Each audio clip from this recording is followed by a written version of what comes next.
Chapter 1. I have finally succeeded. Upon witnessing the long-awaited light, Wang Li could hardly contain the excitement surging within him. 3,000 years. As a formidable figure of his time, Wang Li had once been hailed as a martial god. Yet, no matter how powerful one might be, life has its limitations, and ultimately, he could not escape the laws of heaven and earth. After his demise, his soul remained undying, wandering the underworld for 3 millennia, perpetually searching for a means of resurrection. At long last, he sensed a glimmer of transcendent power in the void, leading him back to the long-forgotten realm of the living. I wonder how this new body fares in terms of potential.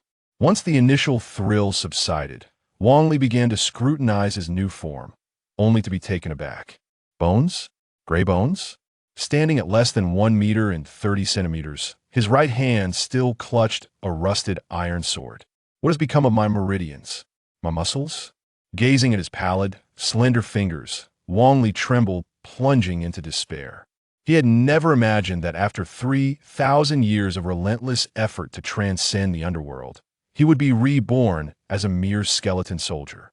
Moreover, he was the most inferior kind of gray-bone skeleton. If he still possessed flesh, blood, and organs, he would surely have spat out a mouthful of blood at this moment, alas. The current Wang Li lacked even the capacity to do so. I have finally succeeded. Just as despair enveloped him, a clear and melodious voice rang in his ears. Who dares to steal my lines? Wang Li looked up to find a young girl gazing down at him. The girl appeared to be around 17 or 18 years old, remarkably cute, clad in a coarse black robe and holding a wooden staff, her eyes narrowing into crescent moons as she stared intently at him. Why are you so adorable? You're nothing like the skeleton soldiers I read about, the girl exclaimed, placing her hand on Wang Li's forehead. You are the first skeleton soldier I have summoned. From this day forth, your name shall be Dai Xiaoyu. System notification, naming successful. You have been bestowed the name Dai Xiaoyu. Immediately thereafter, an information panel appeared before Wang Li. Name Dai Xiaoyu. Level LV1. Race undead. Rank skeleton soldier. Quality F. HP 200. MP 100. Strength 12. Constitution 10. Intelligence 5. Spirit 5. Agility 8. Attack power 13. Magic power 5. Armor 10. Magic resistance 5. Skill / Equipment. Rusty iron sword. Master Yu Xiaodai. Introduction. Skeleton soldier of the necromancer Yu Xiaodai. Yu Xiaodai? Is this little girl truly named Yu Xiaodai? Gazing at the utterly humiliating name bestowed upon him, Wang Li gripped the iron sword tightly, the sound of metal creaking echoing in his ears. By the heavens, what manner of identity do I possess to be cursed with such a foolish name? If word of this gets out, how could I possibly face the world again? Aren't you happy too? Yu Xiaodai, with an air of delight, patted Wang Li's bald head. Remove your filthy hands. Wang Li silently screamed, but no matter how hard he tried, he could not utter a word. This is a gift for you. Yu Xiaodai conjured a pink flower petal hat from thin air and placed it atop Wang Li's head. It'll kill you. Unable to endure the humiliation, Wang Li raised his sword, ready to strike down this foolish girl. At that moment, a voice echoed in his mind. Friendship contract established. If the summoner dies, you will be sent back to the underworld. Wang Li was in a state of utter collapse, a once unparalleled genius and martial god. He had inexplicably become a child's summoned creature. After traversing the world for a century and wandering the underworld for millennia, he had never faced such a profound disgrace. To make matters worse, he had signed some form of contract with this girl, meaning that should he kill her, he too would be returned to the underworld. Wang Li, a being of immense talent, had always been proud. Had this been Wang Li 3,000 years ago, he would not have hesitated to take his own life upon becoming a skeleton soldier. However, after 3,000 years of wandering the underworld, much of his pride had been stripped away.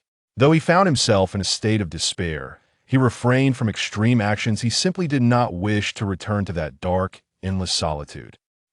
At that moment, Yu Xiaodai leaned in closer, her face filled with curiosity. Instructor White mentioned that low-level skeleton soldiers lack consciousness. Why do I feel like you are staring at me? Oof. Wang Li turned his head away in disdain, unwilling to spare her another glance. Can you understand me? Yu Xiaodai, excited, grasped Wang Li's hand. My skeleton soldier possesses consciousness. It seems Instructor White was not entirely correct. Instructor White? As Wang Li pondered, a voice suddenly resonated in his mind. Knowledge sharing activated. An influx of information flooded his thoughts.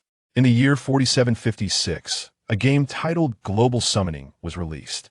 By 4776, Global Summoning underwent a transformation, merging with reality and becoming a fantastical world, marking the year as the dawn of summoning. Due to the invasion of abyssal creatures and magical beasts, humanity, assimilated by the game, utilized their ability to summon creatures to resist. Thus, those capable of summoning were deemed summoners. Summoners are categorized into 5 elemental talents: elemental, strength, ranger, light, and necromancy, each possessing an extensive and independent system of summoned creatures.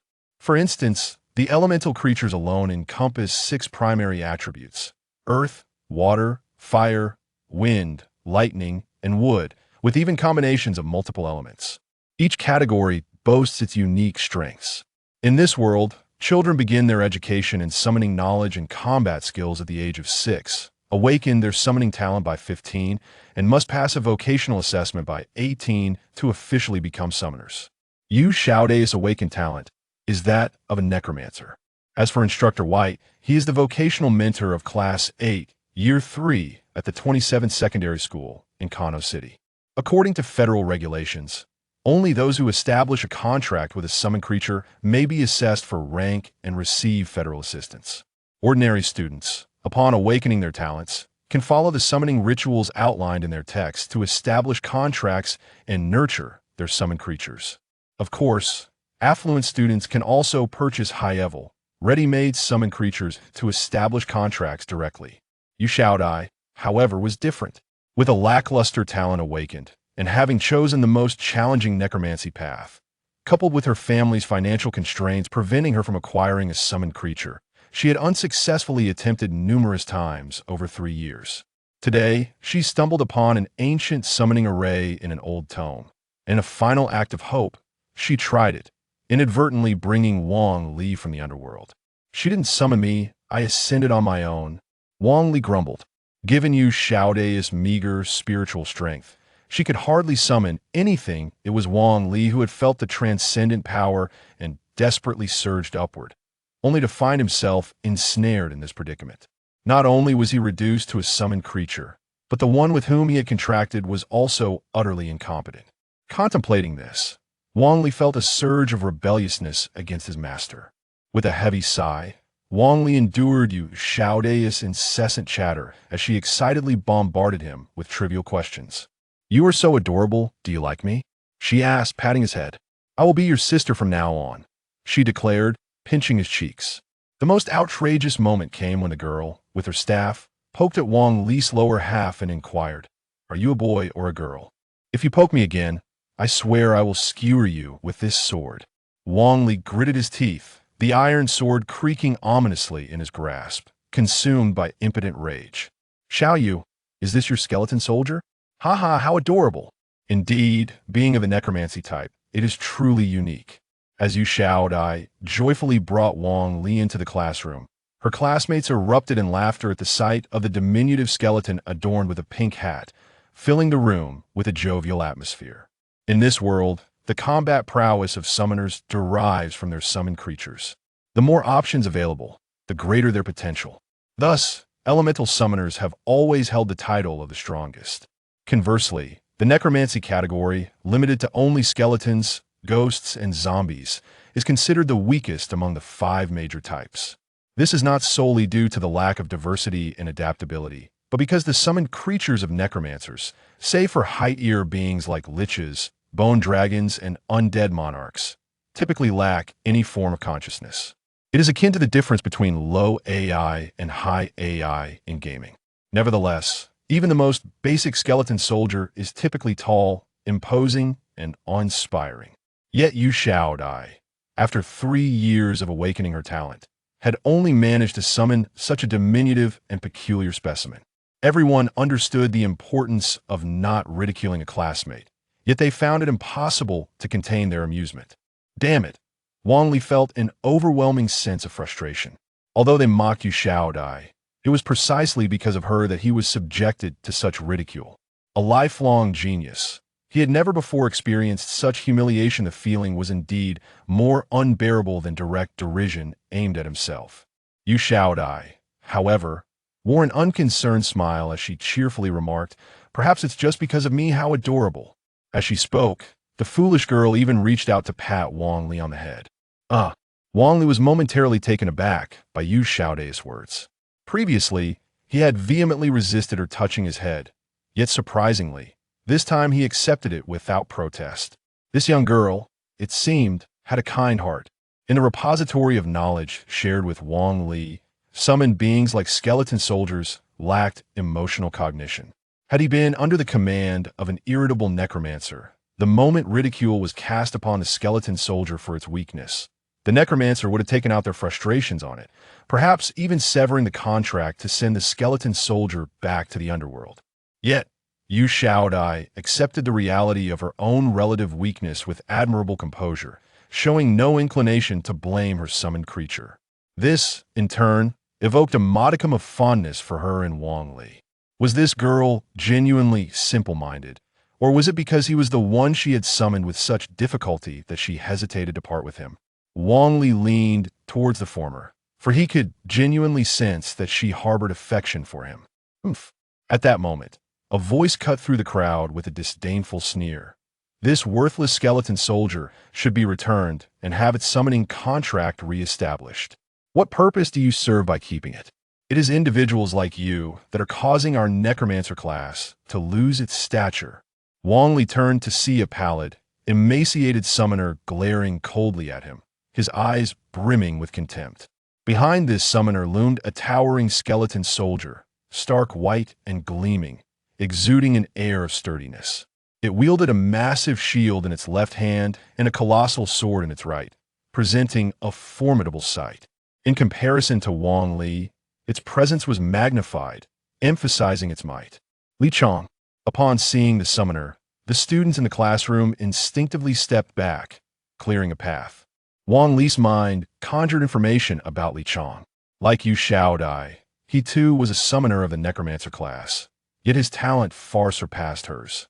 He had summoned an rank phantom beast, a skeleton warrior, on his first attempt, and after 3 years of training, the skeleton warrior had reached a fearsome level 10.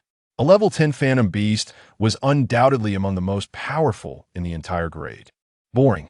Yu Xiaodai curled her lip at his words, pulling Wang Li back a step, seemingly uninterested in engaging with him. Coward. Wang Li found himself at a loss for words, his disdain palpable. This girl was excessively timid. Had it been him, he would not have tolerated such rudeness, and would have swiftly silenced Li Chong with a decisive strike. Are you afraid? Then step aside. If you're reluctant, I can assist you, Li Chong said, his expression impassive as he gestured towards Wang Li.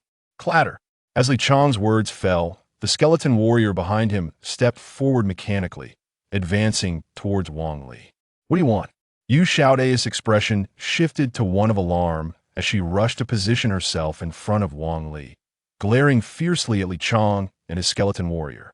Her face flushed crimson, trembling with an intensity that suggested she might burst into tears, though it remained unclear whether her distress stemmed from anger or fear. Yet, this young girl, displaying remarkable fortitude, held back her tears. Witnessing Yu Xiaodai bravely shield him with her own body, a flicker of emotion ignited within Wang Li. He was a man accustomed to being surrounded by the strongest of the world. None had ever captured his interest. This foolish girl, both naive and timid, seemed incapable of defending herself against those who bullied her. Yet here she stood, resolutely placing herself before him, confronting the formidable level 10 skeleton warrior with her very flesh and blood. This stirred something within Wang Li. Having lived for so long, he had always been the protector of others. This was the first time he found himself being shielded, and by a girl who was both foolish and timid at that. Listen, Fish, heed Brother Chang's advice. If it gets tough, it's best to accept your fate, as a commoner the profession of summoner is simply not suited for you. Li Chang remarked flatly, his tone tinged with a mixture of pity for her plight and frustration at her shortcomings. Just as Yu Shaodai was about to respond, she felt a tug on her clothing from behind. Turning around, she found Wang Li grasping the hem of her garment. Rest assured, I will not allow him to harm you, Yu Shaodai assured Wang Li. Wang Li shook his head, lifting his ashen-colored index finger before Yu Shaodai as a sign for her to step back. He then leisurely approached the skeleton warrior, beckoning it with a finger and making a provocative gesture. Yu Shaodai stood there, momentarily bewildered and at a loss as to how to react. The students in the classroom exchanged astonished glances at Wang Li's audacious behavior. What was happening?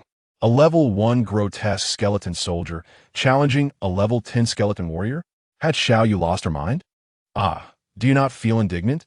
Upon witnessing Wang Li's provocation of a skeletal warrior, Li Chang initially presumed that Yu Shaodai was deliberately manipulating the skeleton to challenge him.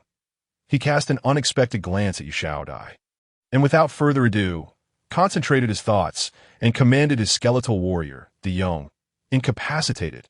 With a resounding clash, upon receiving the attack order, the skeletal warrior's eye sockets flickered with the flames of souls. Raising its colossal sword high, it swung down heavily towards Wang. Li a gasp of astonishment echoed through the classroom as the students beheld this spectacle. Yu Shaodai's gaze was fixed intently on Wang Li. Her mind a muddled haze, for she suddenly realized that her skeletal soldier was entirely beyond her control, audaciously charging forth to provoke Li Chang's skeletal warrior, as a novice with zero practical experience. Yu Shaodai was utterly at a loss regarding how to respond to the unfolding situation. With a thunderous crash, the gigantic sword struck the ground with tremendous force, creating a deep crater in the hard floor, causing the entire classroom to tremble. The onlookers were left in awe. Was this truly the might of a 10th-level phantom beast? Surely, that small skeleton would be utterly shattered by a single blow. Yu Shaodai felt a tightening in her chest, instinctively closing her eyes, unable to bear witnessing the impending doom. Yet, just as everyone deemed Wang Li doomed, a pink straw hat suddenly appeared behind the skeletal warrior, beneath which was a diminutive skeleton.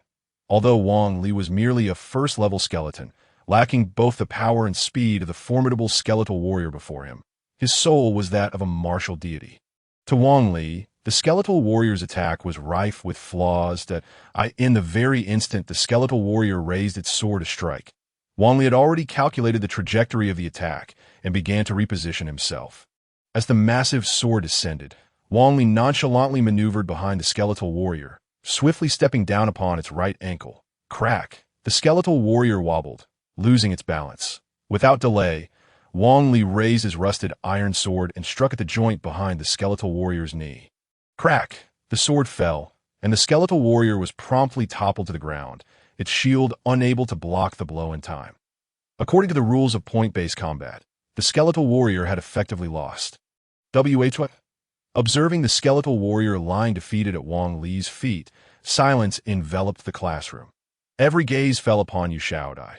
Phantom beasts are classified not only by level, but also by quality, ranging from F to S, with legendary status beyond. The skeletal soldier, skeletal warrior, and skeletal knight, culminating in the formidable skeletal dragon, exhibit an upgrade in levels, but are predetermined in quality. The skeletal soldier is the most rudimentary F-class undead phantom beast, while the skeletal warrior stands at E-class. The disparity is not merely 10 levels, but also one of quality. To witness a first-level skeleton overthrow a 10th-level skeletal warrior was utterly inconceivable. Had they not seen it with their own eyes, none would dare to believe such a scene. Li Chang, it appears you have lost. Cease your assault, urged the crowd, imploring him to refrain from continuing. They meant well, believing that Wang Li's extraordinary victory was merely a stroke of luck. Yet the skeletal warrior remained a formidable opponent, its attributes far surpassing those of a first-level skeleton. They hoped to preserve Wang Li's very bones by persuading Li Chang to relent. However, Li Chang's pride would not allow him to concede. Lose? Nonsense. To the bitter end, he bellowed, issuing commands to the skeletal warrior, Fool! Rise and eliminate it. With a clatter, the skeletal warrior attempted to rise. Wang Li, unwilling to relent, stepped forward and pinned the skeletal warrior's back. Then an astonishing scene unfolded. Wang Li plunged his long sword deeply into the ground, piercing through the skeletal warrior's frame, pinning it firmly down, allowing him to seize the skeletal warrior's hip bone and pull. Crack! A clear sound echoed as Wang Li dismantled the skeletal warrior's lower half. Indeed, he had disassembled it, utilizing the technique known as dislocate and separate. This martial art could dismantle not only the current skeletal frame, but even a living being of flesh and blood. Given Wang Li's adept skill, the remaining half of the skeletal warrior was impaled to the ground by the rusted sword. Its hands clawed futilely at the floor, desperately attempting to follow Li Chang's command to rise. The scene was as bizarre as it was surreal. Undead beings, devoid of thought, indeed. Impossible, impossible. The classroom fell into a stupor. The students rendered speechless, while Li Chang was too shocked to utter a single word. Hee. Now do you recognize my prowess? Wang Li smirked with satisfaction and leisurely approached Yu Xiaodai. Are you all right? She exclaimed in concern, rushing toward him to embrace him.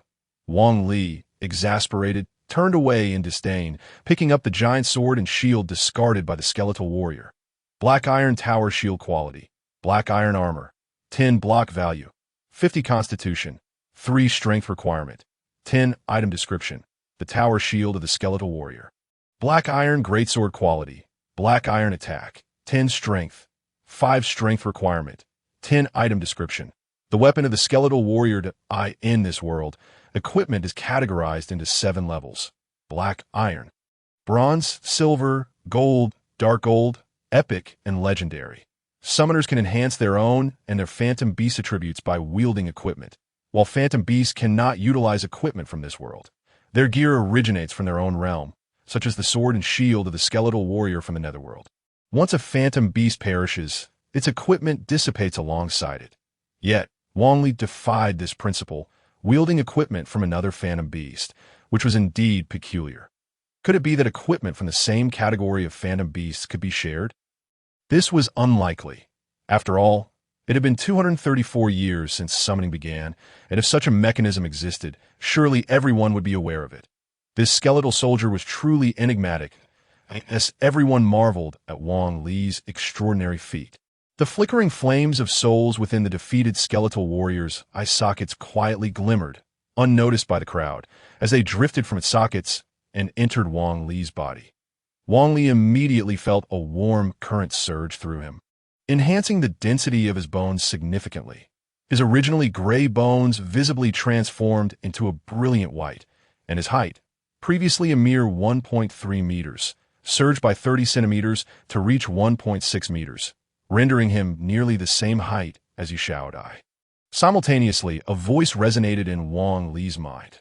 Level up, earned 9 free attribute points.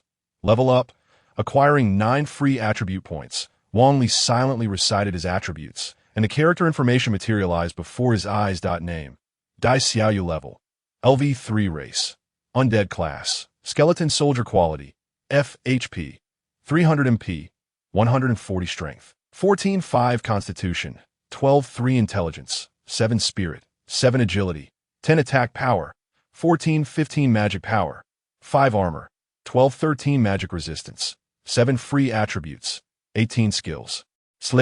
Consumes Zicha Mipe. Deals 120 damage to the target. Cooldown time of 1.5 seconds. Equipment: Black Iron Tower Shield, Black Iron Greatsword Master. Yu Xiaodai Introduction. The skeleton soldier of Necromancer Yu Xiaodai. Observing his attributes, Wang Li pondered thoughtfully. Within Yu Xiaodai's shared knowledge, the attributes and quality of summoned beasts were significantly correlated. The higher the quality of the summoned beast, the stronger its initial attributes, and the more free attribute points it would gain upon leveling up. Generally speaking, F-grade summoned beasts have an initial 5-dimensional attribute total of only 40, gaining merely 1 free attribute point per level. E-grade summoned beasts possess an initial 5-dimensional total of 60 points, gaining 2 free attribute points upon leveling up. By this logic, a legendary quality undead bone dragon would have an initial attribute total of 180 points, with 8 free attribute points gained for each level. Of course, these figures represent only the base attributes. Summoned beasts typically come equipped with gear that provides additional bonuses. The higher the quality of the summoned beast, the more formidable its equipment, excluding gear bonuses. When comparing base attributes, an F-grade skeleton soldier reaching level 100 would still fall short of a level 1 undead bone dragon, illustrating the disparity in quality and underscoring the immense significance of a summoned beast quality to a summoner. In the realm of beasts, competition breeds tension. Similarly, the higher the quality of the summoned beast, the rarer it becomes in today's world. Only the legendary Air Ma each possess an S-grade summoned beast, while legendary quality remains a mere figment of recorded history, never having been witnessed by anyone. What perplexed Wang Li was that, given his quality, he could only gain a maximum of 1 attribute point per level, yet he had inexplicably accumulated so many. It was even more than that of legendary grade summoned beast. It is said that once the total attributes of a summoned beast reach 160 points, it can attain the power to traverse dimensions freely. To put it differently, based on his current growth and attributes, as long as he reached level 86, he could completely break free from Yu Xiaodai's contract and attain total freedom. Contemplating this, Wang Li felt a surge of excitement and glanced at Yu Xiaodai, only to find her wearing a face full of bewilderment mixed with delight, as if she had stumbled upon something extraordinary. Clearly, this girl was equally clueless, yet eagerly attempting to allocate points to Wang Li. Startled, Wang Li quickly allocated his free attribute points in a 5-4 ratio between strength and agility. As a legendary warrior, he understood the significance of both strength and agility. Without strength, one could not defeat foes. And without agility, one could not strike at all. Both attributes were indispensable. Only by harmonizing strength and speed to their utmost could one fully unleash their physical capabilities. Yu Xiaodai was rather timid and fearful of death. If left to her devices, she would likely allocate all points to Constitution. Once the attribute points were distributed, Wang Li immediately felt a profound transformation within his body. Not only was he filled with newfound strength, but he also felt significantly lighter, a peculiar sensation for a skeletal frame. However, with the game merging seamlessly with reality, who could still adhere to logic? Noticing that Wang Li's free attribute points had automatically allocated themselves, Yu Xiaodai rubbed her eyes in disbelief and muttered, "Why does my skeleton soldier allocate attribute points automatically? Why not increase Constitution? What if he gets killed?" A massive bead of sweat trickled down Wang Li's skull. Thankfully, he had acted swiftly, or else he might have fallen prey to her recklessness. Brave one! Brave one! Get up now! Meanwhile, Li Chong was desperately urging his skeleton warrior to rise. However, the soul fire of the skeleton warrior had been absorbed by Wang Li, leaving it devoid of any life signs, merely a heap of bones on the ground. And no matter how Li Chong commanded, he could not sense the presence of the summoned beast. The surrounding students couldn't help but feel a twinge of sympathy for Li Chong. Although E-grade summoned beasts were not considered exceptional, they were quite rare for those who had yet to officially become summoners. After all, apart from the wealthy, most ordinary awakeners typically formed contracts with F-grade summoned beasts. Additionally, Li Chong's skeleton warrior had been nurtured for 3 years, having reached level 10, with countless magic beast crystal cores consumed and numerous virtual battles fought. The loss of 3 years of hard work was indeed lamentable. Many students also reveled in his misfortune. Li Chong, who often looked down on others with an air of arrogance, frequently aimed to destroy the summoned beasts others worked so hard to conjure. It was evident that he had many detractors. Now that his summoned beast had perished, it was only natural for some to feel a sense of satisfaction. Yu Xiaodai, witnessing the demise of Li Chong's summoned beast, was initially taken aback, feeling a moment of sympathy, quickly followed by fear.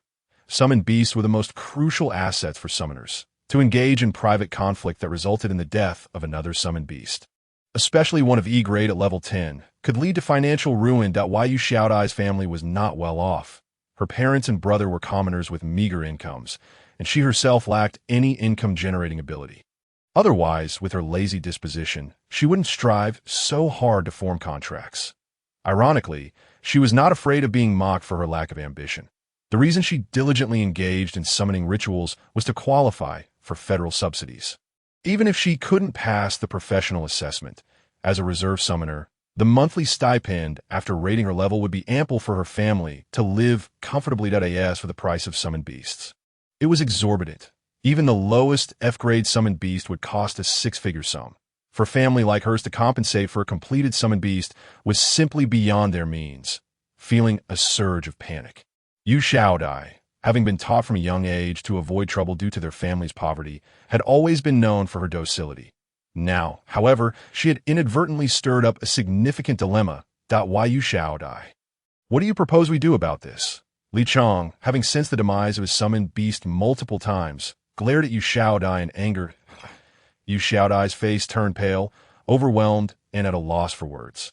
Just then, a fragmented voice echoed in her mind. Do not fear what he says. It is a matter of life and death. Yu Xiaodai suddenly looked at Wang Li, noticing the flickering soul fire in his eye sockets, seemingly encouraging her. Can you still communicate with me? Yu Xiaodai was somewhat dazed. For a low-tier skeleton soldier to possess its own consciousness was already quite peculiar. But her skeleton soldier could even communicate with her through mental energy. Wang Li nodded blankly. After reaching level 3, with an increase in his mental power, he could now engage in simple mental communication with Yu Xiaodai, although it was still not particularly fluid. Encouraged by Wang Li's reminder, Yu Xiaodai, filled with excitement, mustered her courage and whispered, "It was you who said do not fear what he says." She nearly spoke so softly that it was inaudible. Such cowardice. Wang Li, filled with frustration, felt like striking someone. Despite being in the right, she spoke as if she had done something wrong.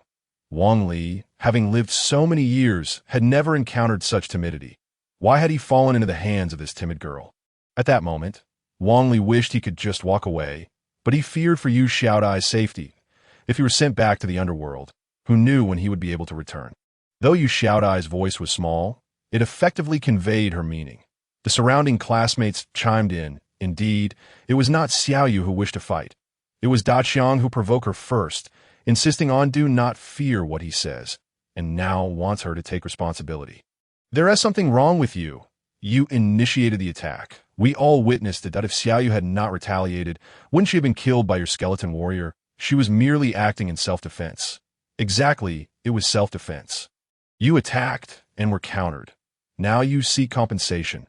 Have you no shame? Xiaoyu, do not fear. We will testify on your behalf. Even if the disciplinary squad arrives, they will not hold her accountable. Li Chong, devoid of his phantom beast, found himself no longer feared by the crowd. They exchanged words, each jab eliciting a deep flush of embarrassment as he stood speechless. Deep down, Li Chong was acutely aware that he was in the wrong.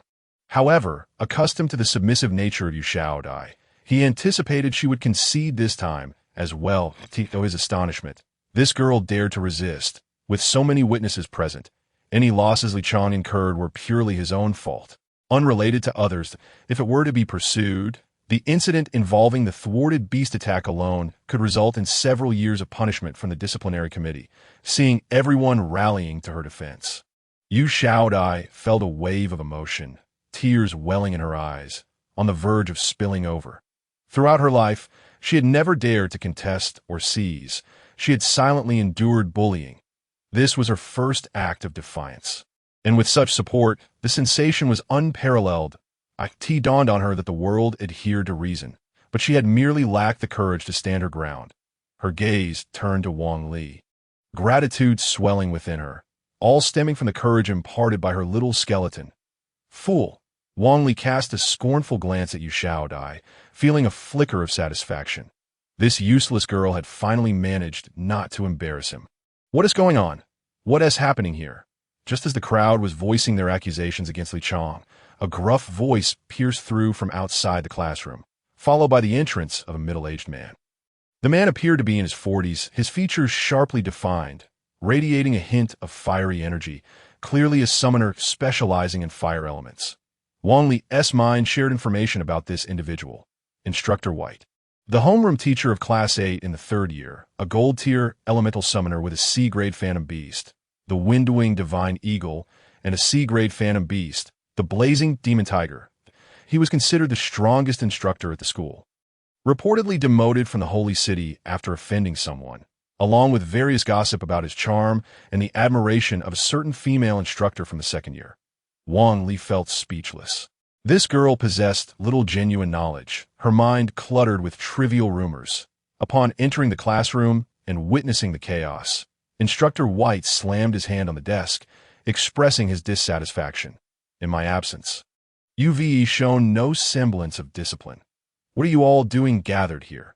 Get back to your seats. The students, visibly intimidated by his presence, hurriedly returned to their places, sitting rigidly. Li Chong, with a mournful expression, lamented, Instructor White, my phantom beast has perished. What? Instructor White's eyes widened in disbelief. Are you jesting? Was it killed? Li Chong was the top student in the class, his level 10 E-tier phantom beast a pinnacle of strength throughout the school. Now he claimed it was dead. Phantom beasts of the necromancy type lacked a concept of lifespan, and death often indicated foul play. Yes, it was slain by Yu Shaodai, a skeleton soldier. Li Chong pointed accusingly at Wang Li. Damn it, the villain cries first. The classmates collectively scorned Li Chong. Instructor White followed Li Chong's finger, momentarily taken aback. Little fish, you successfully formed a contract. After recognizing Wang Li's appearance, he continued, what is this creature? Wang Li replied, but Instructor White's fury turned toward Li Chong. Don't think you can toy with me just because of your grades.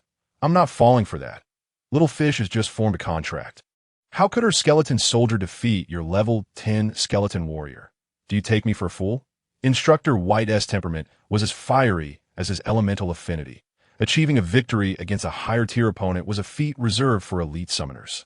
And a novice, freshly bound to a contract, lacking combat experience, could not possibly defeat a seasoned warrior. I've been a summoner for decades. Do you think I haven't seen through such absurd claims? Truly, everyone can attest to this. Li Chong insisted desperately. Everyone turned away, ignoring Li Chong entirely. Enough, Instructor White declared. What you've described is completely impossible. Most likely, there was an issue with the magical cores you fed your beast, resulting in an adverse reaction that led to its demise. At your age, you should be using your brain. How can a novice skeleton soldier possibly defeat a level 10 skeleton warrior, let alone kill it? Understanding dawned upon the class as they processed Instructor White's words. Initially, they had been astonished by the strength of Yu Shaodai's unusual skeleton soldier, but now the mystery had been unraveled. It was common knowledge that Li Chong had nurtured his phantom beast to level 10 over 3 years, leaving room for speculation about any potential rule breaking. Though necromancers lacked a concept of lifespan, adverse reactions due to elemental opposition could indeed lead to death. The recent incident, where the skeleton soldier overwhelmed the skeleton warrior and suddenly perished, was already incomprehensible. If Li Chong's phantom beast had issues of its own, it all made sense. After all, Instructor White was powerful, and his words held weight. That's so. Instructor White's explanation had even begun to sway Li Chong, who felt he had no choice but to accept it.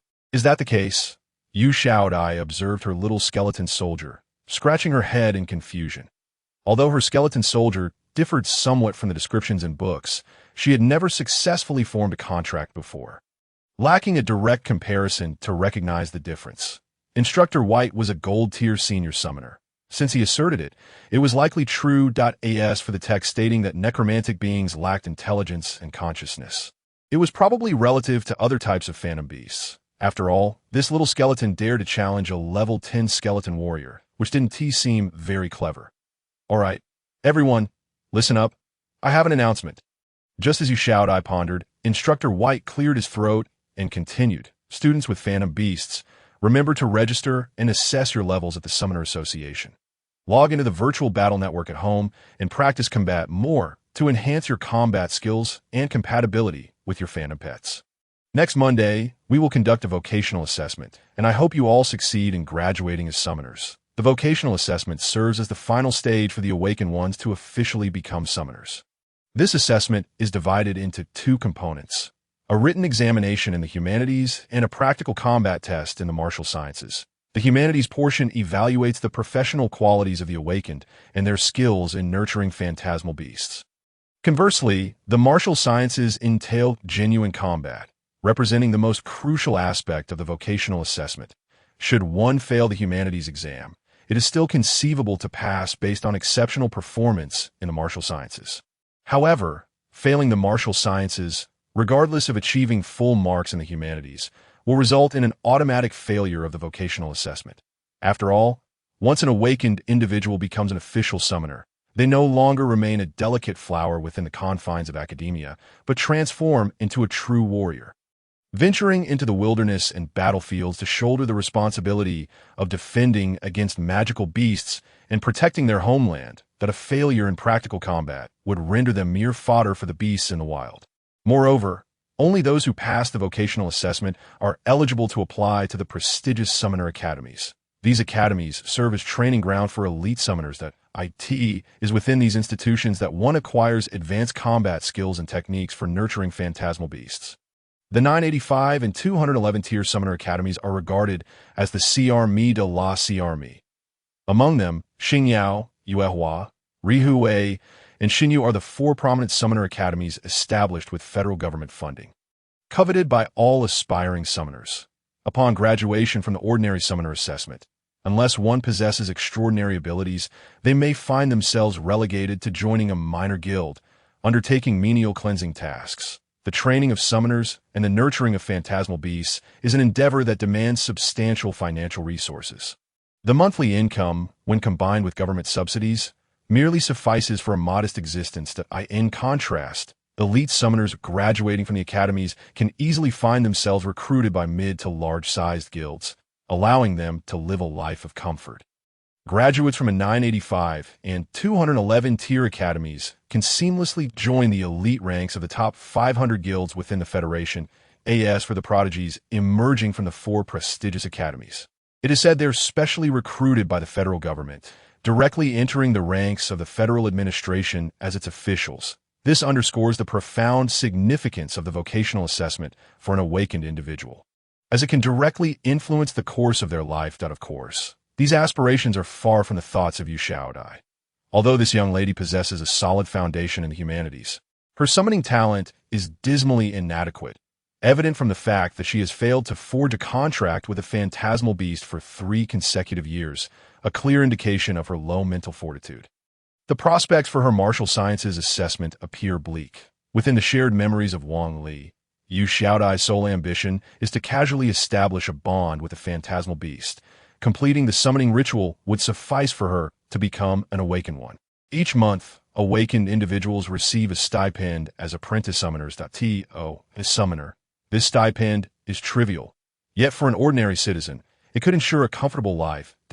In later years, she could marry someone mediocre and live an unremarkable life. With the federal subsidy in hand, her livelihood would be secure. At that point, she could bear a child and encourage them to strive to become an exceptional summoner. If one day magical beasts truly invaded Kano City, she would do her utmost to protect those around her. Even if she were to sacrifice herself on the battlefield, she would be honored as a martyr in the federal records, leaving some compensation for her child. Damn it, what a lackluster ambition. Wang Li gazed at Yu Xiaodai's life goals with a mix of exasperation and disbelief, as if questioning the heavens at a 45-degree angle. If skeletal soldiers could weep, Wang Li would have shed rivers of tears, lamenting how he ended up with a cowardly, unambitious individual consumed by a stench of copper. Wang Li had intended to quickly level up to 86 and regain his freedom. Yet Yu Xiaodai's complacency cast a shadow over his aspirations. No, this cannot continue. Realizing that he could not allow this young lady to languish in idleness, Wang Li understood that her potential as an exceptional summoner was directly linked to his own quest for freedom. Thus, he resolved to nurture her diligently, striving to transform her into the Federation's foremost summoner. As these thoughts swirled in his mind, Wang Li felt a wave of frustration wash over him. Good heavens! While others exhaust their efforts to nurture their phantasmal beasts, he found himself in the absurd position of having a phantasmal beast laboring to cultivate its summoner. Where is the logic in that? Do you truly wish to squander your life in such a manner? As Wang Li's thoughts shifted, Yu Xiaodai heard his voice resonating in her mind. To change a person, one must begin with their thoughts. Only then can they find the motivation to act. Hearing this voice, Yu Xiaodai stared at Wang Li in astonishment, inquiring curiously, "Little fish, are you speaking to me?" "Yes, it is I," Wang Li replied. "Do you truly not wish to become a great summoner?" I do wish to," Yu Xiaodai sighed, "but I am painfully aware of my own limitations. I simply lack the capacity to become a qualified summoner. I don't even know if I can pass this vocational assessment." "Talent is not paramount," Wang Li asserted. "The phantasmal beast is what truly matters, but you are merely an F-rank little skeleton," Yu Xiaodai lamented. While she acknowledged that Wang Li was somewhat extraordinary, the tier and rank inevitably determined the upper limits of a phantasmal beast. No matter how intelligent one might be, the disparity in attributes would remain unchanged. A mere skeletal soldier could hardly surpass high-tier phantasmal beasts. It is essential to recognize that attributes constitute the most fundamental aspect. High-tier phantasmal beasts not only possess formidable base attributes, but also exhibit superior growth potential, along with advanced skills and equipment that obliterate low-tier beasts. Aspiring to become an exceptional summoner with just a skeleton is akin to scaling a mountain of impossibility. Upon hearing Yu Xiaodai's words, Wang Li began to understand her resignation, which could be succinctly summarized as two words: absolute despair. In such an environment, no one could truly grasp the feelings of Yu Xiaodai, a student burdened by her glaring lack of talent. Watching everyone around her complete their summoning rituals and forge contracts with phantasmal beasts, while she could only rely on relentless studying to attempt to alter her fate, had led her to summon Wang Li purely by chance after 3 long years. This prolonged struggle had left the young woman in utter despair, with no glimmer of hope in sight. It was only natural for her to adopt a laid-back approach to life to reignite her spirit. It was imperative to offer her a shred of hope. No, I am not an F-rank skeleton. Wang Li initiated his persuasion. The growth potential of skeleton soldiers is merely 1 point. This? Yu Xiaodai's expression faltered momentarily. Indeed, while the standard growth attribute for an F-rank phantasmal beast is only 1 point, Wang Li's growth attribute boasts an impressive 9 points, surpassing even the legendary phantasmal beasts recorded in texts. How could he possibly be an ordinary skeleton? Beyond legends, there exist even more powerful beings. Wang Li began to weave a tale. Isn't legendary quality already the pinnacle? Yu Xiaodai asked, bewildered. In every educational text, legendary phantasmal beasts are regarded as the supreme threshold of existence. You truly lack understanding. Wang Li silently cursed before continuing. Beyond the legendary lies the realm of mythical beasts. Mythical beasts? Yu Xiaodai was left dumbfounded. In terms of humanity's knowledge, she was undeniably a top scholar, yet she had never encountered any mention of mythical phantasmal beasts. Of course, it was no surprise. This concept was entirely fabricated by Wang Li. Indeed, Wang Li proclaimed, skeleton soldiers lack self-awareness. You're correct, Yu Xiaodai nodded in agreement, although she had never encountered other skeleton soldiers. According to the texts, normal skeleton soldiers, disregarding growth attributes, inherently lack consciousness and cannot engage in mental communication with their summoners. Furthermore, phantasmal beasts require their summoners to exert mental control during combat.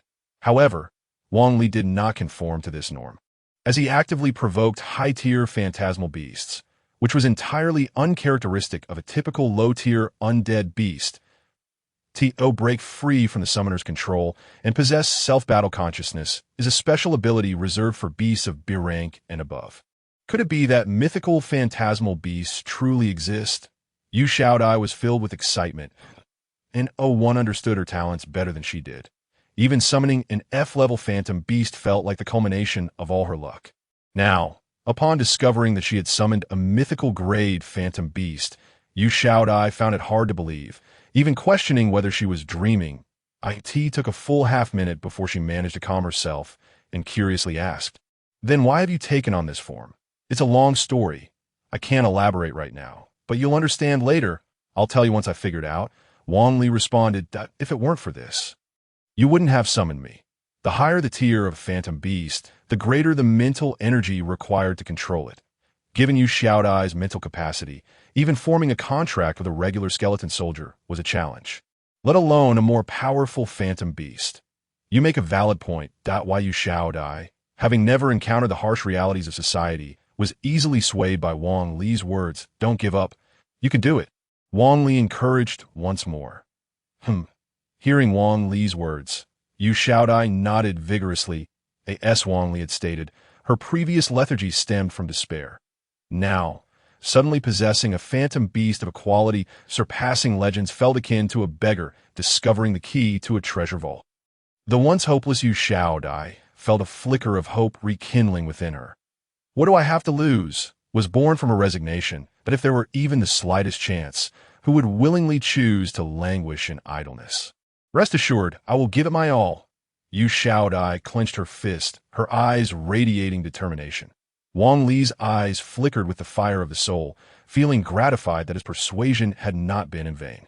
However, after expressing her lofty aspirations, Yu Xiaodai quickly shifted the topic, saying, "Let's go get something delicious after school. Starting today, I can receive my allowance."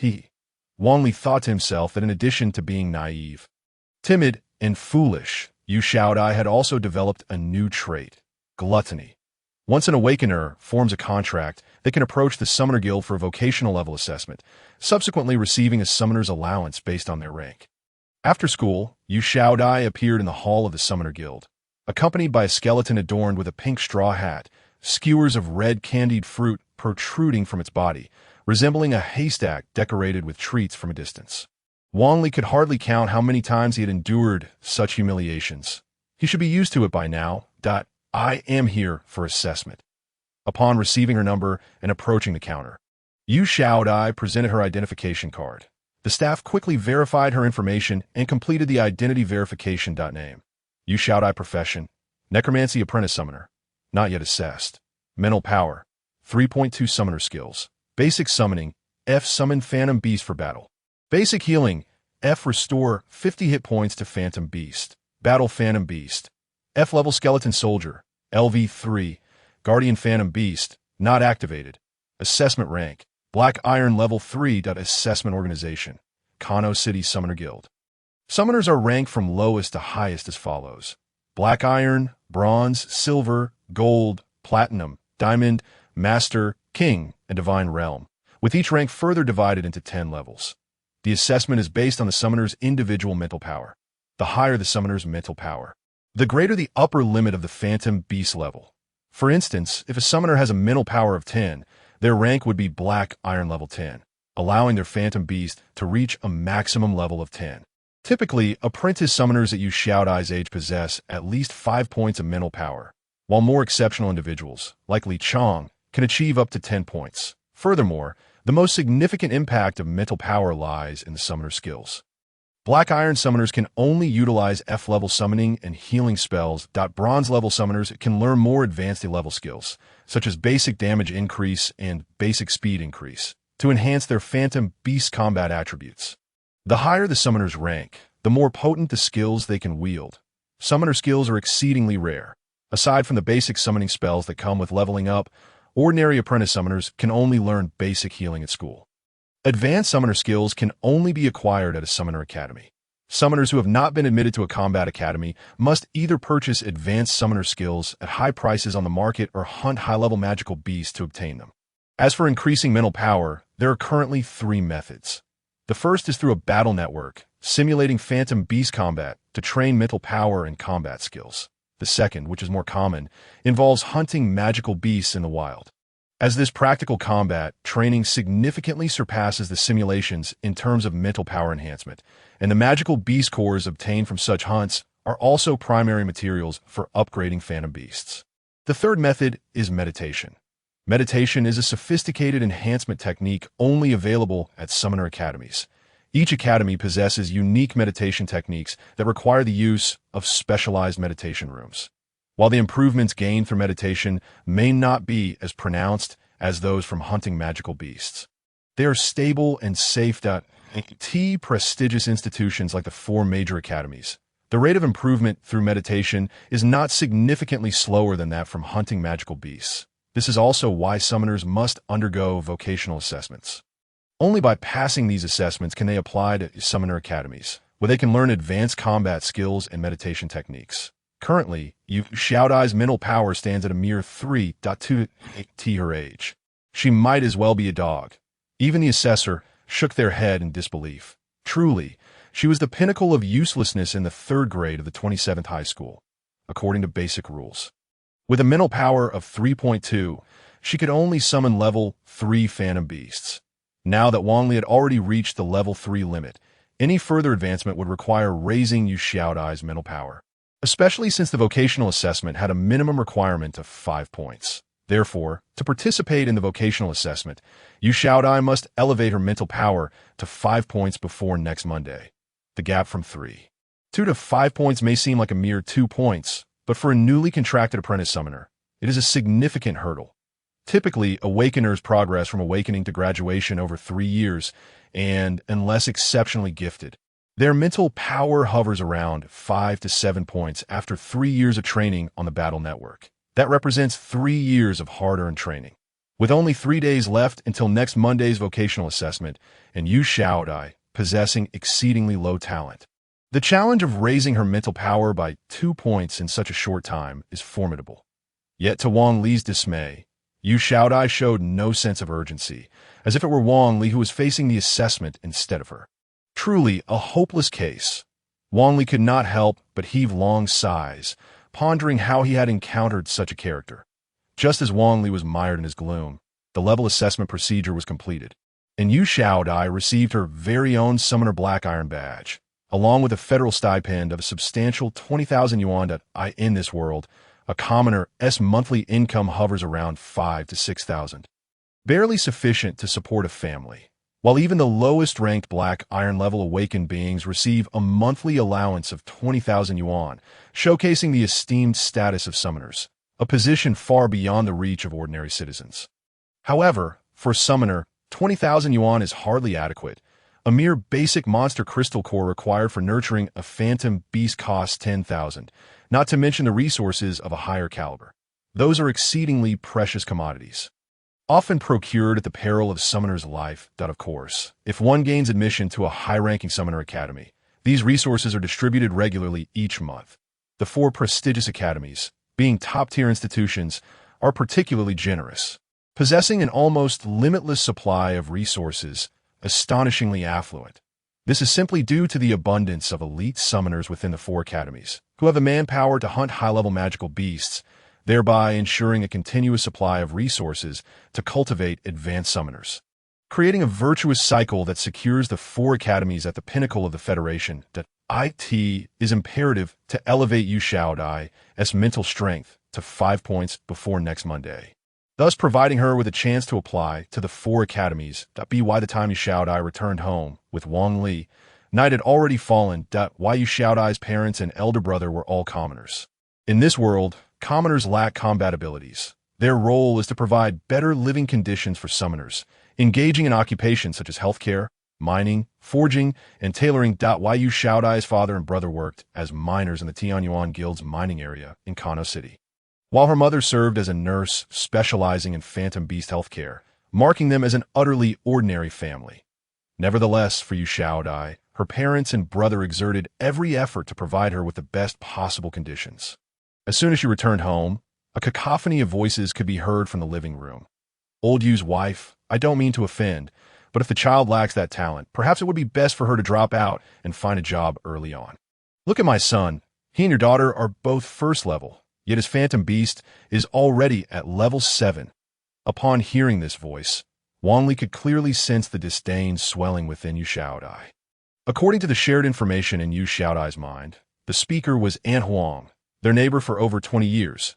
Aunt Huang's son, Lu Kuan, was an apprentice summoner in class 1 of the 3rd grade, possessing a talent that surpassed Yu Xiaodai's by an unknown margin. Lu Kuan had contracted with an F-level phantom beast, the Earth Boar King, during his first year.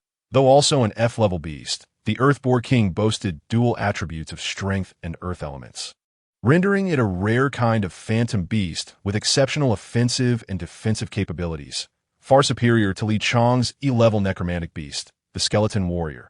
Consequently, Lu Kuan was specially recruited into the elite class. Yu Xiaodai held no animosity toward Lu Kuan. They had grown up together, and their relationship was quite amicable. Given her temperament, she would not envy others for their remarkable talents. The source of her disdain lay with Aunt Huang, who incessantly flaunted her superiority before Yu Xiaodai's parents. The pressure of not having contracted a phantom beast for 3 years weighed heavily on Yu Xiaodai's heart, and Aunt Huang's daily boasting about her son only exacerbated her feelings of discontent. Haha, one cannot give up until the very last moment. In response to Aunt Huang's so-called well-meaning advice, Yu Xiaodai's father simply smiled faintly and remarked, "There is still hope." What hope could there possibly be? "I have heard that the vocational assessment is set for next Monday," Aunt Huang declared dramatically. "Only 3 days remain. What if she contract a phantom beast today? You need not worry about it." Yu Xiaodai's father remained unmoved. Bang! Just as Aunt Huang was about to continue, Yu Xiaodai pushed the door open and walked in. "Oh dear, Xiaodai is back." Upon seeing Yu Xiaodai, Aunt Huang greeted her with a self-satisfied expression. Yu Xiaodai's mother, filled with concern, asked, "Where have you been? Why are you only returning now?" "The food has gone cold," but Yu Xiaodai replied honestly, "I went to the Summoner Guild to assess my level." Level assessment? The others were taken aback, hurriedly glancing at Yu Xiaodai's chest, where the black iron badge shimmered in the dim light.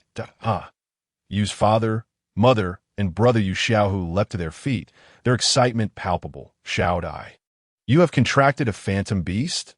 Aunt Huang's expression turned complex. Disbelief etched across her face, as her earlier sense of superiority abruptly vanished. "Yes." Yu Xiaodai nodded, gesturing towards Wang Li behind her. "This is my phantom beast. His name is Dai Xiaoyu." Wang Li exclaimed, "Oh, so this is a phantom beast. It is my first time seeing one up close." Yu Xiaohu rushed over, eagerly examining Wang Li with excitement. What young person does not harbor the dream of becoming a summoner? As someone who had been eliminated from consideration as a commoner, Yu Xiaohu yearned greatly for a phantom beast.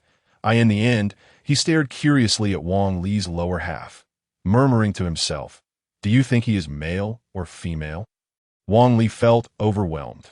This family truly shared an uncanny resemblance. Seeing Yu Xiaodai successfully contract a phantom beast in the final days, Yu's father and mother exchanged elated glances, tears glistening in their eyes.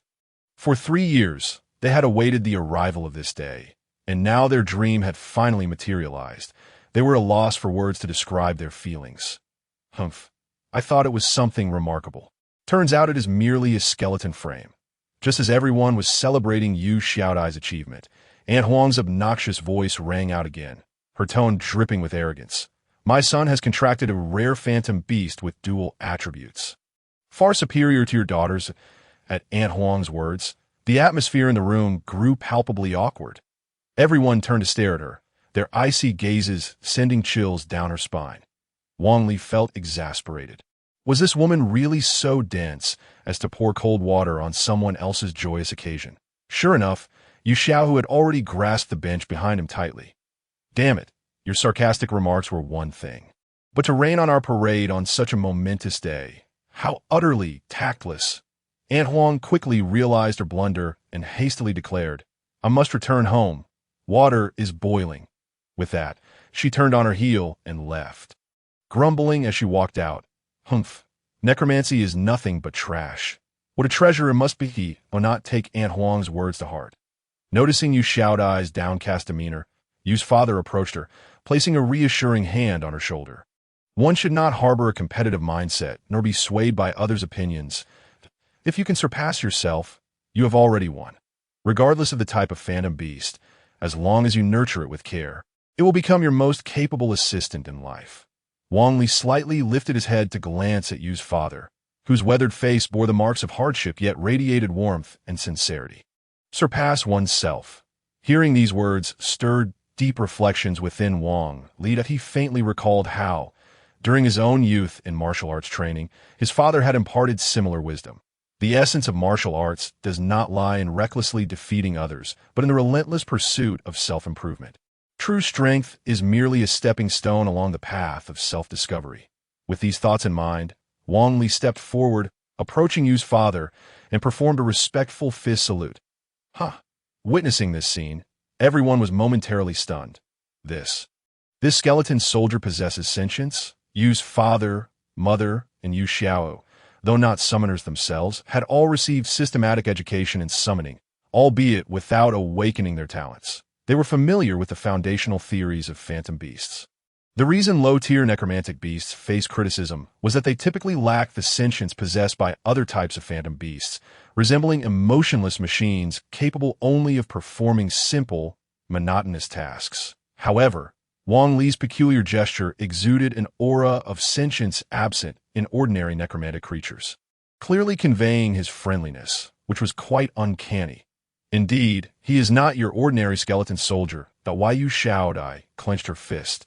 She initially intended to inform her parents that Wang Li was a mythical grade phantom beast, but was stopped by him. First, the notion of a mythical phantom beast was merely a fabrication of Wang Li's imagination, and revealing it would inevitably expose the falsehood. Second, the innocent may suffer for possessing something precious. What status does Yu Shaodai hold? If word were to spread that she had a phantom beast rarer than legends, given her current strength and position, it would likely attract lethal consequences in these tumultuous times. Human lives are regarded as less than animals. Each day witnesses the wrongful deaths of many, and the depths of human nature know no bounds. Without sufficient strength, it is prudent to remain inconspicuous to ensure longevity. Turns out your skeleton soldier is also a rare breed, exclaimed Yu Xiaohu with excitement.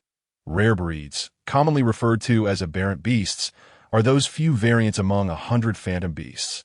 Due to their scarcity, they are deemed rare. For instance, Aunt Huang's son, Lu Kuan, possesses the ordinary phantom beast, the Pig King, which is primarily a power dash type.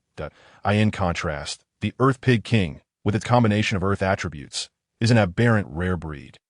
The high defense of its Earth attribute compensates for the typical shortcomings in defense of power-type beasts, rendering the phantom beast all the more formidable.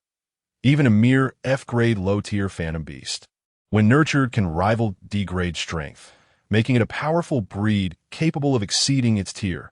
The necromancy type boasts an infinite lifespan, high attack power, and ample endurance, though its lack of intelligence renders it less adaptable in combat. Nonetheless, necromancy-type phantom beasts with intellect are virtually impeccable. Indeed, Yu Shaodai affirmed with conviction. Rest assured, with Xiaoyu present, I will undoubtedly pass the assessment and subsequently apply to the 4 great academies. Just gaining admission to any one of the summoner academies would make us immensely proud. Her parents, Yu Fu and Yu Mu, expressed with satisfaction. The aspiration for their child to become a dragon or a phoenix must also consider genetics. They themselves hailed from commoner lineage, so how could they dare to dream of their child becoming a paragon worthy of entering the 4 great academies? Merely gaining admission to an ordinary academy would be tantamount to their ancestors smiling upon them from beyond. After dinner, Yu Shaodai returned to her room. Seated at her desk, she deftly opened the virtual battle network and, with excitement, removed her badge, trembling as she inserted it into the login device. The virtual battle network, developed by the federal government, is a platform designed for summoners to engage in online training and combat. Within this realm, summoners can immerse themselves, seeking adversaries for practical drills. Such drills enhance the bond between the summoner and the phantom beast, strengthen spiritual power, and hone their combat skills. Previously, Yu Shaodai was unable to log into the virtual battle network due to the lack of a contractual bond and level assessment. Now, equipped with a level badge, this marked her first official login. A flash of light enveloped Yu Shaodai and Wang Li as they entered the network. The virtual battle network is akin to the online games of Wang Li's era, with the distinction that this platform employs holographic simulation. Through the summoner badge, a summoner's consciousness can be connected to a virtual world reminiscent of an alternate reality. Engaging in combat within the virtual network does not affect the summoner or phantom beast in reality, even if injuries are sustained. After setting her virtual ID to Little Fool, Yu Shaodai led Wang Li into the Kano City Channel, Iron Black Line. The virtual battle network serves as the primary training platform for summoners. And at this peak traffic hour, upon entering, Wang Li was immediately inundated with a barrage of battle requests. The great god of the wasteland in Kano City, Iron Black rank, is invincible. Seeking to be defeated, Storm City Flickering Light. Is there a 5v5 match? Black Iron level 7 Blazing Giant Python, Phantom Attribute. Seeking to form a team. World Lu Lao Lu, Holy City Channel. Silver Line 3, Room 27, is open. Everyone, hurry and place your bets. Take a chance to turn a bicycle into a motorcycle. Wang Li mused. In the world of summoners, aside from the existence of magical and phantom beasts, the fundamental differences from his previous world are minimal. Challenging the strong is an instinct inherent to warriors. Although they had entered the iron black line of Kano City, the audacious names of the rooms sparked a competitive spirit within Wang Li. In contrast, Yu Xiaodai clearly did not share Wang Li's combative nature. She perused the room list for quite some time before finally selecting a room named Newbie Seeking Guidance, opting for a steadier approach. Upon entering the room, they found themselves facing a girl of around 17 or 18, her ID reading sister cat, accompanied by a large, pristine white cat, evidently a trainee summoner from Kano City Summoner School. Shortly thereafter, the attributes of the large cat appeared before Wang Li and Yu Xiaodai. Tiger level, LV7 attribute, Ranger, element race, Ice Snow Phantom Leopard quality, Phantom Beast introduction, a rare breed phantom beast possessing both elemental and ranger dual attributes. Oh my, exclaimed Yu Xiaodai in astonishment. It's actually a rare breed of phantom beast. The ordinary phantom leopard is classified as a ranger-type beast, yet this one, named Tiger, possesses an ice element aberration, making it a rare phantom beast. With the superior speed characteristic of ranger-type beasts, it also wields the freezing effect of the ice attribute that ranger-type phantom beasts excel in swift ambush combat, and with the additional ice attribute, it becomes all the more formidable. Furthermore, the phantom leopard is graded E level. Within the summoner school, possessing an E-grade phantom beast already places one among the elite students. Owning a rare E-grade phantom beast marks one as a key training target, potentially exempting them from entrance exams at prestigious institutions. Yet, what had Yu Xiaodai brought forth? Merely a worthless skeleton soldier. Upon seeing Wang Li, Sister Cat's eyes flickered with disappointment. The virtual battle network is never devoid of those who feign weakness to lure unsuspecting challengers, particularly summoners with high-tier or rare phantom beasts who enjoy masquerading as novices to fish for opponents eager to claim easy victories. Sister Cat belonged to this category, boasting an E-grade aberrant dual attribute phantom beast. She had already secured 7 consecutive victories that day. One more win would grant her an 8-win streak, thereby earning triple the spiritual power rewards. The higher the opponent's rank, the more substantial the rewards for victory. She had anticipated reeling in a formidable opponent for a final match, yet instead faced a trifling black iron level 3 with a skeleton soldier, a complete waste of her opportunity for triple rewards. With this thought, Sister Cat called out to Yu Xiaodai, "You should just exit. I don't wish to battle you. It would be unfair for you. I don't want to waste my time." "Really?" Yu Xiaodai responded, feeling as if she had been granted reprieve. Hastily preparing to exit, as a novice who had never fought before and lacking confidence, she was reluctant to face a seasoned opponent. The experience of being crushed was not one she desired. "Don't back out." Just as Yu Xiaodai was about to flee, Wang Li's words flashed through her mind. She glanced down to see Wang Li's vacant gaze locked onto her, the blue flames of his soul flickering in his eye sockets, indicating his earnestness. "Can we really do this?" Yu Xiaodai felt a twinge of insecurity. After all, this was a rare phantom beast with dual attributes, incomparable to Li Chang's skeletal warrior. Low-tier and necromancy phantom beasts lack cognition and fearlessness, able to charge recklessly in team battles, but in one-on-one confrontations, the agility and speed of the ranger type grant it a significant advantage. It is, in fact, nearly invincible, especially since this phantom leopard possesses the ability to control its opponents with ice attributes. Among E-grade phantom beasts, the odds of any competing against this ice snow phantom leopard are exceedingly slim. Wang Li was but a level 3 skeleton soldier, whose level, rank, and attributes paled in comparison to those of the ice snow phantom leopard. Yu Xiaodai could not bear to send Wang Li to his demise. It should be noted that while the virtual battle network allows for resurrection upon death, the experience of dying is all too real. Fight! Wang Li's determination was unwavering as a warrior. He had always pressed forward, continuously challenging the strong and surpassing himself. The word surrender had never existed in his vocabulary. Seeing Yu Xiaodai intend to retreat, he felt compelled to scold her. How could one be this cowardly? All right, Yu Shaodai relented, noticing Wang Li's resolute demeanor. Biting her lip, she closed the exit option and raised her hand to prepare for battle. Oh, Sister Cat was taken aback to see Yu Shaodai choose to ready for combat. She had expected this novice girl, accompanied by a skeleton soldier, to back down, but instead, she displayed unexpected courage and opted to confront her directly. Commendable bravery. Let us make this swift. With a cold smirk, the cat's sister initiated the battle.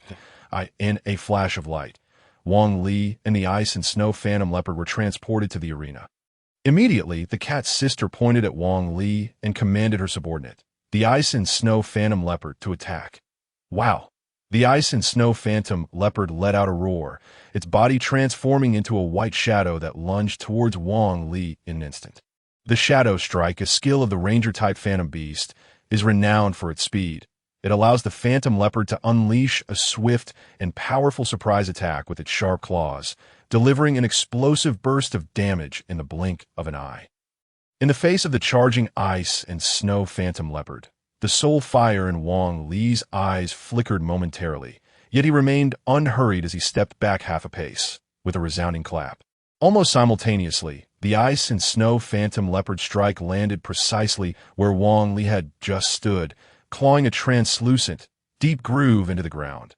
The cat's sister was momentarily taken aback, but quickly regained her composure and commanded, "Retreat." The ranger-type phantom beasts are swift and possess high attack power, but they excel neither in defense nor resilience. A missed strike necessitates an immediate retreat as standard procedure. However, before the ice and snow phantom leopard could turn to flee, Wang Li calmly stepped forward, his shield crashing heavily against the leopard's head. Bang! With a dull thud, the ice and snow phantom leopard was sent tumbling. The shield bash left the cat's sister utterly stunned. Wang Li's previous movements, though not particularly swift, especially when compared to the ice and snow phantom leopard, had evaded the renowned speed of the ranger-type phantom beast assault and successfully mounted a counterattack. This was truly unprecedented. Just as the cat's sister was reeling from her astonishment, before the ice and snow phantom leopard could rise, Wang Li advanced again, planting his foot firmly on the beast's head while his long sword descended, piercing through the leopard's nape. With a splatter of blood, Wang Li's sword emerged from the phantom beast's throat, embedding deeply into the ground. 9999, a colossal critical hit damage floated above the ice and snow phantom leopard's head, clearing its health bar instantly. A fatal strike. The combat simulation of the virtual battle network is highly realistic, and the health bar provides summoners with precise feedback regarding their phantom beast attack and defense capabilities. However, should a phantom beast strike a vital area of an enemy, it can deliver a lethal blow capable of annihilating the opponent. The cat's sister stood frozen in disbelief that no, it's impossible. Low-level undead creatures are notoriously sluggish in thought and reaction, particularly the skeleton soldiers, which are akin to mindless minions devoid of AI, slow and lacking any personality. This is why the cat's sister felt emboldened to command the ice and snow phantom leopard to execute a shadow strike. Anticipating a swift kill. To her utter shock, the opposing summoner demonstrated such terrifying prowess, commanding a slow-witted, unintelligent skeleton soldier to achieve this level of combat skill. What a remarkable battle genius. Reflecting on this, the cat's sister couldn't help but glance at Yu Shaodai, who appeared expressionless, her eyes vacant, seemingly unfazed by the unfolding events. Hiss. The cat's sister inhaled sharply, controlling an F-tier, level 3 skeleton soldier to have it eliminate her E-tier. Dual attribute, level 7 ice and snow phantom leopard in less than 2 rounds. This girl displayed such nonchalance, devoid of any trace of surprise. What immense confidence! The cat's sister had believed herself to be a master of disguise. But it turned out that Yu Shaodai was the true hidden gem. Of course, what the cat's sister was unaware of was that Yu Shaodai was not as composed as she appeared. She was still stunned by the scene before her, struggling to process it. Had she just won? Once Yu Shaodai regained her senses, she couldn't help but exclaim in astonishment, in terms of real skill. She had not even comprehended what had transpired. She still doubted whether Wang Li could triumph, by the time she was fully aware, Wang Li had already driven his sword into the ground, concluding the battle. Thus, Yu Xiaodai felt a sense of bewilderment. Hearing Yu Xiaodai's words, the cat sister's face darkened with anger. The speaker's intent may have been innocent, but the listener's interpretation can twist the meaning entirely. Oomph! The cat sister huffed coldly and forcefully exited the virtual battle network. As she withdrew, a system notification rang in Yu Xiaodai's ears. System notification. You have ended your opponent cat sister's 7-game winning streak, earning the Terminator reward, and your mental power has increased by 0.003. Simultaneously, an announcement flashed across the dual channel of Kano City. Announcement. The summoner known as Little Adul has successfully terminated Cat Sister's 7-game winning streak, earning the Terminator reward that we hope she continues her efforts. What? Cat Sister has been defeated? Impossible. Who is this formidable opponent capable of ending Cat Sister's reign? The announcement sent shockwaves through all the summoners in Kano City's Black Iron Line. The ID of Cat Sister was quite renowned in the lower tiers of Kano City. She possessed a rare dual attribute E-tier Phantom Beast and had long frequented the lower tiers, where almost every summoner of that level had faced her. To date, not a single person had lasted 3 rounds against her. Even those bronze-level summoners who came to the lower tiers to bully weaker opponents had been thoroughly outmatched by her. Thus, unless one was a particularly confident expert, most summoners instinctively avoided Cat Sister's rooms. Yet just moments ago, an unknown individual had emerged from nowhere and ended Cat Sister's 7-game winning streak, leaving everyone incredulous. Speculations about Yu Xiaodai's identity ran rampant. Could this Little Adul be a pseudonym for some expert? Perhaps she possessed a phantom beast even stronger than the dual attribute Phantom Leopard. Who could say? Most likely, she was a scion of a noble family. Indeed, it was highly plausible that she was from a noble lineage. Such individuals, often referred to as scions of noble families, hail from esteemed backgrounds where their parents and ancestors are high-ranking summoners. The resources accumulated by these families far surpass those of ordinary summoners, and commoners are often deprived of even a chance to engage with them. These scions not only inherit the bloodline of high-ranking summoners, but their talents are exceptional, and they possess resources inaccessible to ordinary individuals from birth. Take Phantom Beasts, for instance. That it took Yu Xiaodai 3 years to form a contract. In contrast, scions of noble families are provided with a top-tier Phantom Beast that they can master perfectly as soon as their talents awaken. Their starting line is essentially the endpoint for the majority of summoners. It is said that Cat's sister herself is a scion of a noble family. Only another scion of a noble family could defeat her. With this line of thought, several curious and gossipy summoners flocked to Yu Xiaodai's room, eager to glimpse the true face of this noble scion. Of course, the primary motive was to admire what kind of rare phantom beast this scion had brought with her. However, upon arriving at Yu Xiaodai's room, they were left dumbfounded. To their astonishment, they discovered that the summoner who had defeated Cat Sister was merely an undead-type summoner, and her phantom beast was nothing more than an F-tier skeleton soldier. A skeleton soldier of the undead type? How is this even possible?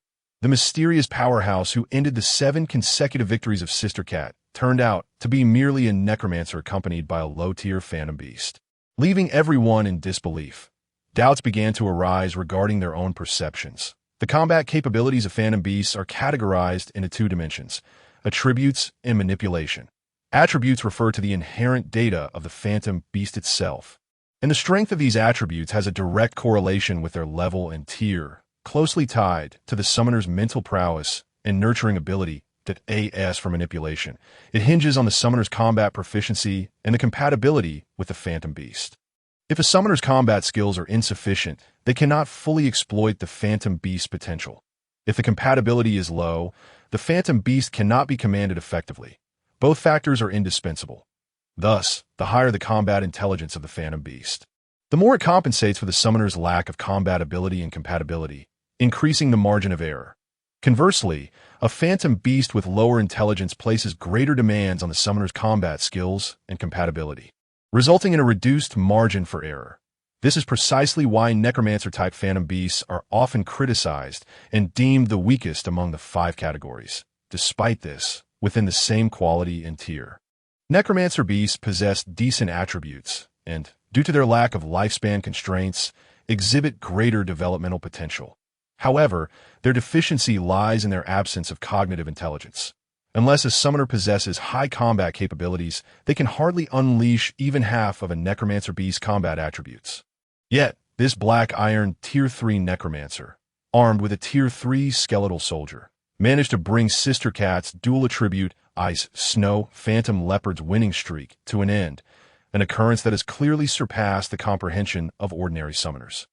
Could it be true? Perhaps Sister Cat deemed her too weak and intentionally lost. The spectators began to question the authenticity of the battle. Why not give it a try?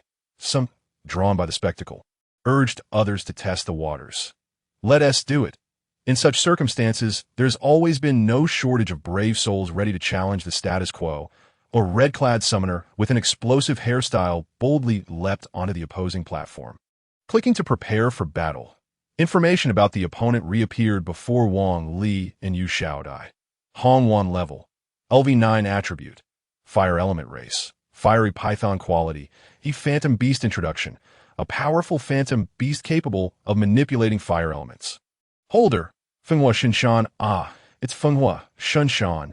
The summoners watching the battle could not help but gasp at the sight of the explosive-haired summoner's information. Fenghua Shinshan. The top genius of the Black Iron tier in the virtual battle network of Kano City, and the only summoner to have challenged Sister Cat and emerged victorious. That battle drew thousands of spectators, and the two engaged in a fierce contest lasting over 30 minutes, with Fenghua Shinshan narrowly defeating Sister Cat by a slight margin. This victory established Fenghua Shinshan's status as the premier expert of the Black Iron tier in Kano City, a summoner who had directly faced Sister Cat. Fenghua Shinshan undoubtedly understood her capabilities better than anyone else. During that encounter, Fenghua Shinshan had to exert every ounce of effort to narrowly triumph over Sister Cat in a single move, but he could not fathom that this Black Iron Tier 3 necromancer, wielding an F-tier skeletal soldier, could possibly defeat Sister Cat's dual attribute Ice Snow, Phantom Leopard, and possess skill on par with his own. Wow. Even Fenghua Shinshan is here. This is going to be exciting. Observing Fenghua Shinshan on the battle stage, the spectators in the room were filled with exhilaration, eager to witness the prowess of the top expert up close once more. However, skepticism surrounded Wang Li and Yu Xiaodai. After all, Yu Xiaodai was merely a Black Iron Tier 3 summoner, a first-year student who had just awakened, and her only companion was a low-tier F-class skeletal soldier, compared to Fenghua Shinshan's E-tier fiery python. The difference was astronomical. Fire and lightning are renowned as the two most destructive elements, and the fiery python, as an E-tier advancement of the F-tier fiery giant python, ranks among the top 3 in terms of cultivation potential within the common phantom beast hierarchy. Fenghua Shinshan, being a skilled summoner, could easily defeat rare dual-attribute phantom beasts with an ordinary phantom beast, showcasing his combat prowess. In stark contrast, Yu Xiaodai appeared innocent and somewhat naive, clearly not on the same level as Fenghua Shinshan. Can that little skeleton hold its own? It's absurd to think a necromancer could defeat an Ice Snow Leopard. Most likely, Sister Cat threw the match. Betting is open. Fenghua Shinshan pays 2-1. While the little fool pays 5-1, the room buzzed with chatter, lively with speculation. More and more summoners gathered to watch, including several bronze and silver-tier summoners joining the fray. Yu Xiaodai, who had always been somewhat invisible, was overwhelmed by the attention. She felt a wave of panic, especially upon seeing Fenghua Shinshan's imposing fiery python looming across from her.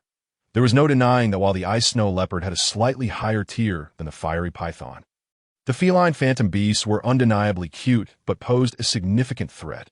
However, the fiery python, a massive crimson serpent over 3 meters long, with a girth surpassing Yu Xiaodai's, swung its vivid body menacingly, instilling a deep fear within her. What's wrong? Are you afraid to start? Noticing Yu Xiaodai's hesitation to commence battle, Fenghua Shinshan quickly deduced that the little girl was a complete novice, and her recent victory over Sister Cat must have been due to Sister Cat's deliberate concession. Yu Xiaodai glanced at Wang Li, her expression tinged with worry. Can we do this? Absolutely. Wang Li replied succinctly, without a hint of doubt. All right. Though Yu Xiaodai felt trepidation, she had witnessed Wang Li's capabilities earlier and felt somewhat reassured. Gritting her teeth, she clicked to initiate the battle. With a flash, two beams of light, one red and one black, zipped through the air, transporting Wang Li and the fiery python to the battle platform. Feng Hua, Shen Shan was taken aback. He had expected Yu Xiaodai to back down, but instead, this stubborn girl had accepted the challenge. Hiss, hiss, hiss. The fiery python, upon spotting Wang Li, swayed its enormous body, flames dancing from its core. Wang Li maintained an impassive demeanor, though his expression was unreadable, shielding himself with his left hand while brandishing his long sword in a provocative gesture towards the fiery python. Such audacity, Feng Hua Shinshan, surprised, immediately summoned the fiery python to launch an attack. Boom! The fiery python opened its jaws, expelling a fireball the size of a basin straight at Wang Li. Explosion! The fiery python's signature attack spell was known for its immense destructive power. Wang Li felt a wave of heat wash over him as the fireball hurtled toward him. Undeterred by the fiery python's explosion, Wang Li rolled forward just as the fireball was about to strike him. Swish! The fireball zipped past Wang Li, crashing into the spot where he had just been standing. Boom! The fireball struck the ground, creating a massive crater. Meanwhile, Wang Li had already rolled to his feet, shield and sword in hand, charging toward the fiery python. What the hell? The spectators in the room were left dumbfounded as they witnessed Wang Li deftly evade the fiery python's explosive attack. Necromancer-type phantom beasts have always been known for their rigid combat style and lack of agility. Yet Wang Li's seamless rolling, rising, and sprinting sequence flowed like water, leaving everyone in a W.I.S. This truly a skeletal soldier of the necromancer type. Even among the elusive rogue-type phantom beasts, it is unlikely that such a set of evasion maneuvers could be executed with such finesse. Especially among the silver-tier summoners, a furrowed brow and a flicker of astonishment crossed their faces. As the saying goes, amateurs watch the spectacle, while experts discern the nuances. This group of black iron summoners. Wang Li appeared to move with a fluid grace that was wholly unexpected. Yet, to the eyes of the silver-tier masters, the impact was even more profound. They understood that, in most instances, a summoner's control was far more crucial than the tier or type of phantom beast at their disposal. The fact that this girl could maneuver a necromantic skeleton soldier with such agility marked her as a true prodigy of combat. If even the most basic skeleton soldier could be wielded with such mastery, one could only imagine the strength she would exhibit with a higher-tier phantom beast. Moreover, a summoner's mindset during battle is of paramount importance. From the moment Wang Li stepped onto the field, Yu Xiaodai wore an expression of utter bewilderment, resembling a dazed girl lost in thought, her face still devoid of any emotional fluctuation. What remarkable composure she exhibited! In that instant, the silver summoners collectively assessed Yu Xiaodai. She truly possesses some skill. The greatest surprise, however, came from the Windfire Divine Dragon. Initially, it had thought to eliminate the small skeleton soldier in a single turn, but was utterly unprepared for the nimbleness with which it evaded its explosive attack under Yu Xiaodai's control. In the blink of an eye, the Windfire Divine Dragon commanded, Red Pill, execute the Dragon Tail Strike. Upon receiving the directive, the flame fire python pivoted its massive body, lifting its thick tail high before bringing it crashing down upon Wang Li, who had rushed forward. With only a level 3 status, Wang Li's reactions were swift, but his agility could not keep pace, prompting him to raise his shield diagonally in a desperate attempt to block the blow. Bang! The tail of the flame fire python struck Wang Li's shield with tremendous force, leaving a deep dent in the sturdy black iron shield. Wang Li was propelled backward by a full meter, his feet carving deep furrows into the ground. Such immense strength! Wang Li marveled inwardly, grateful that he had employed a technique to dissipate the force of the blow just as the tail connected with the shield. Otherwise, he would have surely been shattered under the impact. In A tier, level 9 Phantom Beast was indeed unfathomably powerful. While Wang Li silently marveled at his opponent's formidable attack, the Windfire Divine Dragon was equally astonished. The Dragon Tail Strike was a signature move of the Flame Fire Python, unleashing a devastating melee attack powered by brute strength. That tail could have obliterated an E-tier skeleton warrior, yet Wang Li had endured it and only staggered back a step. Remaining unscathed, Could this truly be just an ordinary skeleton soldier? Red pill. Unleash the barrage fireballs.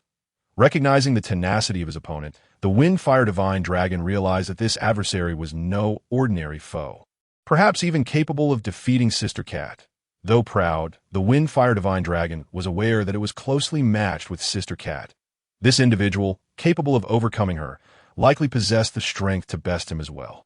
With this in mind, the Windfire Divine Dragon ceased its testing and commanded the Flame Fire Python to unleash its ultimate technique, the Barrage Fire Rain. The Barrage Fire Rain, an E-tier fire magic, represented the Flame Fire Python's final gambit, summoning 12 fireballs to rain destruction upon the target. That aren't you nimble? Aren't you skilled at evasion? Let us see how you dodge this blanket of magic. With a powerful thrust, the Flame Fire Python rose upright, its maw gaping wide as it unleashed a volley of fireballs toward Wang Li. The fireballs descended like rain, bombarding Wang Li from above. The spectators gasped in astonishment. During its previous battle with Sister Cat, the Windfire Divine Dragon had employed this very technique to turn the tide, resorting to it only when the fight had become fiercely contested. Now, after just 2 exchanges, it was prepared to unleash its trump card. It was over. The skeleton soldier was doomed. Among those who had wagered on Wang Li's victory, many had anticipated a shocking upset, only to witness the Windfire Divine Dragon show no mercy, unleashing its ultimate move against a mere F-tier skeleton soldier. What could possibly withstand such an onslaught? At that moment, the one most anxious was Yu Xiaodai. As the Flame Fire Python unleashed its barrage of fireballs, she clenched her fists, her palms slick with perspiration. For her, the outcome was inconsequential. Winning or losing mattered little, as even if her phantom beast were to perish in the virtual battlefield, it would bear no consequence in reality. However, the sensation of being vanquished felt all too real. Wang Li was Yu Xiaodai's pillar of strength. This foolish child wished for nothing more than to shield him from harm. Even contemplating the reckless act of standing before him to protect him, a blatant violation of the rules, Wang Li felt a mix of anger and affection. He was frustrated by her naivete. For every phantom beast evolves through the trials of battle. Sustaining injuries and enduring blows is part of the process. What combat prowess could a pampered phantom beast possess, nurtured in a greenhouse? Yet he was also touched. This foolish girl had become so infatuated with the idea of protecting him that it was impossible to harbor resentment. Just when everyone believed Wang Li was surely doomed, he remained remarkably composed, neither flinching nor retreating. With his left hand, he positioned his shield defensively, while his right hand channeled magical energy into his longsword, enveloping it in a radiant blue glow.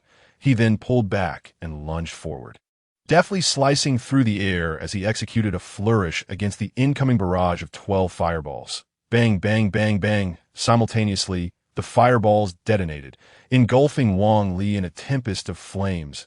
He won. The Windfire Divine Dragon beamed as it witnessed Wang Li being struck squarely by the barrage fire rain. A smile creeping across its face. There truly was no suspense here. The spectators outside the arena let out a collective sigh. Observing Wang Li's initial performances, they had believed this skeleton soldier would endure for several rounds. Yet it seemed that a skeleton soldier was indeed just that. A skeleton soldier. The inherent disparity in strength was insurmountable. Even the silver-tier summoners could not help but furrow their brows. What a pity. If only this girl had a slightly superior phantom beast, the outcome might have been different. Why Yu Xiaodai trembled, instinctively turning to comfort Wang Li, who had been knocked out of the arena, only to find her hand grasping at emptiness. Confused, she paused momentarily. Her first thought was that perhaps he had vanished in a thin air, but soon clarity dawned upon her. He had not perished. It was not over yet. An expression of surprise illuminated Yu Xiaodai's face. Just then, as the smoke cleared, a diminutive skeleton soldier emerged from the haze. The skeleton wore a pink straw hat, held a shield in its left hand, and wielded a long sword that had been severed in half. Yet its body remained unscathed, the flames of its soul shimmering brightly in its eye sockets. This in an instant, the crowd erupted in disbelief. How could this be possible? The Windfire Divine Dragon's jaw dropped in astonishment, rendered speechless by the scene before it. The fire and lightning attributes were renowned for their destructive power, in '01 understood the might of the barrage fire rain better than the wind fire divine dragon. To say nothing of a level 3 F-tier skeleton soldier, even the strongest E-tier Earth-type phantom beast would be gravely injured by such an attack. Yet Wang Li had merely lost his weapon, sustaining not a scratch. What on earth? If it weren't for witnessing it firsthand, the wind fire divine dragon would have thought it a dream. If it were a dream, it hoped to awaken from this nightmare soon. What was happening? How could this skeleton soldier withstand such punishment? The onlooking summoners were equally astonished. They had never encountered such a resilient skeleton soldier. First, it had endured a physical attack from the dragon tail strike, followed by the magical assault of the barrage fire rain, and now it stood on the arena, unscathed. Even more terrifying was the fact that this was merely a level 3 F-tier skeleton soldier. A surreal sensation enveloped the crowd. Was it possible that the fireballs had not truly struck him? At that moment, one summoner raised a query. Nonsense. We all witnessed that skeleton soldier take every fireball head-on. How could it not have been hit? True, but why then is it unharmed? The crowd was utterly perplexed. In truth, the summoner had not erred. Although the rain of fire had detonated, it did not strike Wang Li. Just as the fiery barrage was about to reach him, Wang Li executed a technique known as the Plum Blossom Sixfold. This was the first move from the Junzi swordplay, which encompasses the 4 forms of plum, orchid, bamboo, and chrysanthemum. By manipulating the frequency of his sword-s flick, he could instantaneously pierce multiple adversaries. When mastered, one could unleash 6 plum blossoms with a single strike, each blossom adorned with 6 petals, totaling 36 swords, hence the name Plum Blossom Sixfold. In his previous life, Wang Li was a legendary martial god, a prodigy in martial arts rare for a millennium, having perfected this move by the age of 9. Although his current physique imposed certain limitations, he could still manage to execute 12 strikes in a fleeting moment. The fireball spell was inherently not a high-level magic capable of locking onto targets. It would explode upon contact with any object. Thus, before the fireball could hit him, Wang Li deftly struck 12 fireballs with the Plum Blossom Sixfold, triggering their immediate detonation, creating the illusion that he had been struck, when in fact, none of the fireballs had touched his true form, and the residual force of the explosion was blocked by a shield. Regrettably, his sword was left shattered, reduced to mere fragments by the barrage of fireballs. With a swift motion, before the wind and fire dragon could issue another command, Wang Li hurled the broken sword towards the flame fire python. Simultaneously, he propelled himself forward with a powerful push from his legs. A dull thud echoed as the broken sword struck true, embedding itself in the creature's eye, blood spraying forth. The flame fire python let out a pained hiss, writhing in agony like that moment. Wang Li had already leaped high into the air, bringing his shield down forcefully onto the python's forehead. The impact momentarily dazed the creature, allowing Wang Li to leap onto its back, his fingers poised like a blade, plunging downwards at the vital spot of the flame fire python. His hand, now imbued with the hardness of bone, delivered a strike that rivaled any sword. The creature's flesh was no match for his assault. With a sickening squelch, half of Wang Li's arm sank into the python's back. The creature shrieked in torment. Wang Li's right hand, now gripping the python's entrails, yanked them out with brutal force that a grotesque mass of blood and viscera was violently extracted. The damage indicator flashed a staggering minus 999,999 above the flame fire python's head. With a thunderous crash, the creature collapsed, lifeless and defeated. The previously chaotic arena fell into an eerie silence. Not a sound could be heard. Even the fall of the pin would have been distinctly audible. All eyes were wide with disbelief as they beheld the corpse of the flame fire python, their emotions beyond articulation. Had a mere level 3 skeleton soldier truly turned the tide against a level 9 flame fire python? Such occurrences of the weak triumphing over the strong were not unheard of, yet they typically arose in situations where the disparity in levels was minimal. Here, however, the chasm in strength was monumental. In terms of classification, one was the most inferior F-grade skeletal warrior of the necromancy class, while the other was an E-grade flame fire python of the fire elemental type. In terms of levels, one was level 3, the other level 9. That the sheer imbalance of power that had allowed for such a reversal was unprecedented, Could one claim the wind and fire dragoness control was lacking? Certainly not. It was a proven master of manipulation, having previously triumphed over rare beasts with its ordinary E-grade phantom beast, showcasing unparalleled combat talent. Typically, within the realm of summoners, female practitioners exhibit slightly inferior control compared to their male counterparts due to physiological differences. Yet at this moment, a nondescript girl had decisively overpowered him. The sentiments of the onlookers were easy to imagine, as for the wind and fire dragon. It was completely dumbfounded, its mind a blank slate. From a moment Wang Li entered the fray, it had envisioned numerous outcomes, including the possibility of defeat, yet could never have anticipated such a total rout. Its flame fire python had been brutally eviscerated. The ruthlessness of Wang Li's methods and the ferocity of his actions surpassed all expectations. Even Yu Xiaodai could scarcely believe that her seemingly adorable skeletal warrior could unleash such savagery. What proved even more difficult for the wind and fire dragon to accept was that Wang Li emerged from the battle unscathed. In confrontations between equals, even victorious parties typically bore wounds. For instance, in the previous match against Sister Cat, although the wind and fire dragon had emerged victorious, its flame fire python was grievously injured. Yet here stood Wang Li, untouched, a notion that suggested a profound disparity in their abilities, hinting that his power might well have been overwhelming. The idea of being trampled by a mere girl accompanied by a level 3 skeleton was hard for anyone to digest. As the crowd regained their composure and sought to befriend Yu Xiaodai for a closer admiration, they discovered she had quietly slipped away at some point. "Why have you stopped fighting?" Yu Xiaodai, still reveling in the recent excitement, was puzzled as Wang Li pulled her from the room. Everyone has their vanity. After all, initially skeptical of Wang Li's claims regarding mythical phantom beasts, she had begun to trust him implicitly after 2 matches. With such an impressive beast at her disposal, she was eager for further victories. Yet Wang Li insisted on ceasing the battles, leaving her bewildered. "That's boring and lacks interest," Wang Li replied curtly. "Not at all. I find it quite engaging," Yu Xiaodai exclaimed. "Little fish, you're amazing." Their gazes towards me have completely changed. A girl who had been regarded as a failure for 3 years now basked in the spotlight, relishing the attention. Wang Li, a prodigy, understood well the feeling of early triumph, yet he solemnly advised Yu Xiaodai. Confidence must not lead to arrogance. Why Yu Xiaodai was taken aback by his words.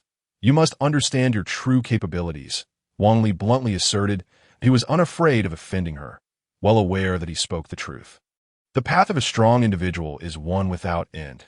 If one becomes enamored with accolades, their mindset will surely stagnate, leading to complacency over time. What is the tale of Zhang Zhongyong? What does it mean to be great, but not necessarily the best? Wang Li had witnessed too many instances of this. Moreover, victories were due to his strength, not hers. At the end of the day, she was merely a weakling with a mental power of 3. 2. If she chose to remain stagnant, Wang Li would find himself trapped in mediocrity for life, a fate he wished to avoid. Upon hearing Wang Li's admonition, Yu Xiaodai's face flushed with embarrassment, and she lowered her head, feeling guilty. "I'm so sorry, no need." Wang Li waved his hand dismissively. "Youth often goes through such phases. I merely wish for you to face reality." "I understand." Yu Xiaodai nodded vigorously. "Shall we continue training in another room?" "Not at all." Wang Li shook his head. "Why not?" she queried once more, puzzled. Continuous combat is essential for enhancing one's mental fortitude and making progress. "Why cease? The increase is too minimal." Wang Liru spoke candidly. The virtual battle network is merely a simulated confrontation. To put it plainly, it employs technological means to place summoners into a rudimentary meditative state, with negligible improvements for novice summoners. The enhancement of mental prowess within the virtual battle network is measured in years, yielding merely a point or 2 in a year, or 7 points after 3 years, which is considered exemplary for an apprentice summoner. Just now, Wang Liru engaged in 2 battles, one yielding triple rewards, and the other a series of victories against stronger opponents, yet the enhancements were almost imperceptible to elevate Yu Xiaodai's mental strength from 3 to 5 within 3 days is nothing short of a pipe dream, rendering further participation here rather futile. However, in the context of regular practice, the current rate of improvement is not slow. Given Wang Liru's caliber, he could assure Yu Xiaodai of victory even in the black iron or bronze silver tiers. The rewards for overcoming higher-level challenges far surpass those of standard contests. Yet, Yu Xiaodai has been stagnant for 3 years. To bridge this 3-year gap in merely 3 days, conventional training methods are inadequate. After all, Wang Liru's objective is to assist Yu Xiaodai in her professional assessment. While he is confident that he could pass the evaluation even at his current level, the minimum requirement of 5 points in mental strength serves as the threshold. Without this, one cannot even qualify for the assessment, let alone achieve a commendable score. Without results, one cannot gain admission to the Summoner Academy. And without such admission, numerous resources would be forfeited that a single misstep can lead to a cascade of setbacks that end this relentless pursuit. How can we enhance ourselves without the battle network? Yu Xiaodai inquired with curiosity. She understands her present goal, yet for her, this is the sole avenue for improvement. IT is imperative to accelerate our progress. Wang Liru replied calmly. Accelerated progress. Hearing this, Yu Xiaodai bit her lip. Simultaneously, Wang Liru's mind was privy to a method for rapidly increasing mental strength in this world.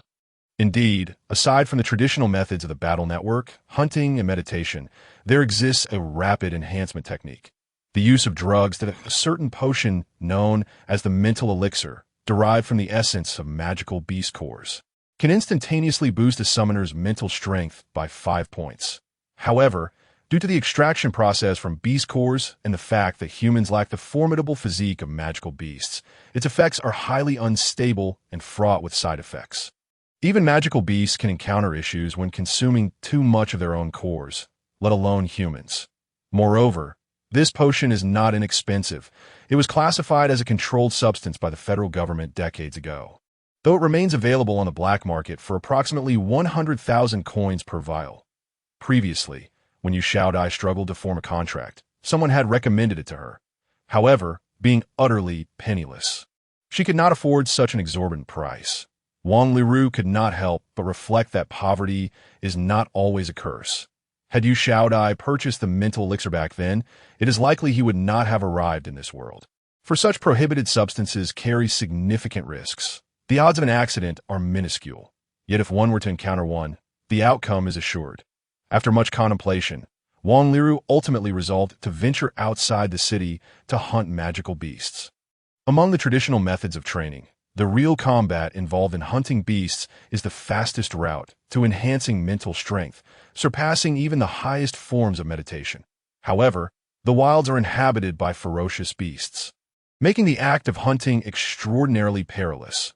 Most summoners who engage in such activities do so not merely for the sake of enhancing their mental prowess, but to complete tasks and acquire valuable resources, thus risking their safety in the wilderness. Hunting magical beasts. Upon hearing Wang Liru's words, Yu Xiaodai was immediately alarmed. Isn't that extremely dangerous? The federal regulations explicitly prohibit bronze-tier summoners from venturing outside the city to hunt. Summoners are a scarce resource. Each one is a warrior capable of defending their homeland.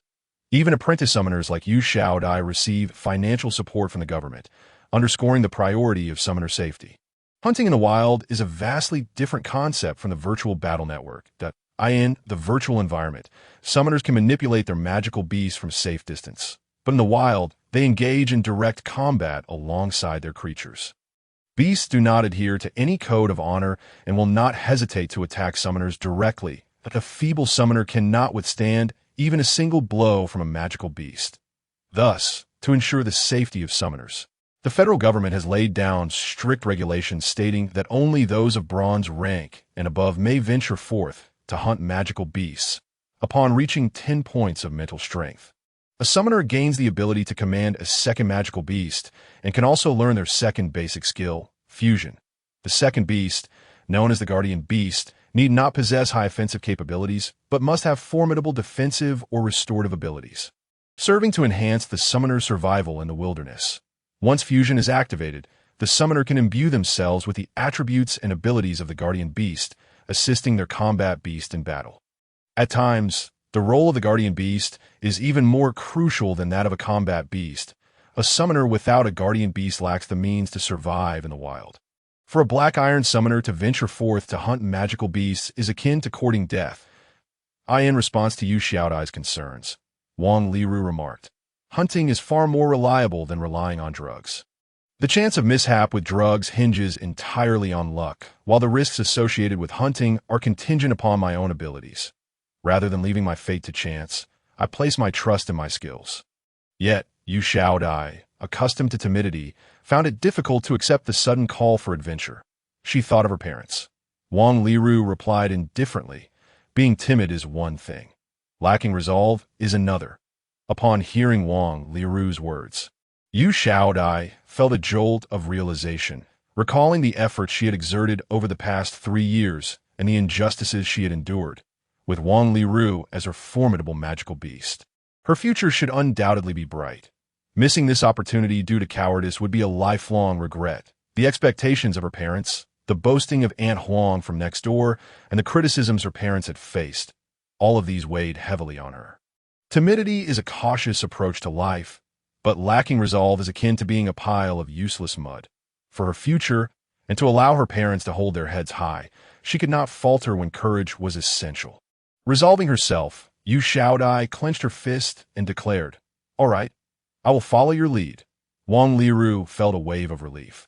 Though he could tolerate her foolishness and timidity, if she lacked even the basic courage and resolve, he would prefer to return to the underworld rather than accompany someone so unambitious for a lifetime. As it turned out, beneath her delicate exterior, she possessed a resilient spirit, making her trainable. Tomorrow is Saturday, and the day after is Sunday, a perfect opportunity for a holiday. The mental strength gained through real combat is remarkably significant. The more formidable the magical beast hunted, the more pronounced the enhancement. With Yu Xiaodai's current mental strength at 3.2, hunting beasts could yield rapid improvements. The 2 days over the weekend should suffice to elevate her mental strength to 5 points. Having exited the battle network, it was already 10 o'clock at night.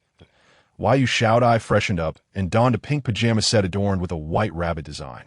Wang Liru stood by the bedside, staring intently at her. Although her mind may be a bit muddled, she was undeniably adorable, albeit still undeveloped. "Hey, do you want to take a bath?" Yu Xiaodai approached Wang Liru, absent-mindedly brushing her delicate fingers against him, and muttered, "Are you really this clean? I was hoping to bathe with you, but are you a boy or a girl?" After speaking, he stole another glance at Wang Li's lower body. Wang Li and Yu Xiaodai communicated through a mental exchange, conveying thoughts directly, rendering any distinction of gender voices inaudible. Wang Li found himself at a loss for words, turning his face away in indifference, signaling his refusal. "Haha, are you still shy?" Yu Xiaodai laughed heartily, as if she had stumbled upon something amusing, and pursued Wang Li with a question. "You haven't had a partner, have you?" "Partner?" Wang Li slowly raised his head, his thoughts drifting back to his own era. As a legendary martial deity, how could Wang Li lack for romantic interests? The daughters of the 4 esteemed families, the holy maidens of nefarious sects, exotic beauties, and golden-haired, blue-eyed maidens surrounded him like a blooming garden. How dare this underdeveloped little girl mock him? "I also haven't had a partner. The girl of my mediocre talent can only hope to marry a commoner, and even that seems unlikely," he retorted.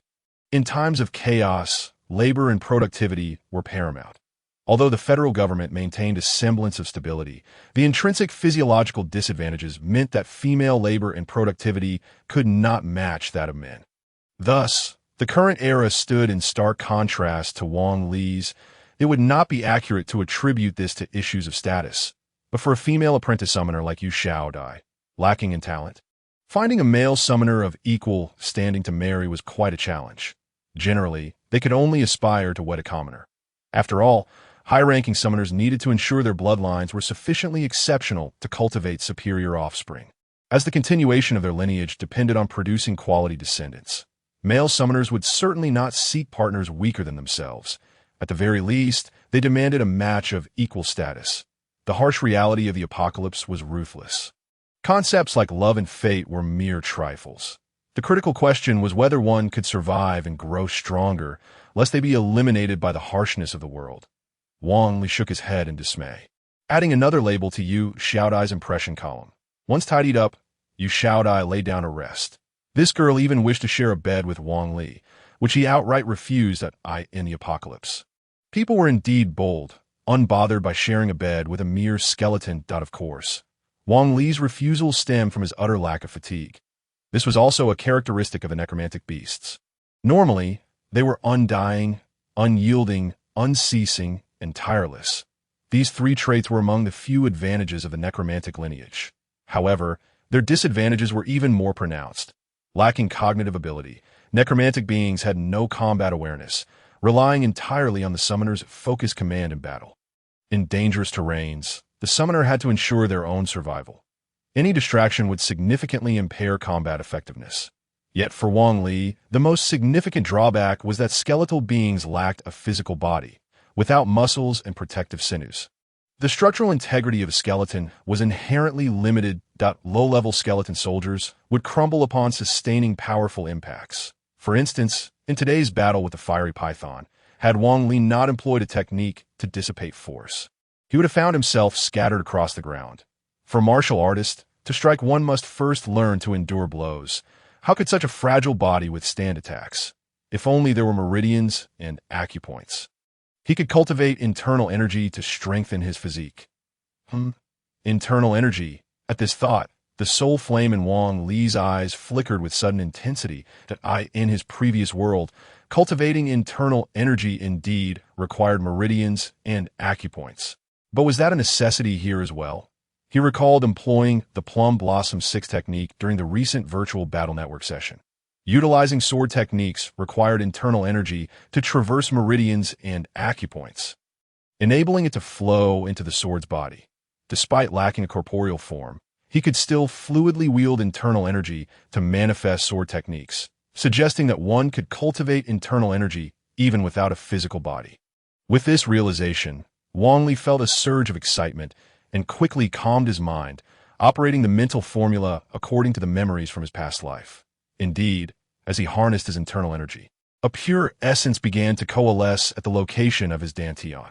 While skeletons naturally lacked a dantian, they could simulate one based on Wang Li's thoughts, akin to what this world referred to as meditation. Simulating a psychic field to condense and absorb the energies of heaven and earth for personal use. Similarly, the absence of meridians and acupoints was inconsequential. By simulating the original physical body through thought, he could command energy to circulate around his skeletal limbs. The heavenly theft technique was a unique internal energy method Wang Li had devised in his era. The depletion of spiritual energy rendered conventional methods of internal cultivation ineffective for condensing spiritual power into true energy. Wang Li, hailed as a martial deity, possessed a talent unparalleled in a millennium, merging the supreme teachings of Shaolin, Wudong, and other sects to create this extraordinary technique, capable of stealing the essence of creation from heaven and earth, and deciphering the mysteries of the sun and moon. In that age of exhausted spiritual energy, he attained the pinnacle of mastery. However, to seize the secrets of heaven and earth was to defy celestial order, leading to karmic retribution that ultimately summoned heavenly wrath upon him. Even the mightiest could not contend with the laws of the universe. Henceforth, the martial deity vanished, his soul wandering the underworld for millennia. Upon returning to this world, everything had changed, and he found himself in the form of a lowly skeleton soldier, truly a twist of fate. With a mere thought, the energy at his dantian began to swirl, forming an elusive sphere of energy. Following Wang Li's guidance, the energy coursed around his entire being, refining the very bones that composed him. It truly works. Wang Li exclaimed with delight, further elated by the fact that the spiritual energy in this world was exceedingly abundant, far surpassing the meager remnants of his previous realm. The heavenly theft technique was originally designed to allow for a sliver of advancement even in extreme conditions. Now, in this environment rich with spiritual energy, its efficacy was bound to be extraordinary. Wang Li felt as if he were a black hole, absorbing all spiritual energy within a radius of hundreds of meters. The abundant energy formed a visible vortex above Yu Xiaodai's bedroom, sweeping in spiritual power from all directions. The spiritual energy gradually infused into the energy sphere within his dantian. The purity of the surrounding energy intensified, and the energy mass within his dantian began to solidify. The refined bones visibly transformed from their previous white hue to a pale black imbued with a metallic sheen. Wang Li distinctly sensed his physical strength surging at an astonishing pace. Simultaneously, the forum of the virtual battle network in Kano City erupted in chaos. Upon opening the forum, one was met with tales of the mysterious skeleton soldier. Shocking, the top expert of the Black Iron rank in Kano City is actually her. Sister Cat can only rank 3rd. Is it true that skeleton soldiers can be this terrifying? The mystery of the fiery dragon's crushing defeat. A level 3 skeleton soldier annihilated a level 9 fiery python. Is this a cover-up or true prowess? Various threads dominated an entire page.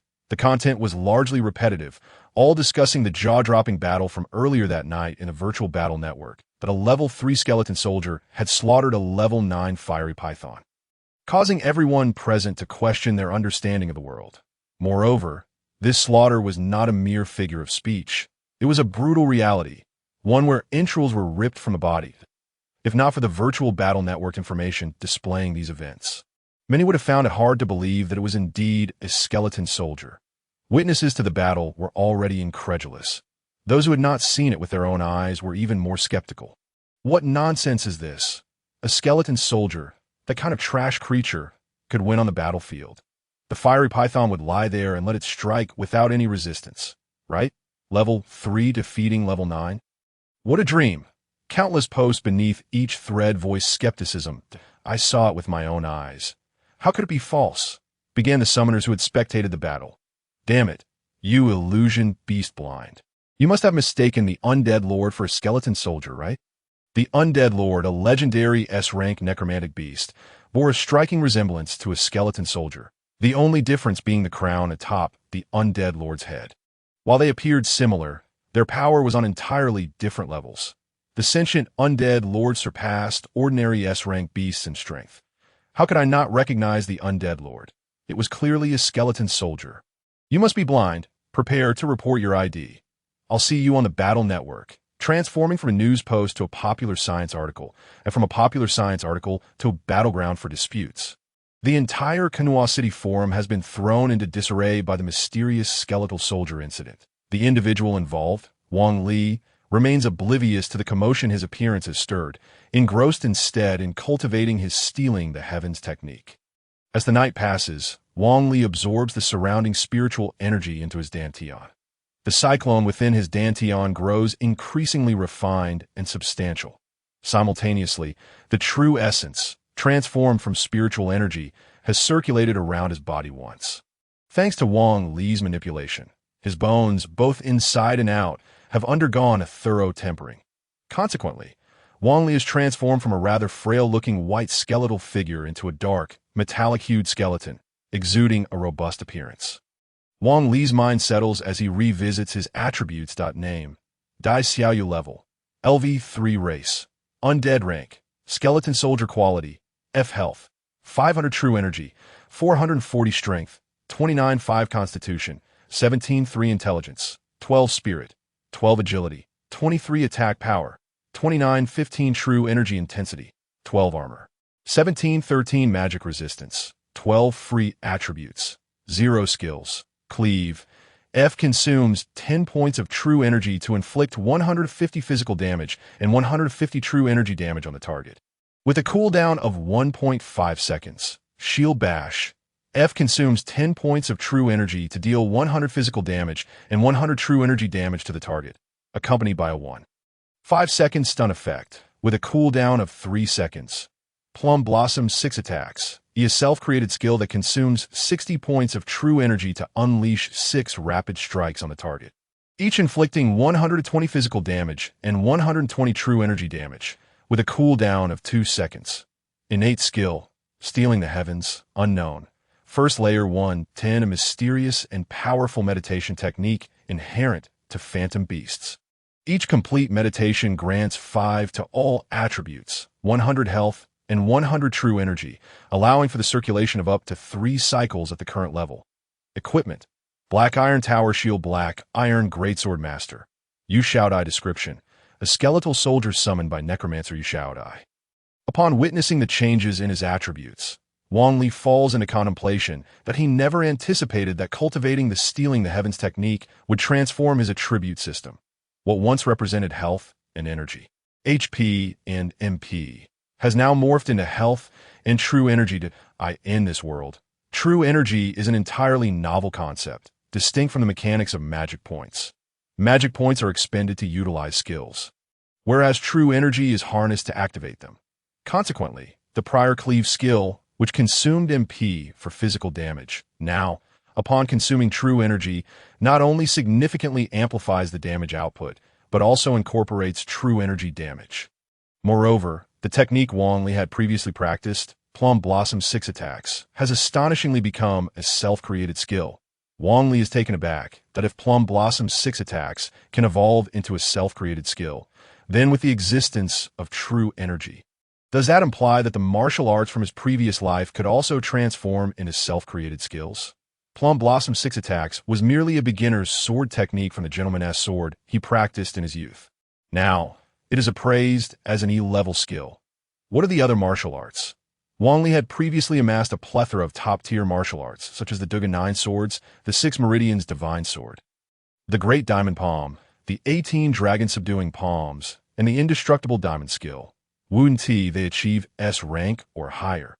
However, given Wang Li's current true energy intensity, he likely lacks the capacity to wield those more advanced martial arts, as many require substantial true energy expenditure. That, of course, techniques can be executed without true energy, but if not powered by true energy, they are unlikely to be regarded as self-created skills to manifest stronger techniques. One must elevate their true energy limit. Speaking of the true energy limit, Wang Li's greatest delight lies in the fact that the stealing the heavens technique has been classified as a martial art, specifically a meditation technique. Frankly, Wang Li did not foresee that what this world refers to as a meditation technique is essentially a method of internal energy cultivation. However, it is not difficult to comprehend. The so-called meditation technique is a means of absorbing the world's spiritual energy to refine one's own energy, aligning closely with the concept of internal energy. The higher the energy capacity of a summoner, the greater their mental strength, thereby allowing for the casting of more skills. It is only fitting that stealing the heavens, as a method of internal energy cultivation, is recognized as a meditation technique in this world. As for the effects of the martial art, Wang Li is exceedingly satisfied. The higher the realm of internal energy cultivation, the greater the benefits conferred upon the practitioner, currently at merely the first layer. Every complete cycle grants 5 to all attributes and an increase of 100 true energy. Should he ascend to a higher realm, the effects of this martial art would undoubtedly be even more pronounced. With a few more cycles of internal energy operation, Wang Li could attain a state of freedom without the need for dedicated leveling up. Regrettably, the operation of martial arts is also contingent upon level. Being only level 3, he is limited to 3 cycles. Xiaoyu, why have you changed color? Just as Wang Li indulges in visions of his impending liberation, Yu Xiaodai's voice interrupts his reverie. Did you turn dark from not bathing all night?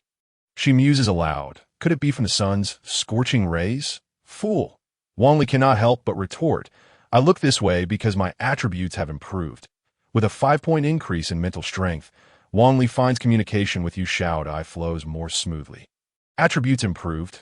Yu Xiaodai quickly pulls up Wang Li's attribute panel, only to find herself rendered speechless. After a long pause, she finally stammers, Why you actually a phantom beast with an innate meditation technique. In this world, the variety of phantom beasts is vast, with each type possessing an array of skills, and even identical phantom beasts may exhibit differing abilities. Take, for instance, the F-grade Thunder-type phantom mouse, some of which possess electric shock abilities, while others may wield a capacity of 100,000 volts. Why can the Wind and Fire Divine Dragon suppress Sister Cat? The skill known as Rain of Fire possessed by the Flame Python is an area of effectability that counters the high evasion of Ranger-type summon beasts. The abilities of higher-tier summon beasts are indeed diverse and multifaceted. Thus, when assessing a summoned beast, one must not merely consider its rank. The inherent skills it possesses are of paramount importance. The more formidable the skill, the greater the cultivation potential of the summoned beast. However, there exists a particularly rare category of summoned beasts that come equipped with the skill known as meditation technique that in essence. This technique is akin to a method of self-cultivation. Just as a summoner can refine themselves through meditation, so too can their summoned beasts. Typically, ordinary summoned beasts enhance their attributes through leveling up and skill allocation. In contrast, those with the meditation technique can absorb the spiritual energy of heaven and earth to cultivate themselves. Much like humans do. It is comparable to the scenario where, while others grow stronger with age, you engage in rigorous training and weightlifting, thereby surpassing your peers. Therefore, even a low-tier summoned beast with the meditation technique possesses potential that rivals that of higher-tier beasts. In the past, there was a summoner in Fusang City known as Master Ji who bonded with an F-rank thunder mouse that possessed the meditation technique. This remarkable beast held its own against S-rank divine beasts in one-on-one battles, leading Master Ji to become a legendary summoner of the Federation. A result, summoned beasts endowed with the meditation technique became the coveted treasures of all summoners. Regrettably, such beasts are exceedingly rare, appearing perhaps once in a century. Since the inception of this concept over 100 years ago, the entire Federation has only known of a handful of beasts that possess this technique. Furthermore, every summoner who partnered with a beast endowed with the meditation technique ultimately attained legendary status. Yu Xiaodai never anticipated that her skeletal warrior would possess the meditation technique. Meanwhile, Wang Li remained remarkably composed. After all, it is not unusual for a martial spirit to possess a method of cultivation. Were it not for the shared knowledge from Yu Xiaodai's mind, Wang Li might not have realized how exceptionally rare such a cultivation technique is for summoned beasts. It seems that the summoned beasts in this world are rather ordinary, as such an abundance of spiritual energy does not lead to self-cultivation. He recalled a time when spiritual energy was scarce, and even foxes and other creatures in the deep mountains would engage in self-training. Upon reflection, however, this makes sense. Cultivation techniques inherently siphon spiritual energy from the environment. The scarcer the energy, the more fervently one must cultivate. Competing with others to seize in a world rich with spiritual energy, there is little necessity for cultivation. It is akin to a household brimming with food, who would still resort to begging. Similarly, the so-called meditation technique employed by summoners in this world is likely not a sophisticated cultivation practice. Let us prepare to depart, for we must exit the city today, Wang Li reminded as he noticed Yu Xiaodai, still lost in her surprise. Ultimately, a summoner's mental prowess is foundational to their summoned beasts. Regardless of Wang Li's innate talent, if he possesses only 3 points of mental strength as a summoner, his own potential will be capped at that level. The highest rank he could achieve would be Tier 3, and the cultivation techniques he could employ would only allow him to operate within 3 cycles of energy. The key to breaking through lies within the summoner themselves. With newfound hope comes renewed vigor. Witnessing Wang Li's talent and potential, Yu Xiaodai felt more confident about her future and became more proactive in her cultivation. Once they were prepared, Yu Xiaodai led Wang Li away from her home. Rather than heading directly to the city gates, she first made her way to the commercial street of Kano City. Hunting magical beasts outside the city is no trivial matter. One must be adequately stocked with supplies. After spending 15,000 coins, she acquired a low-level storage ring capable of holding 30 cubic units, as well as purchasing some food and fresh water. Initially, she intended to buy some equipment, but even the cheapest weapon was priced at 10,000 coins, far beyond her means. As a trainee summoner, her stipend was limited. With 20,000 coins, one could live comfortably as a commoner, but any item associated with summoners commands exorbitant prices. This stark contrast highlights the disparity between summoners and ordinary individuals. Once preparations were complete, Dai Yuanyuan blended into the back of an adventurer's party and exited the city. Outside Kano City lay a vast expanse of wilderness, where black rabbits scurried about to the foot of the city walls. Groups of summoners chased the rabbits in a playful frenzy. The closer one got to the main city, the weaker the magical beasts became. These rabbits were merely first-tier, 1-star creatures. The summoners pursuing them were primarily newly promoted bronze-tier summoners, capable only of hunting low-level magical beasts around the city. Look at those adorable night shadow rabbits, Yu Xiaodai exclaimed, her excitement palpable as she pointed at a rabbit not far away. Wang Li. Go and slay it. Wang Li felt a moment of exasperation as he prepared to charge forward with his sword. Just then, a group of summoners accompanied by their summoned beasts surrounded them. And in an instant, the unfortunate Night Shadow Rabbit was brutally dismembered. The next moments were filled with skinning, deboning, and extracting the magical core. In less than 10 seconds, the once lively rabbit had vanished without a trace. Wang Li was left speechless. The danger posed by magical beasts and the need for adventurers to hunt them stem from the valuable resources they provide. The bones of magical beasts can be fashioned into weapons, their pelts into armor, their cores can enhance the levels of summoned beasts, and even their flesh and organs can be turned into feed. Every part of them holds value, with even their waste being sold to the Federation government as fertilizer for agriculture. These newly promoted bronze summoners, still lacking in resources, would not let any potential profit slip by. Let us venture deeper, Wang Li suggested, feeling increasingly frustrated. The low-tier magical rabbits offered minimal rewards, especially with so many adventurer teams competing for them. Yu Xiaodai aimed to elevate her mental strength to 5 before Monday, making it pointless to compete for low-tier magical beasts here. Moreover, competition among low-level summoners was fierce. Not every summoner possessed high standards, and conflicts over trivial matters were all too common. Given that Yu Xiaodai was illegally outside the city, any trouble could lead to significant complications, much like a habitual thief brawling at the entrance of a police station. Traversing through the outer wilderness of Kano City, Wang Li and Yu Xiaodai arrived at a vast plain known as Dawnlight Plain, located in a dangerous magical beast region near Kano City. Here, the presence of adventurer teams became scarce, as low-tier summoners faced considerable risk in such perilous areas. Only bronze level 5 or higher, or even silver-tier summoners, dared to venture into these treacherous lands. A black iron tier summoner like Yu Xiaodai, wandering here, might just be the first of her kind. As they explored the Dawnlight Plain, Wang Li and Yu Xiaodai soon encountered a colossal creature before them. This beast stood nearly a meter tall and measured 2 meters in length, resembling a small calf in its imposing stature. Simultaneously, information about this creature surfaced in Wang Li's mind.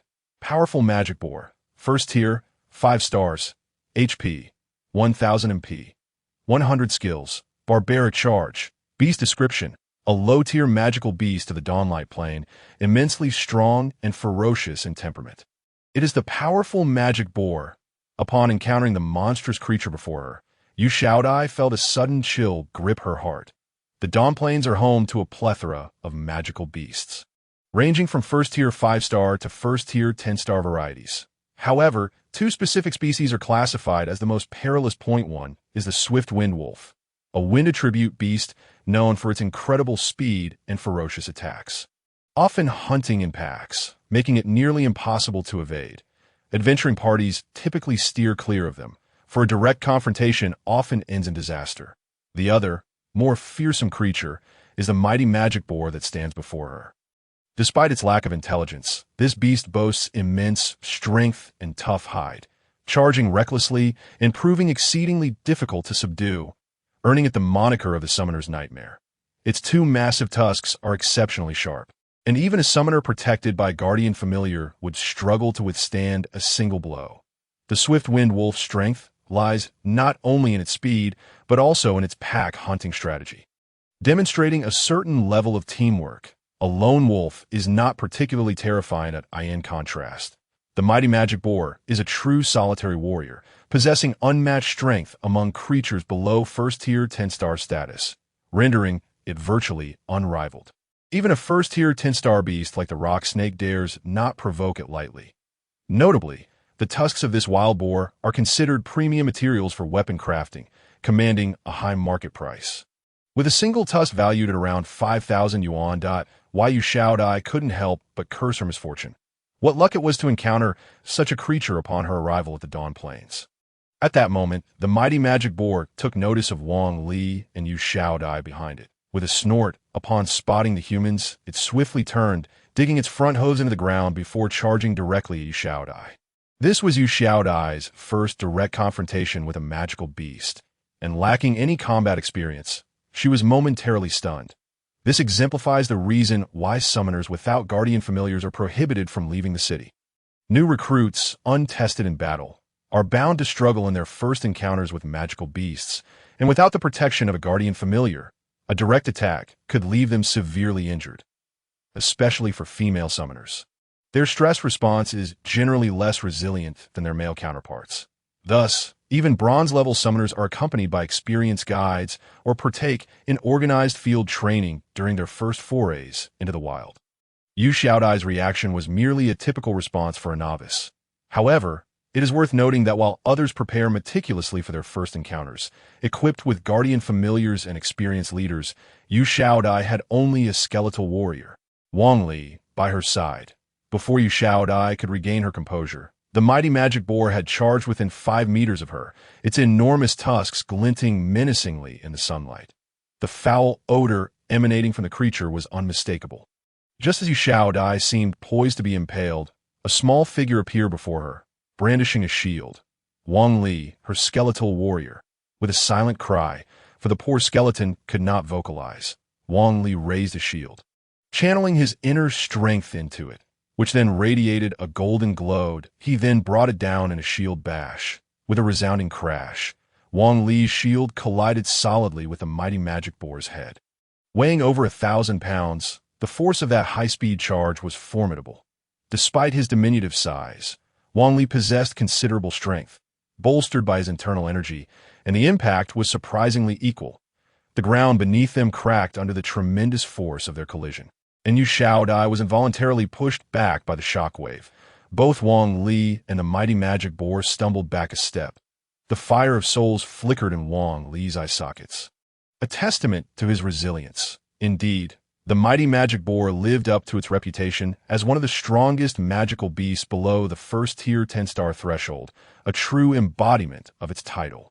After Wang Li intercepted the charge, the mighty magic boar redirected its fury towards him. Taking a few steps back, it launched another savage charge, this time targeting Wang Li. Unfazed, Wang Li remained calm as the beast closed the distance to within 2 meters. He suddenly leapt to the side, evading the oncoming assault. Speed does not equate to agility, especially for a lumbering creature like the mighty magic boar, whose signature move, the barbaric charge, while devastating, has a notable flaw in its difficulty to maneuver. Wang Li waited until the creature was nearly upon him before deftly sidestepping, leaving the mighty magic boar unable to adjust its trajectory. Seizing the moment, Wang Li infused his long sword with internal energy and thrust it forward. The blade easily pierced the creature's neck, and the mighty magic boar continued its charge, propelled by the momentum of its attack. Wang Li swiftly withdrew his sword, and the beast barreled forward for several meters before collapsing with a thud. Lifeless, a fountain of blood erupted from its neck, and a massive damage indicator, 9999, floated above its head at a kill. Yu Xiaodai stood in stunned silence, unable to comprehend what she had just witnessed. Unlike familiars, which are typically nurtured from a young age by their summoners, magical beasts are untamed creatures, aggressive and ferocious, exhibiting terrifying destructive power. The mighty magic boar, a quintessential nightmare for novices, would typically require a group of seasoned bronze-level summoners to take down. Yet Wang Li had dispatched it with a single strike. While Yu Xiaodai recognized Wang Li's strength, she had not anticipated his prowess to such a degree that a level 3 skeletal warrior defeating a first-tier 5-star mighty magic boar with one blow seemed almost supernatural. How did it die so suddenly? She asked, astonished. Wang Li, unfazed by her bewilderment, simply replied, I struck its carotid artery, as this realm intertwines with the world of gaming. Both the phantasmal beasts and the magical creatures exhibit tangible data, complete with health bars and damage mechanics, while still retaining the anatomical vulnerabilities inherent to living beings that a precise strike to a vital point can result in an instantaneous demise. That IT is akin to a robust giant weighing 800 pounds. If you were to stab him 10 times with a dagger, he may merely suffer severe injuries. Yet a single thrust to his neck or temple would assuredly prove fatal, regardless of his 1,000-pound heft. Wang Li, renowned as a martial deity of his generation, adheres to the principles of swiftness, accuracy, and lethality. subduing foes with a singular, decisive blow, unlike the typical phantasmal beasts that engage in drawn-out duels with the formidable magical boars. Just moments ago, as Wang Li brushed past the mighty magical boar, he expertly targeted the creature's carotid artery and delivered a precise strike. The speed and precision of his maneuver exceeded the comprehension of the inexperienced Yu Xiaodai, who, if she were capable of grasping such skill, would need to possess at least the prowess of a gold-tier summoner. After all, Wang Li had previously dispatched the ice and snow phantom leopard and the blazing fire python with similar critical strikes. Though the methods of attack varied significantly in comparison, the technical finesse displayed in this single-sword thrust was akin to the mastery of deflecting a torrential barrage of fireballs with the Plum Blossom Six-Scatter technique. Observers, including several silver-tier summoners, were left bewildered, unable to comprehend the unfolding spectacle of a critical strike. Indeed, upon hearing Wang Li's explanation, Yu Xiaodai was once again astonished by the sheer sophistication of such combat techniques that could execute a vital attack in such circumstances. She could scarcely fathom it. Quickly, clear the battlefield. Wang Li's reminder jolted her back to reality, prompting her to rush to the side of the magical boar and begin processing the spoils. Magical boar meat 7 tier. First quality, 99 item description, a premium ingredient. Magical boar hide 5 tier. First quality, 99 item description, a high-quality magical material for crafting armor. Magical boar tusks 2 tier. First quality, 100 item description, a high-quality magical material for weapon crafting. Magical beast crystal core quality. First quality, 97 attribute, strength item description, the crystal core of the mighty magical boar. The tier of magical beast materials correlates directly to the creature's inherent strength.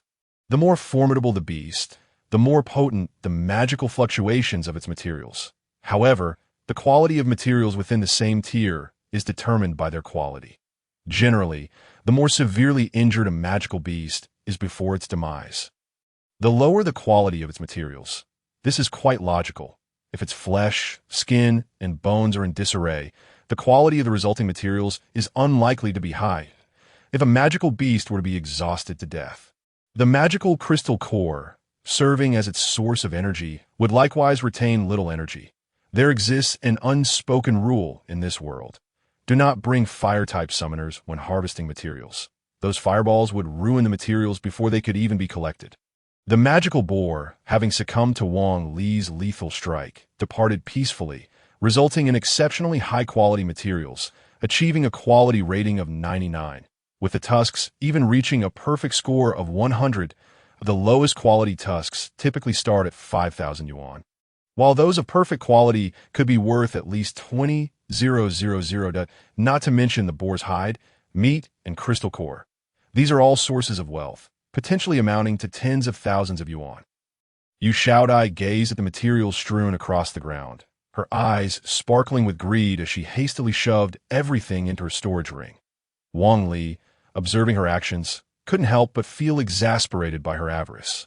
Suddenly, as Yu Xiaodai finished gathering the materials, a dark object rolled out from the corpse of the magical boar. She instinctively reached out and grasped it, exclaiming with delight, "Ah, it's a piece of magical equipment." Concurrently, Wang Li received the equipment information in his mind. Magical boar bracers, tier, black iron armor, 3 magic resistance, 2 strength, 2 constitution, 2 item description. A magical armor crafted from the essence of the mighty magical boar. Equipment is paramount for a summoner, second only to their phantasmal beasts. As the saying goes, a craftsman must sharpen his tools to do good work. A summoner's equipment not only enhances their attributes, but also allows them to share these attributes with their phantasmal beasts, thus amplifying their survival and combat capabilities. That AS for why magical beasts drop equipment. Records from summoner academies explain that due to their existence in the wild, abundant in spiritual energy, excess magical power within them may coalesce into equipment for summoners. While this may seem implausible, in a world fused with gaming elements, what appears unreasonable becomes valid. Magical equipment is categorized from lowest to highest as follows: black iron, white, bronze, green, silver, blue, gold, yellow, dark gold, orange, epic, purple, legendary, pink, and mythical red. Though black iron is the most basic tier, it is exceedingly rare for novice summoners. After all, not every creature has the chance to yield equipment. Even the most mundane black iron gear has a low drop rate. And the special attribute enhancements make it far superior to the ordinary equipment crafted by city blacksmiths. Ordinary equipment without attribute enhancements typically starts at 4-digit prices, with weapons beginning at a minimum of 10,000. This pair of bracers, boasting 2 points each in strength and constitution, could fetch at least 50,000 on the market. This is no exaggeration.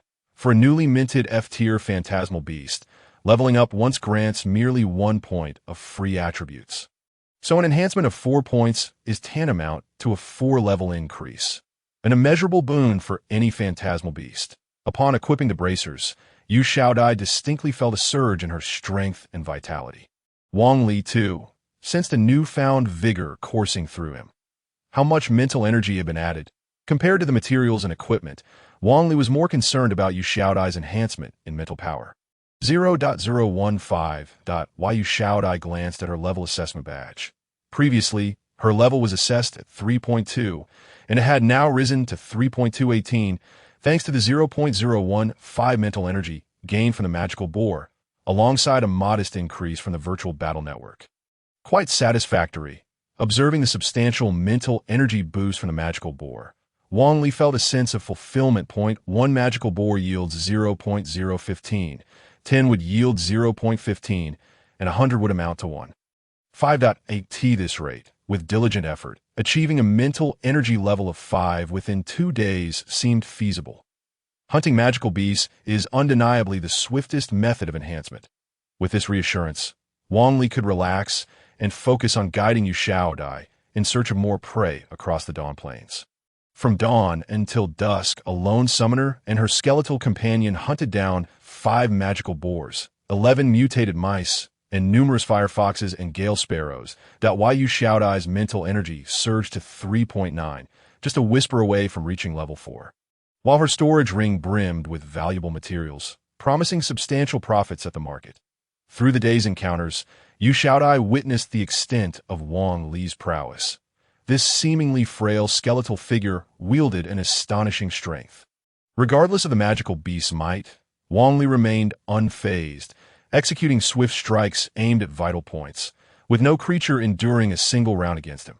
This left Yu Xiaodai questioning her own abilities.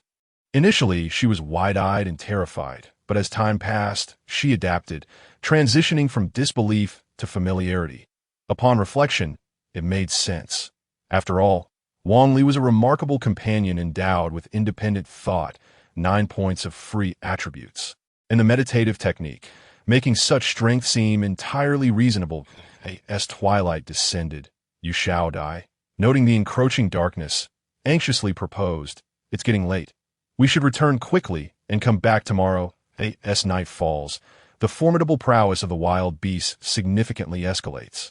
Typically, whether lone summoners or adventuring parties, when darkness descends, the first instinct is to retreat to the safety of the city or to pitch camp in a secluded area. The Dawn Plains harbor countless nocturnal monsters. And with visibility severely hampered at night, the dangers multiply exponentially compared to the light of day. What? You suggest lighting a torch. That is indeed an option to eye in the vast expanse of darkness, surrounded by foraging beasts. Wielding a torch renders one as conspicuous as a firefly in the night. It would be sheer luck to avoid being besieged by these creatures. Very well. Wang Li nodded in acknowledgement that in truth. As an undead being, the night is his domain. His perception is governed by the flame of his soul, rendering the distinction between night and day insignificant. However, Yu Xiaodai is ill-equipped to handle the perils of the wilderness after dark, and accompanying her poses considerable risk. If anything were to befall her, Wang Li would be sent back without question, and that is a gamble he cannot afford. The pair hastened toward the direction of Kano City while the sun still lingered in the sky. Upon reaching the very heart of the Dawn Plains, Wang Li abruptly halted, grasping Yu Xiaodai's arm, exclaiming, "This is not good. There is a murderous intent." A question mark appeared above Yu Xiaodai's head. Murderous intent? What could that possibly be? Suddenly, a chilling howl pierced the air. Startled, Yu Xiaodai instinctively shivered and looked up in the direction of the sound, only to behold pairs of glimmering green eyes that had appeared ominously close, within less than 50 meters of them. The moment she laid eyes upon those pairs of eyes, Yu Shaodai felt her spirit nearly leave her body. That it is the swift-winged wolves. To be precise, it is a pack of swift-winged wolves. Although classified as a first-tier, 5-star monster, the swift-winged wolves do not possess the overwhelming strength of the formidable mighty magic boar. Yet they are renowned, alongside the mighty magic boar, as the two most terrifying creatures of the Dawn Plains, with a ranking even above that of the boar. While the mighty magic boar is undeniably fierce, it lacks intelligence. Relying solely on brute force in combat, newcomers may indeed find a nightmare, but a clever enough individual can still evade it, and experienced veterans can easily navigate around the mindless brute. However, the swift-winged wolves are an entirely different matter. Not only are they ferocious and highly aggressive, but they also possess considerable intelligence. They're capable of organized pack tactics, understanding the art of ambush, making survival against a swift-winged wolf encounter nearly impossible for a summoner. Thus, they're often referred to as the summoner's bane. What is even more alarming is their wind attribute, which grants them incredible speed. With their coordinated movements resulting in enhanced velocity, encountering a swift-winged wolf means that even if one wishes to flee, escape becomes an unattainable dream. Countless summoners meet their demise each year at the hands of these cunning predators. A saying in Kano City suggests that when confronted by swift-winged wolves in the wild, one should simply write a farewell letter, as attempting to escape is futile. They prefer their meals fresh. What should we do? As the encircling swift-winged wolves drew closer, Yu Shaodai was on the verge of tears, instinctively shrinking behind Wang Li. As a complete novice, in such a dire situation, her only hope lay with her phantom beast. Do not be afraid, Wang Li reassured her, using his shield to protect her, while the flame of his soul flickered in his eyes. After surveying their surroundings, he calmly instructed, "Stay behind me. There will be no danger." A chilling howl echoed once more. The pack emerged from the underbrush, gradually closing in on Wang Li and Yu Shaodai, encircling them. Swift-winged wolf, first tier, 5-star. HP, 500 MP, 200 skills, pounce bite. Monster description, low-tier beasts of the Dawn Plains. Swift in movement and exceedingly cunning. This pack consists of 8 swift-winged wolves. While not as massive as the mighty magic boar, they are still of considerable size, their greenish fur exuding a foul stench. Their bared teeth glisten with drool. One bite from such a creature would surely not result in rabies, would it? Upon witnessing the frenzied appearance of the swift-winged wolves, Wang Li felt a twinge of concern, though he quickly reminded himself that as a skeletal being, he was likely immune to such infections. Yet he could not help but wonder if they had a particular penchant for gnawing on bones. As Wang Li pondered, the wolves had already closed in to within 5 meters of the pair, effectively trapping them. Another howl erupted, and as if receiving a command, the 8 swift-winged wolves lunged toward Wang Li and Yu Shaodai. "Hold on to me." Wang Li remained unfazed as the pack charged, his shield securing Yu Shaodai's waist while he communicated his intent. Why Yu Shaodai, in a flurry, clutched Wang Li tightly. How soft she is, Wang Li mused inwardly, before leaping high into the air. Thud, thud, thud. The wolves' pounces missed their mark, their claws landing where Wang Li had just stood. Before the wolves could react to their failed assault, Wang Li's sword descended from above, tracing a beautiful arc in the air. The blade sliced through the bodies of the wolves. Thud, thud.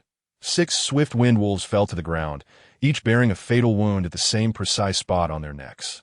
Identical in shape and location. Suddenly, 6 sprays of crimson erupted skyward, resembling a blood-red plum blossom blooming in the night. Unfortunately, it was too late for Yu Shaodai to witness such a hauntingly beautiful scene, as she lacked night vision. Had any other summoners been present, they would have surely been left agape in astonishment. Everyone is acutely aware of how terrifying a swift-winged wolf pack can be. A group of 8 is considered substantial. Typically, they roam in smaller clusters of 3 to 5. Even so, to hunt a pack of 5 mid-sized swift-winged wolves, at least 10 bronze-tier, level 5 summoners would be required. And even then, success is not guaranteed without casualties. Yet in a single exchange, Wang Li's skeleton warrior had reduced the formidable pack of 8 to a mere 2. this even a human, referring to summoner Yu Xiaodai. How strong must one be to achieve such a feat? If they were to learn that Yu Xiaodai was only at bronze, level 3, they would undoubtedly question their very worldview. Unbeknownst to them, while the Swift Wind Wolves are regarded as a fearsome hunting collective with remarkable teamwork and intelligence. To Wang Li, they were merely low-tier beasts with a paltry 500 hit points. Even a 1,000 hit point Mighty Boar King would succumb to a single sword strike, let alone these creatures, under the weight of absolute strength. The distinction between an ant and 10 ants becomes negligible. Duck! Upon landing, Wang Li issued another command without hesitation that Yu Xiaodai obediently lowered her head. Swish! Just then, a glint of cold light flashed by as a massive wolf claw narrowly missed Yu Xiaodai's head, striking the ground behind Wang Li. In response, Wang Li swiftly retaliated, plunging his sword into the eye of the swift wind wolf, emerging from the back of its skull before swiftly twisting his wrist. The piercing sound of metal grinding against bone resonated in Yu Xiaodai's ears. The wolf's brain matter mingled with blood, gushing from its eye socket as it convulsed violently, destined for demise. Turn to the right. Before Yu Xiaodai could fully absorb the situation, Wang Li's directive echoed her mind once more.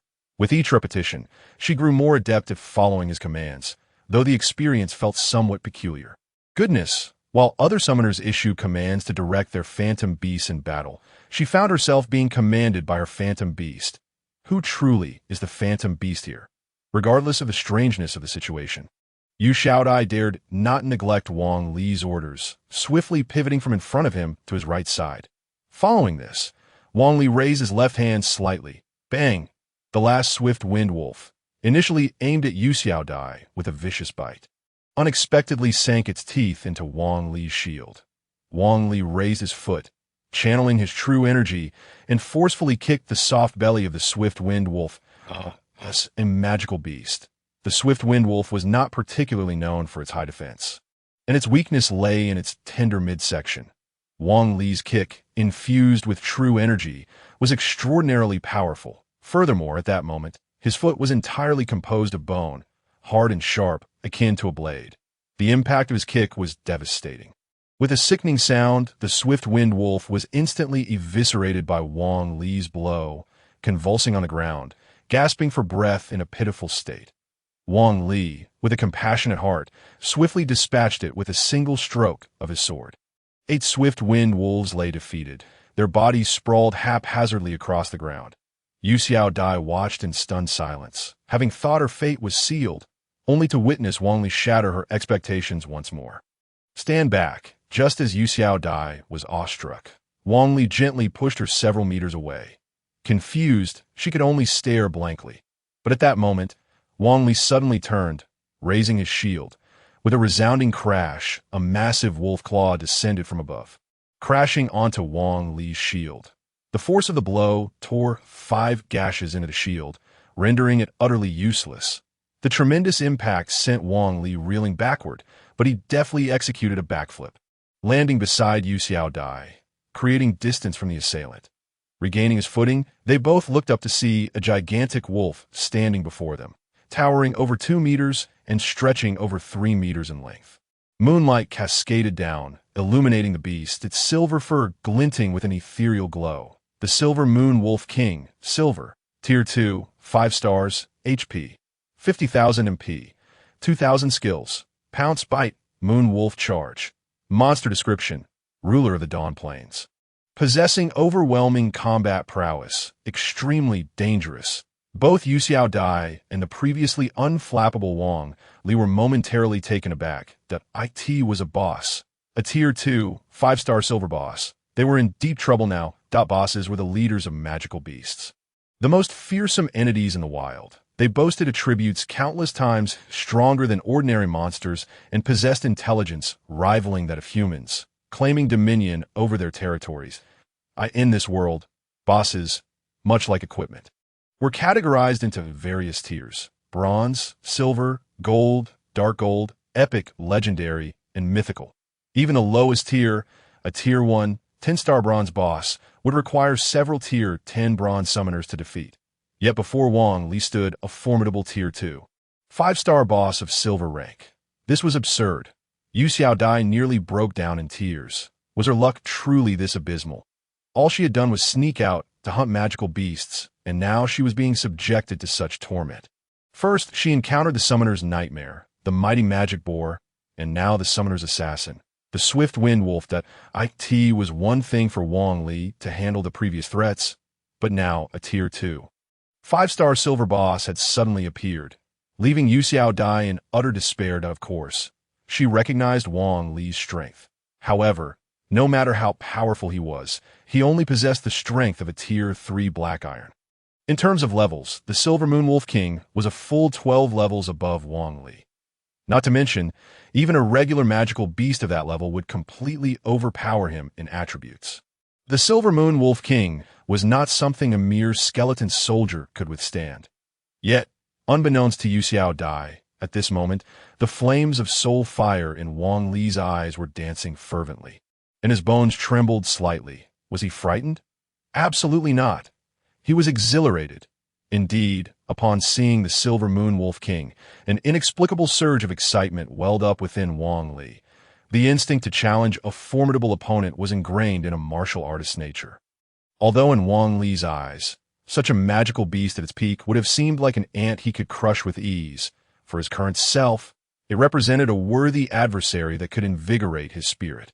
Moreover, through Yu Xiaodai's shared knowledge, she understood that while bosses were indeed powerful, they were also immense mobile treasure troves. Equipment, skills, materials, everything of value that summoners sought could be acquired from boss-level magical beasts. Most importantly, the Silver Moon Wolf King was precisely the boss that the Summoner Guild in Kano City was offering a bounty for, with a reward of 1 million and a piece of silver equipment, a sum that could not be deemed insignificant. Defeating this Silver Moon Wolf King would allow Yu Xiaodai to transform her life from poverty to a comfortable existence, freeing her from the need to venture into the wild for a considerable time, and securing her tuition for the Summoner Academy. Come forth, with this thought in mind, Wang Li discarded his now-defunct shield and provocatively gestured at the Silver Moon Wolf King with his left hand. Ow!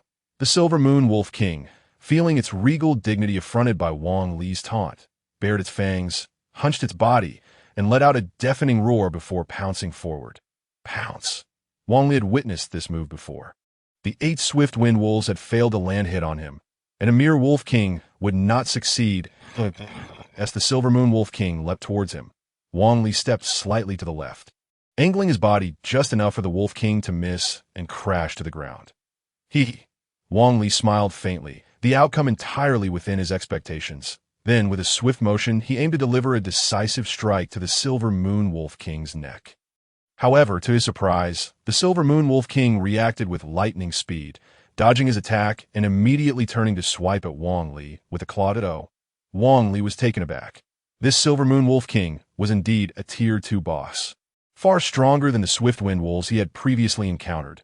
Typically, when a regular monster missed an attack, it would be left vulnerable for a moment, allowing Wang Li to capitalize on the opportunity and deal a lethal blow. But the Silver Moon Wolf King was unnaturally agile, executing a continuous chain of attacks. In the midst of his contemplation, the Wolf King's claw was already upon him. Wang Li had experienced the ferocity of that claw firsthand. His shield had been shredded like paper with just a single swipe. If he were to take the full brunt of that attack, he would surely be obliterated. In a split second, Wang Li raised his sword defensively, positioning it to absorb the impact, while simultaneously pushing off the ground with his feet, executing a backward leap to mitigate the force. Smack!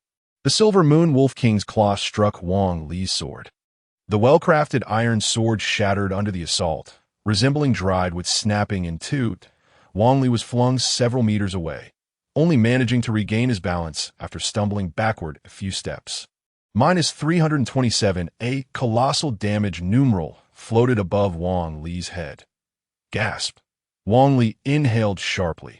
Even after performing a backward leap to mitigate the force, that claw had obliterated his sword and reduced his health to a mere fraction, depleting over 60 points of his already limited 500 health. Just how terrifying was the power behind that attack? Upon witnessing Wang Li's weapon utterly destroyed by the boss, and his health reduced to critical levels. Yu Xiaodai panicked, desperately casting a basic healing spell to restore his health. 5555555. A flurry of healing numbers appeared above Wang Li's head, quickly restoring his health to full. Yet Wang Li interjected, "Don't heal me. It's futile that if the aggro shifts, it will become even more troublesome." Just moments ago, with a shield and a long sword in hand, Wang Li could barely withstand the Silver Moon Wolf King's 2 assaults and still remain standing. Now, however, Wang Li is left unarmed. Utterly incapable of blocking the Wolf King's ferocious strikes, the mere touch would spell his demise. Proximity alone could lead to his downfall. Whether his health is restored to full capacity or not makes little difference. Should Yu Xiaodai attract the Silver Moon Wolf King's ire through excessive healing, Wang Li would be compelled to divert his attention to protect her, complicating matters further. Why Yu Xiaodai paused, bewildered by Wang Li's insistence on halting her healing efforts.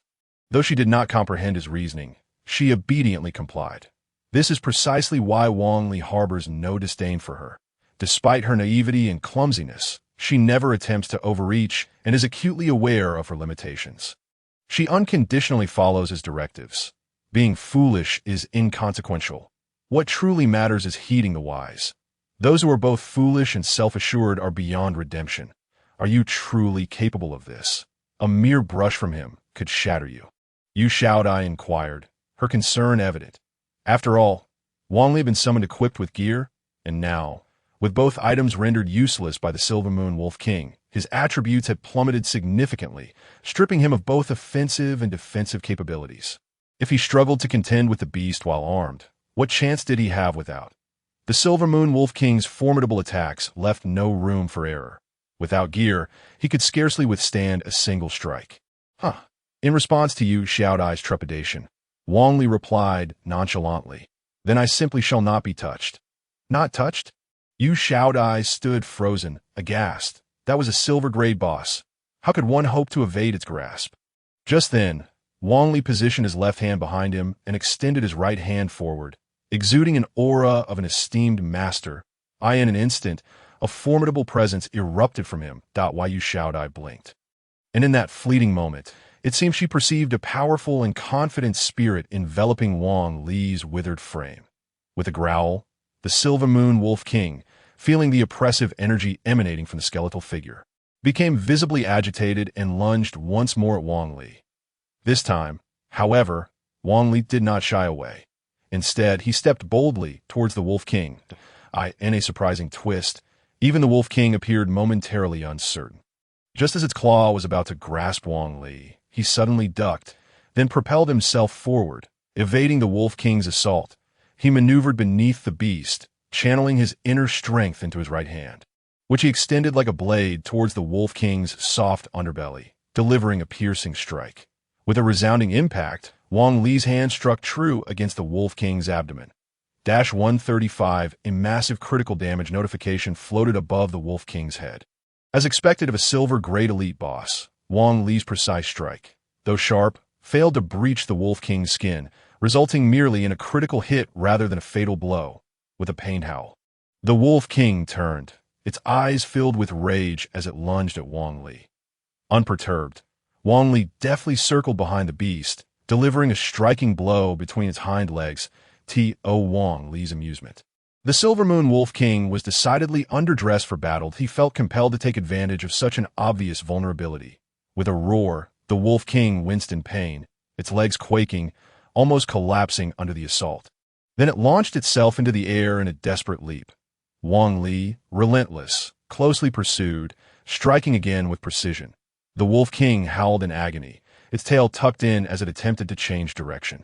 Yet Wang Li, like a shadow, followed closely, delivering another punishing blow. The Wolf King was clearly in distress, tears nearly forming in its eyes.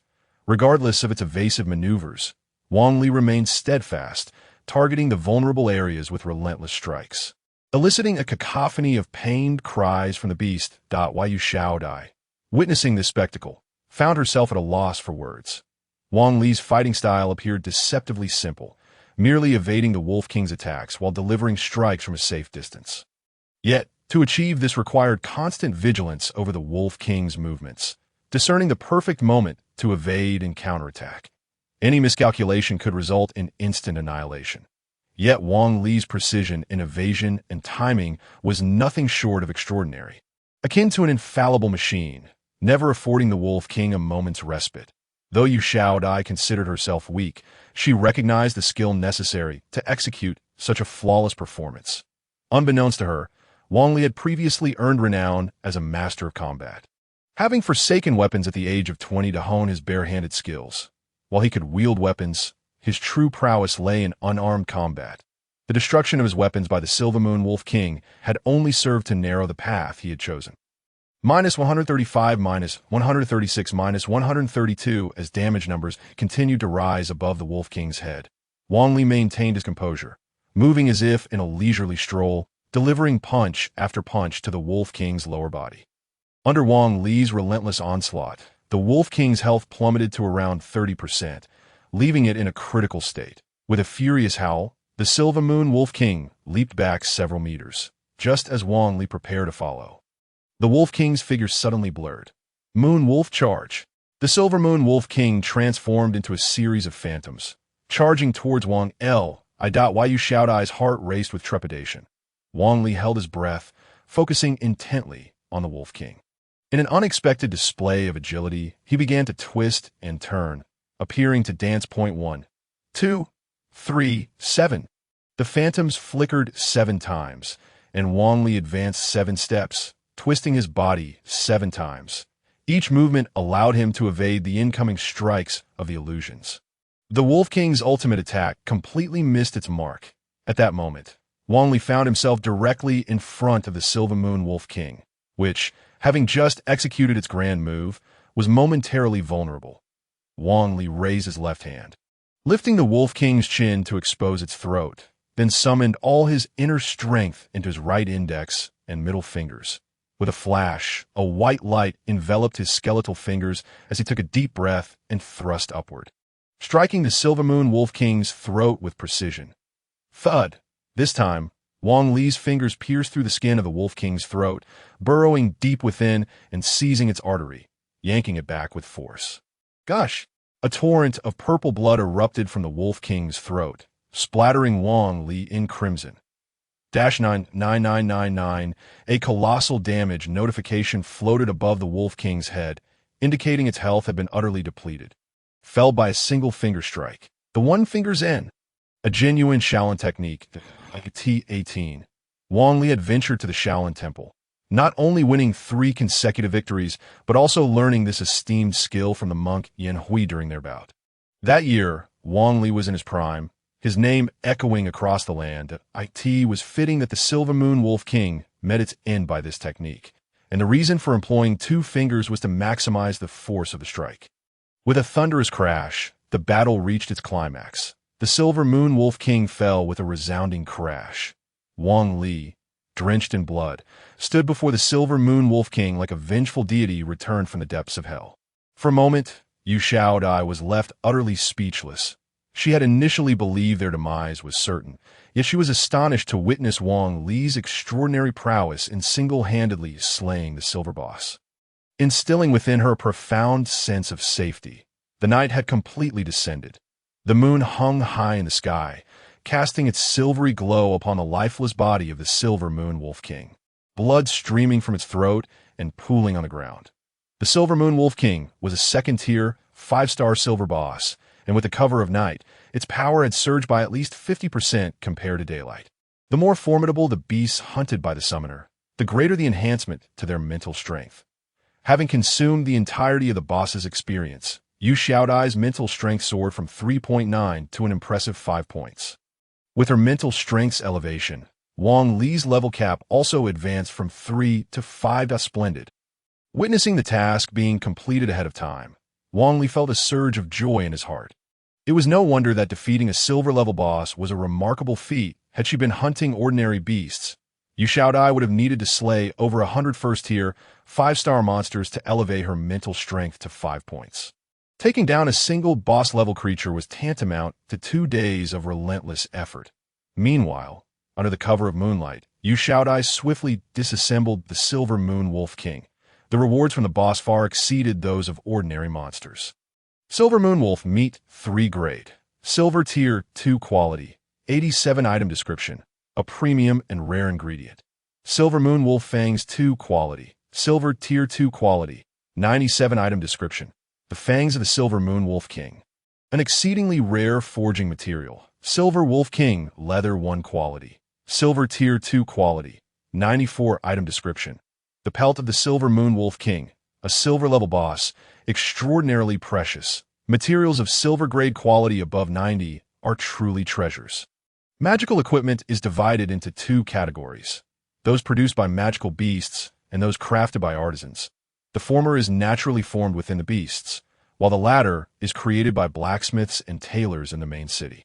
To forge high-grade magical equipment, one must utilize high-grade materials from magical beasts. Silver-grade materials are essential for creating silver-quality gear, and the higher the quality level, the greater the probability of crafting exceptional magical attributes.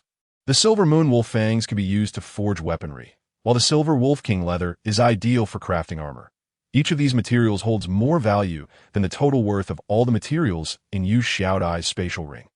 As for the Silver Moonwolf meat, while it cannot be used for equipment crafting, it is a rare ingredient with a certain probability of permanently enhancing the summoner's attributes upon consumption. Though the increase may be modest, it is still better than nothing. After gathering all the materials, Yu Xiaodai discovered a pile of gleaming items beneath the Silver Moonwolf King. Wolf King's Fong, Necklace Grade, Silver Attack, 15 Magic, 15 Strength, 5 Agility, 5 Silver Moon Blessing. Passive. Enhances healing effects of Necromancer Summoner by 50. Wind's Blessing. Passive. Increases movement speed of Summoner and Phantom Beasts by 10. Usage requirement. Mental Strength 5 Summoner requirement. Universal item description. A powerful equipment infused with the power of moon spirits and wind elements. The attributes of the Silver Moon Blessing are quite standard, merely enhancing healing. Yet the Wind's Blessing boasts an incredibly potent attribute, directly boosting the attributes of both the Summoner and the Phantom Beasts. This is a typical enhancement effect, making it highly practical. Moreover, jewelry-type magical equipment has the lowest drop rate among all equipment, rendering it rare. Even wealth cannot guarantee acquisition. More importantly, it is universal equipment, meaning any type of summoner can utilize it. Without a moment's hesitation, Yu Xiaodai adorned it around her neck. Wolf King's Claw, Dagger, Grade, Silver Attack, 30 Magic, 30 Strength, 5 Agility, 5 Tyrant. Passive, increases critical hit chance of Summoner and Phantom Beasts by 10. Tier, passive, grants a 10 chance for Summoner and Phantom Beasts to inflict a tier effect on their target, reducing healing effects by 30 while in a tier state. Usage requirement. Mental Strength 5 Summoner requirement. Ranger type item description. A dagger with formidable destructive potential. In comparison to the Wolf King's Fong, this dagger's attributes are significantly more powerful, enhancing critical hits and featuring a tier effect, typical of Ranger type equipment. Unfortunately, the Summoner requirement is also Ranger type, rendering it unusable for Yu Xiaodai. Can you use it? Yu Xiaodai inquired as she handed the dagger to Wang Li, recalling how she had previously seen him seize other Phantom Beast equipment. No. Wang Li replied after attempting to equip it, returning it to her. What a pity, Yu Xiaodai sighed, casually tossing the dagger in her storage ring. Presently, even basic equipment starts at 5,000, while silver equipment commands prices of at least 300,000. Lastly, she discovered a skill book. Wind's Halo category. Skill book grade. E attribute. Wind usage requirement. None skill description. A skill book that enhances the movement and attack speed of the Summoner and Phantom Beasts. This is an E-tier enhancement skill book? I can't believe my luck. Upon seeing the skill book in her hand, Yu Xiaodai's eyes sparkled with excitement. This was no ordinary skill book. It was akin to striking gold.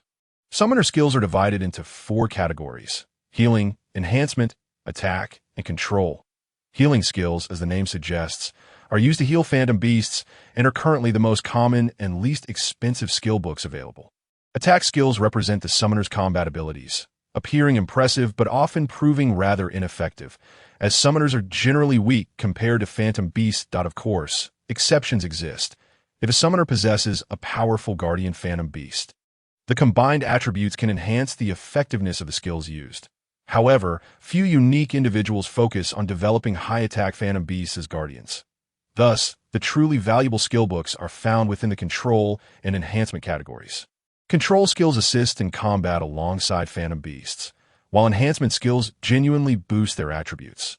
Although this skill book is merely E-tier, its classification as an enhancement skill renders it quite valuable, estimated conservatively at over 500,000. However, Yu Xiaodai had no intention of selling it. Instead, she enthusiastically chose to learn it. With the completion of the monster hunt, Yu Xiaodai had accumulated quite a cash, and upon returning to the city to sell her spoils, the earnings would suffice for quite some time. She was not currently in dire need of funds. This skill book, being a rare item capable of enhancing both her and her phantom beast attributes, was of utmost priority. As Yu Xiaodai decided to learn the skill, her attribute panel expanded to include a new summoner skill that Wind's Halo. Passive, enhances the movement and attack speed of the summoner and phantom beasts. 1 mental strength. From a skill description, it appeared that Wind's Halo and Wind's Blessing were quite similar.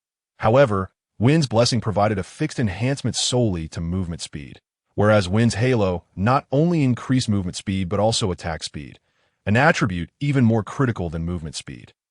The key advantage is that Wind's Halo is a growth skill, with its enhancements scaling alongside the summoner's mental strength, making it evidently superior in comparison. Equipping silver grade gear and an E-tier skill, Yu Xiaodai had effectively upgraded from a mere slingshot to a formidable cannon, significantly enhancing her attributes. Although the summoner's attributes were predominantly hidden, only mental strength being displayed, Yu Xiaodai's current capabilities could certainly rival any 10th level Iron Tier summoner. Little fish, this is yours. After cleaning the battlefield, Yu Xiaodai handed Wang Li a gleaming gemstone. The gem was approximately the size of a fist, subtly radiating a cyan glow, intertwined with a flowing darkness beneath the azure hue.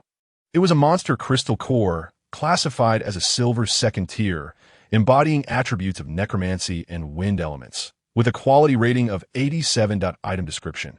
This crystal core, derived from the body of the Silver Moon Wolf King, is brimming with energy and nearly perfect. In this realm, the energy source for necromantic beings is the moon, which they absorb to enhance their power. Thus, the Silver Moon Wolf King's crystal core possesses necromantic attributes.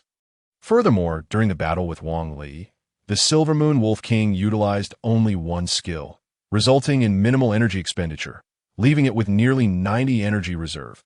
Monster crystal cores are among the most precious items in this world, with even the most basic 1st-tier cores starting at 5 digits.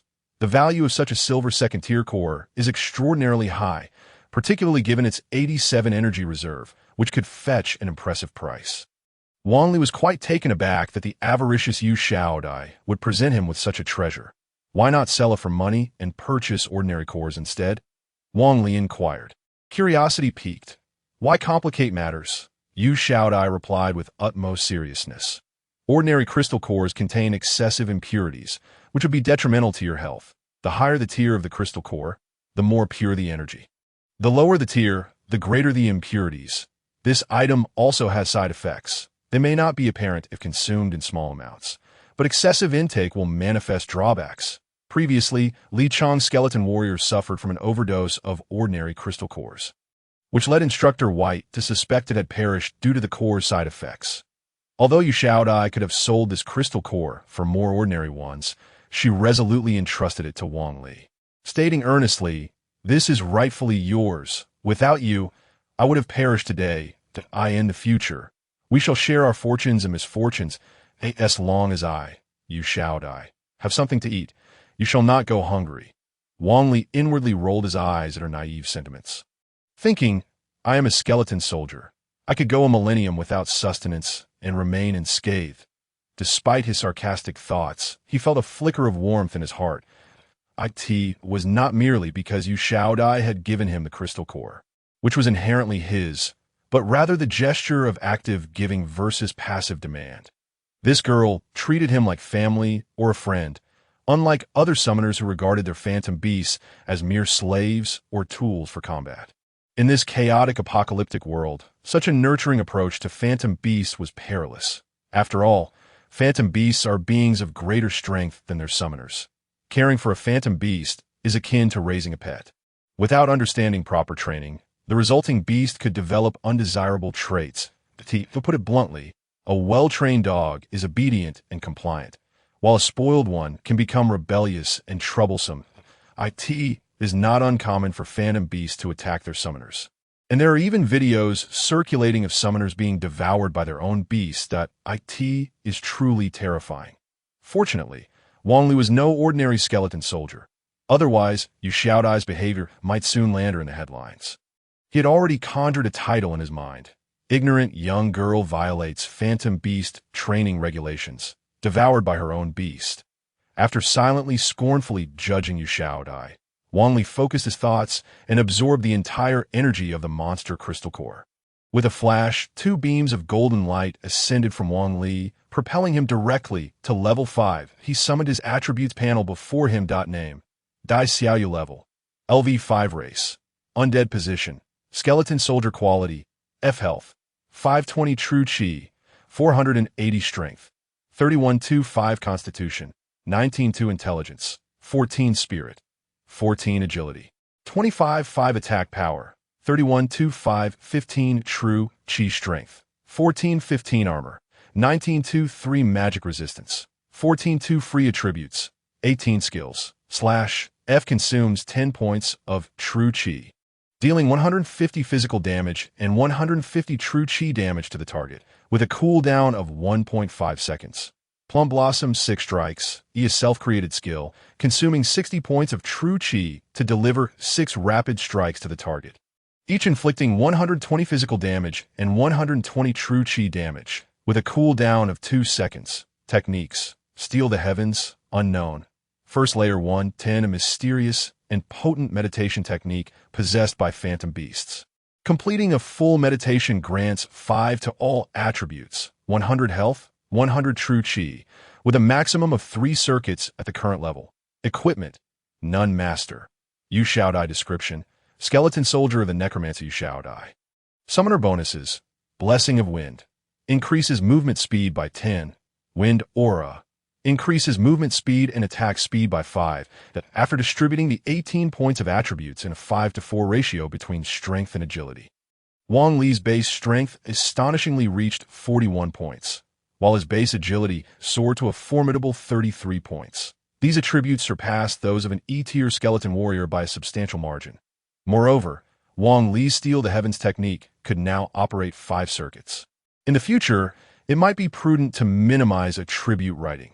With inadequate mathematical skills, the writing becomes both tedious and cumbersome, detracting from the reader's experience. Beneath the moonlight, Wang Li and Yu Xiaodai made their way back to Carno City.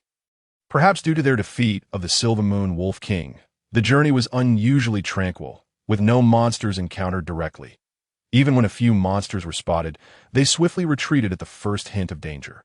Upon returning home, Yu Xiaodai's parents greeted her with expressions of acute worry, exclaiming, "Where have you been? We haven't seen you all day." Typically, Yu Xiaodai was a homebody, spending her time either in her bedroom or at the library. The fact that she had stealthily left early in the morning without returning had left her parents deeply concerned. "I just went out for a stroll," Yu Xiaodai replied nonchalantly. She neither lied nor told the full truth. It was not that she wished to deceive them, but venturing outside the city as a novice summoner was perilous and against regulations. If her parents were to discover that she had left the city, they would undoubtedly keep an even closer watch on her in the future. "You scared me. I thought you had gone outside the city." Upon hearing this, Yu's father, with a face full of concern, remarked, "You must not venture outside the city. The news reports that the Wolf King has emerged once more today, that a team of bronze summoners set out for training and has yet to return. I fear." At this point, Yu's father could not continue to care for one's own young is to care for others' young as well. As their child was also a summoner, any news of such peril would naturally weigh heavily on a parent's heart. Although in this apocalyptic world, everyone understood the inevitability of life and death, and that fortune lies beyond one's control, the essence of humanity cannot be extinguished while one still draws breath. The Silver Moon Wolf King had been prowling around Kano City for several months, preying on solitary adventurer teams.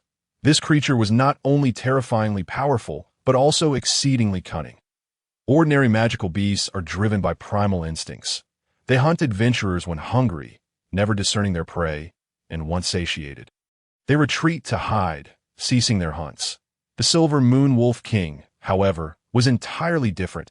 It was treacherous and malevolent, deliberately targeting weaker adventurer groups. Even if it did not intend to feed, it would kill indiscriminately, displaying extreme brutality. Moreover, upon encountering a summoner perceived as a threat, this beast would not linger in battle, but would flee at once. Thus, the bounty for slaying the Silver Moon Wolf King had been posted for 6 months. Yet no adventurer team had managed to capture or kill it. It continued to roam freely within Kano City, instilling fear in the lower-tier adventurer squads who dared not venture out. Surely the Silver Moon Wolf King has injured many by now. Yu's mother inquired. Indeed, this marks the 7th time the Silver Moon Wolf King has wreaked havoc, Yu Xiaohu replied. There's a child from a colleague's family at the mine, a newly promoted summoner from last year, who stealthily joined an adventurer team for a hunt a few months ago and has yet to return. Xiao Dai, you must know that child, right? Is it Zhang Ku? Yu Xiao Dai's heart sank. This unfortunate child named Zhang Ku was a classmate of hers. Like her, Zhang Ku had failed to establish a contract with a phantom beast in his first year, and the two of them were often referred to as the duo of failures from Class 8. However, at the end of last year, Zhang Ku suddenly had a breakthrough, successfully summoning a rare E-grade dual-element phantom beast, the Thunder White Tiger, in front of everyone. This event caused quite a stir throughout Kano City. With its lightning attribute, this pure elemental phantom beast was already a rarity, and its dual-elemental nature was even more exceptional. Since then, Zhang Ku had become a highly sought-after apprentice summoner, nurtured as an exemplary student by the school, and was promoted to a prestigious class. Even his father, a mere miner, was elevated to the position of mining team leader by the guild. Truly, it was a case of one person attaining success, causing a ripple effect for all around him. Yet, just a few months prior, Zhang Ku mysteriously disappeared while secretly hunting magical beasts. The adventurer team that returned claimed they encountered the Silver Moon Wolf King, and that Zhang Ku sacrificed himself to protect the others. However, such statements were riddled with inconsistencies. How could a novice summoner possess the capability to shield others? And why was it only Zhang Ku who perished? Thus, many speculated that Zhang Ku had fallen victim to foul play, likely due to his status as a commoner who had summoned a rare phantom beast. Phantom beasts can be transferred, but once a summoner dies, their phantom beast vanishes as well.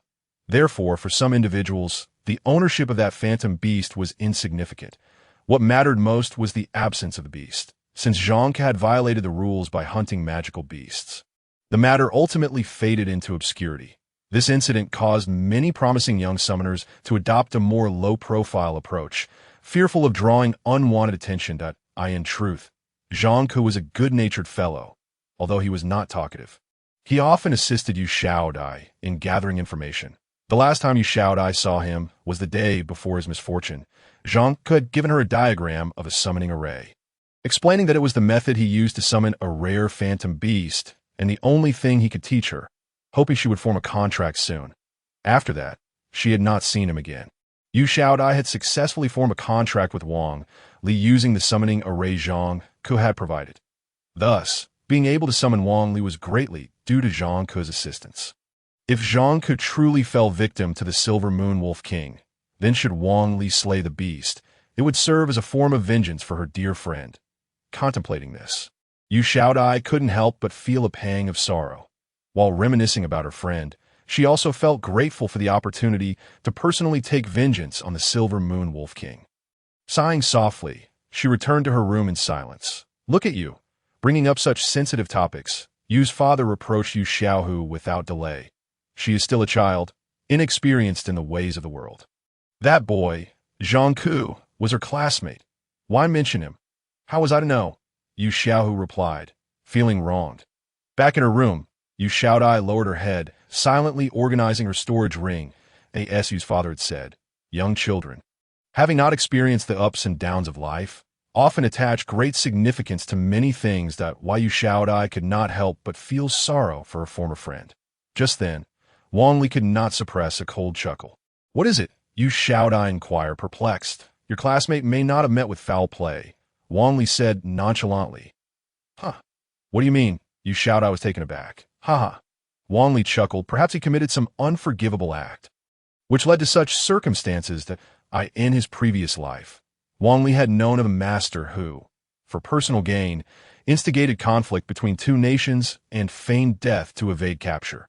Had he not ultimately revealed himself, no one would have suspected he was still alive. Impossible. Yu Xiaodai declared resolutely. He is not that kind of person. Anyone who can be your friend cannot be a bad person. Wang Li replied indifferently. But an unforgivable act need not be an evil crime. If he hasn't committed a wrong, how could it be unforgivable? Yu Xiaodai pondered. You are still too young, Wang Li remarked lightly. Many matters do not conform to the dichotomy of right and wrong. Indeed, Yu Xiaodai replied. Wang Li continued. A gentleman does not stand beneath a precarious wall that a summoner capable of summoning a dual-elemental phantom beast could not possibly be the type to recklessly seek death. Do not dwell on it. All right, I'll take your words as comfort. Why Yu Xiaodai nodded. She suddenly realized that not only was this skeletal soldier remarkably powerful, but his words also seemed to carry profound philosophical insights. It was already quite rare to encounter a thinking skeletal soldier, and the fact that Wang Li could articulate such grand truths only deepened Yu Xiaodai's sense of his extraordinary nature. Perhaps this was indeed the formidable essence of a mythical-level phantom beast. After all, S-rank, or legendary phantom beasts, are inherently endowed with exceptional intelligence, and it is entirely natural for a higher-tier mythical beast to expound upon profound principles. Yu Xiaodai genuinely enjoyed listening to Wang Li's teachings. Each of his discourses imparted her with substantial growth. For instance, he would say one could be proud, but must not be arrogant. One could feel timid, but must not lack fortitude. Each admonition was delivered with conviction, precisely timed, and consistently provided Yu Xiaodai with guidance at critical junctures. Unbeknownst to her, she stood before a martial arts master renowned throughout history, a figure who had eluded countless seekers of wisdom. And those fortunate enough to receive his guidance had risen to prominence as formidable experts. Such is the nature of a master. It is not solely due to their strength, but because their words can enlighten the bewildered and direct the conflicted. After receiving Wang Li's counsel, Yu Xiaodai felt a significant lift in her spirits. She began counting a pile of material she had gathered. Upon reflection, she estimated that her haul for the day could fetch at least 2 million, with the value of the Silver Moon Wolf King accounting for over half of that sum. Truly, as a boss-level magical beast, it was incomparable to ordinary creatures. 0.2 million. For a summoner, this is neither too much nor too little, equating to merely 200 summoner crystals. However, for an ordinary person, that figure is astronomical. Even for Yu Xiaodai, a novice summoner, acquiring 2 million without encountering Wang Li would have required 20 years of federal subsidies, having lived in relative poverty for much of her life. Suddenly grasping such a considerable fortune filled her dreams with joy. As Yu Xiaodai fell asleep, Wang Li sat cross-legged on the ground, activating the stealing sky technique with a mere thought. The spiritual energy of heaven and earth began to converge once more, illuminating the energy orb in his dantian, while a surge of energy coursed through his entire being. Suddenly, a powerful energy fluctuation erupted from his dantian. What is this? Wang Li was taken aback, quickly adjusting his breath and focusing inward. He discovered that within his original energy orb, an inexplicably volatile force had emerged, rampaging within his dantian. What on earth? Wang Li was drenched in cold sweat. This energy was, in fact, the residual force from the Silver Moon Wolf King's magical core. After Wang Li had absorbed the magical core, the energy had vanished, and he had assumed it was simply the nature of this world's mechanics, wasting what could not be consumed, which is why many summoners exchange higher-grade magical cores for lower ones. Little did he know that this energy had directly concealed itself within his dantian. The dantian is the source of a warrior's energy. Although Wang Li no longer possessed a physical body and his dantian would not be destroyed, the sudden emergence of such a perplexing energy mixed within his true qi could easily lead to internal chaos. The consequences could range from a minor case of losing control to complete annihilation, an exceedingly perilous situation. Fortunately, there had been no battles on his return journey. Otherwise, A mere activation of his true qi would have unleashed this energy, potentially resulting in dire consequences, even if his skeletal frame did not suffer complete destruction of its meridians. The likelihood of losing control was not negligible, that if he were to lose consciousness and inadvertently harm Yu Shaodai, the ramifications would be unimaginable. Damn it! It appears that in the future, I must find a safe place to utilize magical cores. Wang Li felt a wave of apprehension wash over him. The residual energy was indeed an unstable factor. Within his dantian, the surging, unruly energy continued to leap and bound, seemingly intent on breaking through the confines of Wang Li's dantian and enveloping his entire body. At that moment, his physique was entirely refined by pure qi. The sudden emergence of this uncontrollable energy threatened to shatter his fragile skeletal frame. With a flicker of thought, Wang Li commanded the qi within his dantian to encase the turbulent energy. To his astonishment, he discovered that once enveloped by the qi, the energy seemed to have found its origin, striving to integrate itself within. However, this energy was far from pure, and Wang Li dared not let it run amok.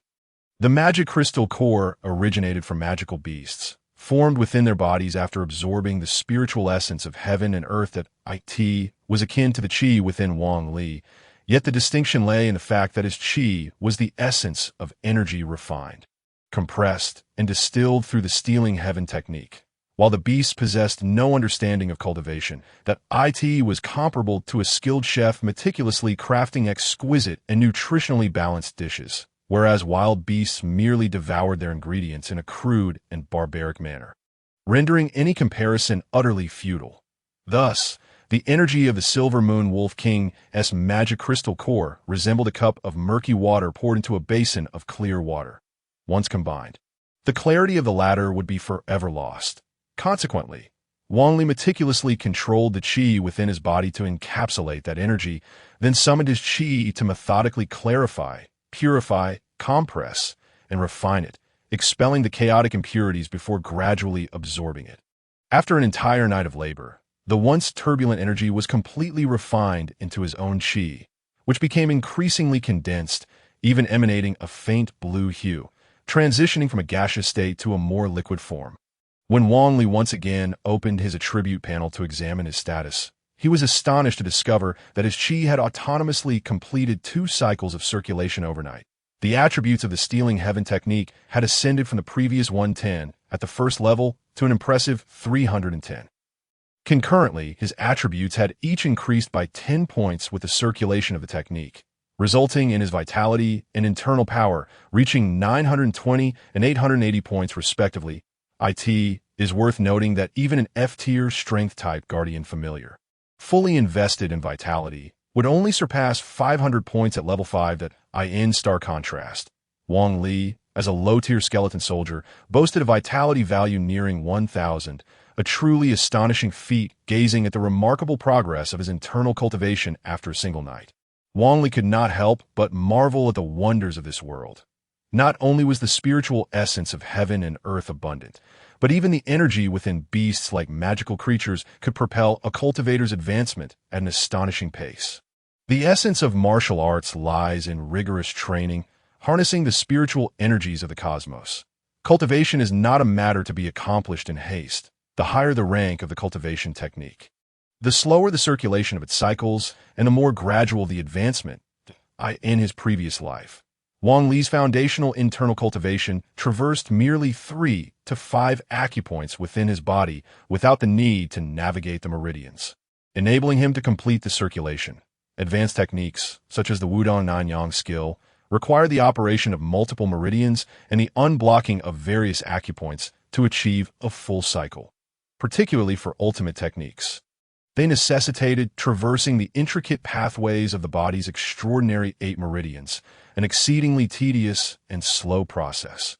Moreover, the Stealing Heaven technique that Wang Li practiced was an unparalleled cultivation method that amalgamated all the world's ultimate skills. The first cycle required internal power to be infused throughout the body and returned to the dantian, allowing for completion within a single night. However, the second cycle demanded double the qi, significantly slowing the pace of advancement. After all, The stealing heaven technique was inherently a counterintuitive method, emphasizing accumulation. An inch gained can lead to 1,000 miles, and a drop of water can fill an ocean. Only through successive layers can one achieve boundless potential.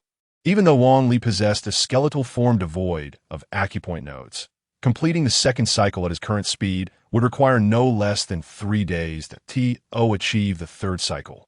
A week would be necessary, and this pace would continue to diminish with each subsequent cycle.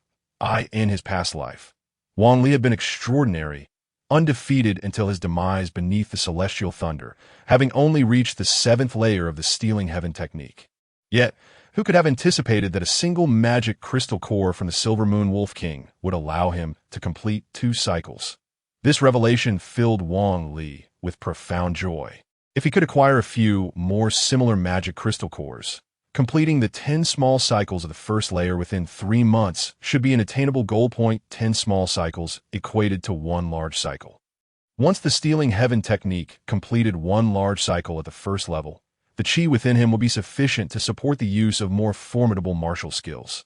Naturally, the immediate priority was to have Yu Shaodai process the materials in her possession and procure several high-grade magic crystal cores. Contemplating this, a smile crept onto Wang Li's face.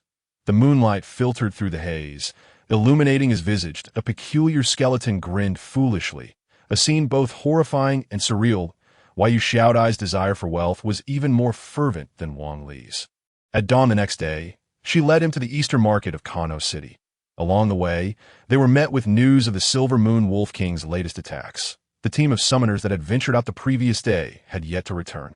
This morning, an elite summoner search party discovered their lifeless bodies on the Dawn Plains, all having met their end with a single fatal blow, throats viciously torn. Furthermore, the corpses remained untouched, their equipment intact, evidently slain purely to satiate a bloodlust. Due to the lingering presence of the Silver Moon Wolf King's aura, other magical beasts in the vicinity dared not approach the bodies. Such was the brutal reality of the apocalypse. In stark contrast to times of peace, danger lurked everywhere in this end-of-days world, with lives extinguished at every turn. Lacking strength meant one must remain docile within the city. Even those awakened as summoners had to diligently cultivate, lest they become tomorrow's victims. The Eastern Market served as Kano City's largest trading hub. Summoners returning from hunts would set up stalls to sell their gathered resources, making it a favored spot for novice summoners seeking bargains. It was rumored that a summoner by the surname of Shao had acquired a piece of iron with a documented advanced skill for a mere summoner crystal coin. Naturally, novice summoners flocked here primarily for the low prices. After all, the capable elite summoners had no need to set up stalls. They employed dedicated merchants to handle their sales, as for top-tier materials. They seldom appeared in the market, reserved for private transactions or auctions facilitated by Kano City's commercial district. Only relatively low-end materials made their way to the trading market. Yet for someone like Yu Shaodai, an apprentice summoner, even low-end materials were highly coveted. Upon entering the market, she was immediately surrounded by a throng of individuals. I offer a 9% discount here. I provide an 8% discount. Little sister, remember, you get what you pay for. Don't be fooled. Yu Shaodai explained, summoner crystal coins are a currency exclusive to summoners. Minted by the federal government as a form of energy crystal money. This currency derives from magical beast crystal cores. The energy within these cores is refined and transformed into energy coins. Summoners can directly utilize the energy contained within these coins for meditation or to feed their familiars, or they can exchange them for common currency used by civilians. The official exchange rate is 1 to 10. 000. However, many so-called black market coin merchants lower the exchange rate for private transactions. These individuals are, of course, unscrupulous merchants. Among them, one particularly shifty-looking middle-aged man exaggeratedly grinned. Little sister, I see great potential in your bones. How about a 6% exchange?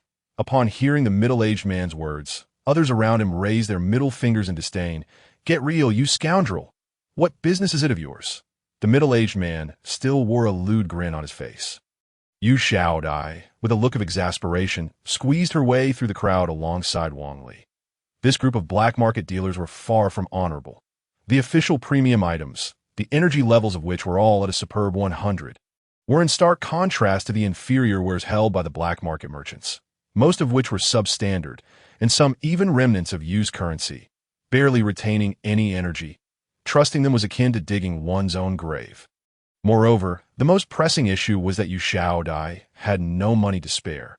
However, the sudden appearance of the middle-aged man evoked an instinctive sense of formidable energy fluctuations in Wang Li. This seemingly unremarkable man was evidently not as he appeared. He seemed to be a hidden master of considerable strength. After taking a few steps, Wang Li turned back to glance, only to find the lewd man gazing at him as well. Upon noticing Wang Li's turn, the man chuckled, revealing a sly smile. Meanwhile, Yu Xiaodai led the way through a series of winding paths, ultimately locating a seldom visited stall in an obscure corner of the market, where she dumped her materials haphazardly onto the table. Oh dear, Wang Li thought, feeling overwhelmed. The seemingly neat and tidy young girl was surprisingly brutish in her purchasing methods. Who on earth would buy from such a clumsy display? With a bemused expression, Wang Li stepped forward and organized the materials according to their grades and categories. Oh, you can actually organize items? Yu Xiaodai exclaimed with delight, for tidying up was something she loathed. Wasn't it you who forced me to? Wang Li thought, rolling his eyes in frustration, wishing he could just kick the child's head like a ball. Children from impoverished families mature early, while the lazy beasts do all the work. After arranging the materials, Wang Li found himself lost in thought, holding a dagger, the Wolf King's claw, a drop from the Silver Moon Wolf King. This was a silver-gray dagger, and such high-quality equipment should ideally be sold at an auction house, as selling in the market was a sheer waste. However, in Yu Xiaodai's previous state, she could not even enter the auction house, let alone sell anything there. Once he placed the dagger on the stall, Wang Li quietly stood beside Yu Xiaodai, awaiting customers. Why Yu Xiaodai then pulled out a black cloak from her ring, wrapping herself tightly, leaving only her eyes exposed. Many stall owners in the trading area donned similar attire. It served to shield them from the sun and conceal their identities. After all, places like trading houses were rife with all sorts of characters, and it was wise to remain incognito to avoid drawing unwanted attention. Whoa, materials of 90 quality. Is that for real? Soon after, a few students, dressed like fledgling summoners, approached Yu Xiaodai's stall, likely first-year students who had just unlocked their summoning talents and ventured into the trading house hoping for a stroke of luck. Upon seeing the items at Yu Xiaodai's stall, they gasped in astonishment. Materials of 90 quality? Hearing their exclamations, surrounding summoners quickly gathered around. Wow, they marveled, all struck dumb. 0.99 quality magic pigskin, perfect quality magic pig fangs. Though these were all first-tier beast materials, their quality was extraordinary. It is well known that the more swiftly a magical beast is dispatched, the higher the quality of the materials obtained. Typically, summoners must engage in considerable combat to hunt magical beasts. Thus, the quality of the materials is usually not very high. Materials rated above 50 are considered normal. Those above 80 are classified as fine, while those exceeding 90 are deemed exquisite at AS for materials of 99 or 100 quality. While not entirely non-existent, they are indeed rare. Even first-tier materials of such caliber are usually found only in shops and command exorbitant prices, revered as top-tier. Materials are the most vital components for crafting magical equipment. The quality of magical gear hinges on attributes, which are closely linked to the quality of the materials used. Equipment crafted from exquisite materials has a significantly higher probability of possessing superior attributes. It is truly incredible that such high-quality materials could be found in this corner of the trading market. How much? The crowd clamored for prices. Will you sell it for 1 crystal stone? Dream on. This is magic pig material, and it's perfect quality. I'll offer 1.5 crystals. I'll give 2 crystals. The bids poured in. The mighty magic pig is a rather challenging beast to deal with, so its materials are valued much higher than ordinary first-tier materials. The most basic magic pig materials start at around 5,000 to 10,000 yuan, and the exceptional quality at 99 is not something one stumbles upon casually. In a shop, it would certainly cost no less than 5 crystal coins. Such exquisite materials can yield equipment sufficient for bronze-tier summoners to reach silver ranks. 0.2 crystals. That's just someone trying to take advantage. ILL offered 20 crystal coins for all of these. A deep voice rang out amid the bidding, the same time, a summoner clad in a white cloak emerged from the crowd. This summoner was also thoroughly concealed, with only their striking purple eyes visible. 20 crystal coins. Upon hearing this offer, the others hesitated to continue. There were 5 pieces of magic pigskin in total, meaning 20 crystals averaged out to 4 coins per piece, only marginally cheaper than a shop price. If one were to buy 5 pieces in a shop, they would likely receive a discount of 20%.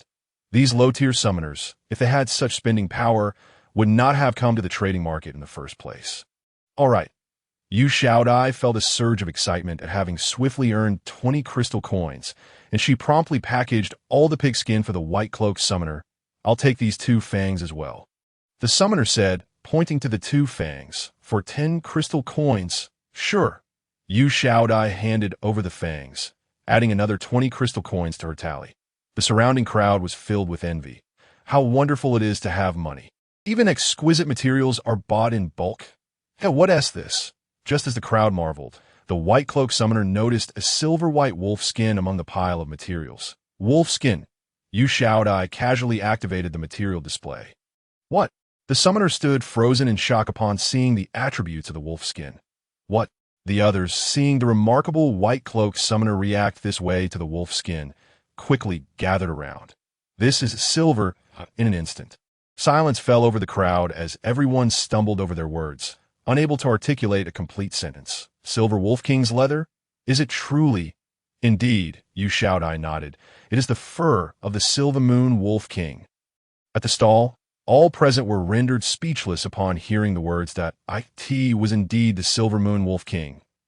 In Kano City, the Silver Moon Wolf King was a name known to all. This beast, elusive and deadly, had inflicted countless injuries, becoming a significant scourge of the city. Its formidable strength and cunning nature made it a nightmare for novice summoners, who feared that during their hunting excursions, a mere misstep could lead to an encounter with this creature, sending them back to their homes. Yet now, the very beast that had instilled terror in the hearts of all novice summoners lay before them, transformed into a complete hide, quietly resting on another stall. The emotions of the crowd were palpable. Astonishment intertwined with disbelief.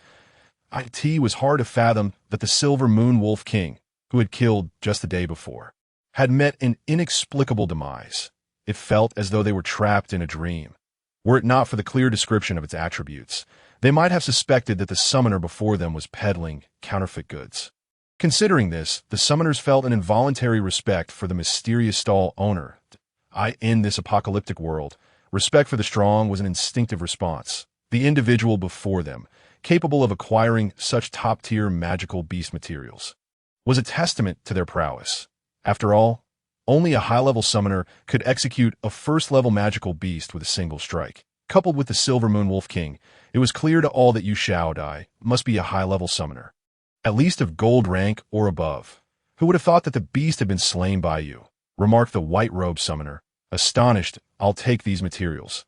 Name your price. That I've never sold such things before, so I'm unsure of their value. Yu Xiaodai, usually somewhat absent-minded, was surprisingly astute in business. Although she had a rough idea of the target price for these materials, she refrained from stating it. Uncertain of the other party's expectations, she preferred to let him propose a price, ready to act if it exceeded her expectations, but willing to walk away if it did not. These materials are of exceptional quality, and that dagger is quite powerful, though I have no use for it. If you are packing them together, how about 500 crystal coins? Suggested the white-robed summoner after a moment of contemplation. 500? Yu Xiaodai's expression froze. The disparity in wealth in this world was indeed stark. The affluent seemed to possess money in abundance that Yu Xiaodai had anticipated that these items might fetch 300 crystal coins, which would be sufficient to cover her tuition at the Summoner Academy and allow her to purchase some cultivation resources. She was astonished that this individual was so generous, offering 500 crystal coins outright. 500 crystal coins equated to 500,000 in the current era, where just 5 coins could comfortably sustain a family of 4 for a year. The casualness with which he mentioned such an amount starkly highlighted the class differences that weighed heavily on Yu Xiaodai's mind. Is that not sufficient? Asked the white-robed summoner, noticing Yu Xiaodai's silence. How about 550? That is all the cash I have on hand. Yu Xiaodai nodded eagerly in response. True experts were indeed remarkable. Observing how easily Yu Xiaodai secured 550 crystal coins, the surrounding summoners couldn't help but feel a mix of admiration and disbelief. It was evident that seasoned summoners possessed insight. Had it been the inexperienced newcomers in her place, even 50 crystal coins would have elicited excitement. Yet for Yu Xiaodai, it seemed these coins were merely numbers. Unbeknownst to them, had Wang Li not been nearby to restrain her, Yu Xiaodai would have been bouncing with excitement. As Wang Li often said, if you can remain silent, do so.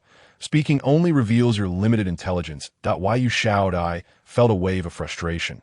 She had never imagined that a magical beast could look down on its summoner. Disperse, disperse. With the materials packed up, the surrounding summoners reluctantly began to leave. Can we be friends? After Yu Xiaodai's stall was thoroughly cleared, the white-robed summoner inquired, contact me when you have more goods. I'm interested in everything. A prompt appeared. Silver Summoner by Yunfei request to add you as a friend. Do you accept? So, the person before her was by Yunfei, a silver-rank summoner. Why Yu Xiaodai glanced at Wang Li. Go ahead. He replied that in the future, you'll need to focus on your cultivation and have as much time for business. Having someone to take your goods will save you a great deal of time. With Wang Li's approval, Yu Xiaodai pressed her summoner badge on her chest. The summoner received the notification. Apprentice Summoner Yu Xiaodai has added you as a friend.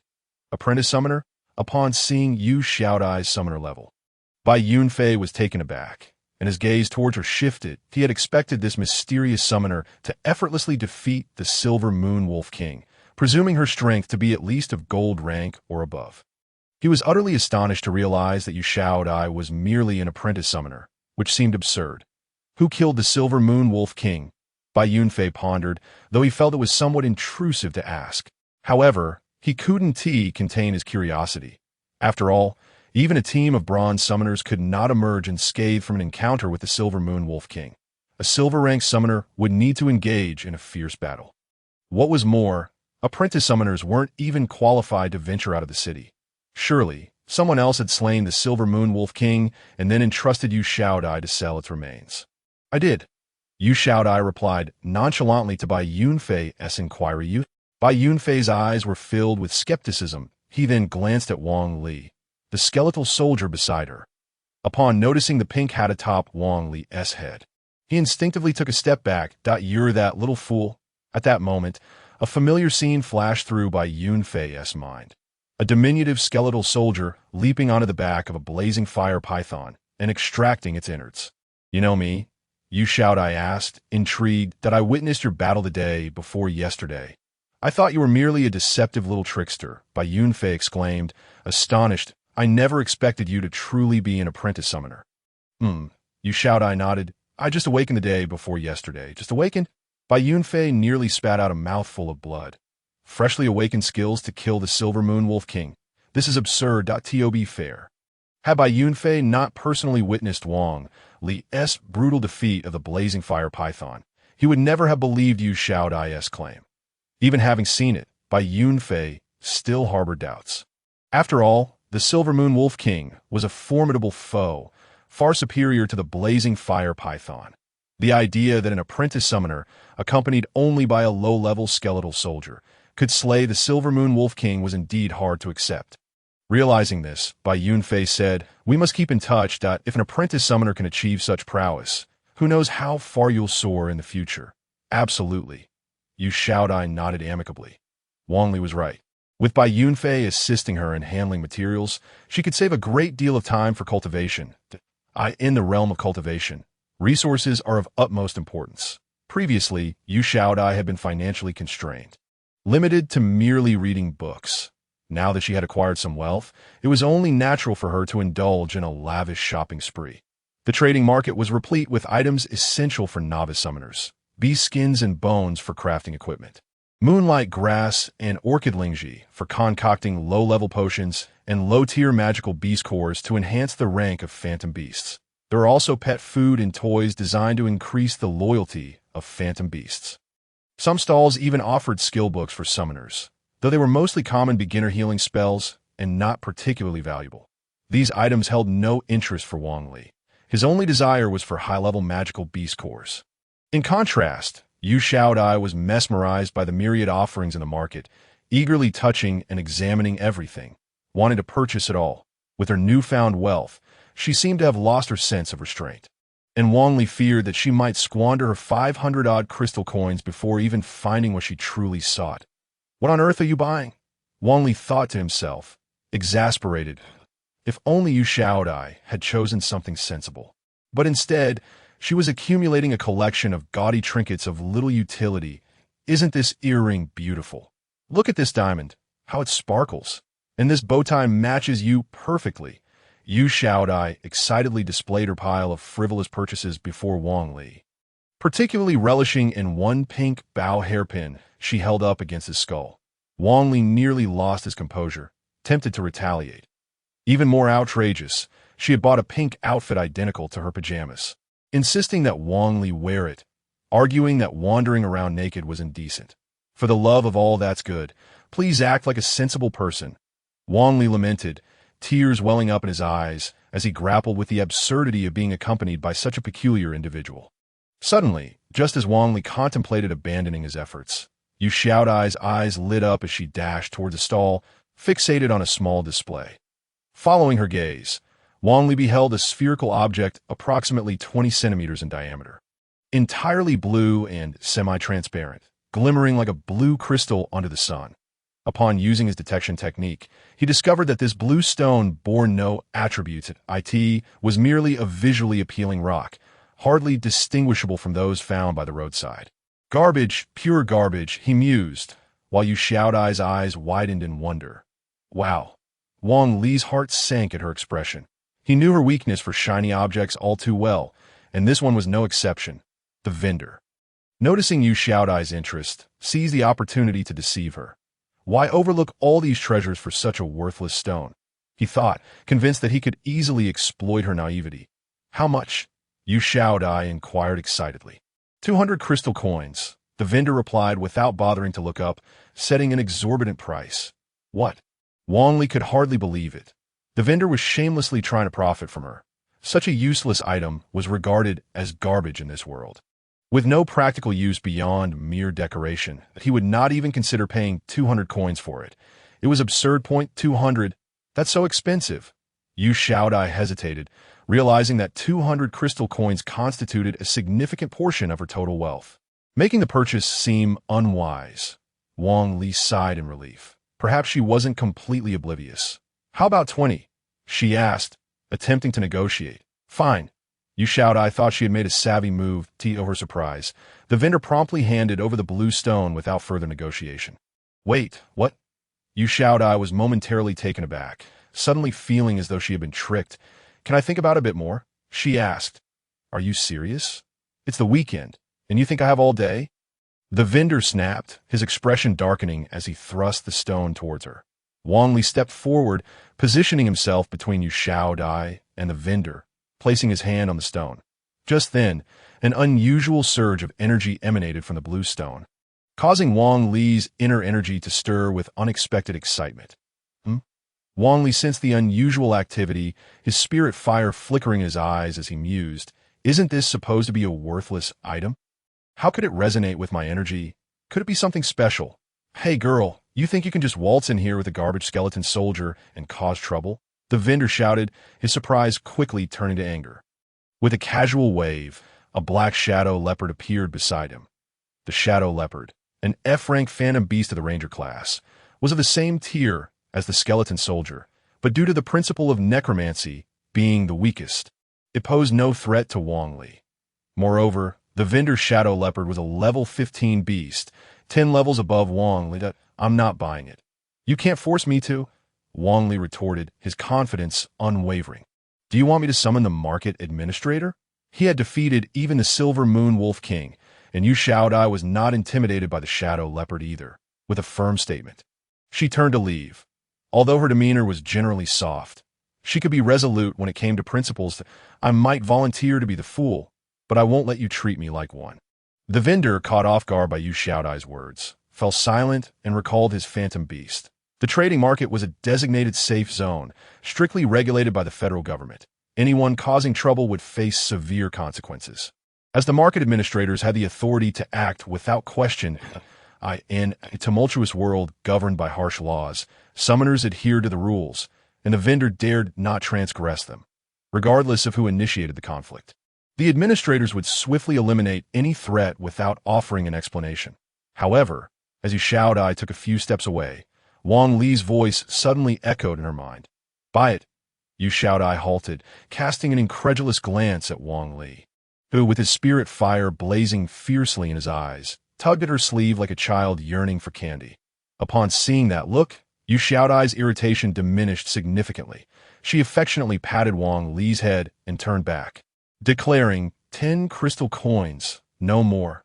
"All right," the vendor relented, handing over the blue stone with a resigned sigh. He had held onto this item for quite some time, and given its lack of attributes, it had proven unsellable. Even in a shop, it would fetch only a few hundred coins. Selling it for 10 coins was a godsend for him, allowing him to earn a meager profit. Why Yu Shaodai, uninterested in any further negotiation, retrieved 10 crystal coins from her pocket and handed them over. Such a wealthy little girl. At that moment, not far from the stall, a few shady summoners had already set their sights on Yu Shaodai. 10 crystal coins amounted to a staggering sum of 100,000, even for a bronze summoner, and could easily purchase a set of basic equipment. To see her casually throw away 10 crystal coins on such worthless junk was akin to flaunting her wealth. As Yu Shaodai exited the trading market, the summoners stealthily followed her.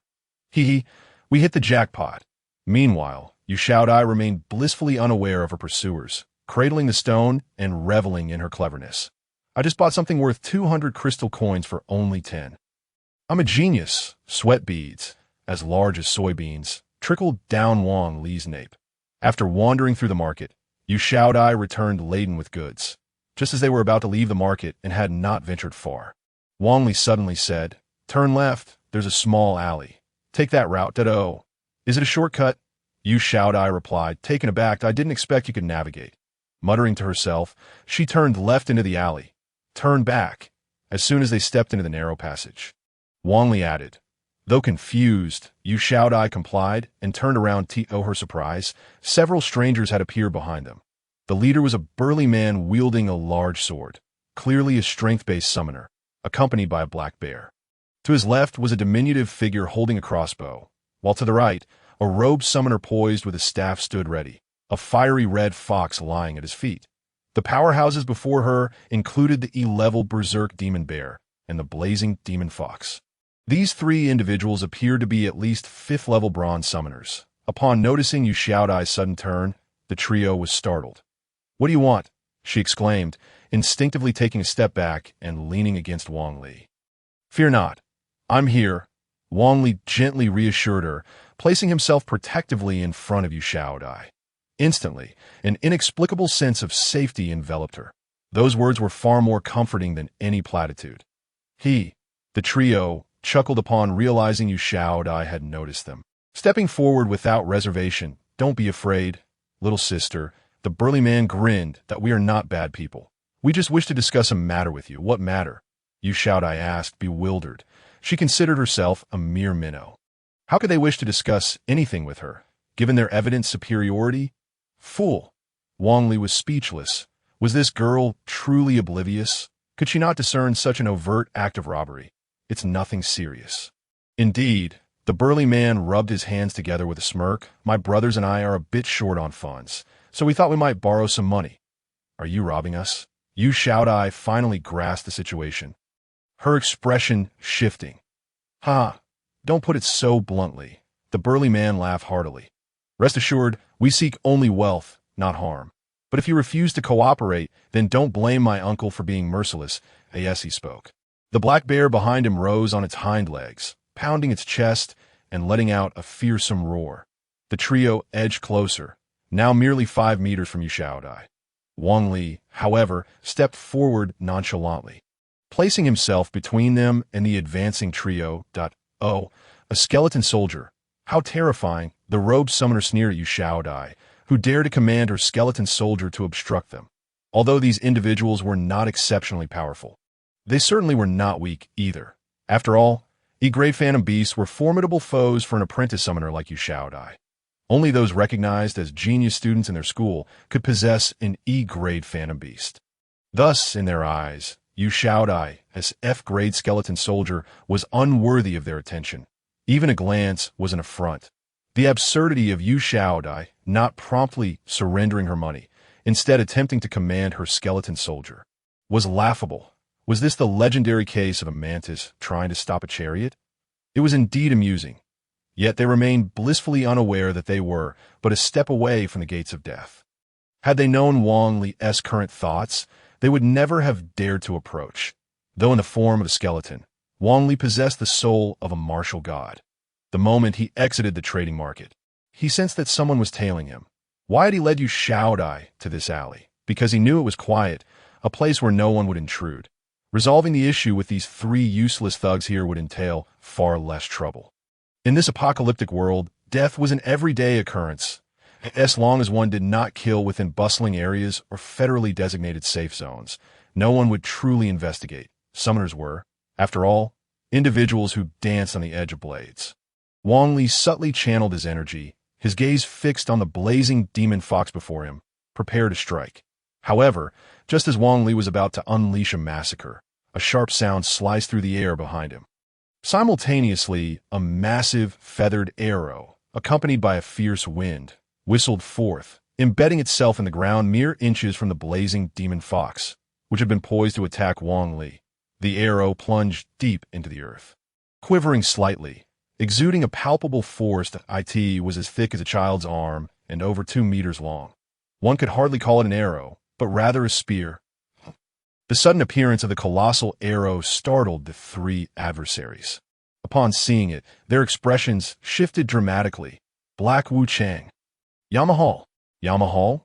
Wang Li turned, puzzled, as two summoners approached from the opposite end of the alley.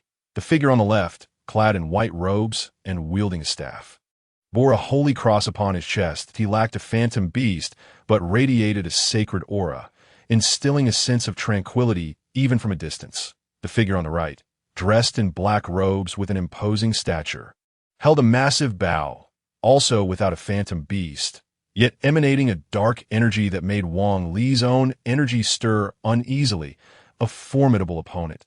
Wang Li was taken aback, appraising the pair, having spent several days in this world. The strongest foe he had encountered was the Silver Moon Wolf King, but compared to these two, that creature was insignificant. Upon seeing the duo clad in black and white, the burly man's group visibly recoiled, furrowing their brows in displeasure. Song Qi. What do you mean by this? The white-robed summoner, named Song Qi, smiled slightly and retorted, "Oh, if it isn't Zhou Yun. After all these years, your Tiger Brigade still hasn't progressed.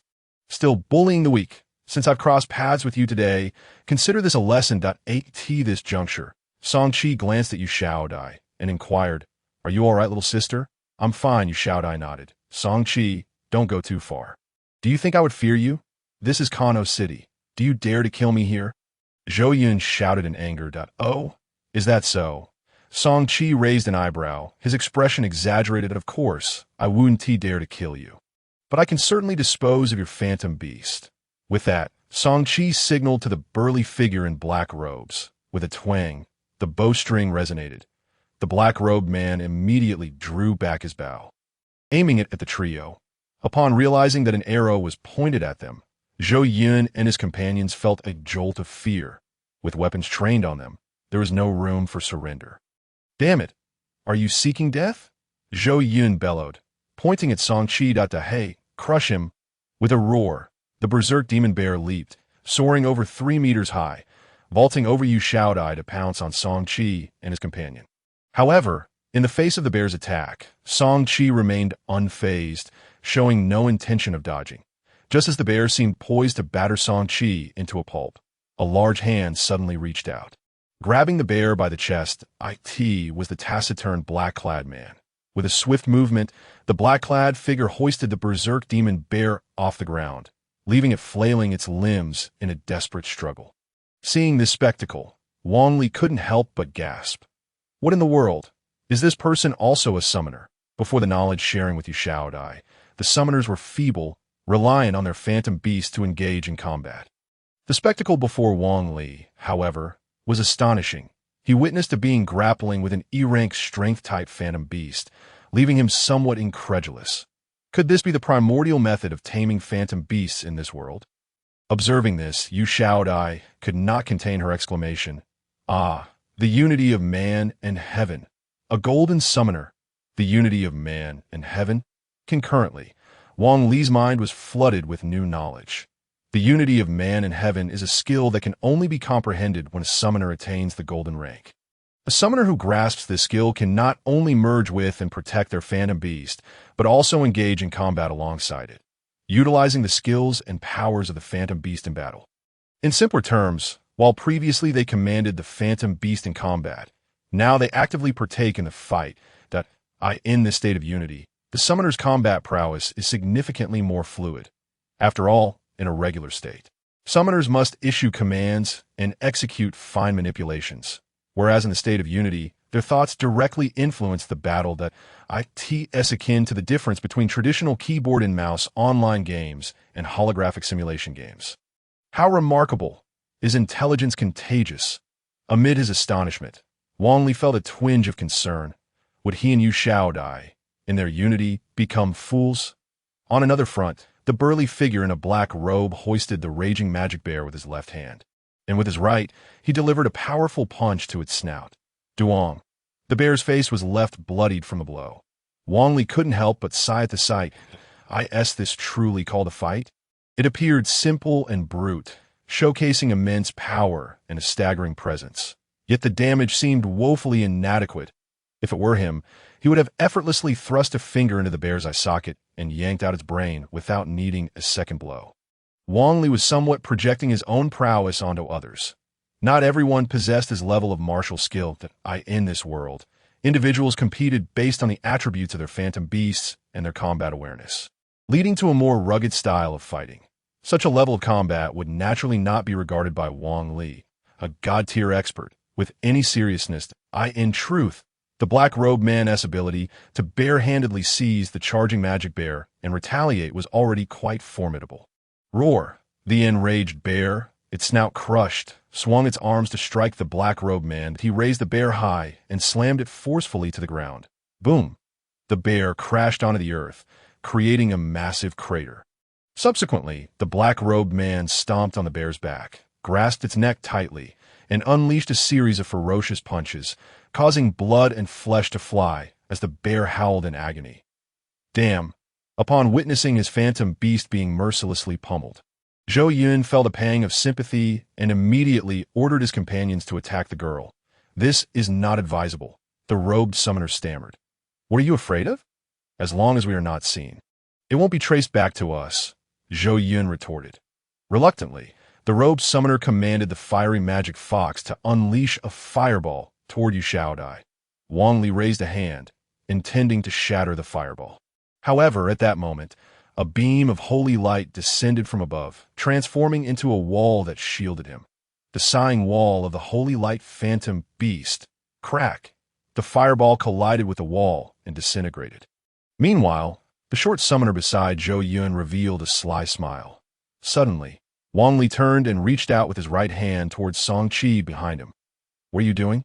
Song Qi gasped, initially thinking Wang Li intended to attack her. However, having just cast the sighing wall, she was still in the skill's cooldown and unable to evade. Just as she braced for an attack from the skeleton soldier, Wang Li brushed past her, a claw landing behind her. Simultaneously, the air behind Song Qi twisted, and a figure was dragged forth by Wang Li. The shadow assassin. Upon seeing the figure, Song Qi's eyes narrowed. The shadow assassin was indeed the phantom beast of the short summoner. Wang Li had failed to notice it earlier because the shadow assassin had been cloaked in invisibility from the outset. Zhou Yun's directive for the robed summoner to attack Yu Shaodai was a ruse to compel Song Qi to use her skills to protect Yu Shaodai, thereby creating an opportunity for the shadow assassin to launch a surprise attack from behind. It was evident that Zhou Yun, who held the position of leader among the trio, was not merely a brutish individual. He was cunning as well. However, he never anticipated that the seemingly useless skeleton soldier would suddenly intervene and expose the shadow assassin. This girl, her awareness is so acute, not just Zhou Yun and his companions. Even Song Qi and the black-robed man cast surprised glances at Yu Shaodai, their eyes filled with astonishment. They had assumed she was merely a novice, but her combat awareness was astoundingly high, allowing her to discern Zhou Yun's intentions. What was even more perplexing was how this skeleton soldier could accurately pinpoint the shadow assassin's location, as if invisibility held no effect on it whatsoever. Kill it. The short summoner, seeing his fragile skeleton soldier dare to disrupt his ambush, immediately commanded the shadow assassin to eliminate it. Receiving the order, the shadow assassin lunged forward, dagger drawn, aimed at Wang Li. Wang Li remained unfazed, stepping back a pace, his left hand swiftly grasping the shadow assassin's wrist and pulling it backward. The shadow assassin, already advancing, lost its balance and stumbled forward. Wang Li pivoted, his right hand forming a pair of fingers, infusing his qi into his fingertips, and struck the shadow assassin at the acupoint on its back with a sudden thrust. Wang Li's sharp fingers penetrated fully. A stream of purple blood erupted from the shadow assassin's back. One finger's in, break, -99999, a colossal damage number floated above the shadow assassin's head. Thud. The shadow assassin fell lifelessly to the ground. Witnessing this scene, everyone's eyes nearly bulged from their sockets. What just transpired? What is happening? The shadow assassin, an E-rank ranger-type phantom beast, skilled in ambushes, assassinations, and stealth, was undoubtedly among the elite of E-rank phantom beasts. There was no question about it. Any phantom beast of the ranger type endowed with stealth skills was exceedingly dangerous. After all, the stealth skill is inherently overpowered, allowing one to vanish without a trace.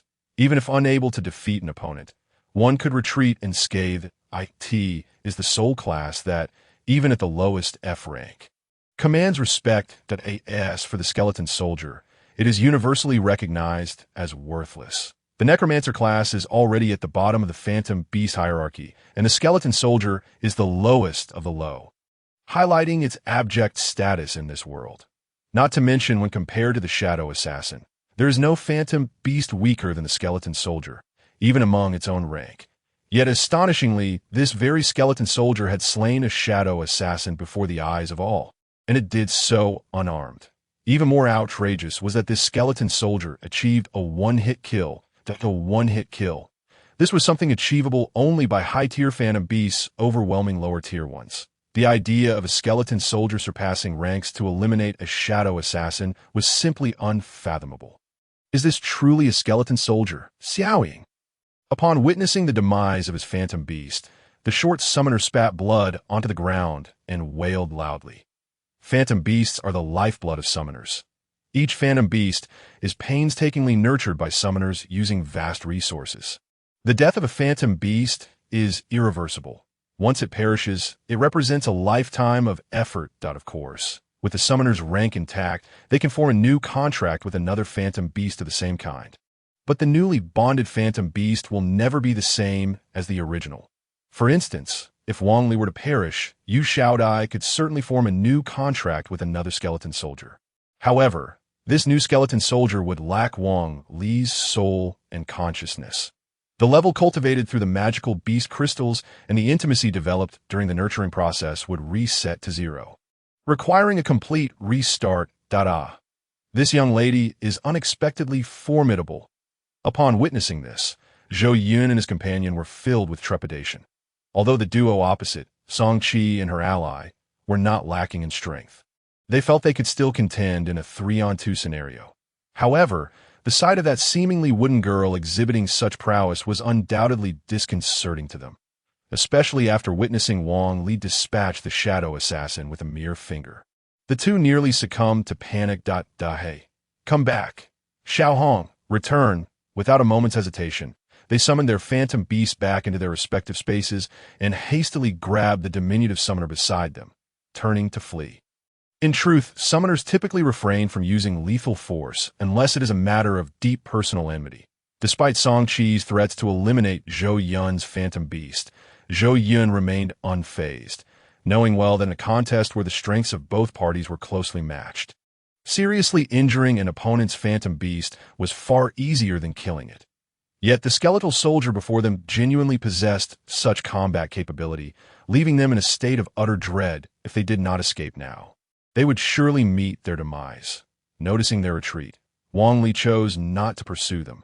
Exiting the alley led them into a bustling marketplace, where the repercussions of a public killing would undoubtedly be severe for Yu Xiaodai. Meanwhile, Song Qi and the burly man in black were staring intently at Yu Xiaodai, their faces betraying their disbelief. "I truly appreciate your assistance today." Once Yu Xiaodai regained her composure, she politely expressed her gratitude to Song Qi and the black-clad giant behind her. Being an earnest individual, Yu Xiaodai acknowledged that although Wang Li could have resolved the situation without aid, she felt it prudent to remember the favor extended to her by those who offered assistance. In response, Song Qi, her face flushed, waved her hands dismissively, saying, "I was quite presumptuous. I had no idea that the young lady was such a hidden master." As she spoke, Song Qi glanced at Wang Li, her mind questioning whether all masters possessed some peculiarities. Why would someone of Dai Yuan's caliber be accompanied by a mere skeletal soldier? "I am not a master at all. I am merely an apprentice summoner," Yu Xiaodai humbly replied. "Apprentice summoner?" Upon hearing Yu Xiaodai's words, Song Qi was momentarily taken aback. The burly man in black grumbled, "You don't believe me? Do you look down on me?" His tone carried a hint of irritation, revealing that he was indeed a man of straightforward temperament. "I may have saved you without expecting anything in return, but you must respect me. Do not treat me as a fool, even if you are a master."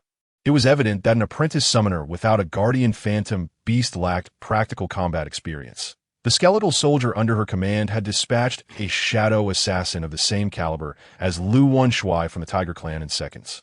Indicating significant combat capability and rich experience, is it conceivable for an apprentice summoner to possess such prowess? If I were to die, I would not believe it. "Wang Zheng, do not be disrespectful," as the burly man threatened Yu Xiaodai. Song Qi quickly intervened. Indeed, Yu Xiaodai revealed a black iron badge on her chest, displaying her summoner information for all to see. Both Song Qi and Wang Zheng were momentarily speechless upon seeing Yu Xiaodai's information.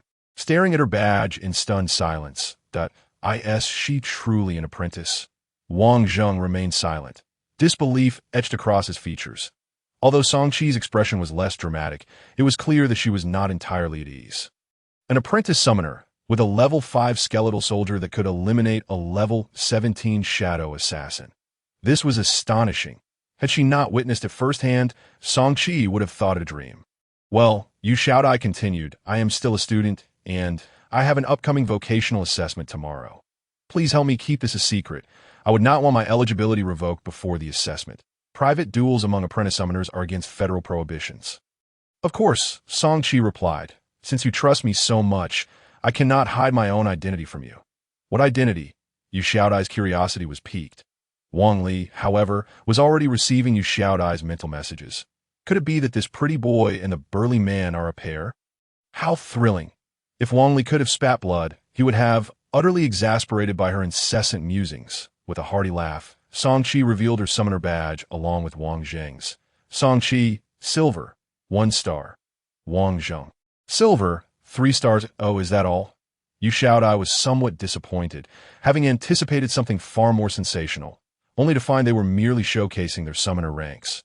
Wait, something doesn't add up. Just then, a realization struck Yu Xiaodai. Unity of heaven and man. Isn't that a skill reserved for gold-level summoners? What is the situation with these 2 silver summoners? Why are you only silver? Yu Xiaodai inquired, perplexed. "Because we are silver," Song Qi replied, "but that's not what I meant."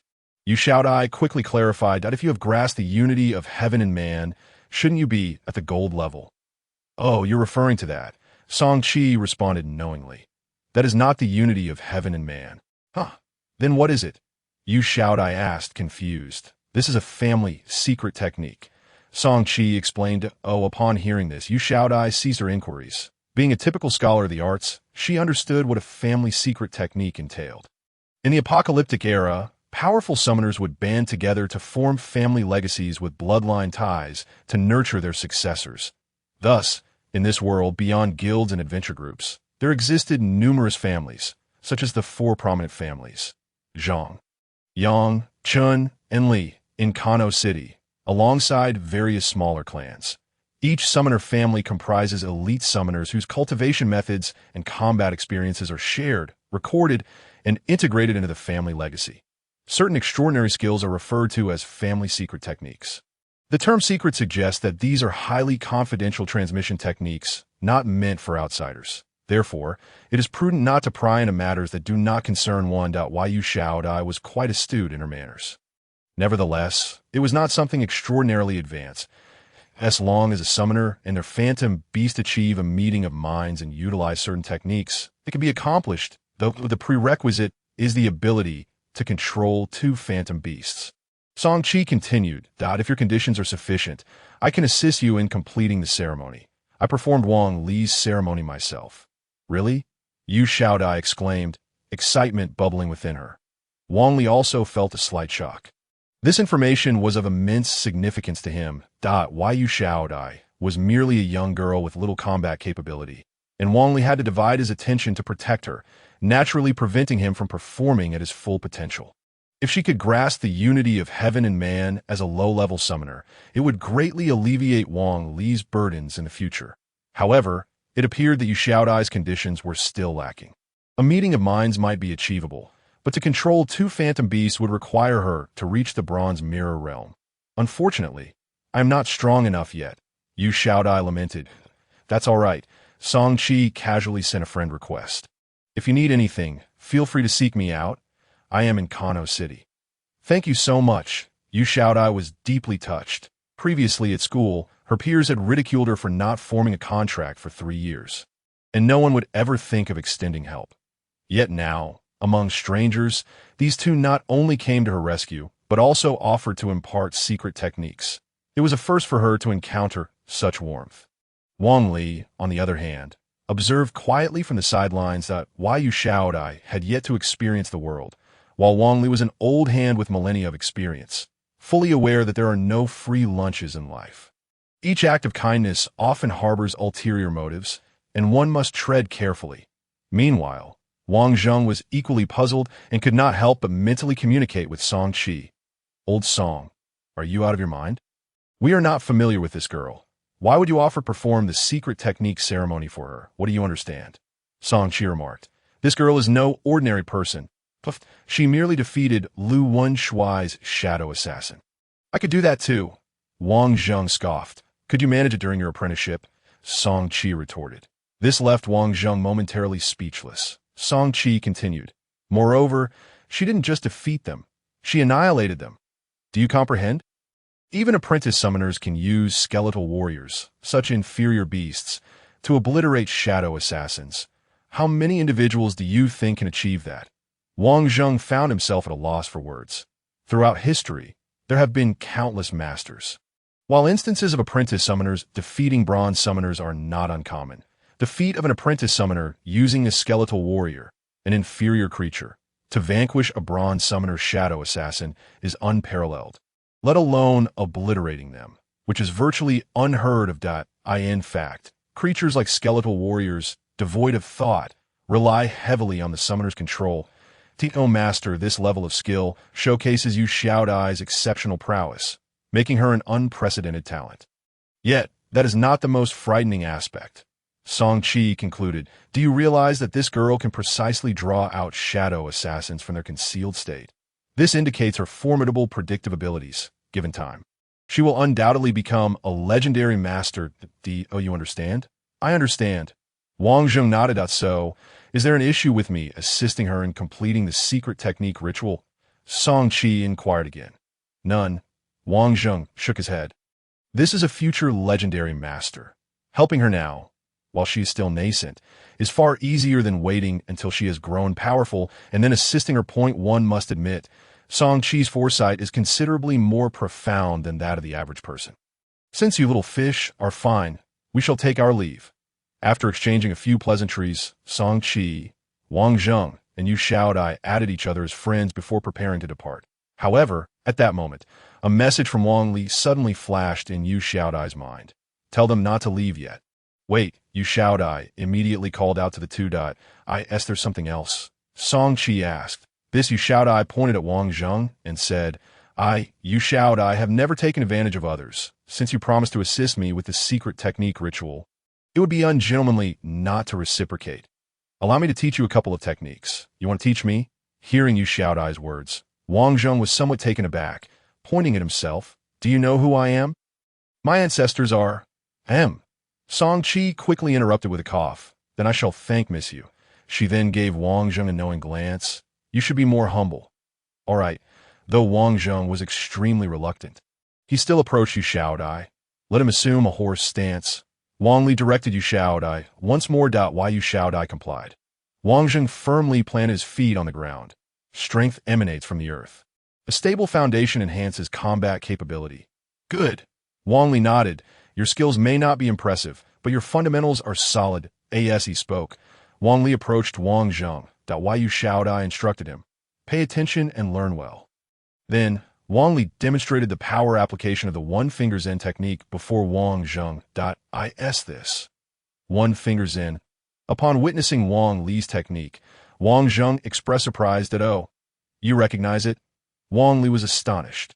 After all, this was a martial art with a history of 3,000 years. How could a descendant from the apocalypse be aware of it? I have heard tales of the technique that breaks enemies with a single finger. But alas, after my great-grandfather passed, this extraordinary skill has been lost, Wang Zheng lamented, a hint of astonishment in his expression. The Wang family is not a prominent clan, nor a noble lineage. Their standing in Kanu City is solely due to their inherited martial arts. From a young age, they trained their bodies and practiced martial skills, endowing the Wang family with unique talents and strength. Coupled with the combat skills honed through martial training, every member possesses notable prowess. According to Wang Zheng's grandfather, before the era of summoning, the Wang family was a martial arts family.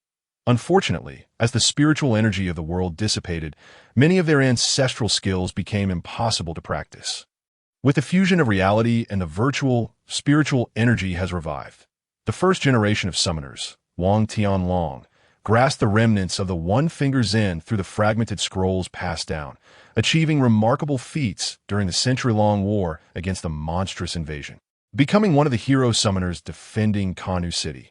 Regrettably, the one-finger Zen was merely a remnant and was ultimately lost, becoming a legend within the Wang family.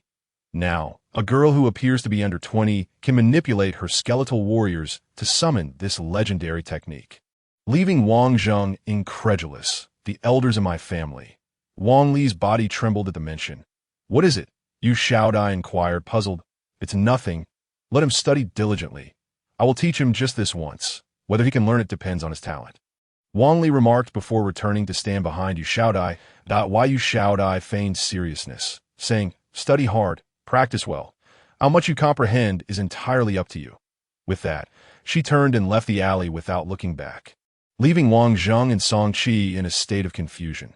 This girl is a true master, Wang Zheng murmured after a long while, his mind still unsettled, before recalling Wang Li's technique and giving Song Qi the finger.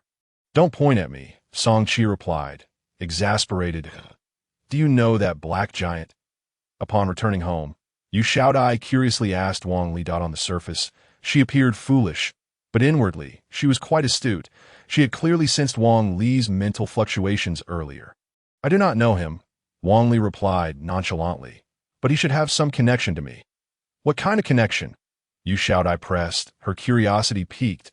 I'm not certain. Perhaps he could be my descendant. Wang Li mused, stroking his chin in quiet contemplation. Descendant? Yu Shaodai was taken aback. You have descendants? That can't be. Aren't you from the endless netherworld? In Yu Shaodai's understanding, the creatures summoned by summoners originate from otherworldly beasts. The skeletal warriors of the necromancy class are also undead beings from the netherworld, thus having no ties to this world. However, at this moment, Wang Li implied that he has descendants in this world, which utterly bewildered Yu Shaodai. While others summoned beasts from different realms through contracts, she had unwittingly summoned an ancestor from another family. If this were to become public knowledge, the consequences would be dire.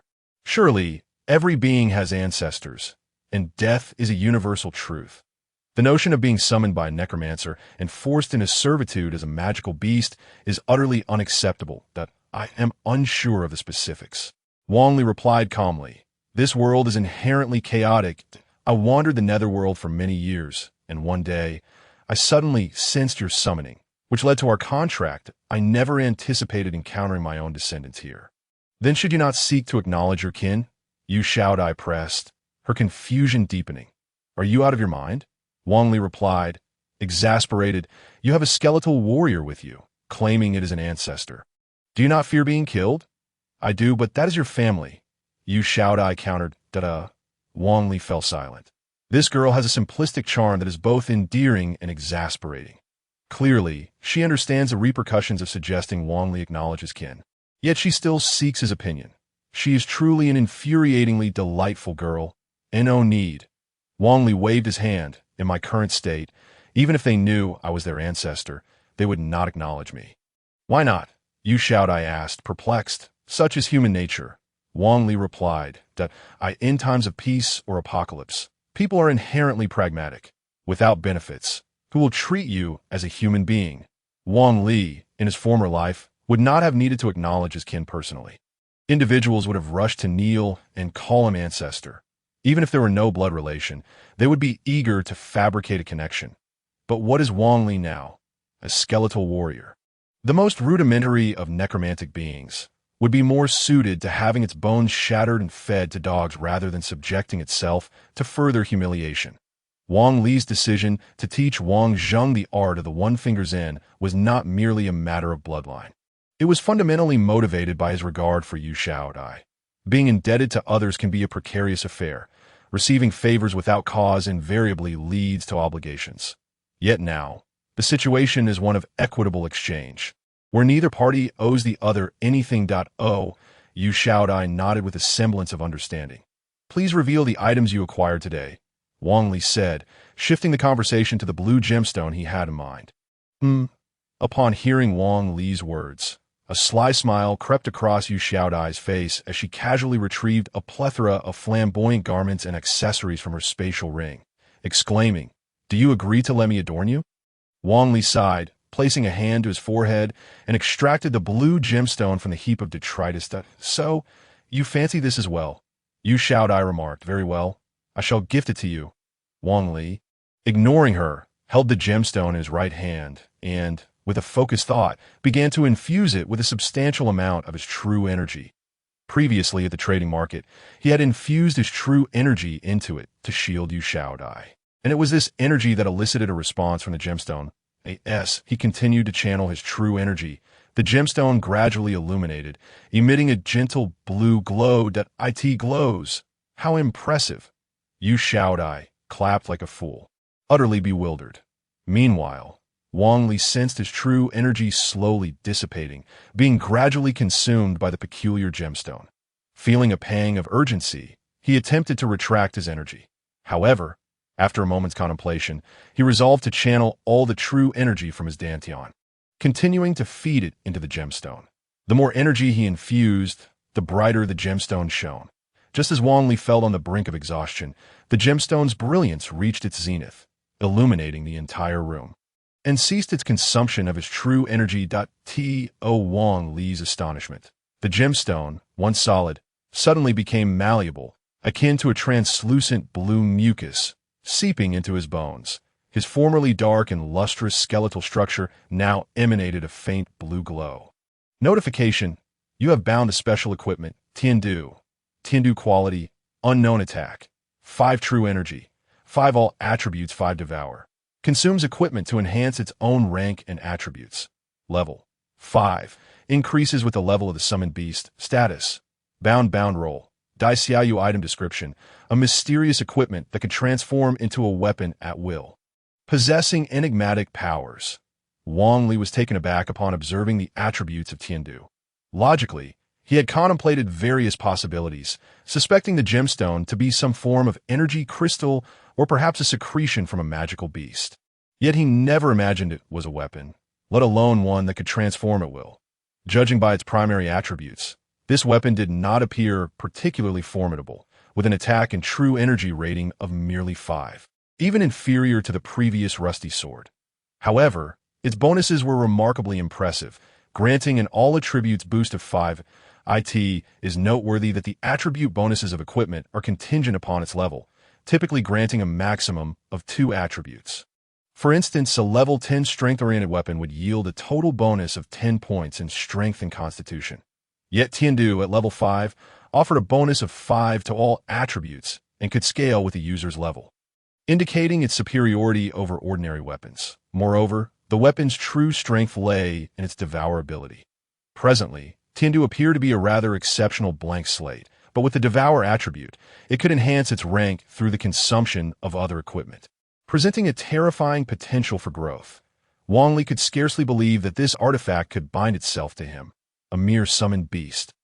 At that moment, Yu Xiaodai also noticed the peculiarities of the gemstone in Wang Li's hand. When she accessed his attribute panel, she could not suppress her astonishment, exclaiming, "Ah, it's a phantom divine weapon. This is indeed a phantom divine weapon." Phantom divine weapon.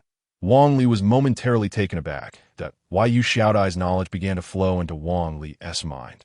The phantom divine weapon was a super energy weapon created by humanity during the early fusion of the real and virtual worlds, designed to combat the invasion of magical beasts using ancient technology. However, in the ancient technological era, prior to the world's fusion, the spiritual energy had already dissipated, and humanity lost the ability to cultivate and meditate under the dominance of technology, lacking the energy cultivation techniques of the ancient era. The meditative practices developed during the summoning era, post-fusion, and spiritual energy revival were of an entirely different nature compared to those of ancient times. Consequently, upon its creation, no one could wield the phantom divine weapon, leading to the project's abandonment. The weapons produced became lost in the annals of history during the century-long war between magical beasts and humanity. It is said that the research center for phantom divine weapons in the northern lands was the first stronghold to be obliterated by magical beasts, resulting in the annihilation of all top scientists in that conflict. The federal government had intended to revive this project, but it ultimately failed due to the loss of crucial documentation. Who would have thought that even you were aware of such energy weapons from the technological era? Wang Li regarded the young girl before him with newfound appreciation that in the chaotic apocalypse, recording history was a rare endeavor.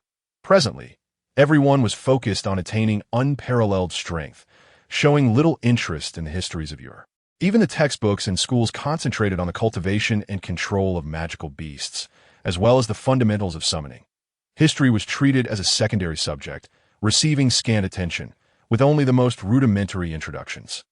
This narrative consisted of the merging of the real and virtual worlds, the invasion of magical beasts, and a resurgence of spiritual energy necessitating that everyone grow stronger to defend their homes. The records of the ancient technological era and the century-long war existed solely within the legacies of aristocratic families, inaccessible to the common folk, yet Yu Xiaodai appeared to be well-versed in this knowledge, instantly identifying the Tiandu as a product of the legendary Phantom Divine Weapon Project, indicating her depth of understanding far surpassed that of an ordinary summoner. One can only acquire such knowledge through extensive reading. Yu Xiaodai chuckled ruefully. While others spent 3 years striving to elevate their summoner ranks, she dedicated her 3 years to poring over literature in the library, seeking methods to forge contracts, diligently studying every book available, thus becoming remarkably erudite. Perhaps it is a blessing in disguise. Otherwise, you would not have encountered me. Wang Li smiled, abruptly realizing that Yu Xiaodai was not only well-read, but also exceedingly fortunate. With a mere flick of her finger, she unearthed a treasure. Had it not been for Yu Xiaodai, Wang Li might have dismissed this blue gemstone as mere refuse. Yet, what he found most astonishing about Yu Xiaodai's luck was not merely the discovery of a phantom divine weapon, but the peculiar twist of fate that led her to summon him. Goodness, to have summoned me to serve her. Her luck must be extraordinary. Wang Li's thoughts were somewhat brazen. With this in mind, he began to scrutinize the phantom divine weapon in his hands. During the era of ancient technology, as spiritual energy dissipated and technology flourished, humanity lost its ability to cultivate. This clearly referred to the age of Wang Li, where the so-called energy of the technological era was naturally the true qi. When Wang Li was alive, the spiritual energy of the world had become exceedingly sparse. Not only ordinary humans, but even powerful warriors could no longer cultivate inner strength or harness the energies of heaven and earth. Due to the absence of spiritual energy, all methods of inner cultivation were forsaken by the times. Wang Li emerged as an unparalleled genius in that dim age, collecting martial arts and inner cultivation techniques from around the world, integrating them to create the extraordinary heaven-stealing technique. This enabled him to seize the creation of heaven and earth, unravel the mysteries of the sun and moon, and defy fate in the face of adversity. Ultimately mastering powerful true qi and achieving an exalted level of cultivation, it was precisely due to Wang Li's defiance of the heavens that he was met with the world's disdain, leading to his demise under the wrath of heavenly tribulations. Since this phantom divine weapon was a product of the ancient technological era, its internal structure was undoubtedly designed according to the inner strength and true qi of warriors. However, the energy wielded by summoners in this era is of a different construct, referred to as magic power. True qi and magic power may appear similar as forms of energy, yet they differ fundamentally in many aspects. True qi is a purer force, stored within the body, capable of refining one's physique and directly unleashing martial skills for offense and defense. In contrast, magic power serves as a medium to manipulate the spiritual energies of the world for various magical skills, lacking functions such as body refinement, rendering summoners who do not utilize magic or summon beasts largely indistinguishable from ordinary individuals. It is precisely because of these differing energy constructs that summoners in this world are unable to activate the phantom divine weapon. The scientists who developed such a weapon were undoubtedly the pinnacle of intellect during the technological era. Had it not been for such a blunder that led to their own annihilation, the fate of this world would remain uncertain. Thus, it can be said that the methods of inner cultivation and the current meditation techniques are indeed distinct. With these thoughts in mind, Wang Li gained a modicum of understanding regarding the energy composition of this world. After slaying the Silver Moon Wolf King, Yu Xiaodai's mental power had reached 5 points, completing her task ahead of schedule. At this moment, she was qualified to participate in the vocational assessment the following day. The weight that had been pressing on Wang Li's heart finally lifted. Achieving 5 points of mental power was the threshold for eligibility. Only with such qualifications could one aspire to enter the Summoner Academy. The Summoner Academy serves as a stepping stone, significantly influencing a summoner's future. Although anything is possible in this world, and one need not be a summoner from the Academy to succeed. One must possess this stepping stone to facilitate certain endeavors. Moreover, the Academy truly offers an abundance of cultivation resources and advantages for summoners to grow. On Monday morning, Yu Xiaodai arrived early at school with Wang Li. At this time, the campus of number 27 Middle School was teeming with people. The vocational assessment marked the most significant turning point in a summoner's life, and many parents were more anxious than their children, coming to cheer them on. However, Yu Xiaodai's parents did not attend. They understood that they were not summoners themselves and lacked the knowledge to assist Yu Xiaodai. It was more prudent for them to work hard to save for her tuition. After all, the registration fee for the Summoner Academy was considerable. Ordinary Summoner Academies required 10 crystal coins, while the top 4 academies demanded 50 crystal coins. Given Yu Xiaodai's family income, it would take 5 years of frugal living to gather enough. Xiaoyu. Just as Wang Li and Yu Xiaodai reached the school gate, they heard someone calling from behind. Turning around, they saw a chubby boy waving at Yu Xiaodai, with a middle-aged woman standing behind him. Wang Li recognized this woman as An Huang. Kuan Gu. Yu Xiaodai greeted the chubby boy with delight. This boy, Lu Kuan, was An Huang's son and Yu Xiaodai's childhood friend. They had grown up together and shared a close bond. In contrast to An Huang's sharp demeanor, Lu Kuan was a warm-hearted individual, approaching with enthusiasm. Xiaoyu, I heard you form a contract. Yes, Yu Xiaodai nodded. It's a skeleton soldier, right? Lu Kuan inquired further. Yes, his name is Dai Xiaoyu. Yu Xiaodai pointed at Wang Li. Isn't he adorable? Ha, indeed quite cute. Lu Kuan affectionately ruffled Wang Li's head, speaking with a hint of reassurance. Actually, skeleton soldiers are quite good. Just yesterday, I heard there was a skeleton soldier rampaging in the battle network, defeating both Cat Sister and the Firewind Dragon. The prowess of a phantom beast depends on the skill of the summoner. At this point, Lu Kuan pulled out a silver-black magic crystal core from his pocket and handed it to Yu Xiaodai. This magic crystal core is for you. I wanted to give it to you the other day, but you weren't home. Magic Beast Crystal Core Grade. Bronze Level 1 Attribute. Necromancy Quality. 76 Item Description. An energy crystal of the skeleton warrior, containing potent necromantic energy. Oh my. Upon seeing the Magic Beast Crystal Core, Lu Kuan offered. Yu Xiaodai gasped in surprise. Wang Li was momentarily taken aback as well. The ordinary crystal cores available on the market were typically of black iron grade, thus not particularly valuable. However, a bronze-level Magic Beast Crystal Core was a standard boss drop. Moreover, crystal cores with a quality above 50 are considered good, while those above 70 are deemed exquisite. Though this crystal core could not compare to the one Wang Li consumed from the Silver Moon Wolf King, it was certainly of significant worth. This chubby boy was certainly more considerate than his mother. I can't possibly accept this. Yu Xiaodai quickly declined. It's too precious. Take it. I stumbled upon it last year and have kept it for you. Lu Kuan insisted, patting Wang Li. Since your skeleton soldier has just formed a contract and is still at a low level, having this crystal core should make the vocational exam a bit easier. Yu Xiaodai glanced at Lu Kuan, then at Wang Li, and finally at Aunt Huang.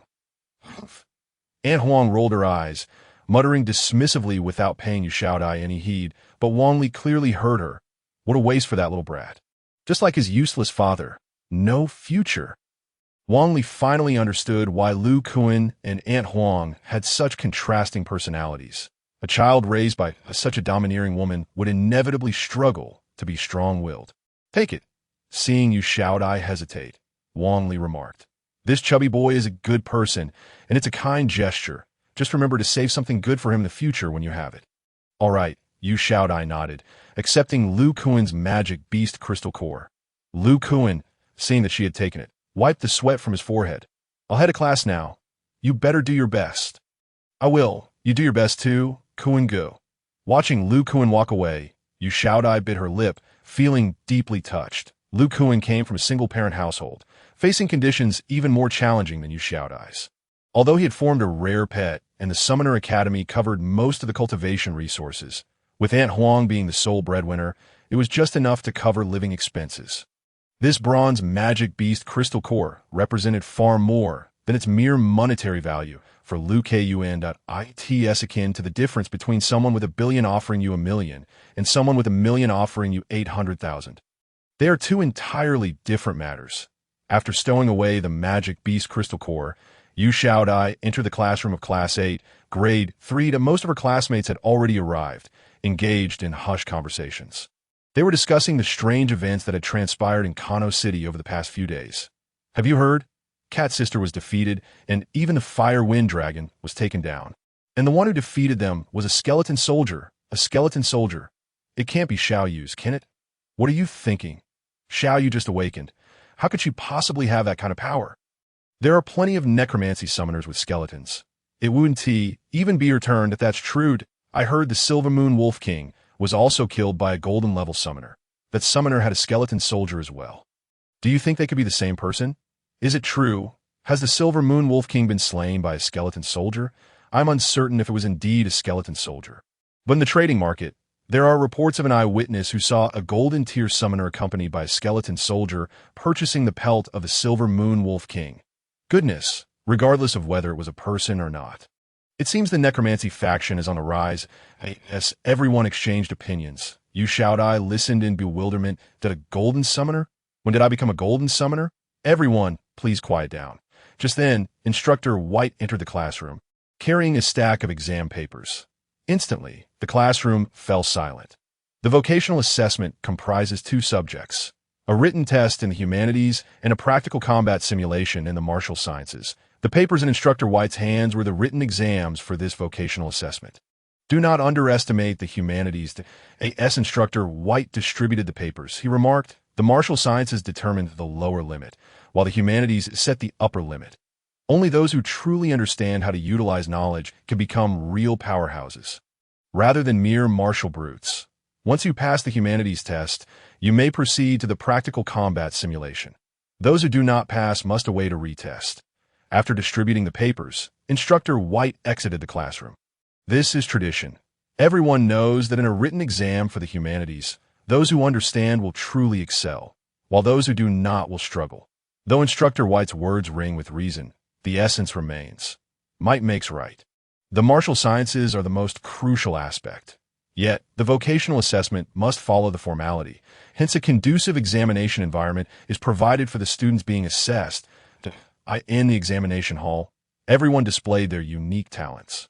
Having spent too much time engaged in practical combat, most summoners neglected their studies in the humanities, making the written exam a true test of endurance. However, Yu Xiaodai, with her profound knowledge in the humanities, found the exam to be rather effortless. Within 20 minutes, she completed the paper, submitted it to the grading apparatus, and achieved a perfect score. Incredible. Wang Li was in his youth. Wang Li was infatuated with martial arts.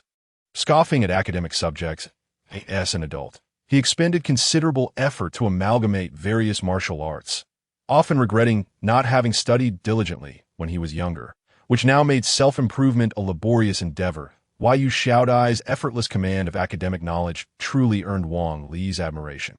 It also indirectly validated Instructor White's assertion that while his words may seem grand and empty to most, they are indeed truths for those who have yet to transcend certain boundaries. Of course, no amount of reasoning can substitute for a salute, and those present may not have that opportunity. What use is it? Upon seeing Yu Xiaodai submit her exam with a perfect score, the others couldn't help but scoff that, and no matter how well you perform in academics, aren't you still just a newly contracted novice? The contracted phantom beast is merely a worthless skeleton soldier, even if you pass the written exam with full marks. With your current mental strength, you likely won't even qualify for the practical combat simulation. The practical combat simulation arena is an essential facility in every summoner academy, where summoners can engage in systematic combat training. When Yu Xiaodai arrived at the simulation arena, the stands were already filled with parents who had come to cheer and support. The entrance of the simulation arena was a mental strength testing device. Only summoners with a mental strength of 5 or above could enter the practical combat simulation arena. The practical combat simulation is not a mere virtual combat platform. It is a genuine experience of what true combat entails. Thus, there are 3 rounds of examinations in the practical combat simulation. The first round is a beast simulation battle. As the name suggests, the system creates a magical beast to engage in real combat with the summoners participating in the assessment. The magical beasts simulated by the system are nearly indistinguishable from those found in the wild.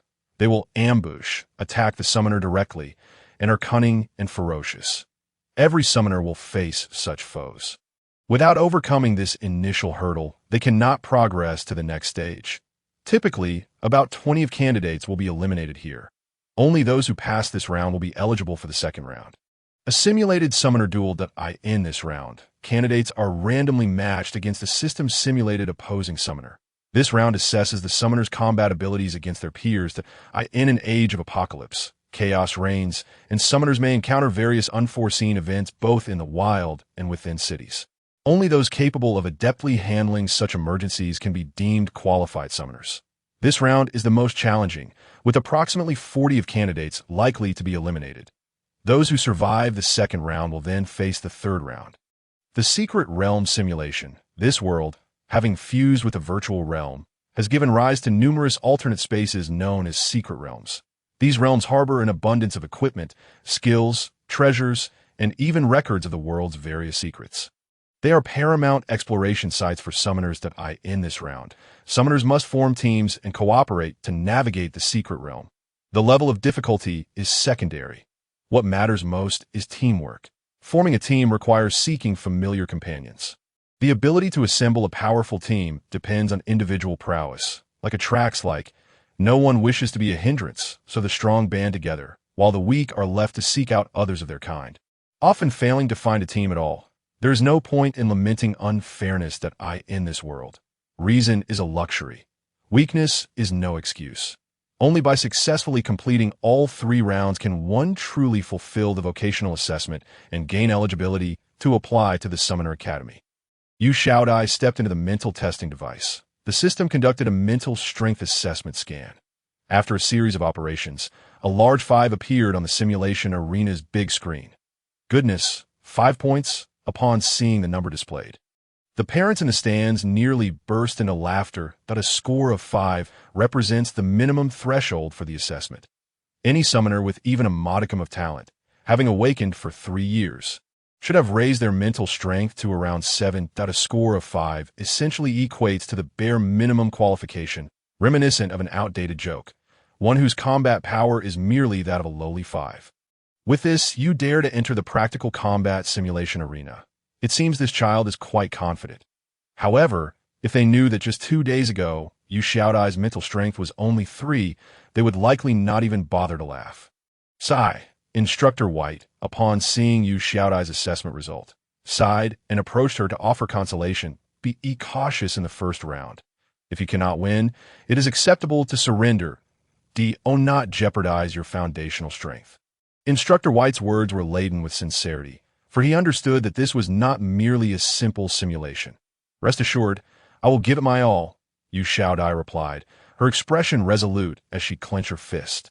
Instructor White was left speechless. Dear lady, have you misunderstood? Who said you should give it your all? Nevertheless, such thoughts could not be voiced, and Instructor White could only pat Yu Xiaodai's shoulder and say, Take care of yourself. Why Yu Xiaodai? Wang Li, what the heck? 11 points. Who is that? Just as Yu Xiaodai was left in a state of confusion, the audience in the simulation arena erupted in excitement. Yu Xiaodai quickly turned her head to see a large mental strength value displayed on the big screen of the simulation arena, 11 points. Yu Xiaodai was taken aback. After 3 years of awakening, typical novice summoners usually score between 5 and 7 points. 8 to 9 points are considered above average, and 10 points are sufficient to be called a genius. But 11 points, goodness, that must be the mark of a bronze-tier summoner. Bronze and black iron will not be deceived by the seemingly minor difference of 1 tier. It is precisely this tier that signifies a qualitative leap. A summoner who has attained the bronze rank possesses the ability to command 2 phantasmal beasts. Simultaneously, this elevation heralds the summoner's newfound capacity for self-preservation, enabling them to genuinely assist in combat and engage proactively in battle. The disparity in progress is conspicuously evident to illustrate this stark contrast. Even a black iron 10-star summoner would require at least 3 to 5 individuals to subdue a bronze 1-star summoner under equivalent conditions. Thus, one can ascertain the significance of an 11-point mental strength for a summoner. It is not merely the students of the Summoner Academy. Even the elite who have just entered the institution would need at least half a semester to ascend to bronze to the age of vocational assessment. Achieving an 11-point mental strength can only be described as an extraordinary talent. Who is it? Yu Xiaodai, filled with curiosity, glanced into the mental strength testing device. That moment, a young girl clad in a white long dress emerged from the apparatus. The girl was petite, her appearance sweet and charming, with a smile that revealed 2 small canine teeth and a white kitten perched upon her shoulder. Li Shui. No wonder. Upon seeing the girl, Yu Xiaodai suddenly realized. Wang Li, standing nearby, promptly accessed information about the girl before him. This Li Shui is no ordinary individual in Kano City. There exist 4 prominent summoner families: Zhang, Yang, Li, and Chun. Each family boasts a legacy spanning a century. Possessing the most elite summoner lineage, Li Shui is the cherished daughter of the Li family, one of these 4 esteemed clans, and a prodigy encountered once in a century. While typical summoners awaken their abilities at the age of 15, Li Shui manifested her powers at merely 13, successfully summoning an E-rank rare pet, which led to her early admission into the Summoner Academy, where she was placed in a special training class. With elite bloodlines, exceptional talent, abundant resources, and specialized cultivation, achieving 11 points in mental strength by the age of 16 is not an exaggeration to label it as a once-in-100-years occurrence. This exemplifies the advantages of a prominent family. The true upper echelon consists of those supported by powerful families, while civilian summoners, unless extraordinarily gifted, often find themselves devoting their lives to an ordinary guild. That cat looks remarkably familiar. Indeed, Wang Li showed little interest in Li Shui. His gaze was drawn to the small white cat resting on her shoulder, finding it oddly reminiscent. The elite class is truly elite, while students from other classes were still struggling with their written exams. Those in the elite class had already advanced to the simulation arena. The screen displayed an array of astonishing mental strength test results. 9 points, 10 points, 10 points. At this moment, Lu Kuan's mental strength had also reached 10 points. It is evident that the elite class, undergoing specialized training, is composed of top-tier students. Although they may not rival Li Shui's staggering 11 points, when compared to Yu Xiaodai's dismal 5 points, their prowess is nothing short of astonishing. Yu Xiaodai, feeling rather embarrassed, even took a few steps back to allow the elite's passage. Who is this with 5 points? Upon entering the simulation arena, the elite students couldn't help but laugh upon seeing the mental strength test results. Where the first entry glaringly displayed 5 points, my goodness, 5 points. Any summoner with a normal awakening should not end up with only 5 points after 3 years of practice. What kind of abysmal talent must one possess? Yu Xiaodai, is she even from the necromancy class? At this moment, someone noticed the name on the test sheet. Must be from Class 8. That class is notorious for producing peculiar necromancers that I heard the other day that someone from Class 8 managed to starve their own summoned creature to death. Laughter erupted once more. Yu Xiaodai responded, "Please, do not speak ill of others." Just then, a familiar voice echoed from the crowd. Turning towards the sound, they saw a chubby boy with a flushed face admonishing his classmates. One must always maintain a humble heart. How can one mock classmates who are not as accomplished? The boy was Lu Kuan. Kuan Gu. Could it be that Yu Xiaodai is her girlfriend? No. Lu Kuan hastily shook his head. If she's not your girlfriend, why do you care so much? The teasing continued. Lu Kuan was rendered speechless. Kuan Gu is right. Just as Lu Kuan found himself at a loss, Li Shui stepped beside him and stated, "You all are quite impressive. Why mock others? Necromancers are formidable too." Upon hearing Li Shui's words, the crowd fell silent. It must be said that strength confers authority. The same words spoken by Lu Kuan would not have garnered their respect. But when uttered by Li Shui, they resonated with undeniable weight. The reason was simple. Li Shui's capabilities surpassed theirs, lending her words considerable gravitas. All right, enough chatter. Let us proceed into the simulation hall, with the crowd now silent. Li Shui took the lead into the simulation hall, followed closely by the others. Yu Xiaodai trailed behind, locating Class 8's designated area, where she seated herself alongside Wang Li. The written exam lasted merely 2 hours. After 2 hours, those who passed the written examination gathered for the mental strength test in the simulation hall, which was now filled to capacity.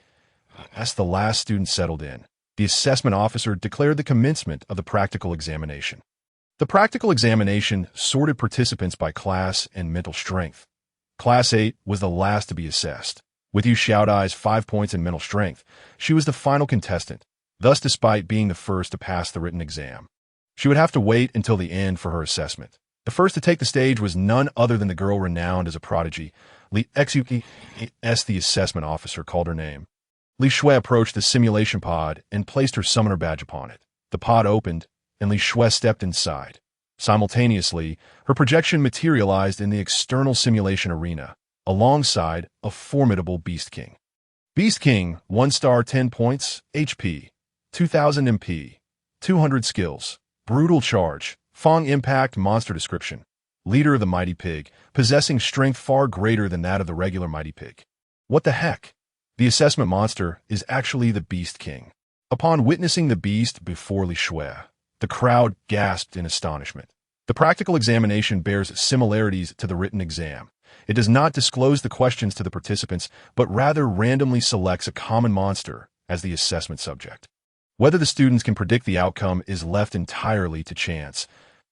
And one anticipated that this vocational assessment would present such a formidable challenge, bringing forth the ferocious Beast King, a 1-star 10-point monster. Which was quite absurd. It is important to note that a 1-star 5-point mighty pig is already deemed a rookie's nightmare, and even bronze-rank summoners would not dare provoke it lightly. The Beast King, as the leader of the mighty pigs, possesses an evident prowess. Although the ferocity of the simulation arena's Beast King is less than that of a genuine monster, it still maintains attributes that are equivalent to that of the beast. For a black iron rank summoner, conquering a monster of this caliber is nearly impossible.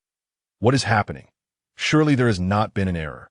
The instructors from various classes observed the monster in the assessment arena. Growing increasingly uneasy, it was blatantly an intentional increase in difficulty. In previous vocational assessments, the monsters chosen were all below 1-star variants, making it impossible to select from higher tiers. After all, according to summoner rankings, a bronze 10-star is merely equivalent to a 1-star 10-point monster. For a novice summoner to be thrust into a challenge against such powerful beasts is quite unreasonable. Were it not for the fact that these assessors were government officials dispatched by the federal government, the instructors at the school would likely have erupted in outrage. The students are all precious talents nurtured with great effort. While it is permissible for them to fail the assessment, they should not be subjected to such unreasonable challenges. There has been no error.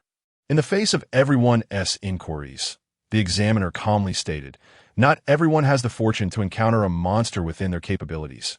Thus, this assessment tests the summoner's ability to cope when faced with formidable beasts. The longer one endures, the better the outcome. Surviving for a minute is sufficient to pass. Upon hearing the examiner's explanation, the crowd immediately understood. It turned out this battle examination was not about defeating monsters, but rather about evading them. When confronted with a formidable foe, the longer one can evade, the greater the chance of survival. The individual who devised this challenge certainly knew what they were doing. Is there any confusion remaining? After elucidating the purpose of the examination, the examiner inquired of the assembly that moment. A summoner raised their hand and asked if one were to slay the mighty Boar King. Would that count as slaying the mighty Boar King? Upon hearing the summoner's question, the examiner chuckled. Young man, do not overthink it. Focus on enduring for a minute before discussing matters of slaying. With that, the examiner could not help but remark to a colleague nearby, today's youth is truly fearless, reminiscent of my own youth. Meanwhile, on the battlefield, as the assessment commenced, the mighty Boar King was released from its confinement. Faced with a beast the size of a small car, Li Shui remained unperturbed. Raising her staff, a black tortoise spirit materialized before her. Black shell level. LV7 attribute. Water, strength species. Azure water black turtle quality. E-spirit description. A rare spirit possessing dual attributes of element and strength. A rare companion. Witnessing Li Shui's black turtle, the onlookers could not help but gasp in awe. Truly, as a scion of a noble family, she summoned a rare companion, and of equality no less. The black turtle boasted exceptionally high defenses, though it was not an extraordinary spirit. However, the azure water black turtle, with its water attribute, offered not only substantial defense, but also a commendable offensive capability and speed enhancement, making it a formidable companion. Merge with a thought. Li Shui's azure water black turtle transformed into a beam of light and entered her body, enveloping her in a black shield. Goodness, is this a guardian spirit? The spectators were taken aback by the fusion of the azure water black turtle and Li Shui. Given the Li family's prowess, it was not surprising that Li Shui possessed a rare companion. However, utilizing such a rare spirit as a guardian was indeed a bit wasteful. After all, rare companions primarily serve to shield the summoner from harm, and any spirit with high defense would suffice. To employ the azure water black turtle, which also boasted attack and speed enhancements, as a guardian seemed rather extravagant. Just as the crowd was processing this revelation, a white cat perched on Li Shui's shoulder leaped and transformed into a leopard over 2 meters long. Tiger cub level, LV7 attribute, ranger, element species, snow leopard spirit quality, e-spirit description, a rare spirit with dual attributes of element and ranger. My word. The onlookers were left in tears. Well, it turned out they had underestimated the situation. For ordinary individuals, a rare companion is indeed a rarity. Yet for families of such stature as the Four Great Worlds, it is merely commonplace. The prodigious daughter of the Li family. It was entirely normal for Li Shui to possess 2 rare companions. Realizing this, Yu Xiaodai and Wang Li exchanged glances. And no wonder she looked familiar. She was a former adversary. Sister Cat. It's Sister Cat. At this moment, other students in the simulation hall also recognized the invincible figure from the virtual battle network. There were numerous summoning schools in Kano City, and the 27th Middle School was not particularly prominent among them. They never expected that the woman who had set records on the virtual battlefield was a summoner from their own school. Even the students from Class 1 were astonished, as Li Shue's usual spirit was indeed the azure water black turtle. Yet they had no idea she possessed a snow leopard spirit as well, and one that was renowned on the battle network. Noble family offspring certainly lead rather monotonous lives. Huier. The mighty boar king roared, scraping its front hooves against the ground before charging at Li Shue with a ferocious assault. Water prison. Li Shue raised her staff, conjuring a massive water sphere to block the path between her and the mighty boar king.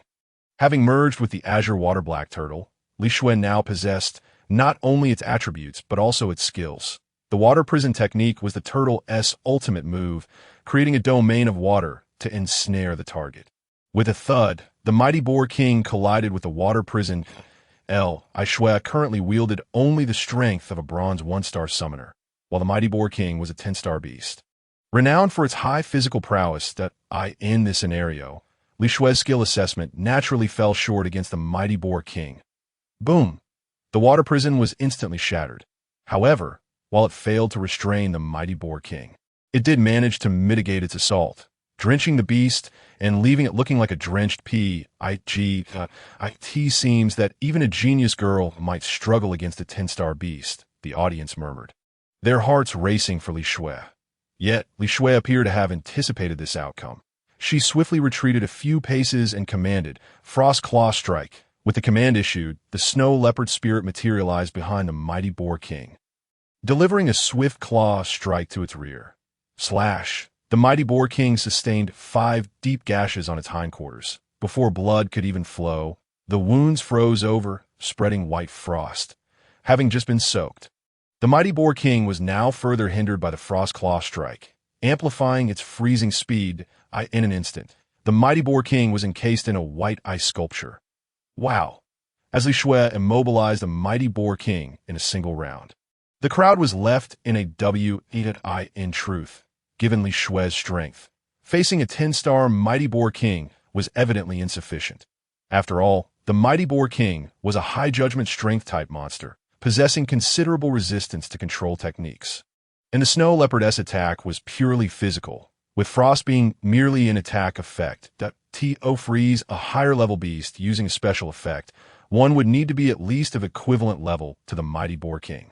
However, Li Shue demonstrated remarkable acumen, first drenching the mighty boar king with water to cool it down, then employing the frost effect attack. Under the enhancement of the water element, she effectively doubled the frost effect, successfully freezing even a beast like the mighty boar king. This exemplified what one might call combat intelligence, a crucial talent for a summoner. When strengths are comparable, the higher the combat intelligence, the greater the chances of victory. Some prodigies possess an innate combat intelligence, akin to war gods, allowing them to triumph over stronger adversaries despite being outmatched in power. Li Shue's insight in utilizing the water element to enhance the frost effect against a formidable foe showcased that this young lady was not merely a product of accumulated resources. Indeed, in the simulation hall, the examiner observed Li Shue on the battlefield, unable to suppress a thoughtful stroke of his chin, inwardly astonished. This young girl is quite impressive. Even Wang Li could not help but exclaim, "What a clever young lady!" Upon observing Yu Xiaodai once more, Wang Li shook his head with a sigh. Despite both being young girls, the disparity between them was strikingly vast, witnessing the mighty pig king ensnared in ice. Li Shue did not hesitate. She raised her hand and ensnared it once more in a water prison. With the creature frozen in front and the water prison behind, the mighty pig king found itself utterly unable to escape. Almost immediately, the frost phantom leopard lunged forward with a claw strike. The combination of frost effects and water elements intensified the freezing effect.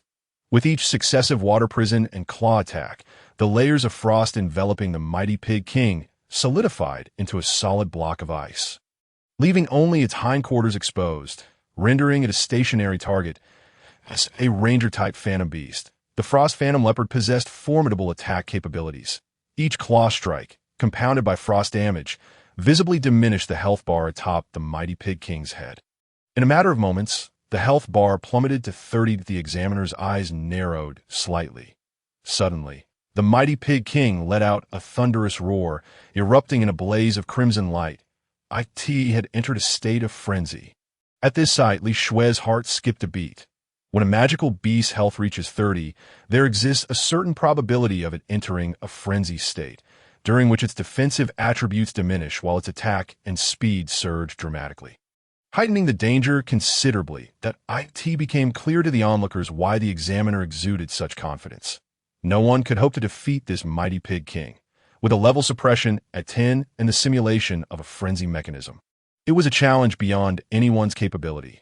With a crash, the mighty pig king's resilience surged, and with a sudden burst of strength, the ice encasing it shattered, propelling it directly toward the execute a mere 3 meters apart. She had no chance to evade. Thus, with a mental command, a black protective shield enveloped her. With a resounding impact, the mighty pig king collided with the shield, which shattered upon contact, sending Li Shui sprawling more than 5 meters away. She coughed up a mouthful of blood. Coughing again, Li Shui attempted to rise and re-engage. Yet the mighty pig king had already closed the gap, its enormous tusks glinting ominously. With a dull thud, one tusk pierced through her chest, and she was transformed into a beam of white light, teleported out of the simulated battlefield. Concurrently, the large screen displayed Li Shui's results. Name: Li Shui profession. Ranger level. Bronze 1-star time taken. 197 seconds damage. 1431 evaluation. Excellent overall result. Past assessment.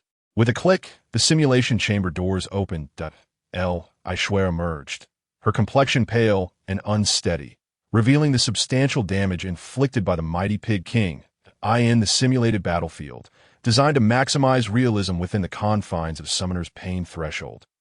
The pain perception was set at 50. While virtual combat posed no real harm, the pain sensation allowed Summoners to experience the true nature of battle. Moreover, it was not merely the physical pain. At the moment of her defeat, Li Shui also felt the weight of despair, a psychological trauma far more severe than the physical. Are you all right? The instructor rushed to support Li Shui. I'm fine. Really, I can endure it. I was so close to winning, she insisted, waving her hand defiantly. Young lady, achieving such results is already quite commendable, the examiner interjected. It is likely that no second individual in the entirety of Kano City could match your excellence. Such talent is indeed formidable. That's so. Li Shui lifted her gaze to meet the examiner's, murmuring to herself, I wonder how long the Windfire Divine Dragon can hold out, and that skeleton soldier. With a steely expression, Li Shui returned to the simulation hall, awaiting the second assessment. The evaluations continued. Witnessing Li Shui's examination process, the subsequent candidates were thoroughly intimidated. Who exactly was Li Shui? The daughter of a prestigious family. On ordinary days, her household raises magical beasts in cages for her practical training. Despite this, even when facing the formidable mighty pig king, she meets a tragic end. Others, having never even encountered a magical beast, are destined for a far worse fate. Moreover, this is a creature capable of entering a frenzied state. This moment, everyone resembles children awaiting an injection, fully aware that they perish, yet still gripped by fear at the sight of the terrifying syringe. Nevertheless, fear is of little consequence. Once one becomes a summoner, such a day is inevitable. Dying in a simulated battlefield is far preferable to perishing in the wild. The second candidate. The third, the elite class of students, is expected to surpass those from other classes significantly. 7 consecutive candidates, under the relentless assault of the mighty pig king, successfully passed the assessment. Although their results pale in comparison to Li Shui's, at least they managed to endure for a minute. The one with the poorest performance lasted nearly 70 seconds. The 9th contestant was Lu Kuan. This chubby lad proved to be quite formidable. The Earth Pig King in his possession is a variant of the mighty Pig King, boasting the strongest defensive capabilities thanks to its earthen elemental shield, and by its racial traits, it surpasses the mighty Pig King.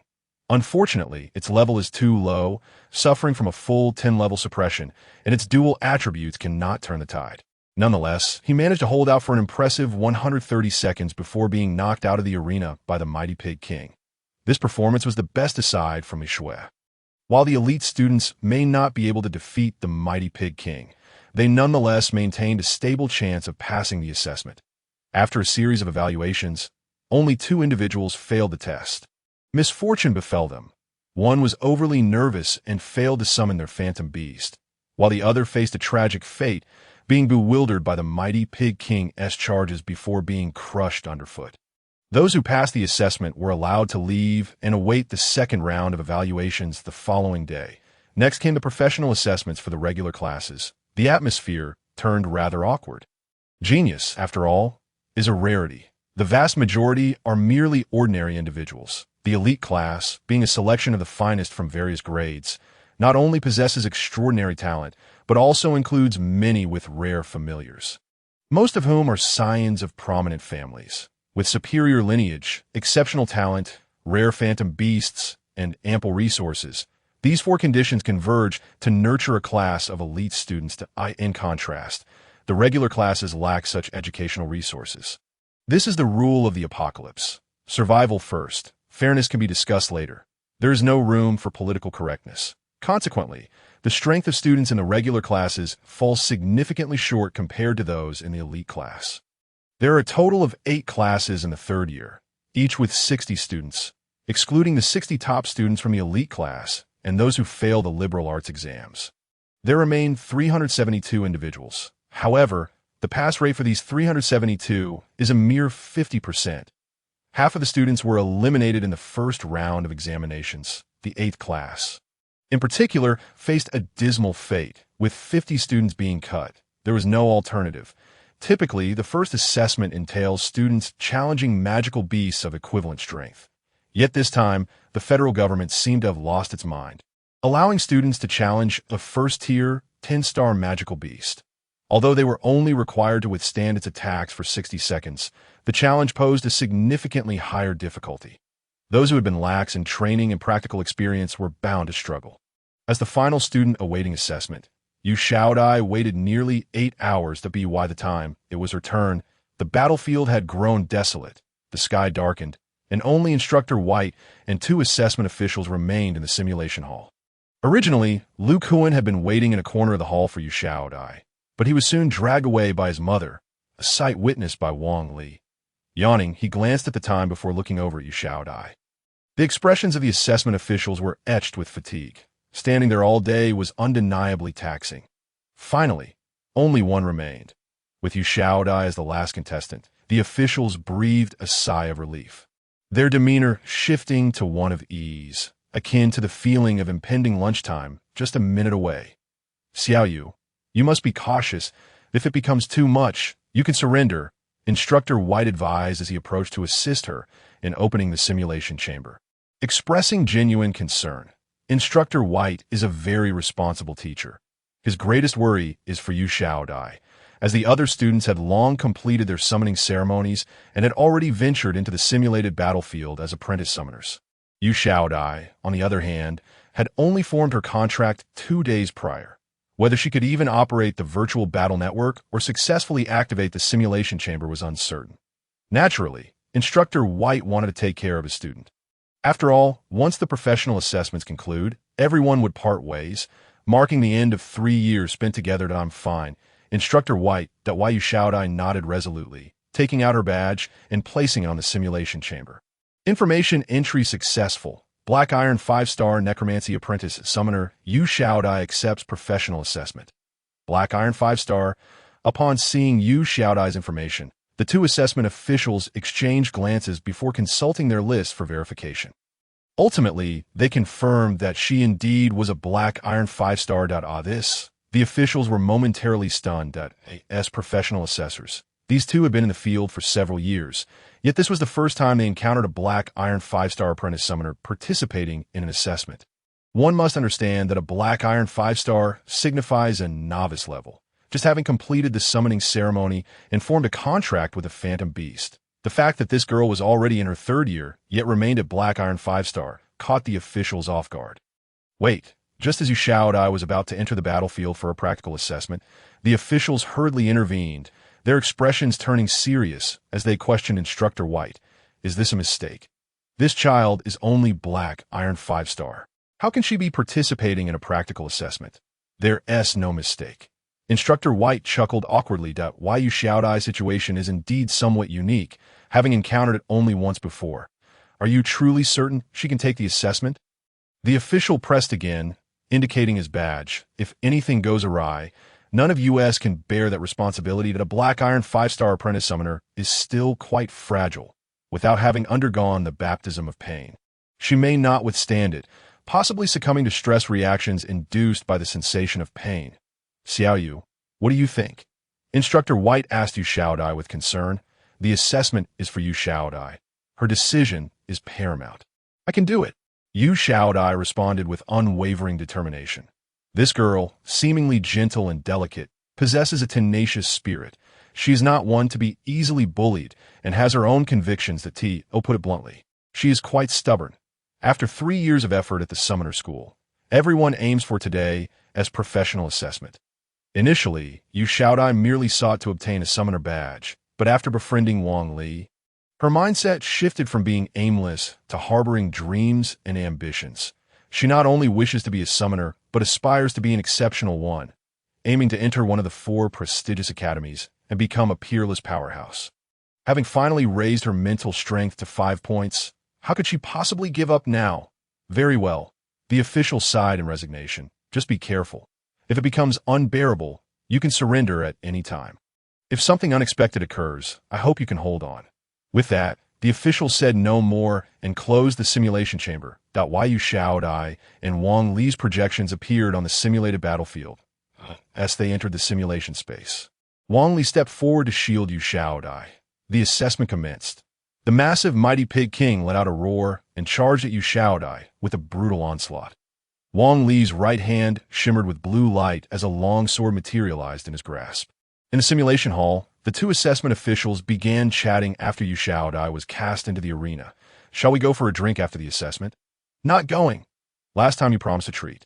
But it turned into a mess.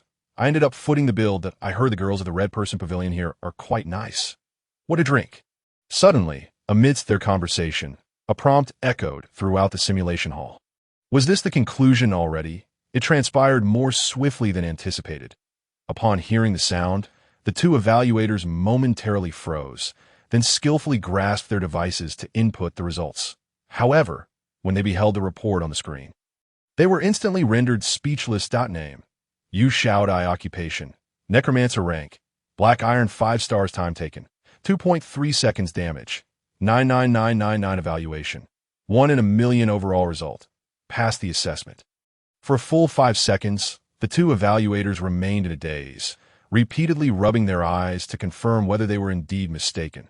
Glancing at the instructor, White, who stood beside them, he too gaped, fixated on the score displayed. Clearly in a state of shock, what in the world was happening? 2.3 seconds. 99999 points of damage. Had the instrument malfunctioned? After confirming that the results on the screen were accurate, the evaluators could hardly restrain themselves from inspecting the equipment. Although the likelihood of a malfunction was minuscule, compared to the astonishing score before them, they were more inclined to believe that an error had occurred. If it wasn't a glitch, then the result was simply too outrageous. The Mighty Boar King was a Tier 1 10-star monster, equivalent to a 10-star bronze summoner in rank.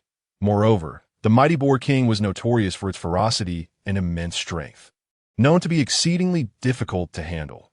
Even a genius like Li Shui could only endure a few minutes against it. Yet now, this Black Iron 5-star necromancer girl had defeated the Mighty Boar King in an instant. It was utterly unbelievable. Setting aside the strength of the necromancer's skeleton soldiers, even a silver-rank summoner would require considerable effort to vanquish the Mighty Boar King. Yet this young girl had managed to inflict 99,999 points of damage in a mere 2.3 seconds. What did that signify?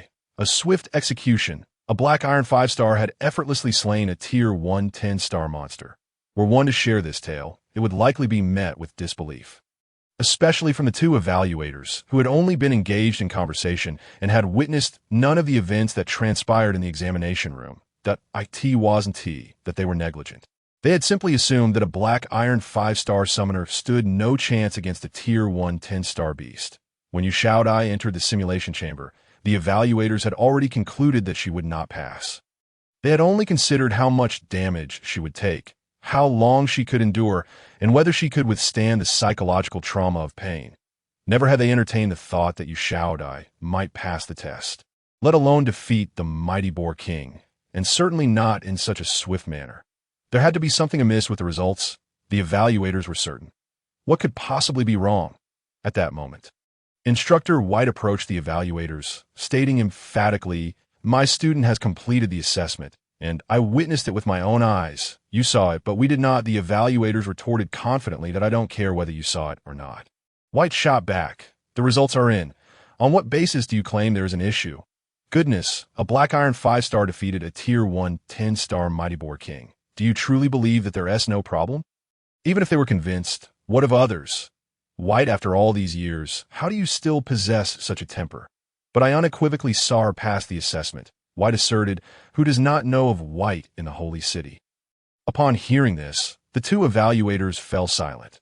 White was a former summoner of the Judgment Order in the Radiant Holy City, who had reported the atrocities committed by the bishop against heretics to the federal government. Resulting in his reassignment to Kano City as an instructor, he was a legendary figure of high regard and known for his unyielding honesty. If he were to lie, given his golden-ranked prowess, he would not be relegated to the position of a high school instructor. The evaluators, also hailing from the Radiant Holy City, were well aware of White's reputation. "What shall we do? We truly did not witness it." One evaluator stammered, clearly intimidated. After all, this man was notorious for his volatility. He had even reported his own superior, so it was no wonder that two mere evaluators felt apprehensive as evaluators. They were responsible not only for recording results, but also for documenting the examination process. Although they had only been distracted for a couple of seconds, this situation could still be construed as dereliction of duty. Just then, as the three remained in a stalemate, Yu Shaodai emerged from the simulation chamber. "So, I passed, right?" she asked the evaluators, her face alight with excitement. The evaluators were at a loss.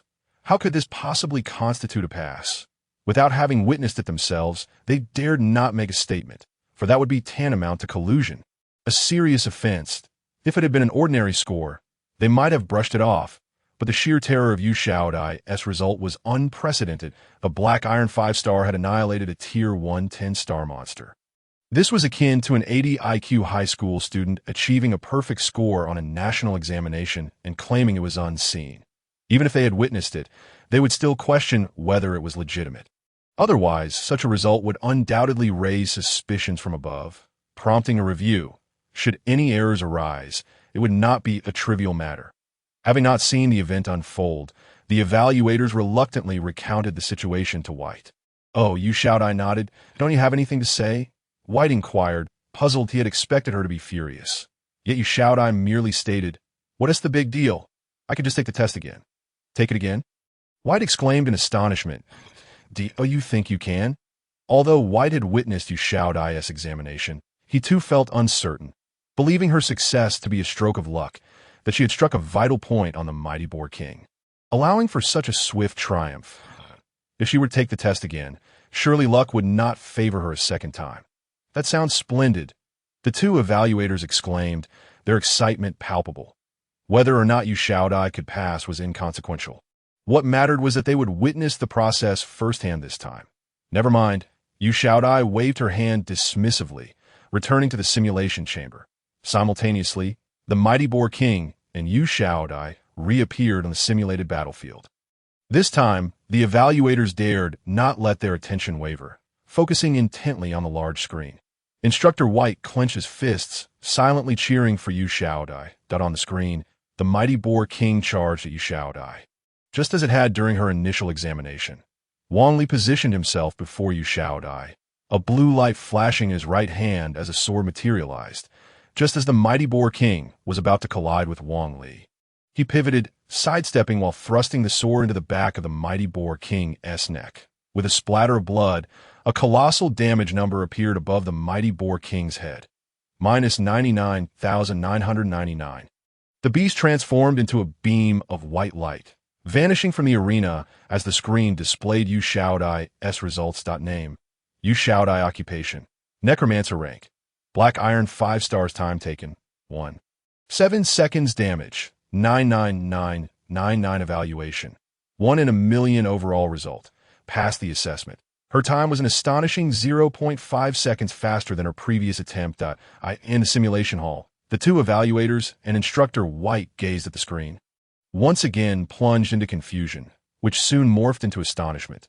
For a full 10 seconds, the three stood there, speechless. My heavens, what on earth have I just witnessed? By the light of the divine, I can scarcely believe my own eyes. After witnessing this scene, the two evaluators were utterly dumbfounded. They could scarcely fathom that a necromancer of mere black iron 5-star prowess could vanquish the mighty Pig King with a single strike, and astonishingly do so twice. Initially, they were skeptical, but now they were halfway convinced, with the remaining doubts requiring time to digest. Instructor White gazed at Yu Shaodai on the screen, his expression a complex tapestry of emotions, excitement intertwined with astonishment, which in turn mingled with disbelief and a touch of bewilderment. He was acutely aware that although Yu Shaodai had awakened her necromantic talent, her spiritual strength had been notably weak, preventing her from forming a contract with a phantom beast for 3 years. Until just 3 days prior, when she finally succeeded in summoning a grotesque skeleton soldier. Logically, Yu Shaodai had never even participated in a simulated battlefield, lacking any combat experience, and was unfamiliar with the simulation chamber. Yet in this moment, she commanded a skeleton soldier to swiftly defeat the Pig King. This defied all reason. Even Instructor White understood that invoking logic in a fantastical world was inherently nonsensical. Yet it still felt somewhat like a tale from the realm of dreams. If it had been a single instance of instantaneous defeat, he might have attributed it to luck. However, to achieve consecutive victories, with the second strike being swifter, fiercer, and more precise than the first. What a remarkable coincidence that would be. Clearly, it was a demonstration of true power. Could it be that this young girl possessed the legendary talent of a war god, appearing once in a century? Otherwise, there seemed no rational explanation for the spectacle before him. Did you see clearly now? Yu Shaodai emerged from the simulation chamber once more, her expression earnest. Indeed, we saw. The two evaluators nodded vigorously, their tone tinged with a hint of flattery. Such prowess at such a tender age. How extraordinary! Once she matures, who knows how high she might soar. It was imperative to leave a favorable impression now. That's wonderful, Yu Shaodai replied. If it's still not sufficient, I can demonstrate again. And oh need. Absolutely not. One evaluator interjected earnestly. You may return now. We will report your combat record and results truthfully. Please come back tomorrow morning for the second assessment. Understood. I appreciate your assistance. Yu Shaodai nodded and then addressed Instructor White. Teacher, I shall head home now. Very well. Do take care on your way, Instructor White advised with genuine concern, silently reflecting. With her strength, it was others who ought to be cautious. As she departed the simulation battlefield, the sky had turned dark. Previously, at this hour, Yu Shaodai would feel a twinge of fear walking home alone. However, with Wang Li by her side, she felt an overwhelming sense of security. Did I perform adequately? She asked Wang Li, her face aglow with pride. Indeed, quite commendable. Wang Li responded with satisfaction. You faced the 10-star magical beast without trepidation, remaining remarkably calm. Far better than at the outset. It seems your experiences have fostered considerable growth. At this point, Wang Li marveled inwardly. For novice summoners, magical beasts were indeed daunting. Typically, after a few forays into the wild, encountering a beast stronger than themselves would instill fear. Yet Yu Shaodai now exhibited a composure that spoke volumes about her progress, particularly given the rarity of such a mindset. In outdoor combat, maintaining calmness was paramount. Excessive excitement could lead to untimely demise, while overwhelming fear could result in starvation. Only through absolute composure could one master the rhythm of battle and better vanquish adversaries. It must be said, Yu Shaodai indeed had her merits. It's rare for you to praise me. Yu Shaodai beamed at Wang L. That's all thanks to you. Thanks to me? Wang Li was puzzled. Because I know you will protect me. I can be at ease. After all, having faced the Silver Moon Wolf King. What is the Pig King to me? At this, Yu Shaodai added, you must stay with me forever. Wang Li paused in surprise. What's wrong? Yu Shaodai inquired, puzzled. Nothing, he replied, shaking his head as he resumed walking, his mind echoing her words. You must stay with me forever. Wang Li's thoughts drifted back to his youth when a girl had uttered similar words to him.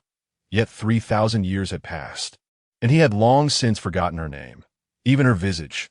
Thus, while such a sentiment might not ensure permanence, it often heralded a swift parting.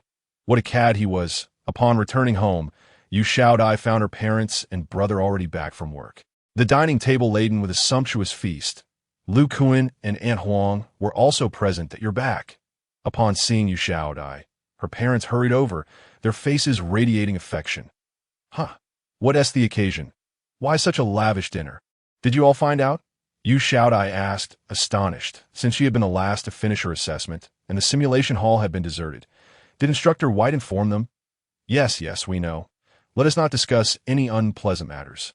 Her father urged, guiding her to sit down. Each person has their fate. Wealth and honor are in the heavens. Ultimately, there are more ordinary people in this world. Your mother and I are not remarkable individuals. Nor do we expect you to be exceptional. Just live happily. Yu Shaodai looked utterly bewildered. Your father speaks wisely. Her mother chimed in, it's not a big deal.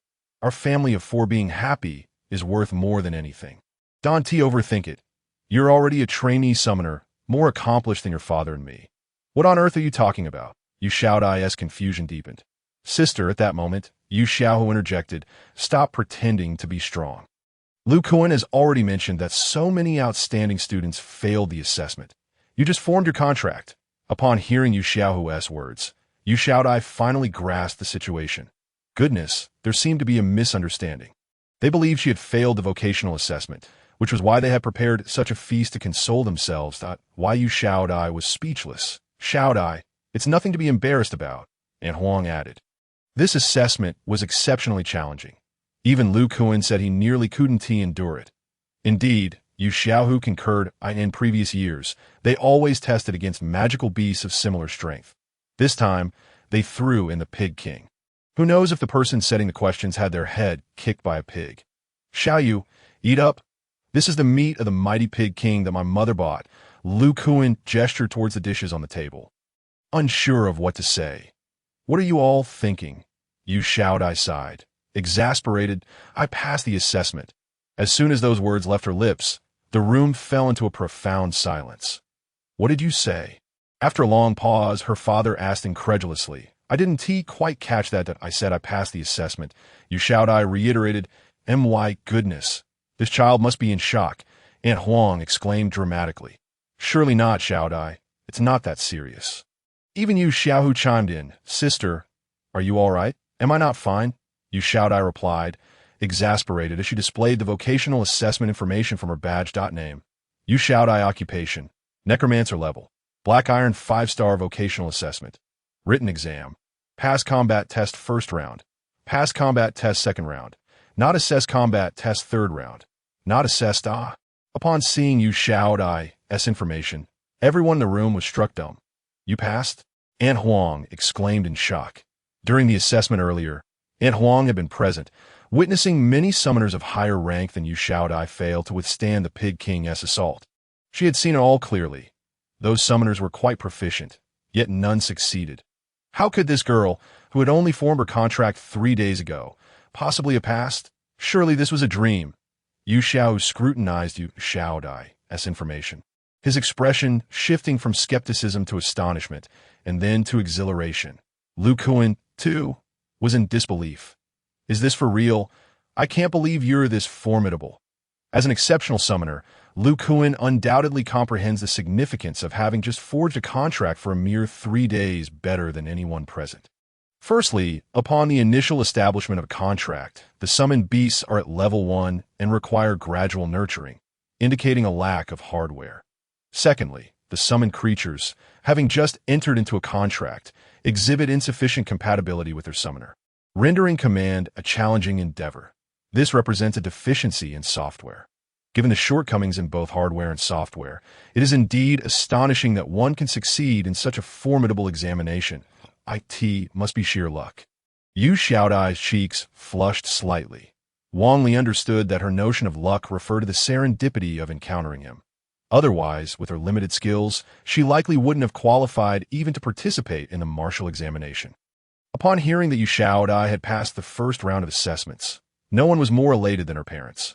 Unlike the exuberant Yu Xiaohu, they sat dazed in their seats, exchanging glances, tears streaming down their cheeks. Every parent claims not to care whether their child will amount to anything, yet who does not yearn for their offspring to soar high? Yu Xiaodai was the only child in the family endowed with summoner talent. And when her parents learned of this 3 years ago, their lives brimmed with hope. However, after 3 years without forging a contract, that hope morphed into despair.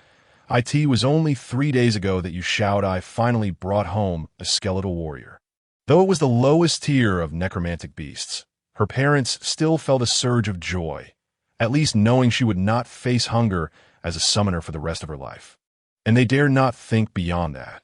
Little did they expect that Yu Xiaodai would actually pass the first vocational assessment, and that this particular examination would be the most challenging in history. The emotions of the elderly couple were naturally beyond imagination, and their tears of joy were entirely understandable. There are still 2 rounds left, Yu Xiaodai remarked, but I feel quite hopeful. Indeed, even if you do not pass.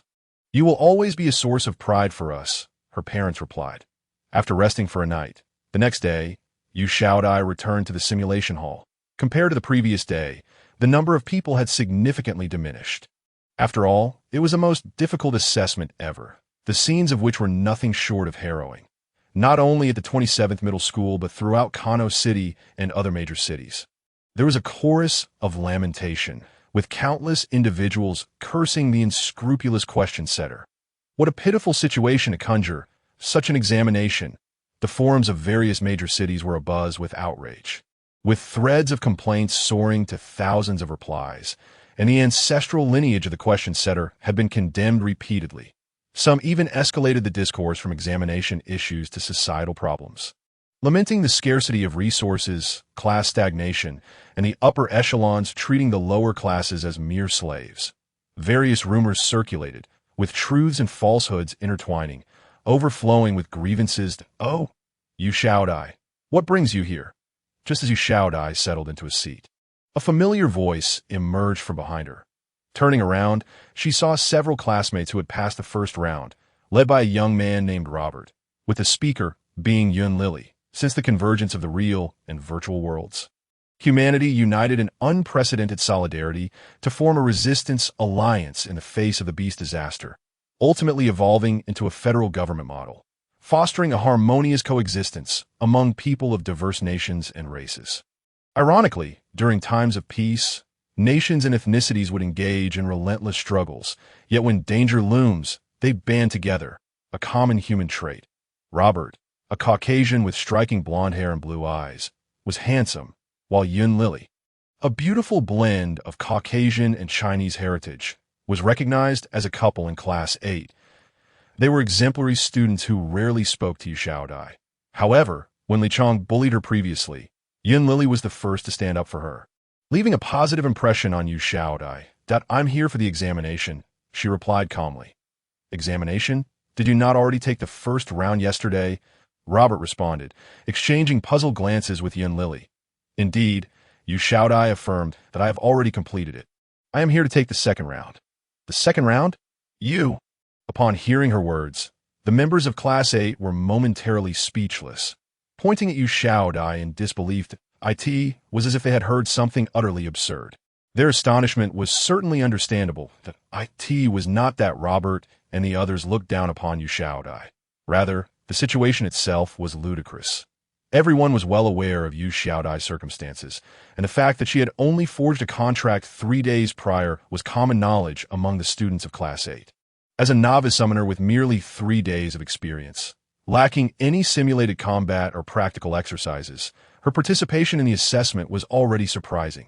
Now, with Yu Xiaodai claiming to have passed the first round of martial examinations, their astonishment was palpable. The difficulty of yesterday's examination was a sentiment shared by all present. Even Robert, an outstanding student, had only managed to last a little over 60 seconds. That a newly contracted summoner like Yu Xiaodai could pass the test was truly hard to fathom. After all, it was widely accepted that one could not cheat in martial tests. Even if one of the students who was usually engrossed in their studies suddenly placed first, the immediate reaction would be suspicion of foul play. This was not disdain, but rather a simple disbelief in the absurdity of the situation. Indeed, Yu Xiaodai said cheerfully, "I also passed the first round of assessments." With her affirmation, the classmates were once again taken aback. "You are incredibly fortunate," they exclaimed in unison. Clearly, they remained skeptical of Yu Xiaodai's capabilities. "Indeed," she said, growing weary of explaining, as she knew that claiming it was not luck would not convince anyone. After a brief exchange of pleasantries, they began discussing the perils of the previous day's assessment. Silence. Pleased at that moment, two examiners entered the simulation hall. After checking the time, they announced the commencement of the second assessment. The second round was a simulated battle for summoners, traditionally involving a randomly generated black iron 10-star summoner pitted against the candidate. However, having witnessed the previous day's ordeal, everyone suddenly lost confidence in the examination content, following the same order as yesterday. The first to step forward was Li Shui. Upon entering the simulation battlefield, a summoner resembling an instructor appeared before her. The instructor was extraordinarily beautiful, with short red hair and a form-fitting black outfit that accentuated her stunning physique. My goodness, the sight of the alluring instructor sent a wave of excitement through all the students in the simulation hall. The instructor was none other than their class teacher, Karen. How could it possibly be her? Yu Xiaodai was momentarily taken aback. The flicker of soul fire danced in Wang Li's eyes. Karen, one of the top 10 elite summoners in Kano City, currently at a golden 5-star level, surpassed even Instructor White by a star. Her Phantom Beasts included a C-rank Ranger Phantom Beast, the Night Elf, and a C-rank Power-type Phantom Beast, the Giant Strength Demon Ape. Her power was extraordinarily formidable, making her one of the key instructors in the talented class of 27. Even a master like Instructor White could not guarantee victory over her. After all, while Ranger-type Phantom Beasts may not excel in combat against magical beasts, they are exceptionally adept at confronting summoners, especially with the presence of a giant strength demon ape, which mitigated the Ranger's inherent weaknesses in physical strength. To simulate Instructor Karen in the assessment was a stroke of sheer cruelty. A golden summoner against a black iron summoner. One could easily predict the outcome. As the crowd murmured their frustrations, Karen's attributes appeared before them. Name: Karen, weakened. Occupation: Ranger level. Black Iron 10-star character introduction. Instructor for the second round of practical simulation and vocational assessment. It turned out to be a weakened version. Wang Li muttered to himself. The term weakened version refers to lowering the target's attributes to a certain range during simulation, while battle experience remains intact. Thus, although the current Karen possessed only black iron 10-star attributes and could summon no more than an E-rank level 10 Night Elf, her combat skills were still formidable, despite being significantly diminished from her peak. She remained an unattainable benchmark for novice summoners, survive for 60 seconds, and the assessment would be deemed a success. Once the assessment goals were announced, the battle commenced. The first challenger, Li Shui, was of bronze-level strength and could control 2 Phantom Beasts. Although Karen's combat skills vastly outclassed Li Shui's, both being Rangers, Li Shui's Blue Water Turtle had high defense, which countered Karen's Ranger-type Phantom Beasts, and as Karen's prize pupil, Li Shui was somewhat familiar with her tactics. Under the pressure of a tribute disadvantage, Li Shui managed to endure for a full 5 minutes before being taken out by a backstab from Karen, having participated in the previous day's assessment.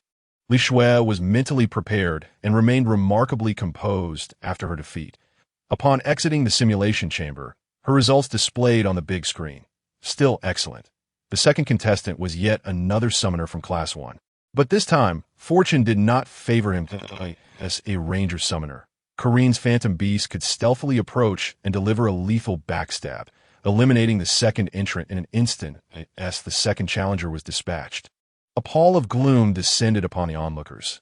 Everyone understood the conditions surrounding Li Shui and would not foolishly compare themselves to a scion of a prestigious family.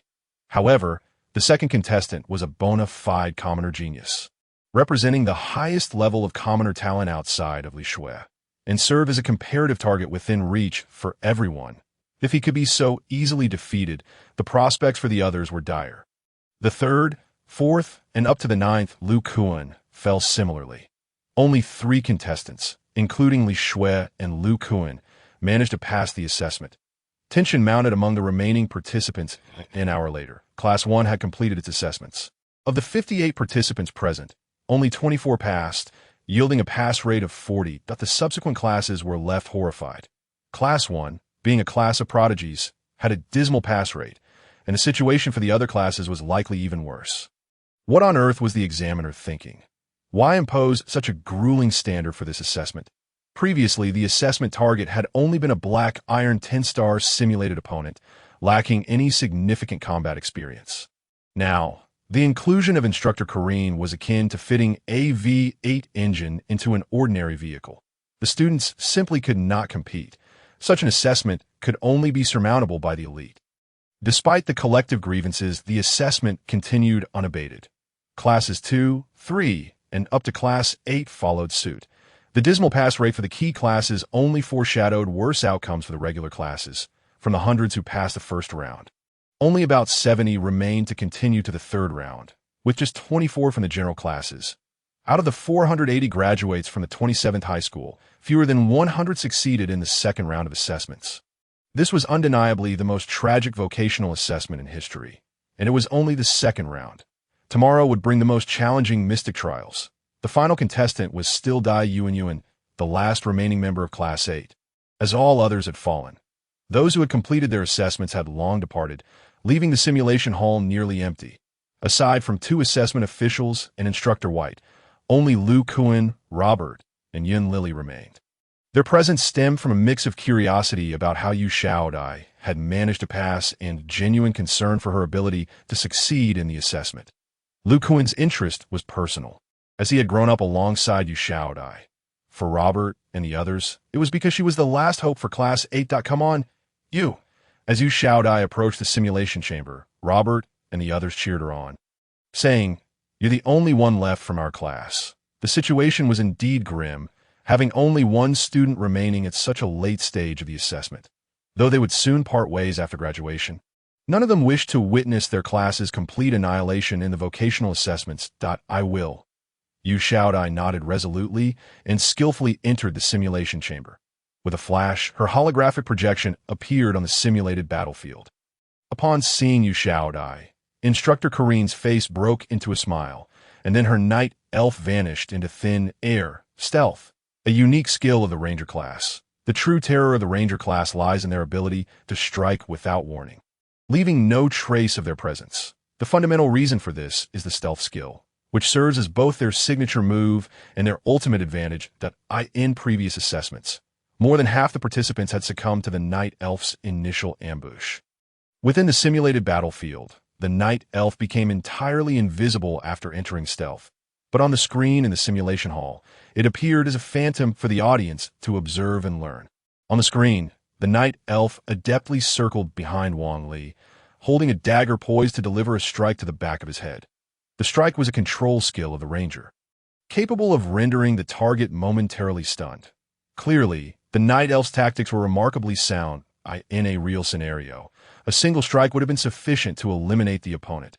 However, weakened as she was, the Night Elf opted to incapacitate Wang Li first before unleashing a flurry of attacks. Wang Li, a mere level 5 skeleton soldier, would undoubtedly meet his end under normal circumstances. At that moment, he stood frozen, his expression blank, as all skeletons are wont to be, blissfully unaware of the impending danger behind him. It seemed that Yu Xiaodai was destined to exit as well. In the simulation hall, the atmosphere was thick with regret. Robert and others lamented the total annihilation of Class 8, but Lu Kuan mourned the fact that Yu Xiaodai's journey had come to an abrupt halt.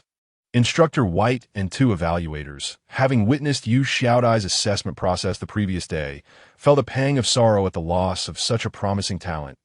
In truth, given Yu Xiaodai's performance yesterday, she should have been on the path to becoming a highly capable summoner. Alas, reality is often brutally unforgiving. Just as everyone believed Wang Li was doomed, in that fleeting moment when the Dark Elf's attack descended upon the back of his head. Wang Li suddenly sidestepped, evading the dark elf's thrust. Extending his right hand backward, as if he had eyes on the back of his head, he precisely seized the dark elf's wrist, which clutched a dagger, and pulled it forward with a swift motion. The dark elf, a ranger phantom beast, was not known for exceptional judgment or strength. Although it was level 10, its power attributes paled in comparison to Wang Li's. Moreover, being in the midst of an attack, it was bound to lose its balance upon missing its target.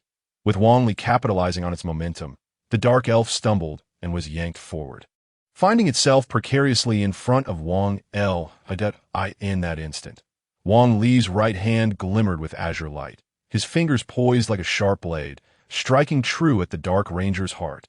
In this realm, the concept of pressure points did not exist. However, in Wang Li's world, the heart's position was known as the Ling Tai point, a critical juncture of life and death, akin to the Danzhong point. As his fingers, imbued with spiritual energy, penetrated the target, an enormous damage value of minus 99,999 floated above the dark elf's head. Without uttering a sound, the dark elf transformed into a wisp of white light. A single blow, a guaranteed kill. In that instant, the entire simulation hall fell silent. Robert and the others gaped, reminiscent of Instructor White and his colleague from the previous day. Lu Kuan, in a state of disbelief, pinched his thigh hard, his face a canvas of astonishment. Another guaranteed kill.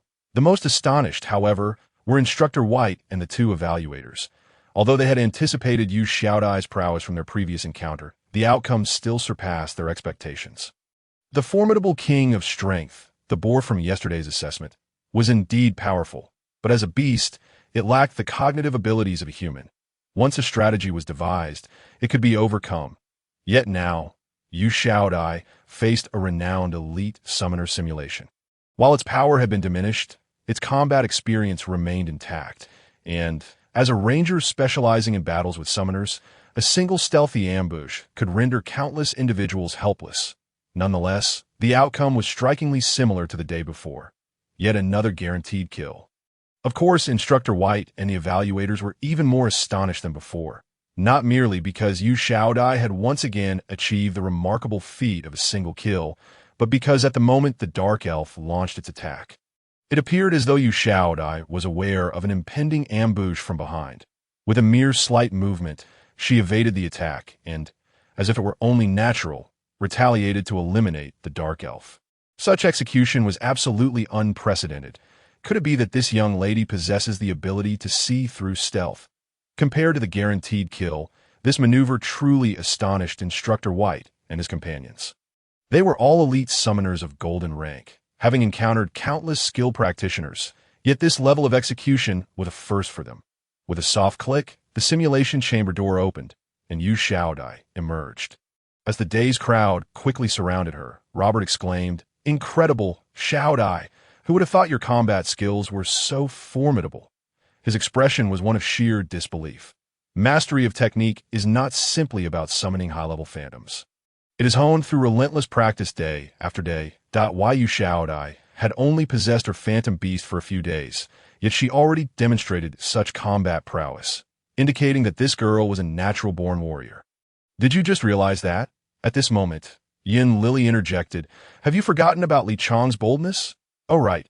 Upon hearing Yin Lily's words, Robert and the others suddenly recalled that on the day Yu Xiaodai forged her contract, Li Chang had boisterously proclaimed his intent to defeat her skeleton soldier, only to have his own level 10 skeleton warrior dismantled by it on the spot. Everyone had been astonished by this outcome, and later, Instructor White suggested it was due to an issue with the monster core. Reflecting on it now, it was clear that Li Chang's skeleton warrior had indeed been defeated by Yu Xiaodai's skeleton soldier. Who would have imagined that this seemingly ordinary girl possessed such terrifying combat capabilities? A guaranteed kill. How did she manage that? After the initial shock, the crowd began to ponder why Yu Xiaodai's skeleton soldier could dispatch the dark elf with a mere poke.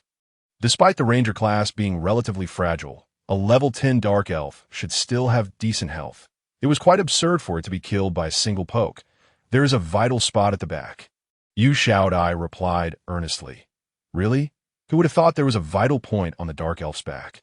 The others mused thoughtfully to in this world's conventional understanding. Vital points were generally limited to obvious areas such as the head, throat, or lower body, with little comprehension of pressure points or fatal spots, resulting in a lack of familiarity with the notion of a vital point on the back. Even textbooks provided scant information on such matters. Xiao Dai. As Yu Xiao Dai was explaining the location of the vital point, Lu Kuan approached with curiosity and asked, "How did you sense that the dark elf was going to attack from behind?" Oh. Instructor White and the evaluators couldn't help but glance at Lu Kuan. His keen insight was impressive, especially when compared to the ordinary class students who only asked how the kill had been achieved. "Why?" Yu Xiao Dai, unsure of the reason, curiously inquired with Wang Li. "Killing intent. I can sense killing intent," Wang Li replied proudly. "This is a perceptive ability that only those who have cultivated martial arts to a certain level can possess." Killing intent? Yu Xiao Dai was baffled. Although she did not comprehend this mystical and advanced concept, she relayed Wang Li's explanation to Lu Kuan faithfully. Killing intent? Lu Kuan's reaction mirrored Yu Xiao Dai's, as if this profound notion was distant yet intriguing. Meanwhile, Robert and the others were utterly bewildered, akin to attending a mathematics lecture with familiar numbers on the board, but no understanding of how they fit together. Saintly intent. Is saintly intent? Upon hearing Yu Xiao Dai's explanation of killing intent, Instructor White exclaimed in astonishment, "You are quite young, yet have already developed saintly intent." Saintly intent is a unique perceptive ability of summoners in this realm, allowing them to utilize powerful mental energy to sense the spiritual fluctuations around them, identifying hidden ambushers nearby. However, this special ability is notoriously difficult to grasp. Even diamond-rank high-level summoners seldom attain such profound mastery. Even if they can sense it, the range is typically limited to a radius of 2 meters around themselves. It is astonishing that Yu Xiao Dai, merely a black iron 5-star summoner, has comprehended saintly intent. At this moment, Instructor White and the 2 evaluators found themselves at a loss for how to articulate their feelings. "How did you come to understand it?" Instructor White inquired with curiosity. "That I'm not sure either. I just seem to be able to feel it," Yu Xiao Dai replied, feigning ignorance to avoid revealing too much. Her natural air of confusion made her act seem genuine. A genius. Absolutely a genius. One of the evaluators could not help but exclaim, "Young lady, if you are willing, I can recommend you to the Oracle Academy." The Oracle Academy. Beside them, Lu Kuan and Robert displayed expressions of envy. The Oracular Academy, renowned as the foremost among the 4 great academies, was established by the Radiant Church, with the current Pope Mezu serving as its principal, a figure also recognized as one of the 5 supreme summoners of the age, although referred to as the 4 great academies. The Oracular Academy's prowess significantly surpasses that of the other 3. After all, in this world, following its fusion, morality has decayed, and the Radiant Church has risen to power by harnessing the abilities of radiant summoners. A substantial portion of the existing human population adheres to the Radiant Church, thus enabling them to wield considerable control over human resources.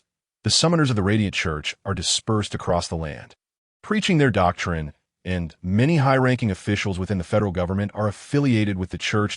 In stark contrast, the other 3 academies are considerably less formidable as a direct affiliate of the Radiant Church.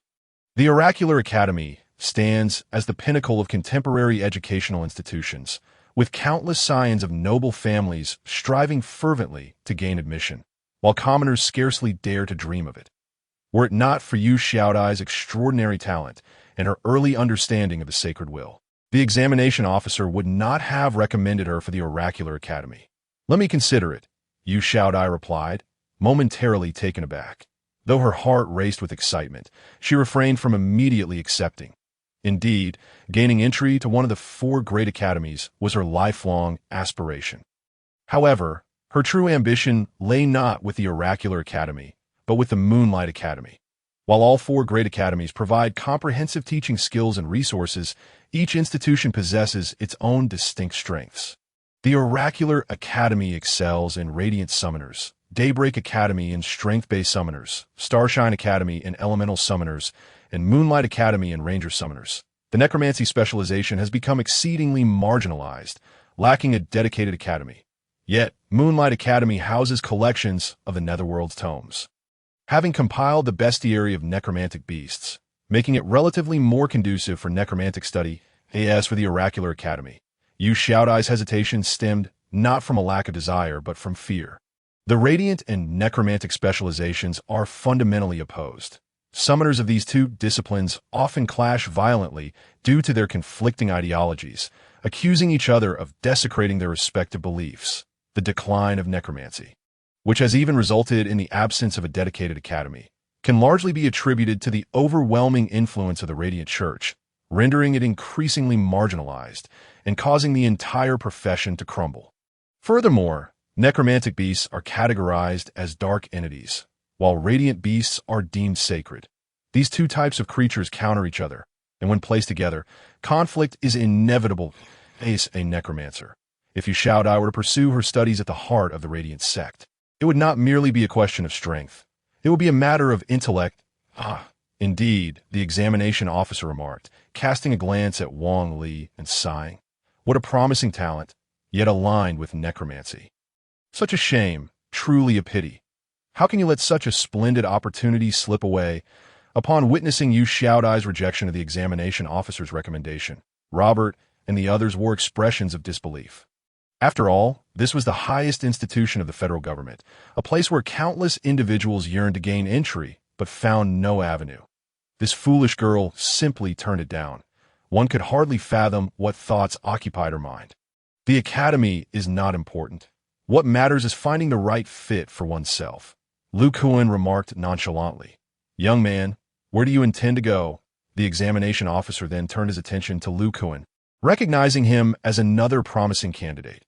Although he may not shine as brightly as Yu Xiaodai, he nonetheless possessed potential that could be harnessed. The Radiant Church's network of academies extends beyond the Oracular Academy, encompassing numerous other summoner institutions, all eager to recruit talent. Teacher, I am a strength-based summoner, Lu Kuan replied, shrugging his shoulders in resignation. At this point, he glanced at Yu Xiaodai once more. As a necromancer, he had no desire to align himself with the church and oppose necromancy. The persecution of necromancers by the church had only occurred a century ago. This was a matter of principle. What a pity, the examination officer shook his head once more. With the conclusion of the second examination, the final phase, the trial in the secret realm, would commence the next day.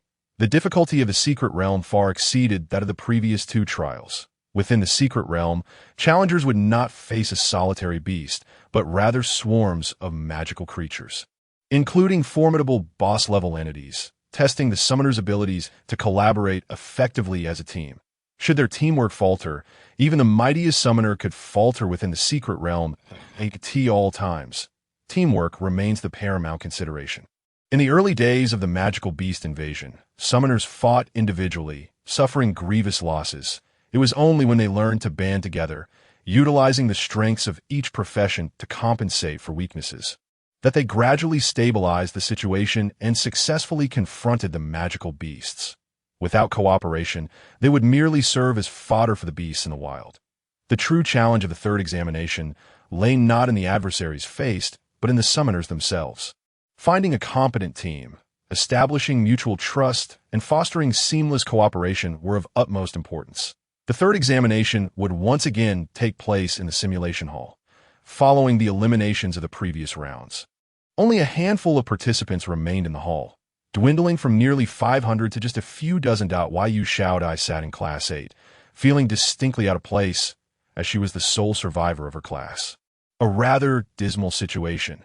Form teams freely, 5 members each, the examination officer announced, instructing the participants to gather into groups. The secret realm simulations had been practiced regularly in school, allowing everyone to become familiar with teamwork. The first choice for finding teammates was friends, as mutual understanding facilitated seamless collaboration. The second option was acquaintances. At the very least, they were not strangers. The third choice would be classmates, having had previous training together, thus possessing some degree of cooperative experience. Only as a last resort would one seek out unfamiliar individuals for random team-ups. Point 1 Q4 super strength type. Near radiant type hop on, lacking an elemental type. The simulation hall resembled a bustling marketplace, as participants exchanged their identity information in search of teams. profession, level, and beast rank were all essential criteria for forming a group. The stronger one was, the more selective they could be. Conversely, the weaker one was, the more likely they would be chosen by others. An O team wished to carry a dead weight into the secret realm. The dangers within were real. A single incompetent member could jeopardize the entire group. Even though the simulation realm posed no mortal peril, this was still an examination, and its significance was profound. Observing her fellow participants clustering together, Yu Xiaodai suddenly felt a profound sense of alienation. Firstly, she had never participated in secret realm training. Secondly, she had not collaborated with others before and was uncertain how to navigate the secret realm. Moreover, apart from Lu Kuan, she had no acquaintances left in this setting. All the other members of Class 8 had been eliminated, leaving her utterly isolated. Furthermore, with her strength only at Black Iron 5 stars and her beast unremarkable, even if teams were short-handed, others would still hesitate upon seeing her. Xiaodai, come join our team. Lu Kuan approached and extended an invitation when he noticed her lack of a group. Just as Yu Xiaodai was about to accept the invitation, a voice nearby interjected sarcastically. Kuan, do you consider yourself the captain? How dare you recruit just anyone? Yu Xiaodai lifted her gaze to regard the speaker. The individual was tall and slender, sporting glasses and an air of insincerity.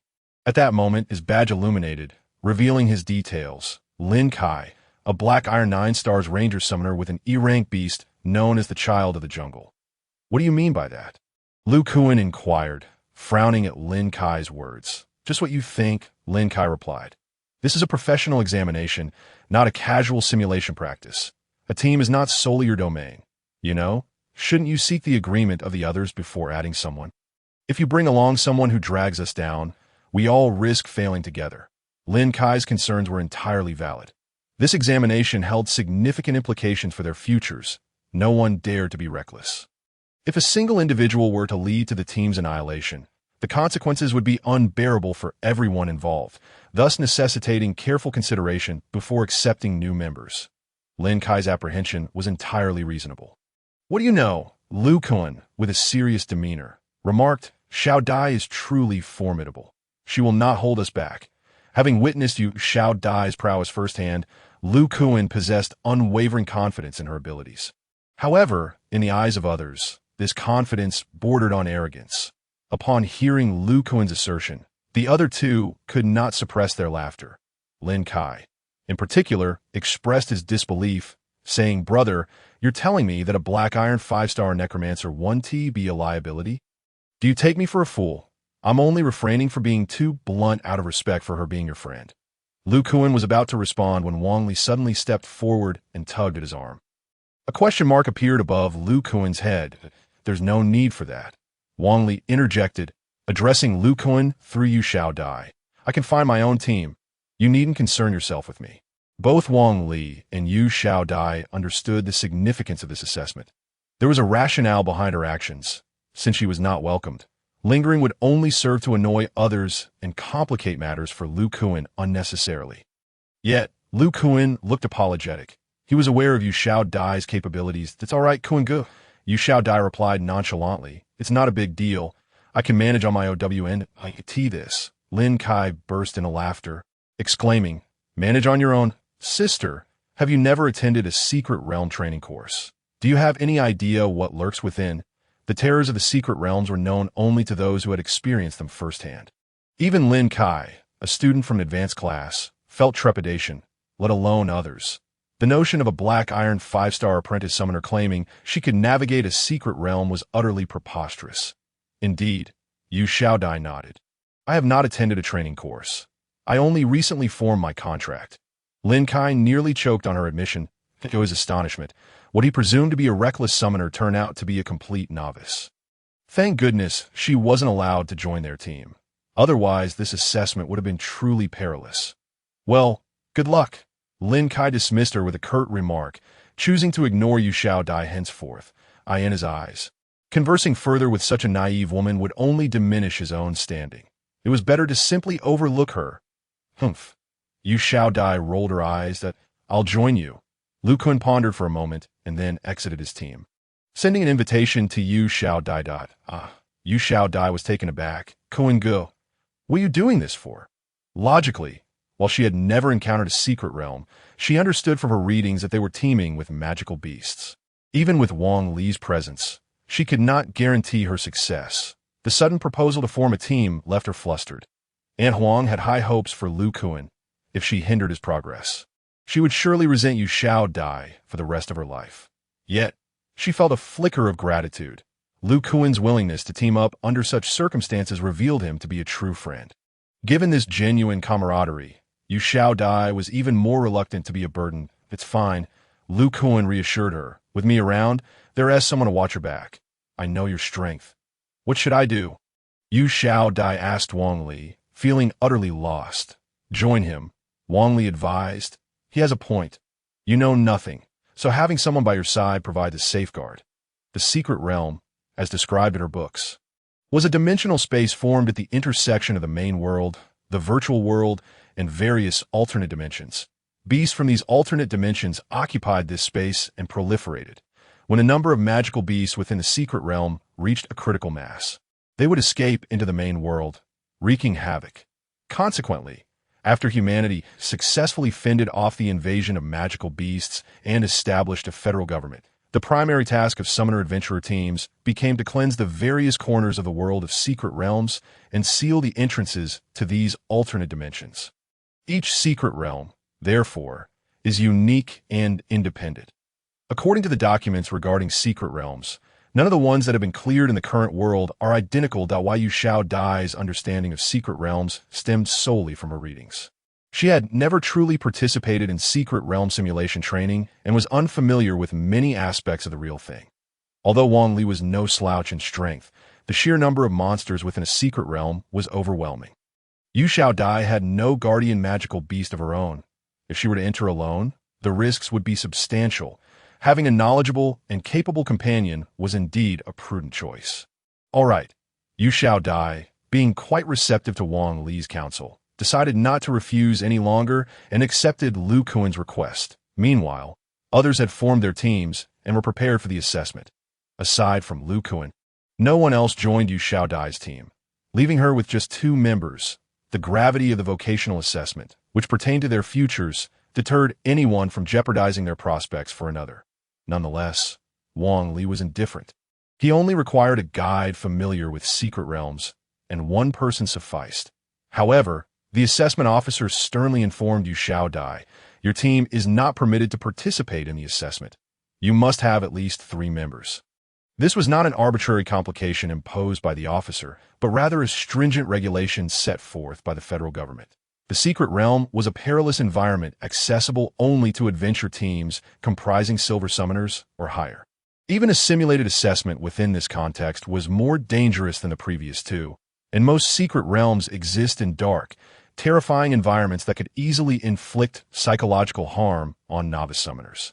Thus, a minimum of 3 summoners was required for entry. Whether in assessments or actual explorations of secret realms, real ventures typically take place in remote, wilderness areas, as long as one was unafraid of death. Soloing a secret realm would go unchecked, and there would be no compensation for fatalities resulting from violations. However, in the assessment arena, one must strictly adhere to the laws established by the federal government. Serving as the first lesson for summoners. 3 people. Upon hearing this, Yu Xiao Dai and Lu Kuan exchanged glances. Oh, you have any other friends? Lu Kuan inquired of Yu Xiao Dai. That I don't think that question should even be asked. Yu Xiao Dai sighed, her expression one of frustration. The world is rather unforgiving. Who would want to befriend someone deemed insignificant? The only individuals she could consider friends were Zhang Ku and Lu Kuan. Zhang Ku had already been declared deceased, leaving only Lu Kuan. While Yu Xiao Dai had several classmates yesterday, now she was the only one from Class 8 who had persevered at IT. It was hardly feasible to drag instructor White along for the assessment. What should we do now? Lu Kuan scanned the surroundings, glancing at his classmates in Class 1, hesitating to speak, that he understood that in this situation, seeking to recruit someone would likely lead to humiliation. This predicament had even stumped Wang Li. If he had claimed that the other party was formidable and he could not compete, Wang Li might have found a solution. As it stood, such regulatory matters left Wang Li completely at a loss. Can I join your team? Just as the 2 were at a loss for words, A sweet voice chimed in from behind them. Why you shall die, and Lu Kuan felt a surge of joy and quickly turned around to see a young girl in a pink dress standing there. A white cat perched on her shoulder. Those familiar with the cat knew it to be an ice snow phantom leopard. Li Shui. Upon recognizing her, Yu Shao Dai and Lu Kuan were taken aback. Even Wang Li was momentarily stunned. The girl's initiative to join Yu Shao Dai's team was quite amusing. One ranked first, the other last. This pairing was indeed a bit incongruous. What is the matter? Is Kuanga not welcoming? Li Shui inquired cheerfully. Ah, I see. Lu Kuan's face flushed once more. This plump lad exhibited a certain shyness, turning crimson at the mere sight of a woman, prompting Wang Li to contemplate giving him a swift kick for his lack of ambition. No, wait, Yu Shao Dai stammered, somewhat taken aback. With so many experts in your class, why would you choose to team up with me? The prowess of Li Shui was well recognized. It was no exaggeration to claim she was the foremost expert from the 27th Middle School, with an E rank and dual phantom beasts. She held the status of a bronze 1-star summoner. In the entire Kano city, she belonged to a rare breed of geniuses, and one could only imagine the throngs eager to join forces with her. Yet, here she was, audaciously seeking to ally herself with a novice summoner of black iron 5 stars, which was quite preposterous. I'm actually guaranteed a place, so I'm not worried about failing the assessment. Li Shui replied with a smile in response to Yu Shao Dai's bewilderment. I could see that moment. Li Shui scrutinized Wang Li closely, and upon noticing the pink hat atop his head, a spark of recognition flickered in her eyes. Indeed, it is this hat. From the very first martial arts assessment, Li Shui had taken note of this skeletal soldier adorned with a pink hat, reminiscent of the one that had previously bested her in the virtual battle network. However, she was also aware of Yu Shao Dai's level, which was merely that of a black iron 5-star apprentice. This realization left Li Shui in a state of utter confusion, while the hat bore a striking resemblance. A black iron 5-star novice could not possibly possess the strength to annihilate her phantom beasts. Moreover, since that skeletal soldier had won 2 matches, it had vanished without a trace, yet the hat seemed to embody the fundamental techniques of necromancy in Kano City. Initially, Li Shui had assumed Yu Shao Dai was merely a follower. After all, it was nearly impossible for a black iron 5-star to defeat a bronze-level summoner with a rare pet. Just yesterday, Li Shui had encountered Yu Shao Dai again, and found it curious that this black iron 5-star individual had managed to pass the first assessment, upon seeing Yu Shao Dai for the 3rd time today. Her suspicions intensified. The difficulty of the second assessment was beyond the grasp of an ordinary summoner. For a novice of black iron 5 stars to advance to the 3rd round, there had to be a compelling reason. It was highly probable that she was the necromancer Li Shui had been searching for. Thus, Li Shui took the initiative to approach Yu Shao Dai for a partnership. For her, the outcome of the assessment was inconsequential. After all, she had a guaranteed spot and was merely going through the motions. Why Yu Shao Dai, in need of additional personnel, naturally had no reason to refuse the request from such a skilled individual. In that case, let us join forces, Yu Shao Dai said, casually extending an invitation, to which Li Shui accepted, joining the team. The other students present were left in a state of bewilderment upon witnessing Li Shui join a team of a black iron 5-star necromancer. What is happening? One exclaimed, Li Shui has actually joined that necromancer-s team. This woman is far too arrogant. Does she really think her bronze 1-star rank can lead them through the secret realm? If they fail the assessment, she will be utterly humiliated. She deserves it. Surprised, incredulous, disdainful, and gleeful, the students in the simulation hall whispered amongst themselves, sharing their opinions on Li Shui's audacious actions in their eyes. Yu Shao Dai, as a necromancer of black iron 5 stars, had already exhausted her lifetime's luck by reaching the 3rd assessment. Even with Li Shui joining her team, they believed that bringing along such a liability would ensure inevitable failure. Anticipation for the final outcome began to build. The assessment officer, taken aback by Li Shui's addition to Yu Shao Dai's team, remarked, "Very well, then your team shall be the first to enter." First, Yu Shao Dai questioned, puzzled. As the student bore the first number, the officer patiently explained, I see. Yu Shao Dai understood that it was thanks to Li Shui that she could be the first to enter the secret realm. The trio activated their summoner badges to enter the simulation chamber. Simultaneously, the scene before them shifted, transporting them into a cavern and a chilling wind swept through, eliciting a haunting cry from within the cave. "Ah!" Yu Shaodai trembled, instinctively grasping Wang Li's hand. "Are you scared?" Wang Li sensed her hand quaking. "Yes, they're ghosts," Yu Shaodai confessed candidly. "Me." Wang Li replied, bemused. As a necromancer, how could this foolish woman fear ghosts? "What makes me any less terrifying than them?" He retorted. "Ah!" Upon hearing Wang Li's words, Yu Shaodai paused, momentarily stunned, and then said, "You're right. I shouldn't be afraid of ghosts." "Good grief." Wang Li was at a loss for words. What sluggishness in her response! Li Shui, too, found herself frightened by the cries, which was quite understandable, given the eerie atmosphere. Although girls in this world tended to be braver, they were still, after all, girls. Meanwhile, Lu Kun and Li Shui also turned ashen at the sound. Believing she had found kindred spirits in their shared fear, Yu Shaodai delightedly asked, "Are you also scared?" "It's the Wailing Lands." At that moment, the students in the simulation hall gasped in astonishment at the sight before the trio. "The Wailing Lands? I think I've read about that in books." Upon hearing Lu Kun utter the name of this secret realm, Yu Shaodai pondered, and then exclaimed in terror, "Could it be that Wailing Lands?" "Indeed." Li Shui and Lu Kun nodded slightly. Even Instructor White in the simulation hall couldn't help but furrow his brow. The Wailing Land, one of the 3 primordial secret realms discovered by humanity, is concealed within a cave that emits a mournful wail when the wind blows through it, hence its name. When the Wailing Land was first discovered, the concept of secret realms was non-existent among human summoners.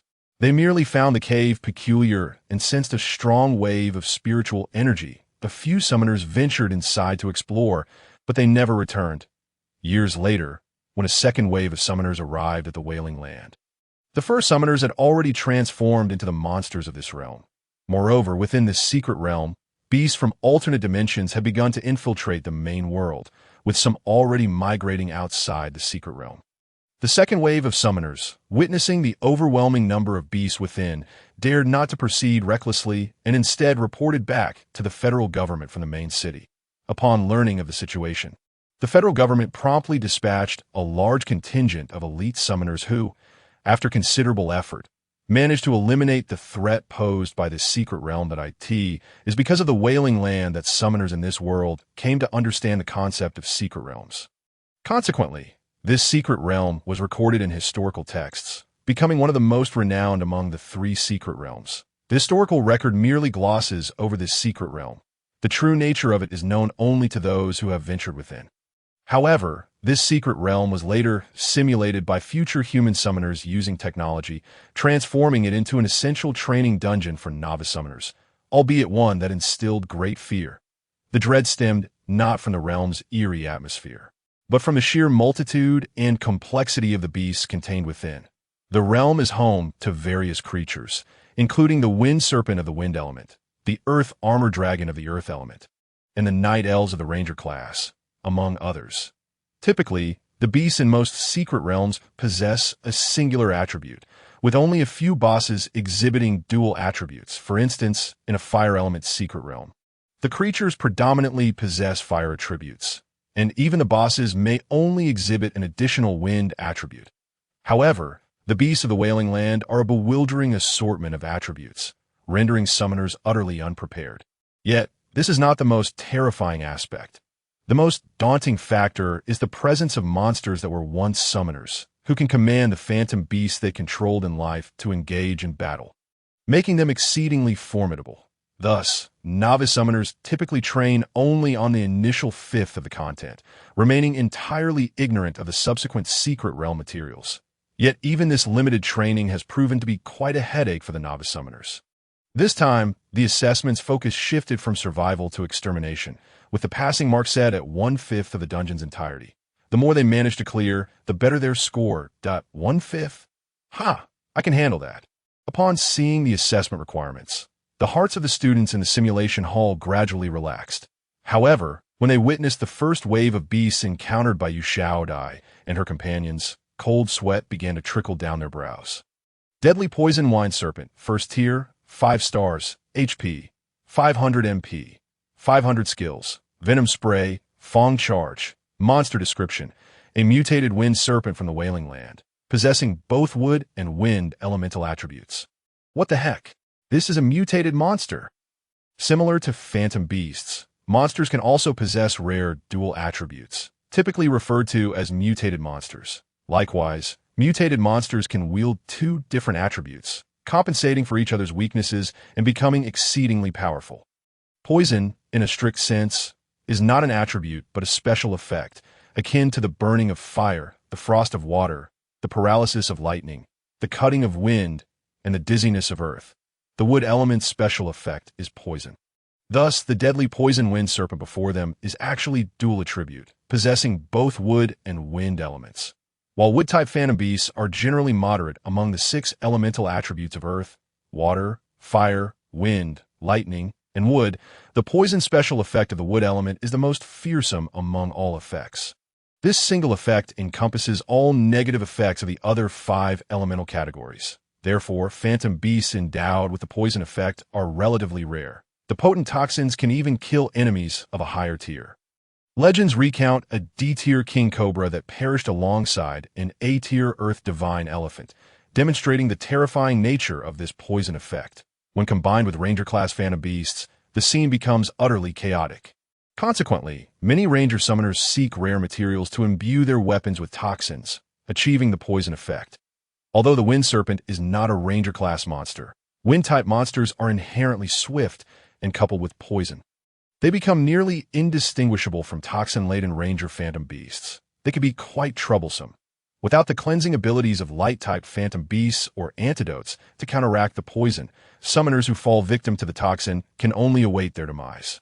It is unexpected that the first phase of this professional assessment's dungeon would present summoners with such a formidable beast. Fortunately, the deadly poison wind serpent has relatively low health, only 500 points.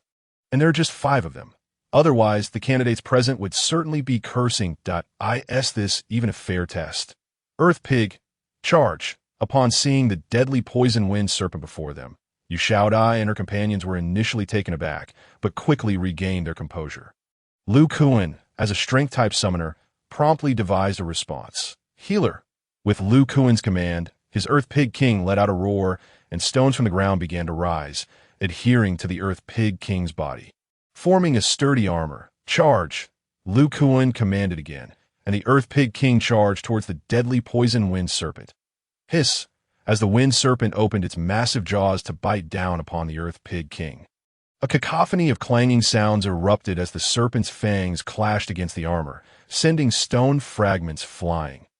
Damn! The students in the simulation hall felt a shiver run down their spines. The Earth Armor, at this stage, is already considered one of the pinnacle defensive skills for phantom beasts, and the Earth Pig King holds a certain advantage against wind serpents.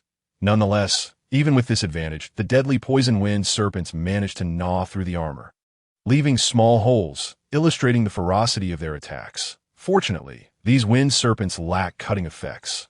Otherwise, even with the Earth Armor, the Earth Pig King wouldn't withstand much. Meanwhile, concern brewed among the onlookers. The Earth Pig King's ability to withstand the deadly poison wind serpent's assaults is attributed to its superior attributes and the high defense of the Earth Armor. Not every summoner possesses a beast like the Earth Pig King. Most have flesh and blood beasts that cannot withstand the serpent's brutal attacks. In their place, one might not even last a single round on the other side. Seeing the Earth Pig King endure the wind serpent's damage, Li Shui raised her hand and summoned a water prison that enveloped both the Earth Pig King and the 5 wind serpents. Simultaneously, the ice snow phantom leopard on her shoulder transformed into a streak of white light, charging forward and striking the water prison with a PW as the ice snow phantom leopard's claw descended. The water prison suddenly burst apart, splashing into a pool that engulfed the 5 wind serpents. Splash! At that moment, the ice snow phantom leopard's claws landed in the water. Whoosh! Under the influence of the frost effect, the water on the ground instantly froze, trapping the 5 wind serpents in place. Stomp! Lu Kuan wasted no time and immediately commanded the Earth Pig King to unleash its ultimate technique. The Earth Pig King raised its hooves and brought them down with a thunderous crash. Crash! The ice on the ground shattered beneath the weight of the Earth Pig King's stomp. Whoosh! The 5 deadly poison wind serpents were crushed on the spot. What a beautiful synergy! witnessing Li Shui and Lu Kuan's seamless collaboration in dispatching all 5 fearsome, deadly poison wind serpents in a single round. Wang Li couldn't help but exclaim in admiration. Truly, the outstanding students of the advanced class are remarkable. This display of teamwork is nothing short of perfection, clearly indicating they have collaborated before. Amazing, as expected of the esteemed young lady of the Leaf family. That necromancer girl is quite fortunate to have these 2 experts leading the way.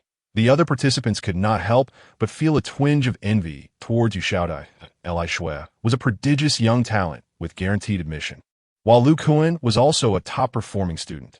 The duo had effortlessly dispatched 5 magical beasts with their seamless coordination, showcasing their formidable strength and ensuring their passage through the assessment. In stark contrast, Yu Xiaodai, who was merely coasting along behind them, was indeed fortunate to have such capable companions, allowing her to breeze through the challenge. Marvelous. Witnessing this spectacle, the 2 examiners could not suppress their admiration. Today's summoners were truly a cut above the rest. The venomous wind serpent was a notorious roadblock in the Howling Cave's first stage, a veritable nightmare for many students. Yet, through their exceptional teamwork, the pair swiftly executed a flawless transition between offense and defense, annihilating the venomous wind serpent with ease, revealing them to be extraordinary talents whose abilities would be considered exemplary throughout the entire Federation. Ding! As they cleared the venomous wind serpent, a melodious chime resonated in their ears. The trio glanced down to discover a gleaming ring lying on the ground. Ring of the Wind. Ring. Rank. Bronze attack 5 magic, 5 strength, 2 agility, 3 gale. Passive skill. Increases attack speed by 5 level requirement. Black iron 5 stars class requirement. Universal item description. A ring blessed by the wind spirits, possessing extraordinary effects. Special item: the ring disappears upon leaving the assessment instance. They had obtained equipment. The trio felt a surge of excitement as Yu Xiaodai directed Wang Li to pick up the ring in the simulated secret realm. Virtual monsters also had a chance to drop equipment. However, due to the nature of the virtual environment, any gear obtained could not be retained after exiting the instance. Xiaoxiu, you should take this. Yu Xiaodai casually offered the ring to Li Shui. The ranger class had a high demand for agility and attack speed, making this item most suitable for her. No, you keep it, Li Shui replied with a gentle smile, declining the offer. But this is a bronze-level piece of equipment. Yu Xiaodai began to persuade her, only to notice the rings adorning Li Shui's middle fingers, each radiating a blue glow. Why Yu Xiaodai was momentarily speechless. Such was the disparity in status. Lu Kuan, observing from the side, was overwhelmed with emotion. Ordinary summoners would go to great lengths for a bronze piece of equipment, while someone from a prominent family, like Li Shui, began their journey adorned with silver-quality accessories. Thankfully, she was not yet at a high level. Once she advanced, she would likely acquire artifacts without difficulty. What a stark reminder of the phrase, comparison breeds envy. The bronze ring was something Li Shui barely acknowledged. Take it, Yu Xiaodai insisted, passing the ring to Lu Kuan. I have no use for it. Lu Kuan pointed to his Earth Boar King.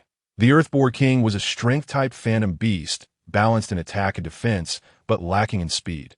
The 5 boost was nearly negligible for him. You should take it, Li Shui added. This item only exists within the secret realm, so there's no need for such formality. Very well. Yu Xiaodai nodded and slipped the ring on her finger. Wow. Is it possible to receive equipment just by clinging to the strong? The others, witnessing Yu Xiaodai receiving the equipment, could not hide their envy and resentment. How could a slacker enjoy such privileges? Meanwhile, Yu Xiaodai and her companions had traversed the narrow corridor and arrived at the first scene of the Howling Land. As the most fundamental secret realm, the Howling Land was relatively small, comprising only 3 scenes. The first scene was typically the one everyone practiced in. The boss of the first scene was the venomous wind python, a larger version of the venomous wind serpent.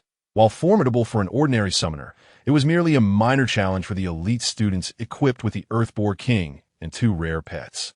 Drawing from their prior experience with the venomous wind serpent, they faced the enhanced version without difficulty. Lu Kuan expertly commanded the Earth Boar King to charge forward, drawing aggro, while Li Shui prepared a water prison for control. Li Shui's water prison could restrain even a first-tier 10-star strength-type magic Boar King, So controlling the boss was a trivial task. Through their collaborative efforts, the first stage boss, the venomous wind python, was swiftly defeated. Yu Xiaodai and Wang Li stood idly by, watching the two with dazed expressions, akin to slackers merely tagging along for experience points. After defeating the venomous wind python, the trio had successfully passed the assessment. Observing Yu Xiaodai effortlessly progressing alongside the others, the onlookers felt increasingly unsettled. Why was it that, despite their own tireless efforts, they had to tread cautiously as if walking on thin ice, while this girl merely latched onto the coattails of two experts? Breezing through the assessment and even acquiring equipment, it was infuriating. Shall we continue? After passing the assessment, participants could choose to exit or continue their exploration. That Yu Xiaodai inquired curiously. Her question only served to heighten the frustration among the others. How dare she, a mere hang-around, suggest continuing? What do you think? Lu Kuan sought Li Shue's opinion. Fight. Why not? Li Shue declared decisively. We must clear this. Li Shue had joined Yu Xiaodai's team to ascertain whether she was indeed the one who had once bested her. Now, having journeyed through the instance without Yu Xiaodai lifting a finger, Li Shue was unwilling to concede. Moreover, she had resolved that, having assisted Yu Xiaodai in passing the assessment, she would not exert herself fully in the future. Lest Yu Xiaodai continue to coast through without contributing, making it impossible to confirm her true identity. I could see that moment. Wang Li cautioned Yu Xiaodai, be careful in the next scene. The second scene was the cave forest, the most challenging setting within this secret realm. Unlike the elemental-type magical beasts like the venomous wind serpent, this area was home to a group of ranger-type night elves. These creatures possessed the bloodline of the elven race, but had mutated due to their prolonged existence in darkness, becoming adept at concealing themselves within the shadows. That if they were phantom beasts that summoners could control, they were known as night elves. If they were magical beasts, they had the fearsome title of goblins, also referred to as evil gremlins. The most terrifying aspect of these black goblins was not their savage nature, but rather their ability to conceal themselves, particularly in darkness, allowing them to stealthily flank summoners for surprise attacks. Without a guardian phantom beast, summoners would find it exceedingly difficult to withstand these vile creatures. This was precisely why the Summoner School only conducted simulations in the first scene of the Secret Realm. Bronze-tier summoners were simply incapable of countering such foes. And no matter how powerful a summoner's phantom beast, it ultimately could not surpass the summoner themselves. A single stab from these night elves could spell doom for both summoner and beast alike. As they stepped into the cave forest, the world fell eerily silent, save for the sound of their footsteps crunching through the underbrush. After walking along the narrow path for a short distance, they stumbled upon a campfire surrounded by a group of black goblins. Over the fire, a cauldron simmered, cooking a human leg. What on earth? Wang Li exclaimed, aghast. Even if this is a simulation, there is no need for such gruesome realism. The students present had never encountered death.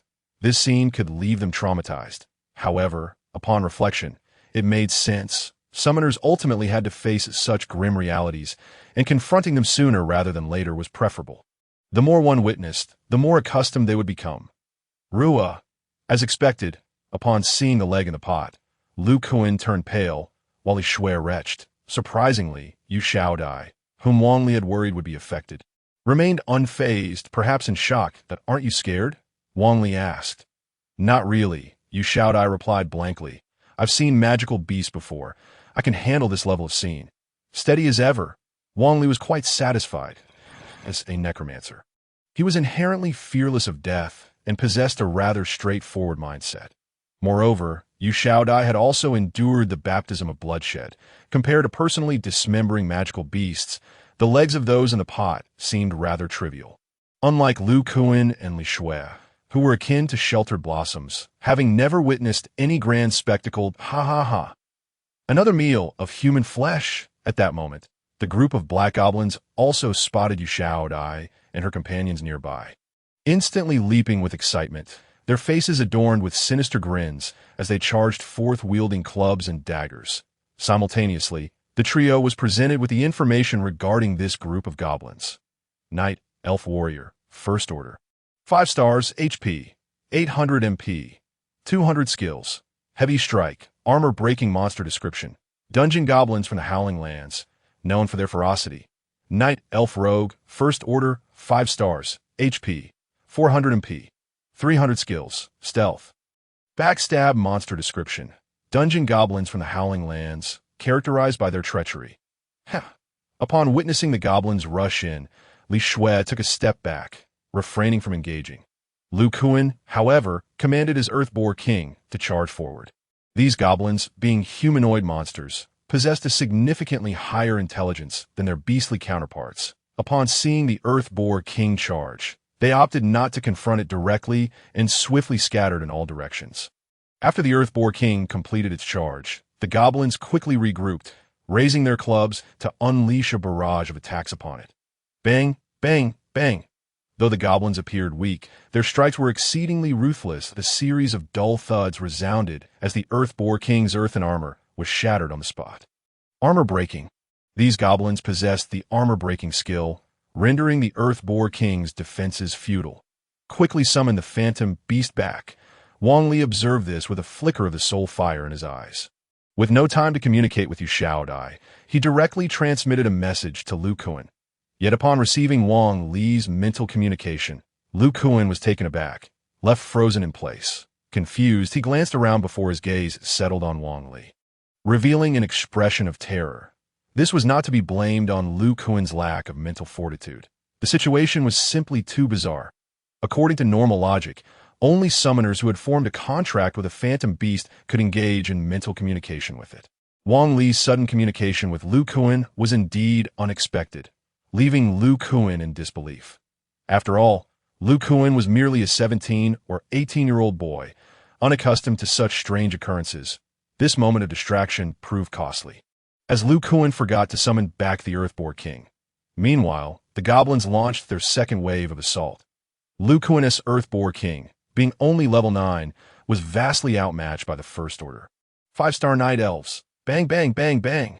After a series of heavy strikes, the Earthboar King's head was reduced to a bloody pulp, resulting in its immediate demise. Dali. Upon witnessing this, Lu Kuan's heart trembled, nearly bursting into tears. The students in the simulation hall were equally stunned to see the goblins so vicious, having swiftly dispatched the Earthboar King. It was worth noting that the Earthboar King's earthen armor had remarkably high defense, having endured several assaults from venomous wind snakes without sustaining any damage. Yet against this group of goblins, it was defeated in 1 round via armor breaking, and in 2 rounds, it was dead. These grayish creatures were truly terrifying. However, the instructors and the 2 examiners were not the least bit surprised by this scene. As high-level summoners, they understood the principle of specialization. The earthen armor was not a magical element-crafted armor, but rather a physical defense created from stone, while the venomous wind snakes were elemental beasts with low physical attack power and lacked cutting effects, hence unable to breach the Earthboar King's defense. In contrast, these goblins were rangers, equipped with armor-breaking attributes, which made them incomparable to the previous venomous wind snakes. The necessity for multiple parties in this secret realm arose from the diverse strategies required to tackle different magical beasts. Had the Earthboar King been clad in the frost armor known to Li Shui, the outcome would have been entirely different. After all, magical armor differs from physical armor. Armor-breaking attributes are ineffective against it, requiring spell penetration to breach. Yet, Li Shui showed no intention of intervening. Instead, she passively observed Yu Shaodai before her. After the goblins dealt with the Earthboar King, they swiftly charged toward Lu Kuan, clubs raised to strike him down. Just as it appeared Lu Kuan would be brutally beaten to death, Wang Li leaped forth, positioning himself in front of Lu Kuan. The sight of Wang Li suddenly shielding Lu Kuan left everyone momentarily stunned. What a foolish act! Even Li Shui furrowed her brow. Had he lost his mind? The skeletal beast of a necromancer, while not defenseless, was ultimately just a collection of bones. If even the Earthboar King's earthen armor could not withstand the goblin's heavy strikes, how could a skeleton soldier? It seemed she had misjudged the situation. Seeing this, Li Shui sighed. Initially, she thought that Yu Shaodai was the one who had defeated her in the virtual battle network. But Wang Li's reckless decision to absorb damage truly astonished her. Any rational summoner would avoid such absurd maneuvers. Just as this thought crossed her mind, Wang Li's right hand glimmered with blue light, and a blue long sword materialized in his grip. He then stepped back a half pace, extending the sword forward, and astonishingly, before the goblin's club could descend, he flicked his wrist slightly. Observers beheld a flash of blue light, tracing the outline of a plum blossom in the air. Puffed, puffed, puffed. A flurry of purple blood flowers erupted from the wrists of several goblins. The goblins' wrists quivered, their weapons clattering to the ground. Concurrently, they bore identical injuries resembling petals, mirroring each other in shape, position, and size with absolute precision. Hiss! In an instant, the entire simulation hall fell silent. Gazing at the skeletal soldier, their eyes nearly popped out in disbelief. Li Shui's eyes widened, her face etched with incredulity. What had just transpired? Was this truly a skeletal soldier? What sort of skill was this? Could a skeletal soldier truly execute an area attack? Even the instructors and examiners were left aghast by this spectacle. Good heavens, delivering multiple strikes before the attack landed, each sword's force and placement meticulously controlled to perfection, the speed and precision exhibited had reached an unimaginable realm, let alone a black, iron-level summoner. Even a high-ranking ranger, summoner renowned for speed, would find it hard to believe their eyes upon witnessing Wang Li's prowess. They could hardly fathom that such skill was exhibited by a black iron 5-star summoner's skeletal soldier. What manner of being was this girl? Contemplating this, the instructors involuntarily turned their gaze toward Instructor White, clearly inquiring about the girl's origins. Particularly, Instructor Kareen wore an expression of displeasure. Why was such a promising talent not entrusted to her, but concealed instead? Entrust her to you? You certainly wouldn't accept her, Instructor White replied with resignation. She is the student from our class who has yet to form a contract. Upon hearing this, everyone was taken aback. So, she just formed her contract? Indeed, Instructor White confirmed, it has only been 3 to 5 days. This is impossible, Kareen protested. How could it be? Just that recent technique. Even I could only strike 3 goblins' wrists at most. How could she, a newly contracted student, possess such astonishing combat skills? Perhaps it is sheer talent, Instructor White suggested. Some individuals possess innate affinity with phantom beasts, allowing them to summon powerful allies, while others, despite having lower mental strength, are naturally endowed with formidable combat prowess. That's so. Karina wore a look of disbelief. Indeed, if Wang Li were to overhear the conversation among the group, he would likely remark that they lacked discernment. The swordplay was executed with finesse, not merely thrusting.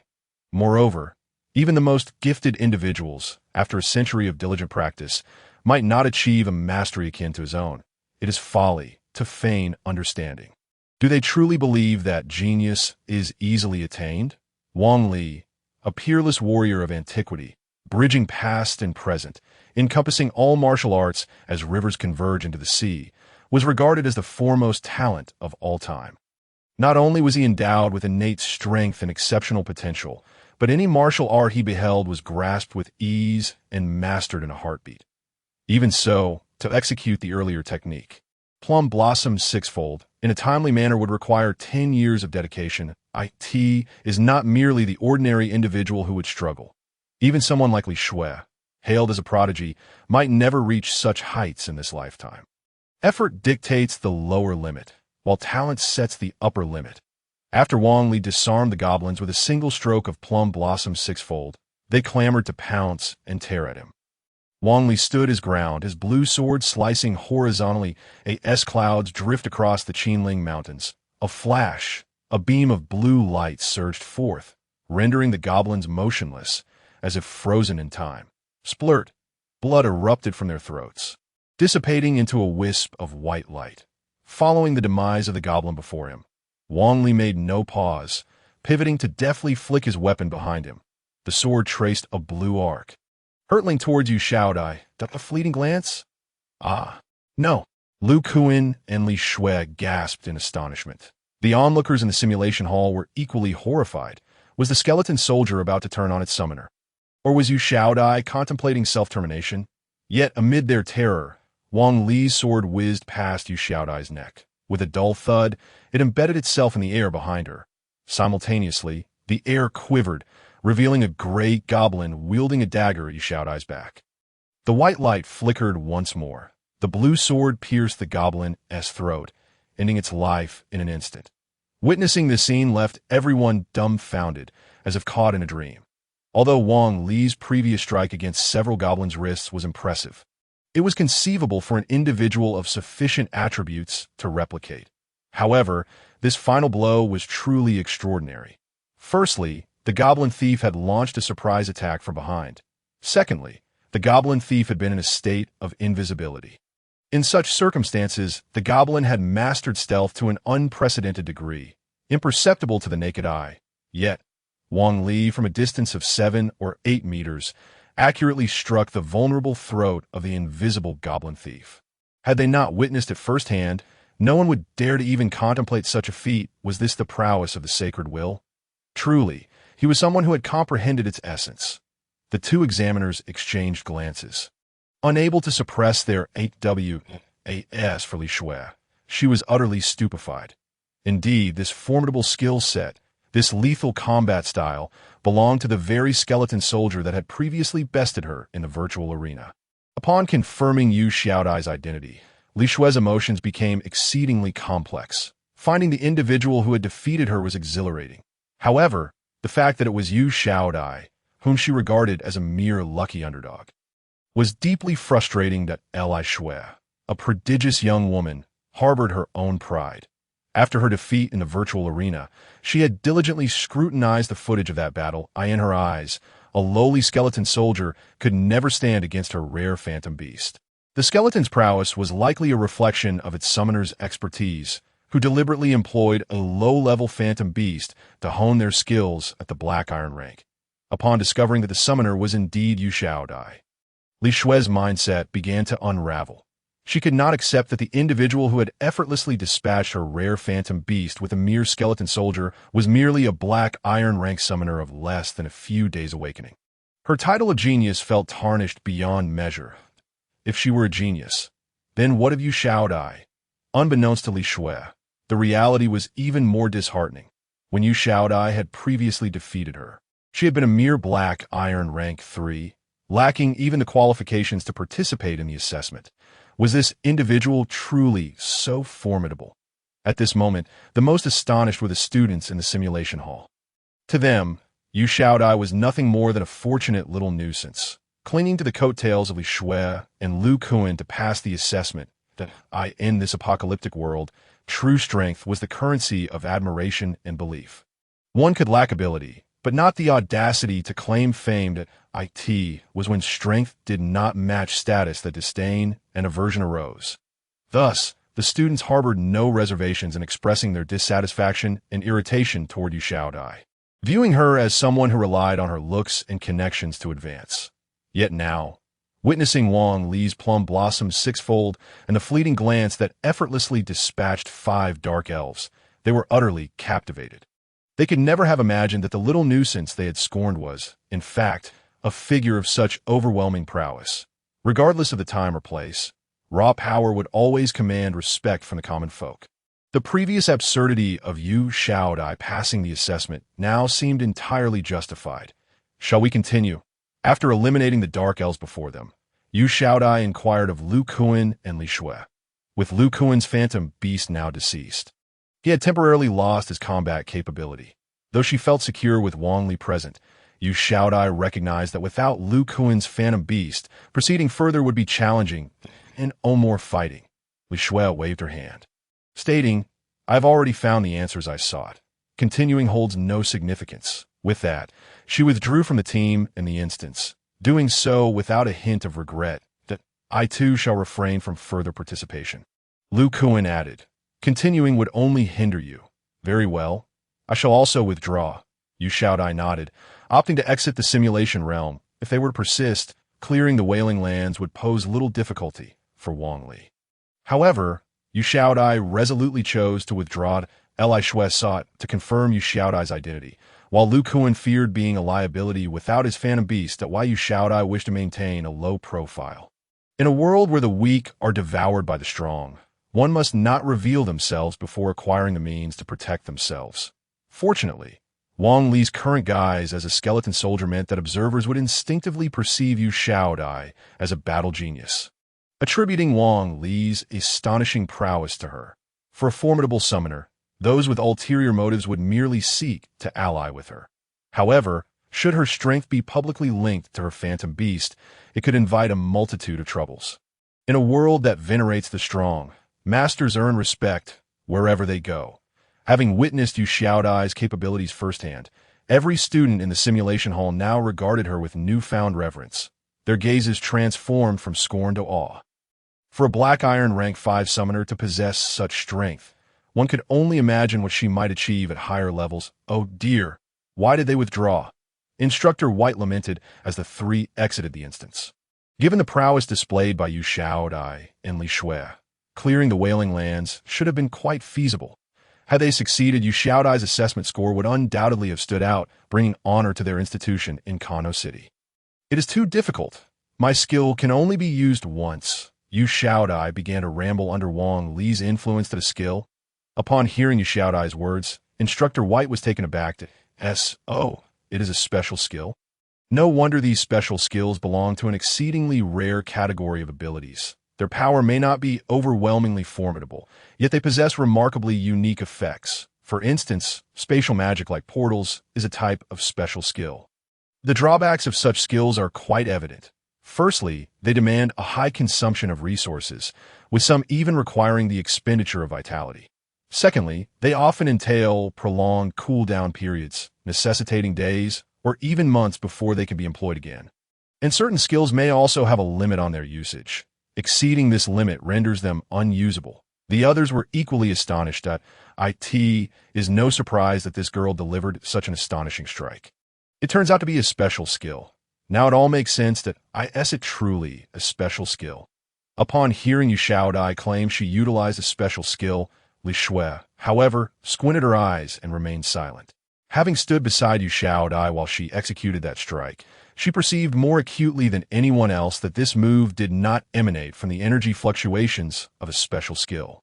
Although the third round was challenging, the demonstrations and strategies provided by Yu Xiaodai and her companions significantly reduced the difficulty for the subsequent student teams, and remarkably, every team passed the assessment. Yu Xiaodai also achieved outstanding results, scoring full marks in 2 assessments and passing the third, thereby obtaining the qualification to enroll in the Summoner Academy. From this day forth, you shall be true summoners, prioritizing the welfare of all living beings and taking upon yourselves the responsibility of revitalizing humanity. Your futures may not lead you to become unparalleled powers traversing the cosmos, yet you must strive to become an enduring legend. With the oath completed, the assessment officer recorded all the evaluation information. Subsequently, beams of light emanated from the computer, transferring to the professional badges worn by the students that in front of Wang Li. Yu Xiaodai's information also materialized. Name, Yu Xiaodai. Profession, Necromancer. Summoner. Mental power, 5.4. Summoner skills. Basic summon, F. Summon Phantom Beast for combat. Basic healing, F. Restore 50 health points to Phantom Beasts. Combat Phantom Beast, F. Level Skeleton Soldier, LV 5. Guardian Phantom Beast. Not activated. Assessment rank, Black Iron 5 stars. Assessment authority, Federal Government Assessment Agency. Watching the word trainee vanish from her summoner badge, Yu Xiaodai felt a surge of emotions. Just a week ago, she was merely a novice without even a contract with a Phantom Beast. Now, not only had she obtained the professional assessment badge, but she had also passed the assessment to become a true summoner. It all felt like a dream, if not for the overwhelming reality before her.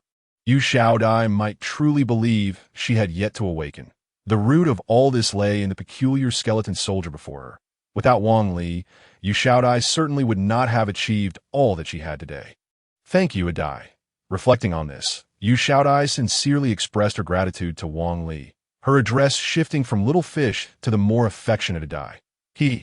In response to Yu Xiaodai's gratitude, Wang Li waved his hand dismissively, replying coldly, "There is no need for thanks.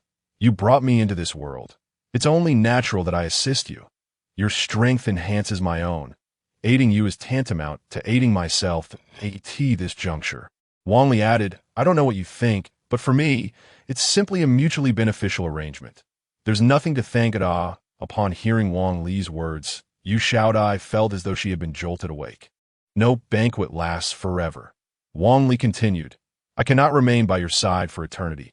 You must strive to grow stronger on your own. I understand. Yu Xiaodai bit her lip, her emotions complex as she asked, Can you train me? After spending these few days together, Yu Xiaodai had come to realize that her skeleton soldier was no ordinary underworld creature and seemed to have significant origins, especially given its prowess. Its strikes were lethal, a feat even advanced summoners could not achieve. Rather than wandering aimlessly in her training, it would be far more beneficial to have Wang Li instruct her directly. Train you? Wang Li appeared somewhat speechless. Who exactly is the summoner here? Let's not get caught up in the details, Yu Xiaodai cheerfully replied. Whoever trains the other is the summoner. Huh. Wang Li laughed heartily, saying, not bound by form, not limited by rules. Turning the impossible into possible, embracing the infinite as finite. It seems you possess some talent. Really? Yu Xiaodai beamed with joy. It was the first time she had ever been told she had talent. Don't get too proud. It's just a little, Wang Li replied solemnly. However, before we proceed, there's something I need to discuss with you. What is it? Noticing Wang Li's serious demeanor, Yu Xiaodai's heart skipped a beat. From now on, do not call me a Dai. My name is Wang Li. You may call me Li Gu or Wang De Gu. If you're uncomfortable with that, you may refer to me as Teacher Wang. Wang Li spoke with a hint of grievance that I am a dignified martial god, yet I have been burdened with the foolish name of a Dai. If this gets out, it would surely provoke laughter. All right, a Dai. Yu Xiaodai nodded in agreement. Thank you. No need for thanks, a Dai. Yu Xiaodai grinned mischievously. I'll end you. Wang Li fumed. It must be said that since forming a contract and meeting Wang Li, Yu Xiaodai's personality had brightened considerably. She was no longer as repressed as before and even began to joke with Wang Li. The difference between a hopeful life and a hopeless one is stark. Xiaodai, I need to tell you something. Just as Wang Li and Yu Xiaodai were bantering, Lu Kuan suddenly approached. What is it? Yu Xiaodai quickly covered Wang Li's mouth with one hand, pulling him close to her chest in response. Wang Li rolled his eyes, feeling indifferent. After all, she was still a young girl. Don't you find your skeleton soldier quite eerie? Lu Kuan inquired, frowning. Eerie. Yu Xiaodai was taken aback for a moment. What do you mean? It can communicate with me. Lu Kuan pondered for some time before recounting the events that had transpired in the secret realm dungeon. Firstly, such occurrences were indeed bizarre. Secondly, he feared that Wang Li might harm Yu Xiaodai. After all, having such a strange creature by one side day in and day out could be unsettling for anyone. Upon hearing Lu Kuan's account, Yu Xiaodai felt somewhat at a loss. Perhaps you misheard. Ultimately, Yu Xiaodai chose not to disclose the truth to Lu Kun. It was not that she did not trust him, but rather that the fewer people who knew about this matter, the better. Even her parents were uninformed. Yes, that's so. Lu Kuan scratched his head, casting another glance at Wang Li, his face etched with confusion. Upon returning home, Yu Xiaodai found her parents and brother already back from work. Upon seeing her return, they eagerly inquired, So, did you pass the assessment? Their eyes were filled with both anticipation and anxiety. The anticipation stemmed from the hope that Yu Xiaodai would leap over the dragon gate and become a true summoner. The anxiety arose from the thought of how to comfort her should she fail the assessment. The emotions surrounding the wait for examination results were indeed tangled and complex. Of course, I passed at why Yu Xiaodai naturally ought to showcase her badge information. The information regarding the summoner, notarized by the federal government, stood out conspicuously. Yu Xiaodai's parents did not respond with the exuberance she had anticipated. Instead, they clasped each other's hands tightly, trembling all over, and tears streamed down their faces. That moment, the excitement and relief in their hearts were beyond the realm of mere words. Sighing deeply, Wang Li could not help but express his sentiments. Although he had never been a parent himself, having lived for many years and witnessed the myriad aspects of human life, he could certainly empathize with the feelings of Yu Xiaodai's parents. They did not place immense importance on whether their daughter could achieve greatness. Rather, their concern lay in whether she could live a good life in the years to come as a child who had awakened her talents. Yu Xiaodai had worked diligently. Yet after 3 years of striving, she had not formed a contract, which had caused her parents the most anxiety. It was not merely because they wished for their child to succeed, but because they understood the profound harm that comes from instilling hope only to lead to despair for a child. Had she never glimpsed the light, she might have accepted the darkness. Yet, having awakened her talents, and yet being unable to become a summoner, was undoubtedly the greatest blow for someone who had worked hard. Now, having finally realized her dream of becoming a true summoner, one can only imagine the feelings of her parents. Mom and Dad, it's a good thing that Xiaodai passed the assessment. Why are you crying? Yu Xiaohu exclaimed, quickly adding, I'll go buy some ingredients, and we shall celebrate properly. Why bother buying? Let's go out to eat, Yu's father interjected. A new restaurant just opened next door, and I've heard the food is quite good. Don't waste money. Yu's mother cautioned that I've heard that applying to the Summoner Academy can be quite costly. We must be frugal. Tomorrow, you should check the guild's account to see if we can withdraw any savings that I know. I know. Yu's father waved his hand dismissively. I have it all figured out. After all these years. We still have 50 crystal coins saved up. I have a dozen or so crystal coins as well, which were meant for my marriage. Sister can use them for now. Yu Xiaohu chimed in. If you give them to me. What will you do about your marriage? Yu Xiaodai asked. Oh, it's not a big deal. I can just wait a few more years that I'm still young and full of energy. Yu Xiaohu replied with a casual wave. Yu Xiaodai felt a wave of emotion wash over her. Throughout her dark 3 years, her parents and elder brother had never given up on her. Now, they were willing to put forth all their savings for her enrollment. The feeling was truly overwhelming. Why Yu Xiaodai was grateful to have been born into such a family. Though modest in means, it was warm and harmonious. One must understand that in this world, the status of girls is not particularly high. And many families impose harsh expectations on their daughters that a classmate of Yu Xiaodai, from a similar background, had to give her monthly government subsidies to her family, which supported a brother who did nothing. Even when her brother was getting married, he pressured her to take out loans using her identity as a summoner. As a result, lacking resources for training and unable to repay the debts, she was blacklisted by the Summoner Guild, leading to a bleak future. Not only could she no longer receive government subsidies, but because of the blacklist, no one would form adventure teams with her, and she was barred from engaging in business in market areas, effectively cutting off her path as a summoner. She could not even participate in professional assessments. Originally a promising young talent, she had been reduced to this state due to the moral coercion of her family, which was truly lamentable, and such cases were all too common among lower-income families. In contrast, Yu Xiaodai's parents were remarkably enlightened. Actually, you don't need to worry about me. I am capable of taking care of myself, Yu Xiaodai stated candidly. Holding several hundred crystal coins in her hand, she had more than enough of the application fee. What ability does a little girl have? You needn't concern yourself. Just focus on your cultivation. Her father asserted with authority, indicating that she should prioritize her training. All right, Yu Xiaodai conceded, not wanting to outright reject her parents' goodwill. After all, she could always repay them later, claiming it was from her scholarship or something similar. That evening, Yu's father drank heavily. In a drunken state, he patted Yu Xiaodai's shoulder and earnestly advised, from now on, you are a grown-up. Strive diligently in your training to achieve success early on. This way, your father can hold his head high at work. In the first 20 years, you rely on your father's wealth. In the latter 20, your father relies on your success. Dad has truly had too much to drink. Yu's mother remarked, her face flushed with embarrassment. What Dad says is right. I can also hold my head high, Yu Xiaohu added, joining in the merriment. Wang Li, observing the scene, couldn't help but think, what an amusing family. Adai, what is our lesson for today? Back in her room, Yu Xiaodai began to pester Wang Li to teach her a few techniques. Wang Li, exasperated by her persistent requests, replied with a scowl. What do you want to learn? Of course, the strongest techniques, Yu Xiaodai declared with confidence. All right, I shall teach you the indestructible Vajra technique, Wang Li responded. Upon mastering this skill, one becomes impervious to blades and bullets, unaffected by fire and water, and can rend all that is unyielding, roaming the world at will. Really?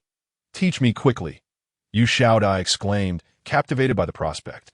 Wang Li, not one to withhold knowledge, promptly imparted the incantation. Can you speak plainly? After hearing the incantation once, Yu Shaodai felt drowsy.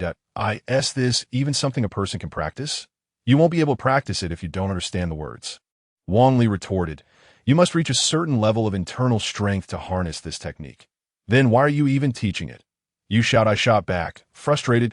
Isn't it what you wanted to learn? Wang Li countered at Yu Shaodai was a loss for words. Then teach me something I can actually learn right now. Now that's more reasonable, Wang Li replied, satisfied. Martial arts and cultivation are inherently about taking one step at a time, requiring patience to build a solid foundation before pursuing higher realms. It is not something that can be achieved overnight. Why Yu Shaodai, much like Wang Li in their childhood, wanted to leap straight to the strongest techniques without having yet mastered the basics. Such an approach was laughable. One must establish a strong foundation to take flight. Since you currently lack a foundation, I will teach you some basic boxing techniques. Watch closely. In this world, imparting knowledge and skills is far simpler than in Wang Li's original world. Previously, when Wang Li wished to teach martial arts, he would have to demonstrate several times for the learner to memorize the forms, and then break down each move to convey practical applications. However, in this world where the virtual and the real intertwine, it is as if everyone possesses a hard drive in their minds. Establishing a mental link allows for the easy transfer of information. Particularly between summoners and their summoned beasts, knowledge can be shared. Why Yu Shaodai's knowledge could be shared with Wang Li, and vice versa. With a thought, Wang Li transmitted a set of Luohan Fist and a set of Wudong Cotton Palm techniques to Yu Shaodai. Both were foundational martial arts. The former was powerful and domineering, while the latter was soft and flowing. These were the introductory techniques of the Shaolin and Wudong schools in Wang Li's era. And even so, they remained coveted treasures for ordinary martial artists. After all, schools of the caliber of Shaolin and Wudong are akin to the Oracle Academy in this world. Any foundational martial art from such elite schools is something every martial artist dreams of acquiring. Martial artists, each with differing innate abilities, also pursue distinct martial arts. Some are born with immense strength, suited for a more aggressive style, while others are more cautious and suited for a gentler approach. Generally speaking, one can only choose to study one of these two martial arts. Wang Li's decision to teach Yu Shaodai both forms was to ascertain her foundational suitability for either the aggressive or gentle styles. From a personality standpoint, Wang Li felt Yu Shaodai leaned towards the gentle style, yet she seemed somewhat dull-witted, making her more suited for the bold and straightforward aggressive style. Finding the right path allows for tailored instruction. Although Wang Li was reluctant to guide someone he perceived as less intelligent, worried it might tarnish his reputation, he reasoned that given his current state, he was less concerned with maintaining a prestigious image. Let us see which style suits you best. Wang Li told Yu Shaodai that if you can master these two boxing techniques by tonight, I will continue to guide you tomorrow. Really? Yu Shaodai, brimming with excitement, dashed to the side to practice. Wang Li took a deep breath, began to harness the surrounding spiritual energy, and initiated the stealing heaven technique. However, not even half an hour had passed before he heard Yu Shaodai's voice calling, "A die. A die." Wang Li snapped out of his meditation, looking at Yu Shaodai with a bewildered expression. "Did I not ask you to practice your punches? Why are you disturbing me?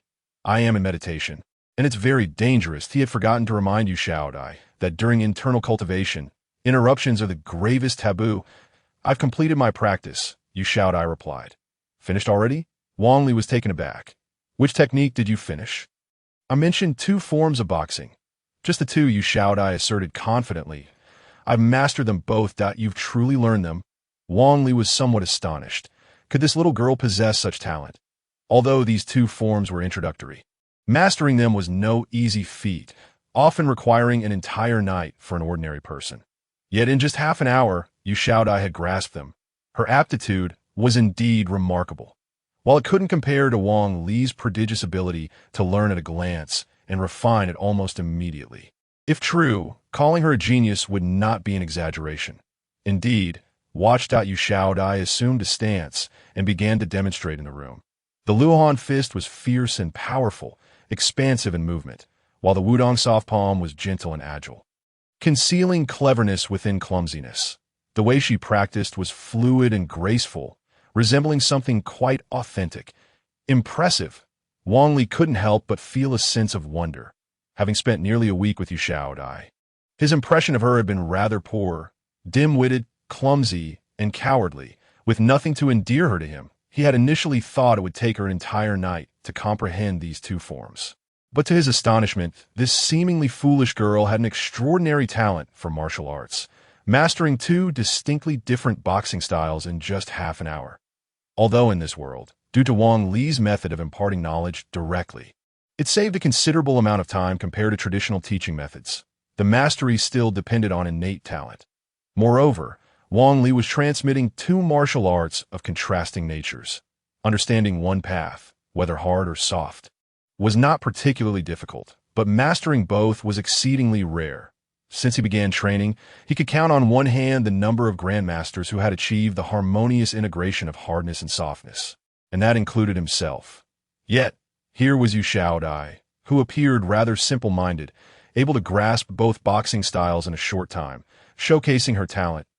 And oh wonder she was so weak in the summoner arts. Her potential was clearly channeled elsewhere, making this an unexpected delight. "I'm not foolish," Yu Xiaodai said with a smile. "You're a bit smarter than I imagined," Wang Li replied, "but you're still far behind me." For some reason, Wang Li suddenly felt an inexplicable competitive spirit towards Yu Xiaodai. After uttering those words, he felt a jolt within. This shouldn't be happening. He was much older. Why was he competing with a child? It seemed that spending time with this silly girl had made him somewhat childish. Humph. Yu Xiaodai rolled her eyes, in no need for such self-aggrandizement. Wang Li did not retort further. To be honest, Yu Xiaodai's talent was indeed commendable. In Wang Li's era, she would undoubtedly be considered of superior caliber. However, it was all relative. Wang Li's talent was hailed as unprecedented, a phenomenon not seen in a millennium, a distinction achieved only by two individuals throughout history. Far beyond the reach of ordinary folk. Is there anything else you can teach me? Yu Xiaodai inquired again. Wang Li replied nonchalantly, "These two boxing techniques are sufficient for you at present. You need to find a way to integrate them into your combat skills, which requires practical experience. It's not enough to merely learn the techniques. Yu Xiaodai listened intently. Having witnessed how Wang Li applied his skills in battle, she understood there was still a considerable distance between knowing and effectively utilizing what she had learned. So she took his words to heart. "Since your talent is quite commendable, let me impart to you a technique for internal cultivation," Wang Li mused. "Internal cultivation? What is that?" Yu Xiaodai asked, her curiosity piqued. "It is a technique for meditation," Wang Li explained in the simplest terms possible. Meditation technique. Upon hearing Wang Li's words, Yu Xiaodai's face displayed an expression of disbelief. "You can actually teach me the meditation technique?" The meditation technique was one of the rarest and most precious resources in this world, and it was fundamentally what distinguished a high-level summoner from an ordinary one. It could first enhance a summoner's spiritual power and subsequently bolster their magical abilities, allowing them to wield higher-level skills and command more powerful phantom beasts. Generally, only those who passed professional assessments and successfully enrolled in summoner academies were qualified to learn and practice the meditation technique, thus earning the title of high-level summoners. Those who fail the assessments would likely never encounter the meditation technique unless they experienced an extraordinary event. Hence, they were labeled as ordinary summoners. The disparity between the two categories in terms of summoner level and skills was vast. Just one meditation technique could enable an ordinary summoner to bridge that chasm, highlighting its critical importance. This was why summoners strived relentlessly to enter various summoner academies, eager to learn the unique meditation techniques they offered. The more prestigious the academy, the more powerful the meditation techniques. This was also the reason the four major academies stood at the pinnacle of the federal government. They controlled the most crucial training resources for summoners. Thus, it is evident that the value of the meditation technique to a summoner was comparable to that of high-level phantom beasts. Now, with her skeleton soldier claiming to impart a meditation technique, Yu Xiaodai's excitement was palpable. "Yes," Wang Li replied coolly. "The boxing techniques are merely external applications. Internal energy is the foundation to better integrate these boxing techniques into combat and unleash their maximum power. You must learn internal cultivation, or rather, the meditation technique. I want to learn. Teach me quickly." Upon realizing Wang Li truly intended to impart the meditation technique, Yu Shaodai was nearly speechless with excitement, her face radiating anticipation. "Come here," Wang Li beckoned. Yu Shaodai approached, and Wang Li placed his right hand on her back, gradually channeling a pure internal force into her. Yu Shaodai felt a tingling sensation in her back, as if a small creature had burrowed into her body, swirling around before settling in her abdomen. Soon, a technique known as Shaolin internal cultivation appeared in her mind. Shaolin internal cultivation? Yu Shaodai asked curiously. That's an unusual name for a meditation technique. There's nothing strange about it. Shaolin was one of the most powerful academies of our era. This Shaolin internal cultivation is their introductory meditation technique. Although Wang Li was unaware of the true art of meditation, he understood that internal energy must be cultivated progressively, from simplicity to complexity. The more rudimentary the internal skill, the fewer the meridians and acupoints engaged. For instance, basic internal cultivation only requires one to navigate the foundational acupoints near the dantian, a task achievable by anyone not severely intellectually impaired. Conversely, advanced internal techniques involve a more intricate network of meridians and acupoints, as exemplified by the 9-yang divine skill and the I Jing Jing, which necessitate traversing the body's extraordinary meridians and the full cycle of acupoints. Any misstep could prove disastrous for someone like Yu Shaodai, who had never even heard of meridians and acupoints. It would be unrealistic to impart advanced internal skills immediately. The Shaolin internal cultivation, however, presents a commendable option. Furthermore, Shaolin internal skills are not to be underestimated.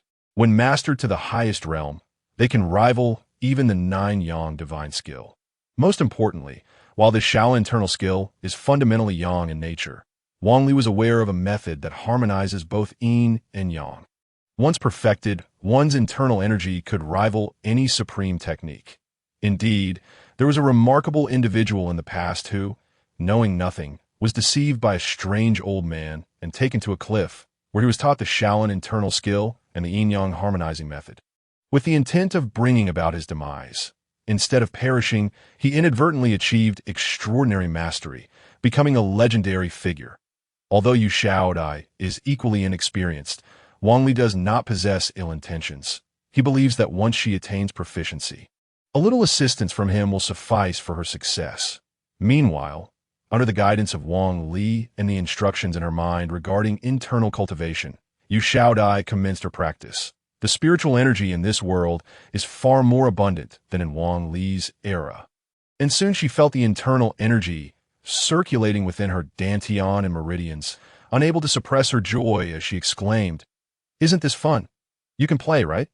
You've never experienced this before, have you?" Wang Li replied. "Old man will teach you something even more amusing. Are you willing to learn?" "Yes."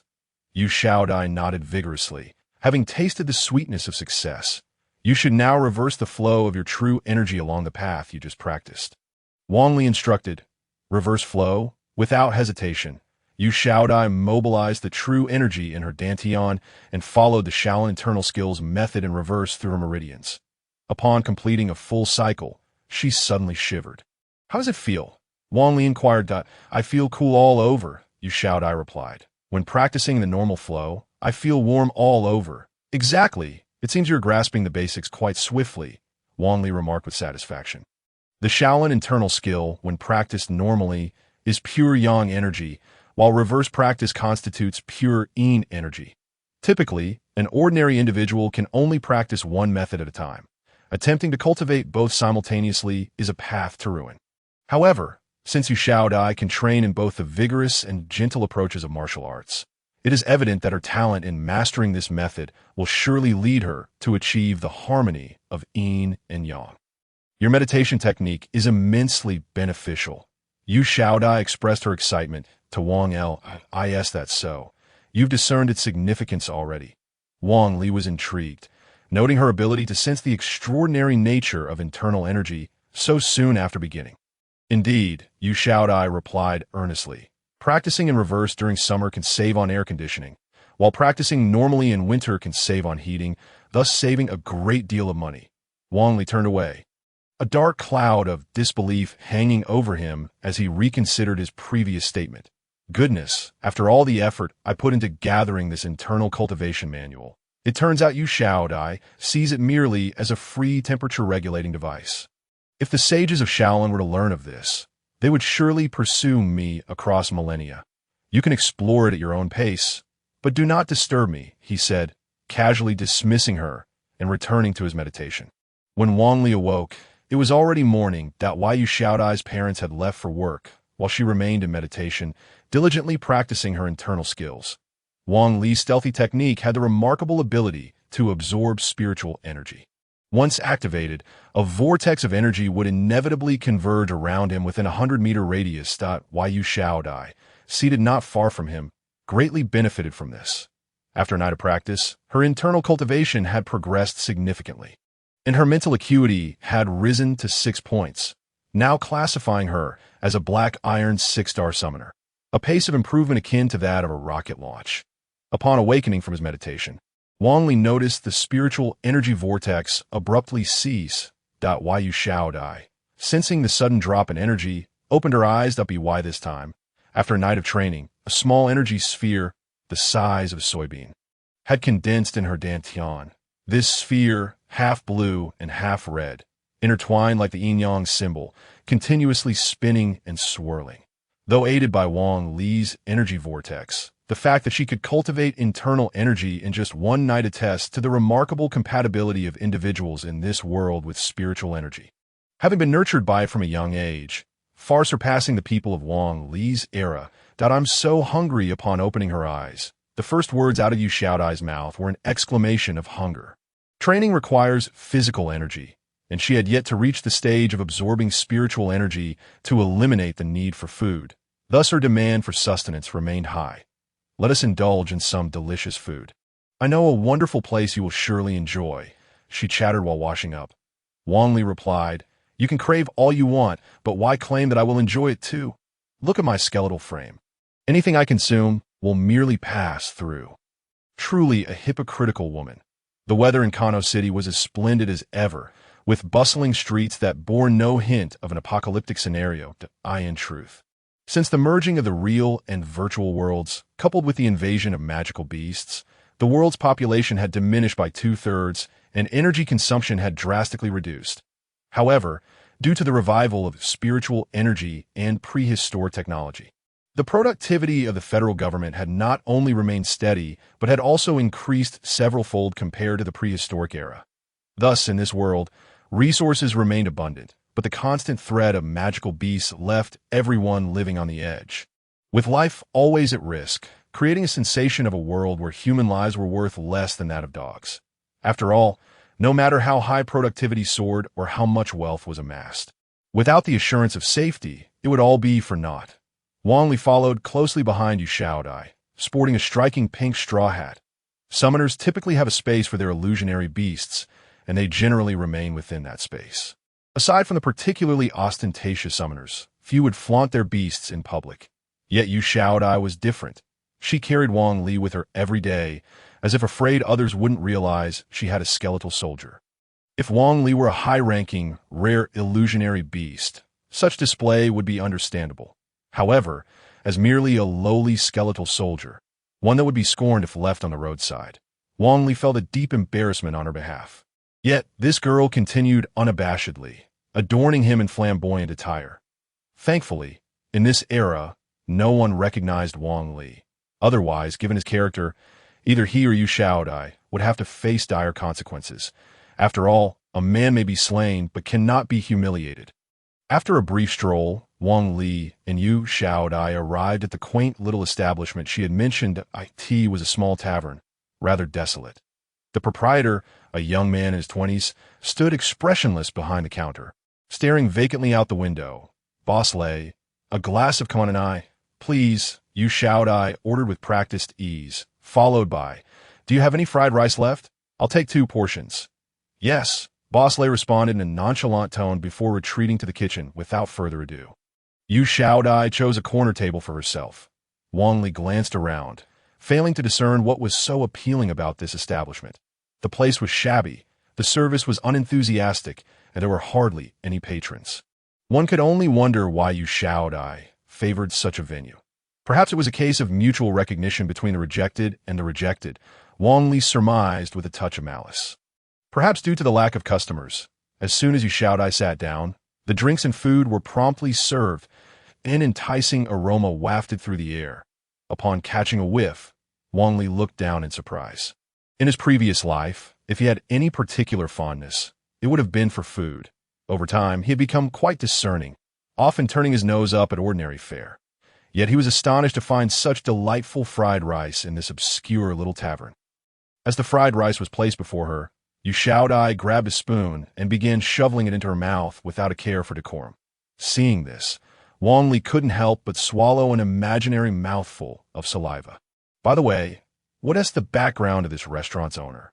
Wang Li, filled with curiosity, inquired. In truth, Wang Li had the ability to directly access Yu Xiaodai's memories, but previously he had treated her merely as a tool, which made it unnecessary to ask. He could simply read them. However, now that Yu Xiaodai was in a sense his student, such actions weighed heavily upon his conscience. After all, as a martial artist, his fundamental moral integrity was quite commendable. He was keenly interested in the occupation of this boss. You mean Leighton? Yu Xiaodai paused, brushing a morsel of rice in her mouth, then took a sip of fruit wine to aid in swallowing. Burping lightly as she remarked, "A pitiable man." Pitiable man? Wang Li queried. Perplexed that Yu Xiaodai continued, "It is said that he was once the personal chef of the Radiant Holy Court, but after becoming involved with the Radiant Saintess, the Holy See tore them apart, leaving him stranded here." "How do you know so much?" Wang Li asked, intrigued. Engaging with the Radiant Saintess was no trifling matter, even if Leighton were merely an ordinary person. Any reckless talk could lead to a summons from the Holy See to face the Radiant Deity. "I heard it from him," Yu Xiaodai said, playing with her wine glass, a dreamy expression on her face. "Carmani is the name of the saintess. What a romantic love story." Wang Li, exasperated, thought to himself, "Have you lost your mind? This is just the kind of trick to woo a girl that I used to deceive young ladies in this very manner." "No, he is not a fraud. It is genuine," Yu Xiaodai interjected. "Because of the Radiant Holy Court, few dare to eat here. Oh, is that so?" Wang Li began to believe her words to a degree. Given Leighton's culinary skills, one would expect his small establishment to thrive. Yet, in its current state of desolation, it was evident he had surely offended some formidable figure. Perhaps the reality was not as exaggerated as suggested, and his affair with the saintess was merely a tale. But for the Holy See to target him, he must have committed some grave misstep. "If you're not eating, I shall," Yu Xiaodai declared, having already finished her portion of rice and brazenly pulling Wang Li's serving towards herself to consume it without any semblance of decorum. "Damn it!" Wang Li fumed, his temper flaring. This cunning woman had likely plotted this from start. It was quite the waste for a girl to consume so much food and remain slender. 3 portions of fried rice, 1 spicy, and 3 cups of Carmani, he ordered, just as he glared at Yu Xiaodai.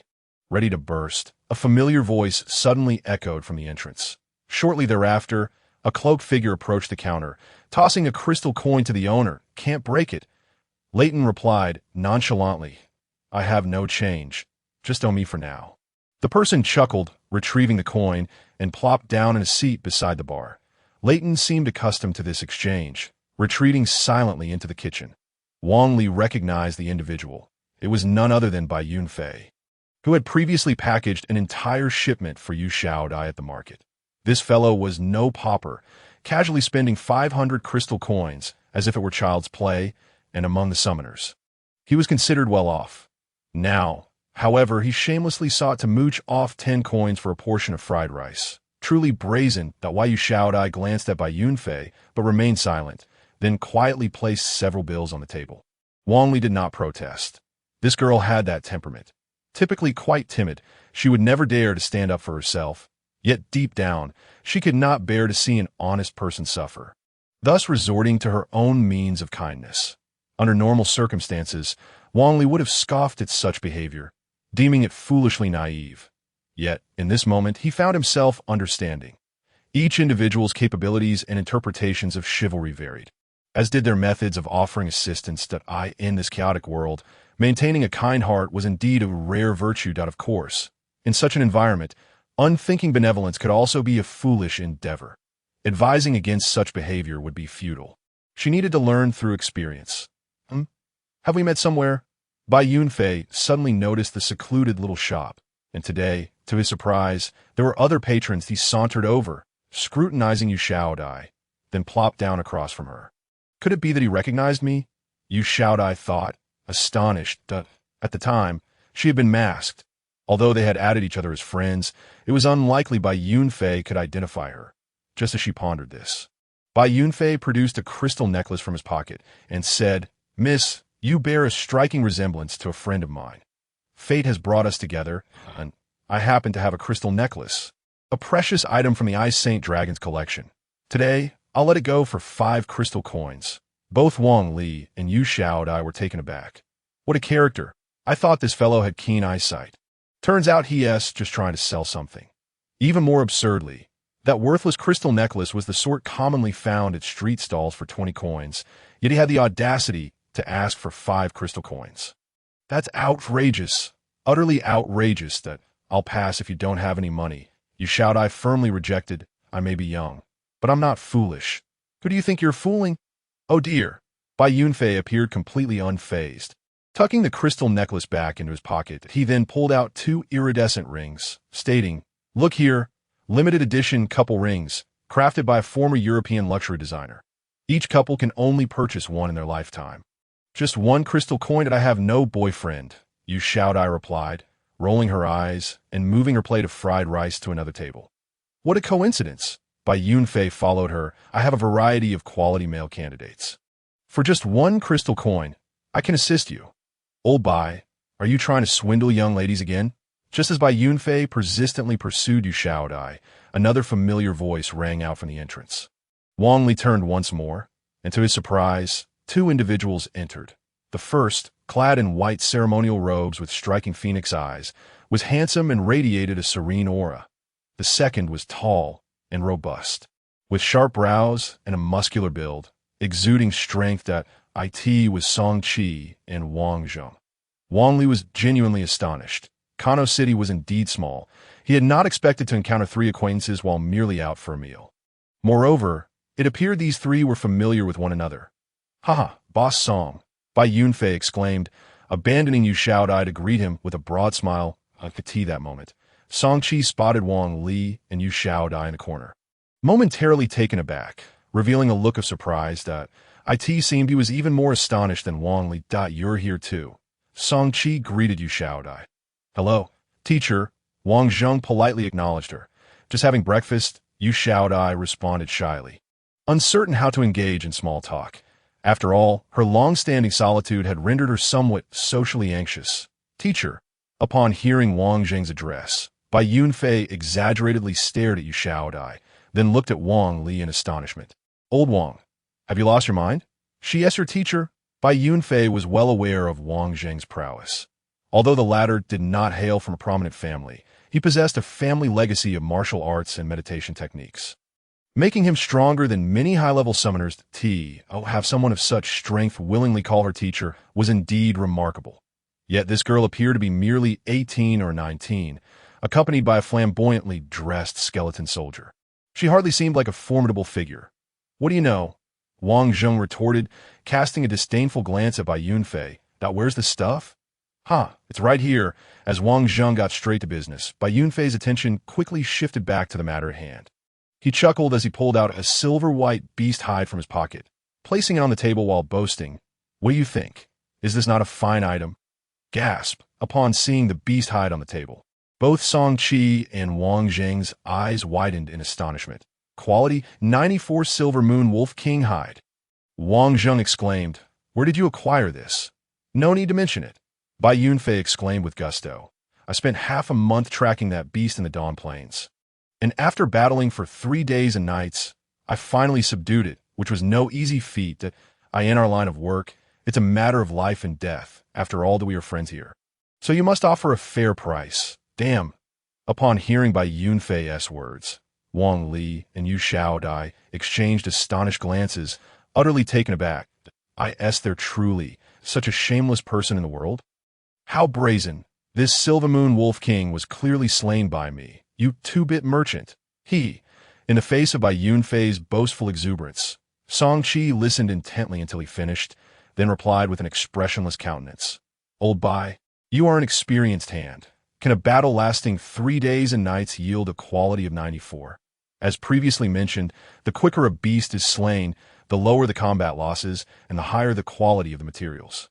If it had truly been a 3-day battle, could this wolf hide still be salvageable? Bai Yunfei paused for a moment, then laughed heartily. No wonder you are the esteemed Song. I was merely testing your acumen. Damn it, I can't watch this any longer. Wang Li was a loss for words. And you shouted I had no appetite left for her meal. I knew you were testing me. Song Qi refrained from exposing him, instead caressing the fur. A hide so intact and without damage is indeed a rare sight. Suddenly, Song Qi's brow furrowed as he traced a finger-sized hole in the wolf hide. This Silver Moon Wolf King was undoubtedly killed in a single strike. Judging by this wound, it appears to be from a sharp object, roughly the thickness of a finger. Upon hearing Song Qi's analysis, the ethereal fire in Wang Li's eyes flickered slightly. This Song Qi is quite formidable. Just a mere touch, and he deduced almost the entire truth. Indeed, Song is impressive. Bai Yunfei flattered, it seems you have a discerning eye. To be frank, I acquired this at a high price from a golden tier summoner. Is that so? Song Qi raised an eyebrow, seemingly aware that Bai Yunfei was not being truthful. Just tell me your lowest price point, 1,000 crystal coins. Not a single coin less, Bai Yunfei insisted, holding up a finger with utmost determination. Damn it. Wang Li was utterly defeated. This Bai Yunfei is truly a commercial genius. Having acquired materials for 300 crystal coins, he now seeks to sell them for 1,000. It would be difficult not to strike it rich at his level. Very well, Song Qi stood up decisively. Then keep it for yourself, that he called out to Wang Zheng, turning to leave. Old Song, that is a quality 94 Silver Moon Wolf leather, just like that. Wang Zheng asked reluctantly.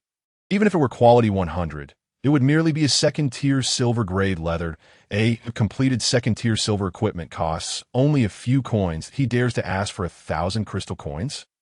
Song Qi remained unfazed. Such items may be scarce, but surely not to the point of being considered a fool. Indeed, Wang Zheng nodded repeatedly. The two turned and walked away without looking back. Wait, can't you at least negotiate a bid? Old Song? Bai Yunfei, seeing Song Qi abandon the price so quickly, panicked and hurried after him. But second-tier materials are precisely what silver-tier summoners need. However, silver-tier summoners are typically those just emerging from their novice phase. And few possess wealth. It would be ashamed to let go of 2 potential buyers. Song Qi halted. Old Bai, after so many years of friendship, you still don't know what kind of person I am. You must have acquired this for a maximum of 300. Bai Yunfei was momentarily stunned. Why Yu Shaodai was equally astonished. How did he know? I don't want to prevent your profit. But you cannot treat me as if I lack intelligence. I'll offer 400 crystal coins. Song Qi declared. Damn it, Song the Shrewd. Indeed, nothing escapes your notice. However, 400 is definitely insufficient. Bai Yunfei shook his head. At least 600. 450.550. That truly is my bottom line. Bai Yunfei stated 0.500, then 0.550. Let me share a secret with you. Bai Yunfei said, his expression grave. What secret could be worth 50 crystal coins? Song Qi laughed. I have found the night's glimmer. Bai Yunfei said mysteriously. Would you like to know where it is? The night's glimmer? Upon hearing Bai Yunfei's words, Wang Zheng's eyes widened. Song Qi raised an eyebrow. And even Boss Lei looked up. Why Yu Shaodai clutched Wang Li's arm in excitement. The night's glimmer is not an advanced beast, but a rare variant of a second-tier, 3-star beast known as the cat demon. Why is it considered rare? Because among 1,000 cat demons, only one is a variant Dark Knight cat demon, and among 100 of those, only one is the albino variant known as the Night's Glimmer. The reason this creature elicits such a reaction is not due to its training potential, but because it is a particularly special magical beast. It is said that the Night's Glimmer produces a substance called phosphorescent powder, capable of inducing hallucinations and entrapping individuals in a state of blissful obsession, making it highly sought after by the upper echelons of society in recent years. Currently, a living Night's Glimmer is valued at around 1,000 crystal coins, making it extremely precious. Even the Summoner Guild in Kano City has a bounty on the front page. seeking this creature in exchange for a high reward of a D-grade Earth-type phantom beast egg. A D-grade phantom beast? The lowest F-grade phantom beasts are worth 10 crystal coins, while a D-grade phantom beast is valued at no less than 1,000 crystal coins, compared to crystal coins.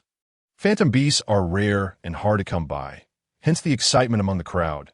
You're not lying, are you? Song-Chi scrutinized by Yunfei. Oh, I look like that kind of person? By Yunfei countered. Too much so.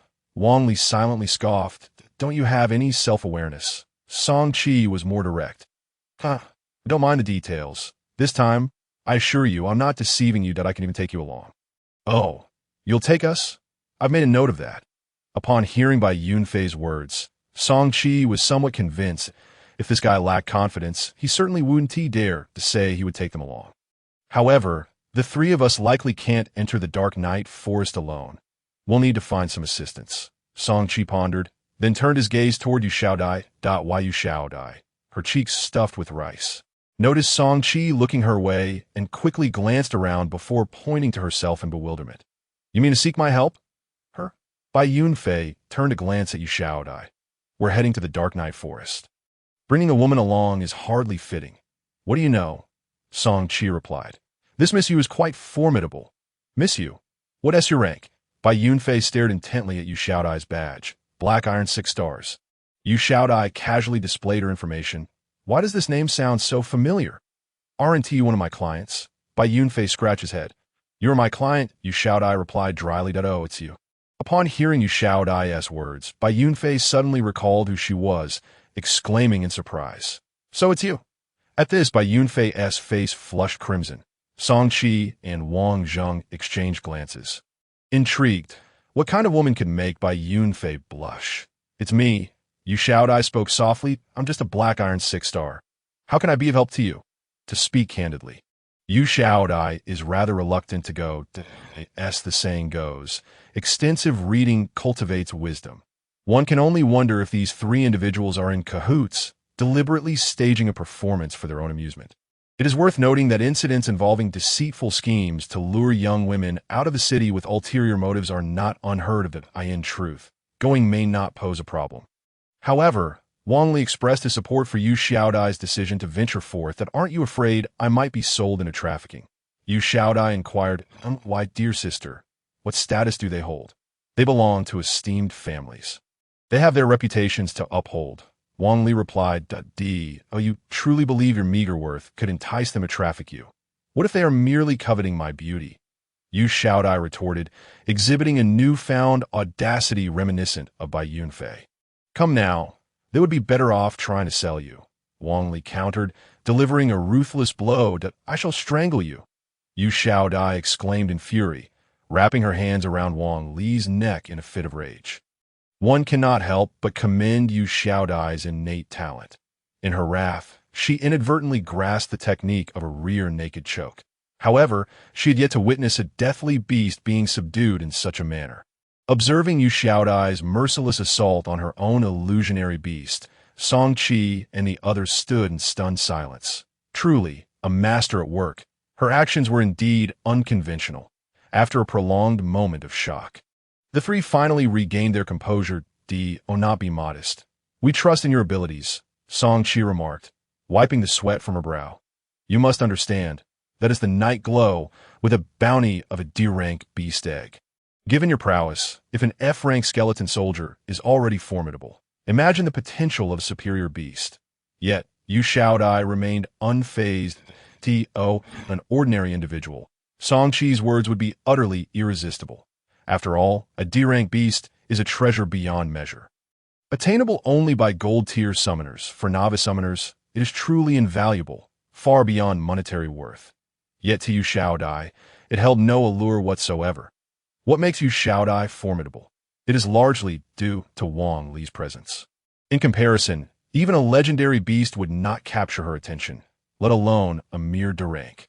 Uncertain of what Yu Xiaodai truly desired, Song-Chi remained oblivious, while Wang Li understood all too well. That is a D-rank, Earth-type beast. You are on the brink of reaching bronze level. Shouldn't you acquire a guardian beast? A guardian beast?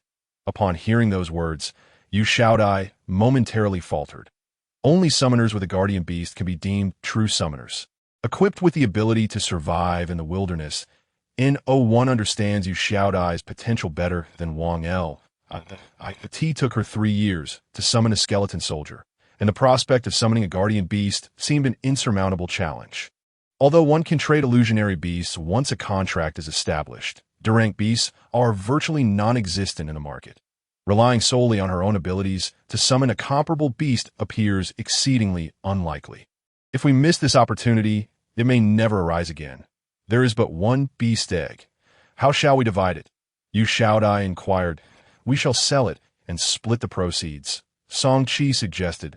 If you desire it. You may purchase it, and then we shall share the spoils. This proposition piqued Yu Xiaodai's interest. However, the 4 of us cannot enter the Night Forest. Can we? The Night Forest is a domain for beasts of 2nd rank and above. Classified as a high-risk area in Kano City. The more perilous the adventure zone, the stricter the restrictions on team size. In the Dawn Plains outside the city, summoners can hunt alone, while the 2nd-rank beasts of the Night Forest correspond to silver-tier summoners. Therefore, summoners of silver rank or below must form a party of at least 5 to venture forth. Old Bai, do you have any friends? Song Qi turned to inquire of Bai Yunfei. Bai Yunfei, a professional merchant, knows a plethora of individuals from all walks of life. Unlike Song Qi and Wang Zheng, who scarcely had a friend to speak of, I do have one, but he is rather unpleasant. Bai Yunfei admitted, somewhat awkwardly, no matter. You are quite insufferable yourself, Song Qi retorted. Bai Yunfei clenched his fists, ultimately conceding, I suppose I shall call him. He then opened his friend's list, in a short while a tall, slender figure with silver-gray hair rushed into the restaurant. This individual was not unattractive, with a prominent nose and deep-set eyes, resembling a Caucasian. However, his unkempt beard gave him a disheveled appearance, and his black-rimmed glasses suggested longevity. Attired in blue overalls, he appeared less like a summoner and more like a factory worker. What's the matter? Have you found any rare materials? Show me. Upon entering and spotting Bai Yunfei, the tall figure hurried over, eagerly questioning. Calm down, Bai Yunfei replied, gently pushing him away. There's nothing yet, but you mentioned rare materials, the tall figure insisted. Are you unaware of my busy schedule? Everyone exchanged exasperated glances. It seemed Bai Yunfei had a knack for deceiving anyone he encountered. As this tall individual appeared to be yet another victim of his schemes, IT will be ready shortly. Bai Yunfei said with a grin that we 5 can form a team and retrieve the materials. 5. The tall figure paused, finally noticing the others in the room, and inquired with curiosity. Oh, who are you all? This is Robert, my brother. Bai Yunfei introduced the tall figure, then proceeded to introduce Yu Xiaodai and the others one by one. This is Song Qi, the esteemed Song. Upon introducing Yu Xiaodai, Robert abruptly halted, scrutinizing her from head to toe before scratching the back of his head. Is she coming along as well? Indeed, Bai Yunfei confirmed. Then I shall not go, Robert declared flatly. Why not? Bai Yunfei pressed. Robert waved his hand dismissively.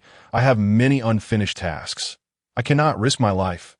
Hearing this, a question mark appeared over Yu Xiaodai's head. Wang Li also found himself at a loss for words. One cannot fault Robert for being discerning. A girl of merely black iron 6 stars, accompanied by a pitiful skeleton soldier, would likely meet her demise in the Dawn Plains.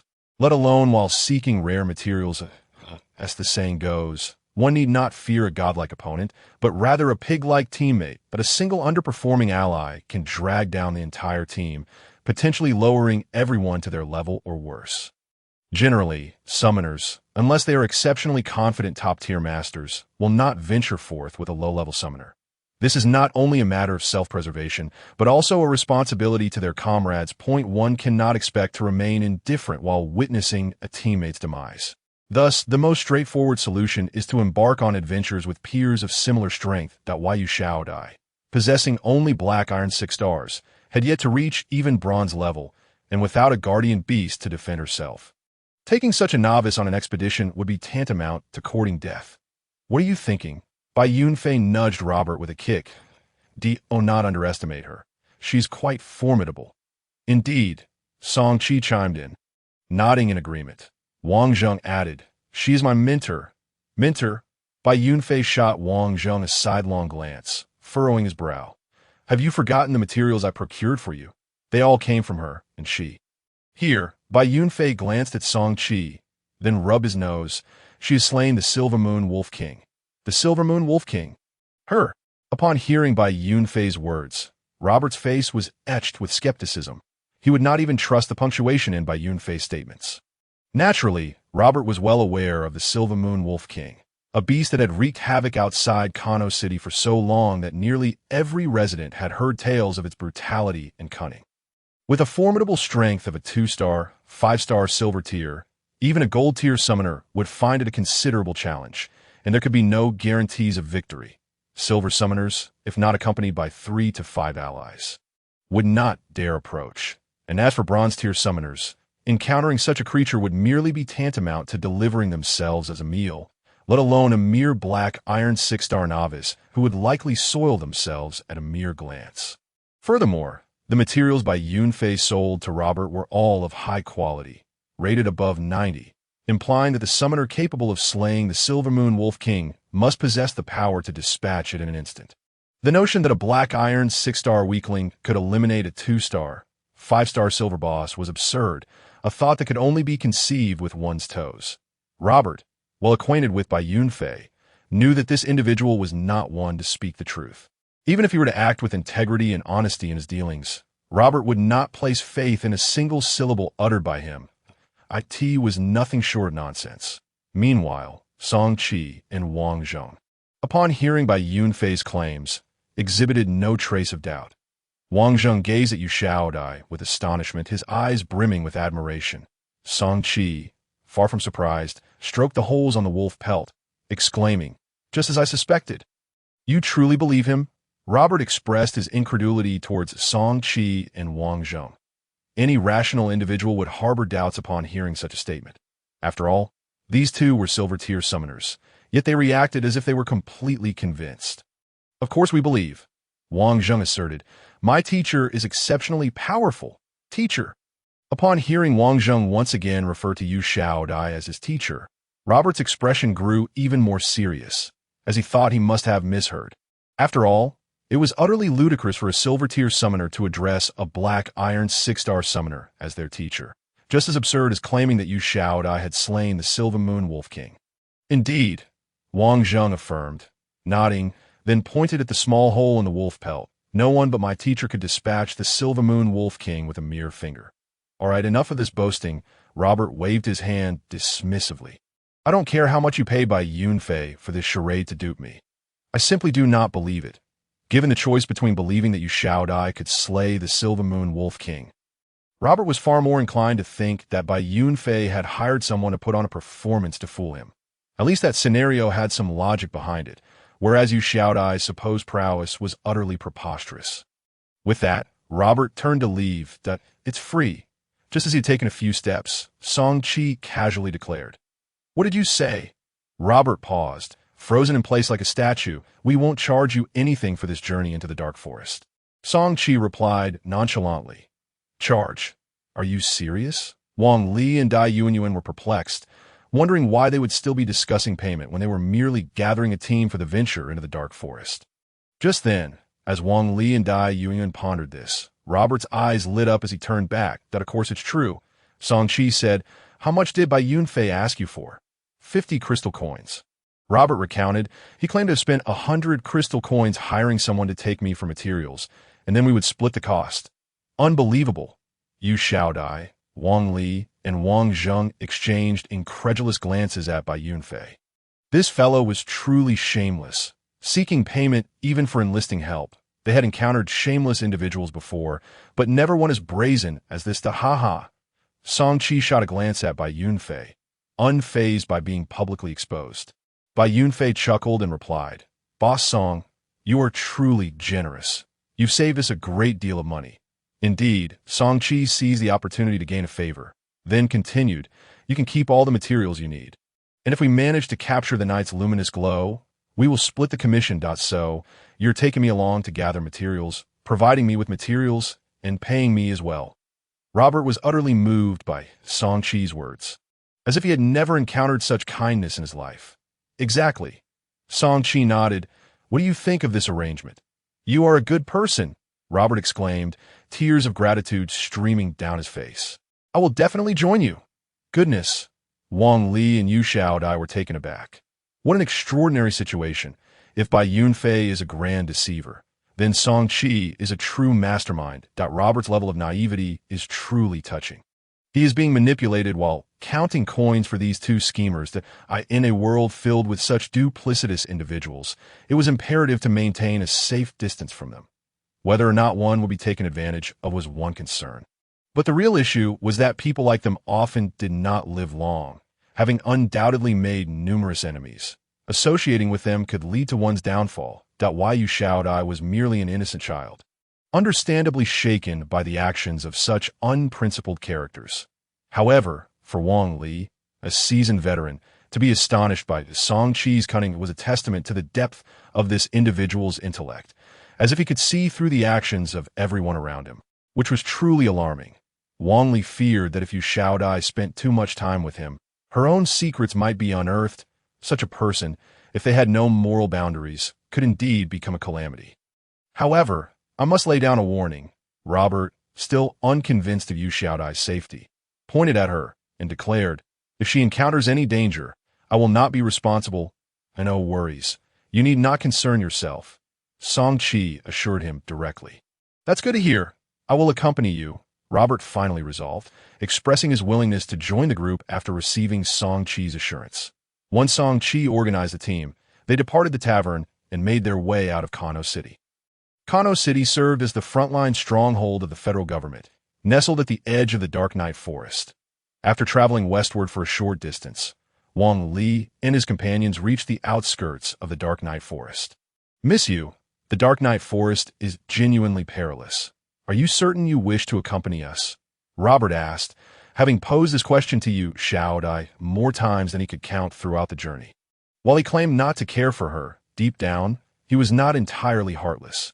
This mission was undeniably dangerous.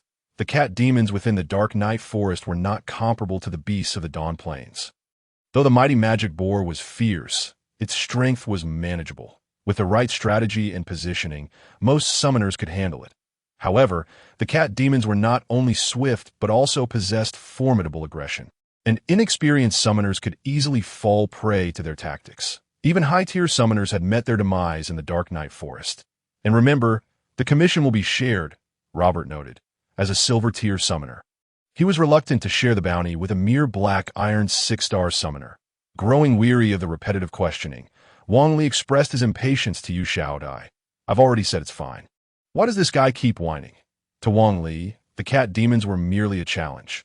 The desire to challenge oneself was inherent to martial artists. Having trained for many years, Wang Li continuously pushed his limits and honed his skills, establishing himself at the pinnacle of martial arts. Once he chose this path, fear could not be part of his mindset. Robert, appearing to be a rough and rugged man, had been incessantly nagging throughout the journey. Reminiscent of a middle-aged woman, Yu Xiaodai had grown impatient as well. Upon hearing Wang Li's words, she relayed them to Robert verbatim. Robert was momentarily taken aback. Clearly, he had not been subjected to such an evaluation before, especially not by a girl. Very well. Robert reluctantly shook his head. If danger arises, you will stay behind us. We will do our utmost to protect you. Please do not run off. Song Chi added, the Dark Night Forest is vast. Countless summoners had perished within the Dark Night Forest. In addition to the ferocity of the beasts, more than half of the casualties were simply those who lost their way. Though Yu Xiaodai was powerful, the risk of getting lost had little to do with her strength. Even the most formidable summoner could become disoriented in this endless expanse of forest. Understood. Yu Xiaodai nodded. Upon hearing Song Chi's words, Wang Li visibly trembled. Oh, Yu Xiaodai sensed Wang Li's emotions and couldn't help but exclaim, you actually feel fear. I am not afraid at all. I fear no beast. Wang Li retorted defiantly, you're just afraid of getting lost. Yu Xiaodai laughed. To be honest, in Yu Xiaodai's mind, Wang Li was an extraordinarily powerful being. She could never envision him losing to any opponent. Yet to her surprise, such a formidable entity was directionally challenged. A complete navigator's nightmare? How amusing. Humph. Wang Li snorted, offering no response. Indeed, he was directionally challenged. This flaw had followed him from his past life into the present. He generally avoided forests and foggy scenarios because of it. This was likely a result of his upbringing as a child. Wang Li's village was adjacent to a forest filled with confusing directional traps. In his youthful escapades, he often found himself ensnared by the very woods he sought to explore, leaving him with a psychological shadow. "Let us proceed." At that moment, Song-Chi called out, and without a second thought, the five entered the Nightshade Forest. The Nightshade Forest was an incredibly dense expanse, with towering trees blocking out the sun. Having been in this unfamiliar place for some time, Wang Li had heard of its terrifying reputation, but this was his first venture deep within its confines. Inside the Nightshade Forest, the light was dim. Sunlight filtered through layers of leaves, leaving only specks of illumination. "Stay close to me." Upon entering the forest, Bai Yunfei took the lead, followed closely by the others, surrounded by trees. Wang Li could not help but ask Xiaodai, "Does this guy really know the way?" In Wang Li's recollection, Bai Yunfei was far from reliable, full of boastful claims. In such an environment, he genuinely feared that Bai Yunfei might lead them astray. "You won't get lost, will you?" Before Xiaodai could respond, Wang Zheng voiced his concerns about Bai Yunfei's competence. "Do you think I'm like you?" Bai Yunfei turned back, disdainfully glancing at Wang Zheng, and boasted, "If I didn't know the way, I wouldn't be known as the strongest guide in Kano City." "Ha," Robert chuckled, "exactly. Old Bai has his uses." "Indeed," Song-Chi chimed in, "I've heard about Bai Yunfei as the Pathfinder. They say he can sniff out the way." "Huh." Wang Li and Xiaodai exchanged puzzled looks. "Pathfinding by scent. It sounds more like they're describing a police dog than Bai Yunfei." "Get lost," Bai Yunfei retorted. Annoyed by Song-Chi and Wang Zheng's teasing, "I rely not on scent, but on my mark." "Understand." "Mark? What is that?" Wang Li and Xiaodai were intrigued. "Watch closely." Bai Yunfei dramatically withdrew his right hand from his white robe. To their astonishment, his right hand was blood red, adorned with a black chain inscribed with magical runes. Xiaodai gasped in surprise. "That's a harbinger." Wang Li's inner flame of awareness flickered. The harbinger. It was a unique entity in this world. These beings were born with formidable power, rivaling that of phantom beasts and magical beasts, a special mutation indeed. Initially, people believed that harbingers were special evolvers born from the fusion of the virtual and real worlds, endowed with divine power. However, it soon became evident that this was not the case. The power of a harbinger grew with age, but as their strength increased, they became susceptible to the corruption of evil souls, ultimately transforming into powerful humanoid monsters. Due to their innate demonic power, they were dubbed harbingers. Some misguided individuals even speculated that harbingers were hybrid demons resulting from the mingling of humans and beasts. Those spreading such rumors were likely lacking in intellect, unaware of the concept of reproductive isolation, perhaps even harboring peculiar inclinations. Every harbinger was considered a taboo by the federal government, shackled with restrictions on their power from a young age. Those with significant strength were sometimes even eradicated. Consequently, harbingers often possessed gloomy, dark, and volatile personalities akin to ticking time bombs, unpredictable in their potential for explosion. It was utterly unexpected that someone as optimistic and boastful as Bai Yunfei, full of hope for life, was also a harbinger. This was quite surprising. However, regarding the notion of evil souls, that part seemed plausible. Wang Li had never encountered anyone as dishonest as Bai Yunfei, who thrived on deception for a living. "Indeed, I am a harbinger." Bai Yunfei showed no hesitation in acknowledging his identity, raising his iron-bound red hand with confidence that a dark mist emanated from his hand, swirling around the group before drifting ahead. Simultaneously, a cluster of dark energy appeared on a nearby tree. "See that?" Bai Yunfei boasted. "This is the harbinger's mark. Every so often along our path, there will be a tree marked by me. Just follow the mark." Xiaodai and Wang Li thought, after all this talk, he really was akin to a police dog, just with a harbinger's mark instead of urine.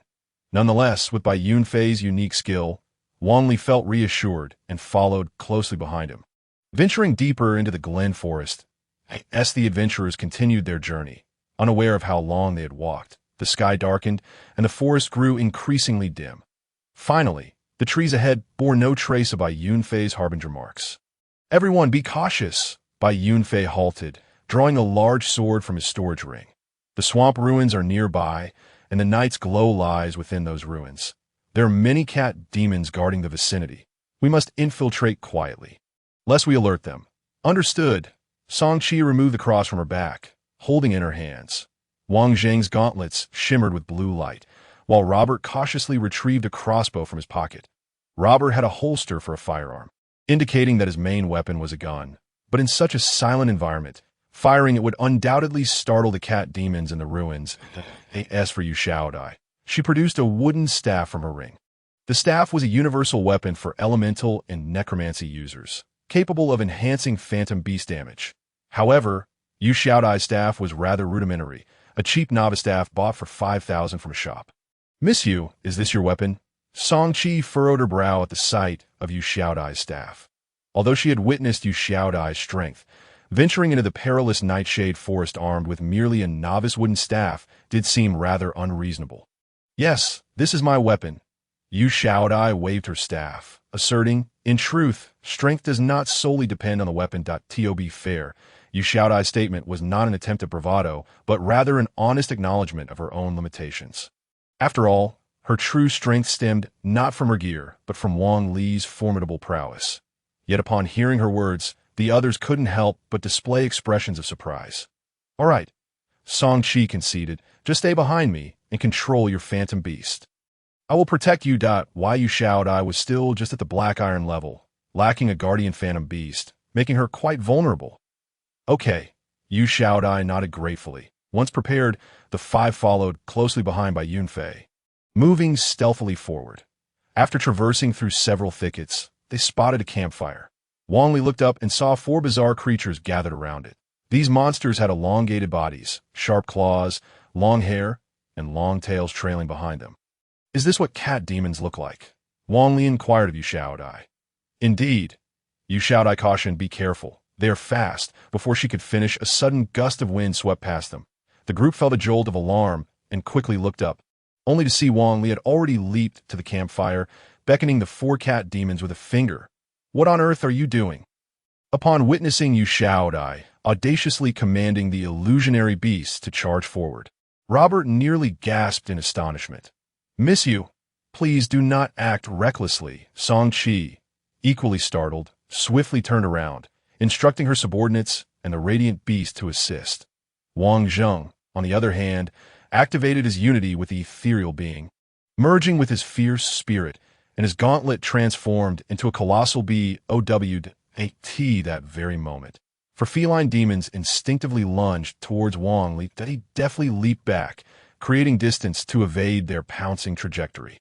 Before the demons could land, he extended his right hand diagonally upward, his fingers curling with precision to grasp one of the demons by its throat. Then he exerted a sudden force. Crack! The sound of shattering bone echoed, and the demon in Wang Li's grip fell limp, its head drooping lifelessly. With a casual flick of his wrist, he sent the two nearby demons crashing to the ground, retrieving another demon that had circled behind him with his left hand. He seized its throat once more. Crack! A second clear sound signified the silent demise of yet another demon. Just then, the two fallen demons began to rise, ready to unleash a roar. "Hush!" Wang Li gestured for silence, his form flickering as he swiftly positioned himself behind them, grasping their necks with both hands and forcefully bringing them together. Thud! The dull sound of impact resonated as their heads collided, and before they could utter a sound, their skulls burst, splattering brain matter. This juncture, Song Qi's radiant beast had arrived by the campfire, wielding a cross-shaped sword, and she gazed at the four lifeless feline demons sprawled on the ground. Her eyes filled with bewilderment. Nearby, Bai Yunfei and Robert were equally dumbfounded, unable to comprehend the spectacle unfolding before them. Though Bai Yunfei had claimed that Yu Xiaodai had once slain the Silver Moon Wolf King, that had merely been an embellishment to impress Robert, as he had never witnessed her prowess firsthand, and thus remained skeptical. Robert, too, had never harbored any expectations of Yu Xiaodai's strength, especially upon seeing her wielding a mere wooden stick, which only deepened his despair. While the feline demons were not particularly formidable, Their speed was astonishingly swift, and their aggression was high, making them dangerous adversaries. Even a silver-tier summoner would find it challenging to swiftly eliminate 4 of these creatures without attracting the attention of their companions lurking in the dense forest. Yet, in less than 5 seconds from Wang Li's charge to Chris arriving at the campfire, all 4 demons had been dispatched. Song Qi's gathered holy light sphere had yet to find target, and Wang Zheng's bowstring remained taut, with the demons having had no opportunity to cry out. Such a clean and efficient extermination was almost unheard of, even for those who had previously witnessed Wang Li's skills. Like Song Qi and Wang Zheng, they were utterly astonished. Could it be that this woman possesses such formidable strength? Miss Yu, what were you thinking? After regaining her composure, Song Qi admonished Yu Shaodai. Are you not aware of the dangers of such reckless behavior? Did we not agree to infiltrate stealthily? As the team leader, Song Qi felt a profound responsibility for each team member, emphasizing the importance of discipline within the group. Wang Li's sudden assault on the feline demons had genuinely startled everyone. Had it not been for his impressive abilities, they might have faced dire consequences. Song Qi was still shaken by Wang Li's actions. The disturbance caused by the demons was trivial, but any potential casualties were irreplaceable. We were supposed to infiltrate in secrecy, Yu Shaodai replied with a shrug. Killing them all is precisely what ensures our stealth. Everyone fell silent momentarily, and Song Qi was momentarily taken aback. Why Yu Shaodai's reasoning appeared compelling, leaving them momentarily at a loss for how to counter it. Of course, these words had been conveyed to Yu Shaodai at Wang Li's behest. After a brief pause, Song Qi could only respond with a resigned tone. Miss Yu, could you please give a signal before you act next time? Charging out like that is perilous. We could easily face annihilation. My apologies. Yu Shaodai quickly bowed her head, feeling equally helpless, as she too had been startled by Wang Li's sudden charge. Are these feline demons not meant to be fought? Wang Li pondered. They can be fought, but it is unnecessary. Yu Shaodai explained, we are a team, and we must maintain discipline.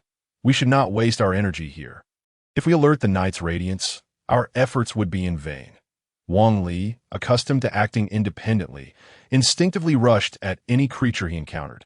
Although Yu Shaodai had not participated in coordinated training, she had undergone assessments and understood the reason for Song Qi's anger. Ah, I see. Wang Li nodded, somewhat comprehending. Although eliminating a few feline demons did not significantly deplete energy, he understood the essence of team discipline. After all, they had traversed the forest for an entire day in pursuit of the Knight's radiance, and should adopt the most prudent approach.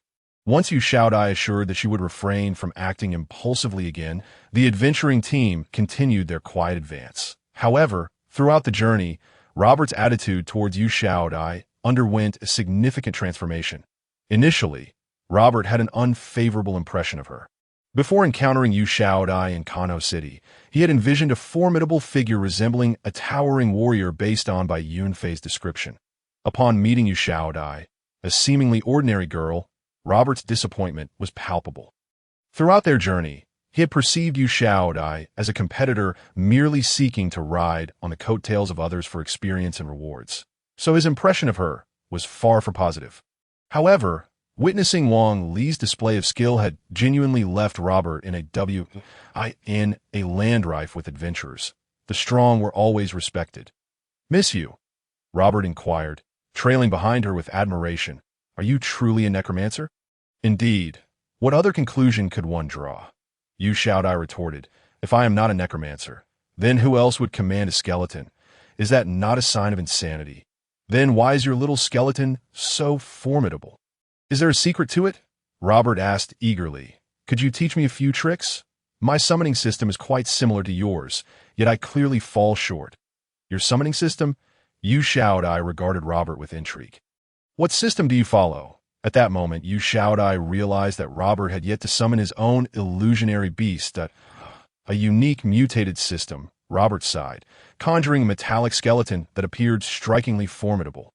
Crafted from alloy materials and clutching an assault rifle, exuding an air of menace. Is this mechanical? Upon witnessing the scene, Yu Shaodai was taken aback. The mechanical system is a unique framework that exists outside of the 5 major systems. And one could argue that it does not pertain to the conventional summoners that it was conceived when humanity first uncovered the secrets of summoners. Global scientists fabricated this system from thin air based on the characteristics of summoners' abilities. Within this framework, both phantom beasts and summoners can engage in combat utilizing various technological weaponry, resulting in formidable combat prowess.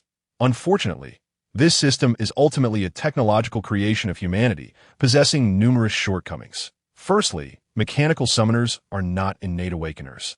Rather, they undergo evolutionary mutations through genetic serums, with a mere 1 in 10 success rate for such mutations. Secondly, unlike other 5 systems, the Phantom Beast system lacks a comprehensive compendium of Phantom Beasts.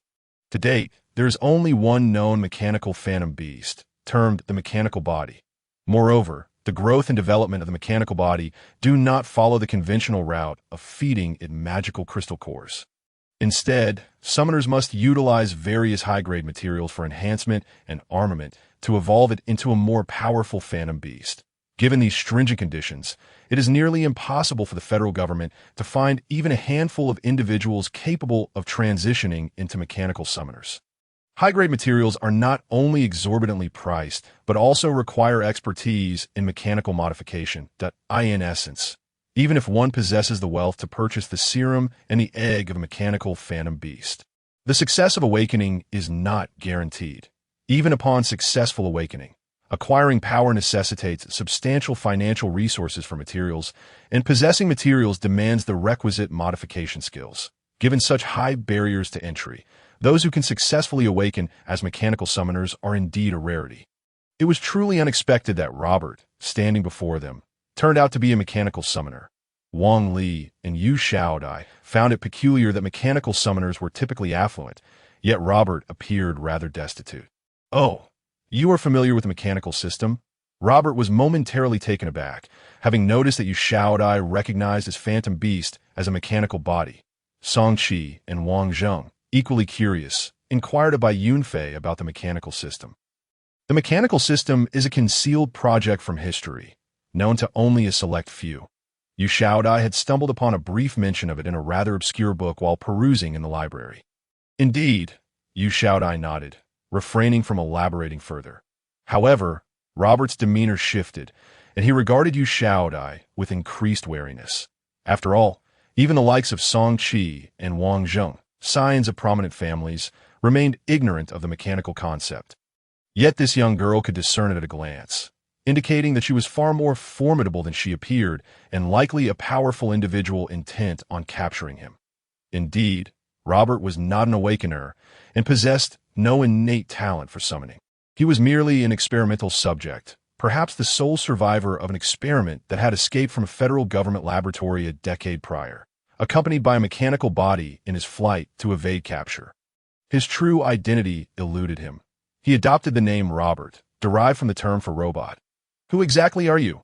Robert demanded, his gaze fixed intently on Yu Shaodai, a look of panic etched across his face. "I am simply myself," Yu Shaodai replied, "a native of Kano City. Is that so?" Robert furrowed his brow. "She is merely a black iron 6-star. Surely, you do not believe she possesses a significant background, do you?" At that moment, having grasped the essence of the mechanical system, Song Qi approached to diffuse the tension. "What do you know?" Robert exclaimed in surprise, casting a glance at Song Qi. "Ha. Song Qi chuckled lightly.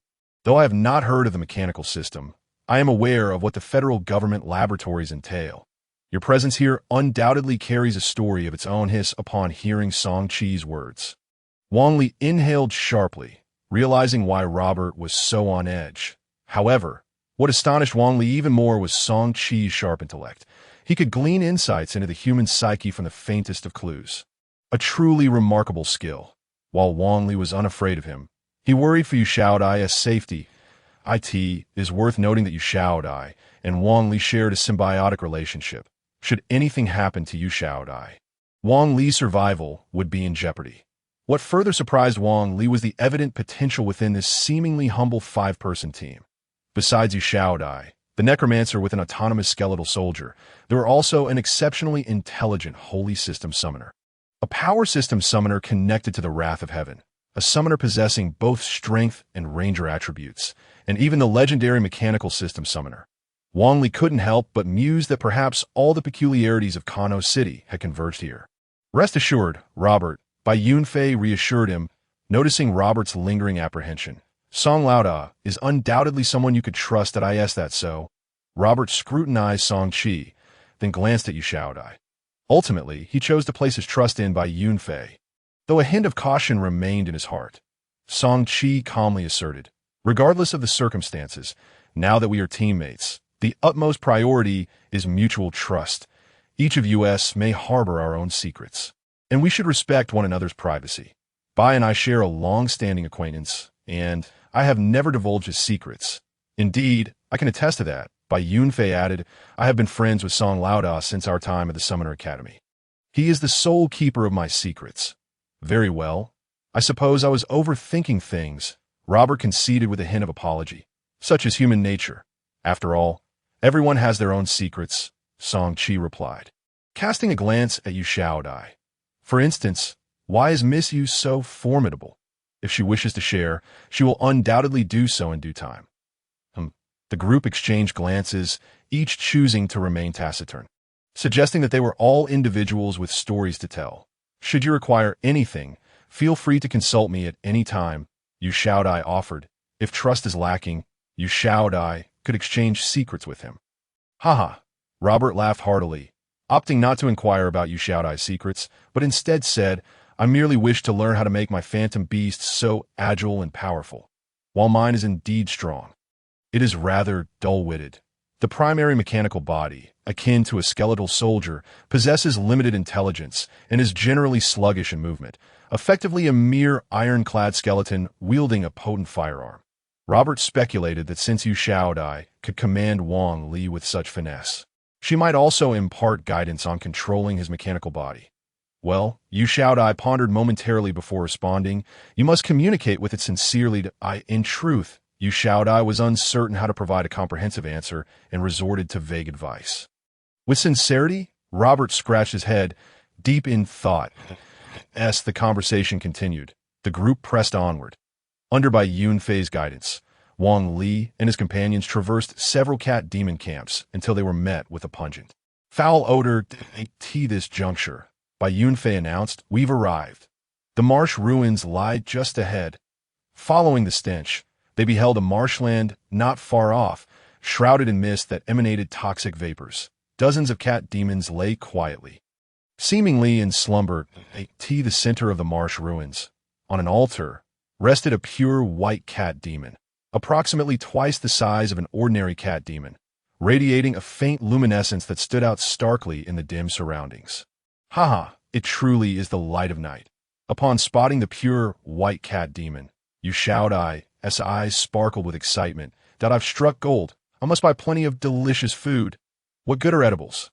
Shouldn't we procure more materials? Robert exclaimed, equally exhilarated. Bai Yunfei turned to Song Qi, saying, Song Laoda, it's your turn. All right, Song Qi nodded, retrieving several talisman papers from his pocket and reciting incantations. Soon, a sphere of white flame enveloped the talismans in his hand. Light binding array, rise. At that moment, Song Qi's phantom beast, the light priest, suddenly knelt, striking the ground with its right hand. Smack! A beam of white light was driven into the earth, radiating from the priest's palm, transforming into white lines and arcane symbols that swiftly spread outward. In an instant, a circular magic circle materialized on the ground within a 100-meter radius. With a resounding boom, a golden barrier ascended from the edges of the magic circle, enclosing Wang Li and his companions, trapping them alongside the cat demons within the marsh ruins. Attack! As the demon sealing barrier ascended, Song Qi issued an attack command. Go forth. With a flicker of thought, Bai Yunfei summoned a colossal crimson wolf before the assembled crowd. An E-tier rare phantom beast, the blazing fury wolf, possessed dual attributes of fire and strength.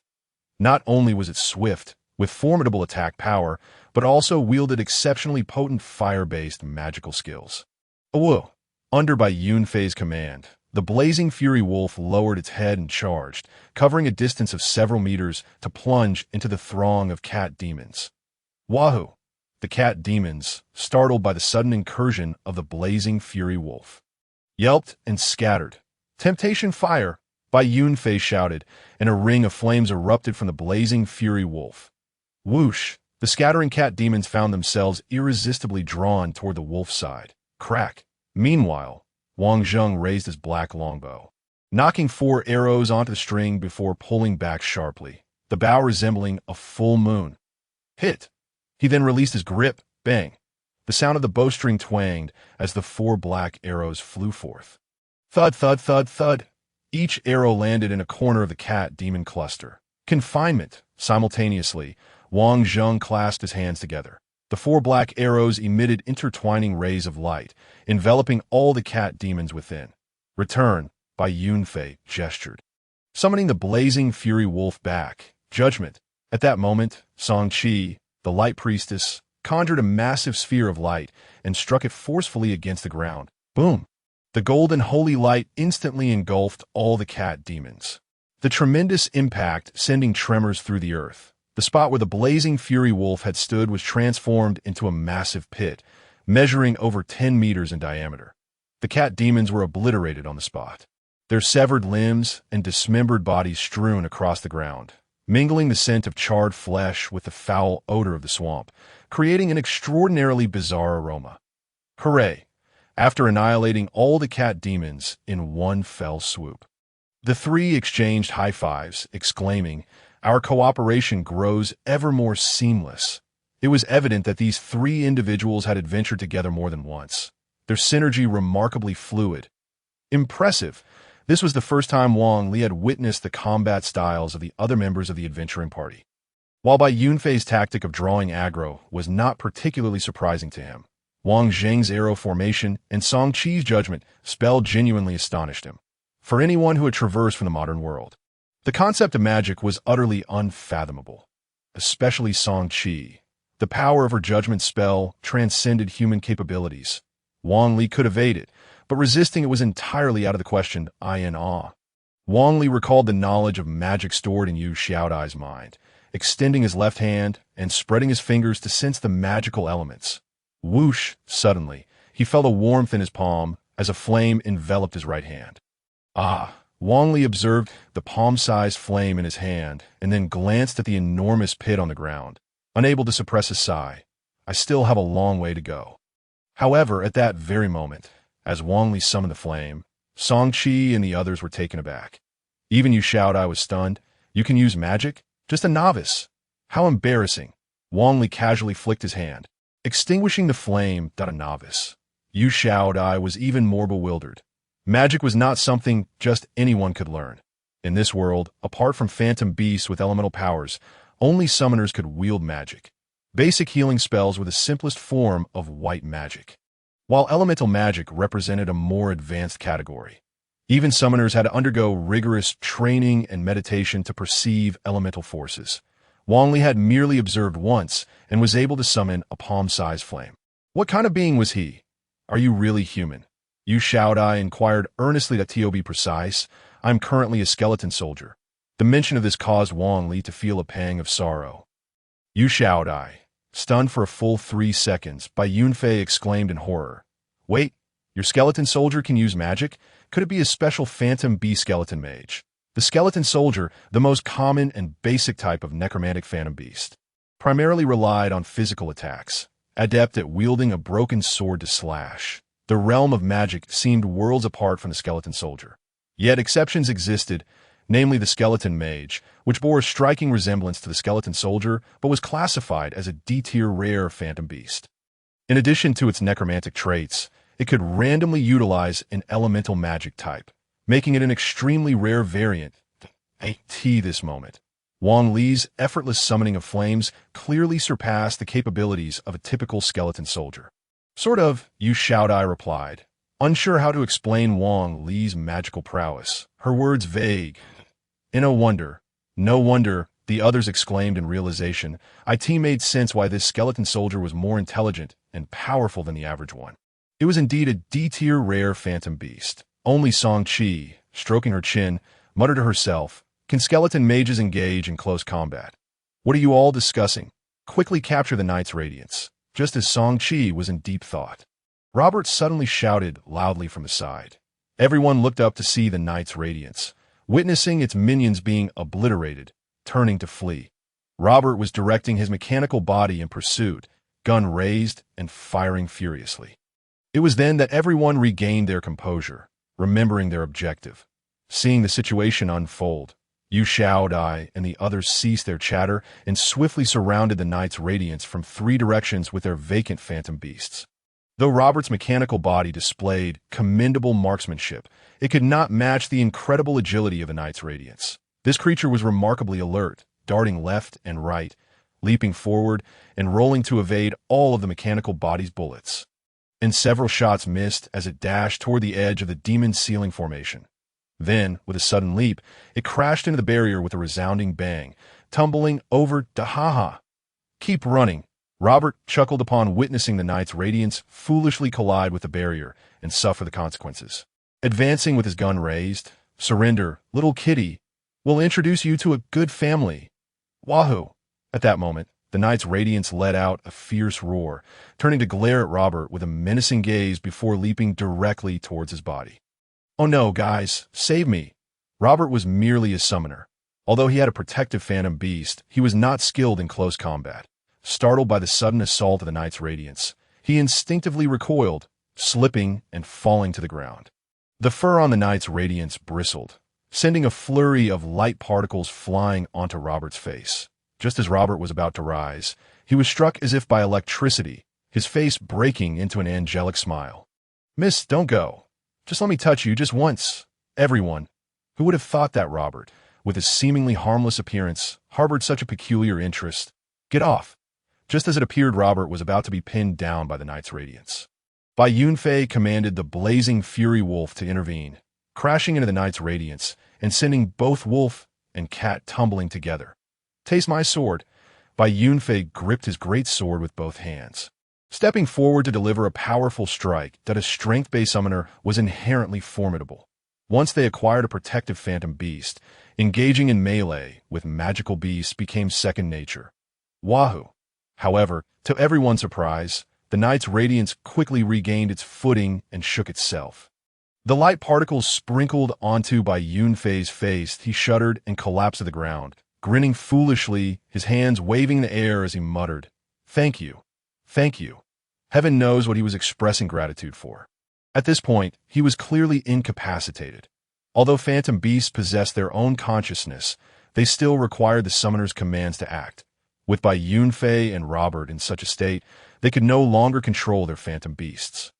Leaving the mechanical body and the blazing fury wolf devoid of combat capability. "Drink!" At this moment, Wang Zheng had already rushed behind Yi Yingguang, transforming his massive bow into a pair of gauntlets, and aimed a powerful strike at the back of Yi Yingguang's head. Just as Yi Yingguang lowered his head to evade Wang Zheng's fist, a flick of his fur sent a cascade of luminous particles flying towards Wang Zheng's face. Much like Bai Yunfei moments earlier, Wang Zheng was momentarily stunned, rooted to the spot, before erupting into a boisterous and arrogant laughter. "Ah, I am now invincible." While exclaiming this, he gestured flamboyantly, striking an ostentatious pose. At that moment, Wang Li began to comprehend the situation. They had been ensnared by the illusions cast by Yi Yingguang.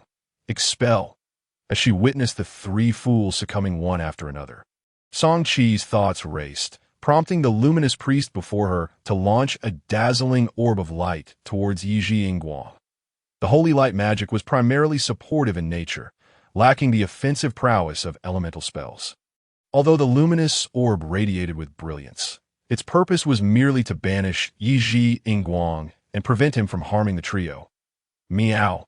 Yi Yingguang let out a furious roar, repelled by the orb, collapsing to the ground on all fours. The minions of Yi Yingguang had all perished at the hands of Song-Chi's luminous priest, fostering a deep-seated hatred for holy light magic. Upon seeing the orb, Yi Yingguang bared his teeth, propelled himself off the ground, and in an instant became a blur, lunging towards Song-Chi with claws extended. Poof! A cloud of white smoke enveloped Song-Chi, who transformed into a sphere of holy light, her true form materializing 5 meters away from Yi Yingguang. Unity of heaven and man. With a thought, Shang-Chi merged with the luminous priest behind her. Barrier, she raised her staff, conjuring a shield of holy light to obstruct Yi Ji Ingguang's assault. Then turned to Yu Shao Dai, saying, Shao Dai, the mission has failed. I will lead him away. You go rescue the others. As the captain, Shang-Chi exhibited exceptional command skills, formulating a response strategy in an instant. However, Yu Shao Dai did not direct Wang Li to aid by Yun Fei and the others. Instead, Wang Li leaped forward, charging directly at Yi Ji Ingguang. Shao Dai, what are you doing? Seeing Yu Shao Dai not only neglecting to rescue anyone, but also directing the skeleton soldiers to confront Yi Ji Ingguang, Shang-Chi panicked. The illusionary abilities of Yi Ji Ingguang were formidable. No matter how high one's strength, inhaling his essence would induce hallucinations, leaving one vulnerable to his mercy. Yi Ji Ingguang, having bested 3 opponents, was now reveling in his triumph. Upon spotting Wang Li charging towards him, he cackled with glee, shaking his fur to unleash a torrent of luminous particles towards Wang Li. Bad news. Shang-Chi furrowed her brow at the sight.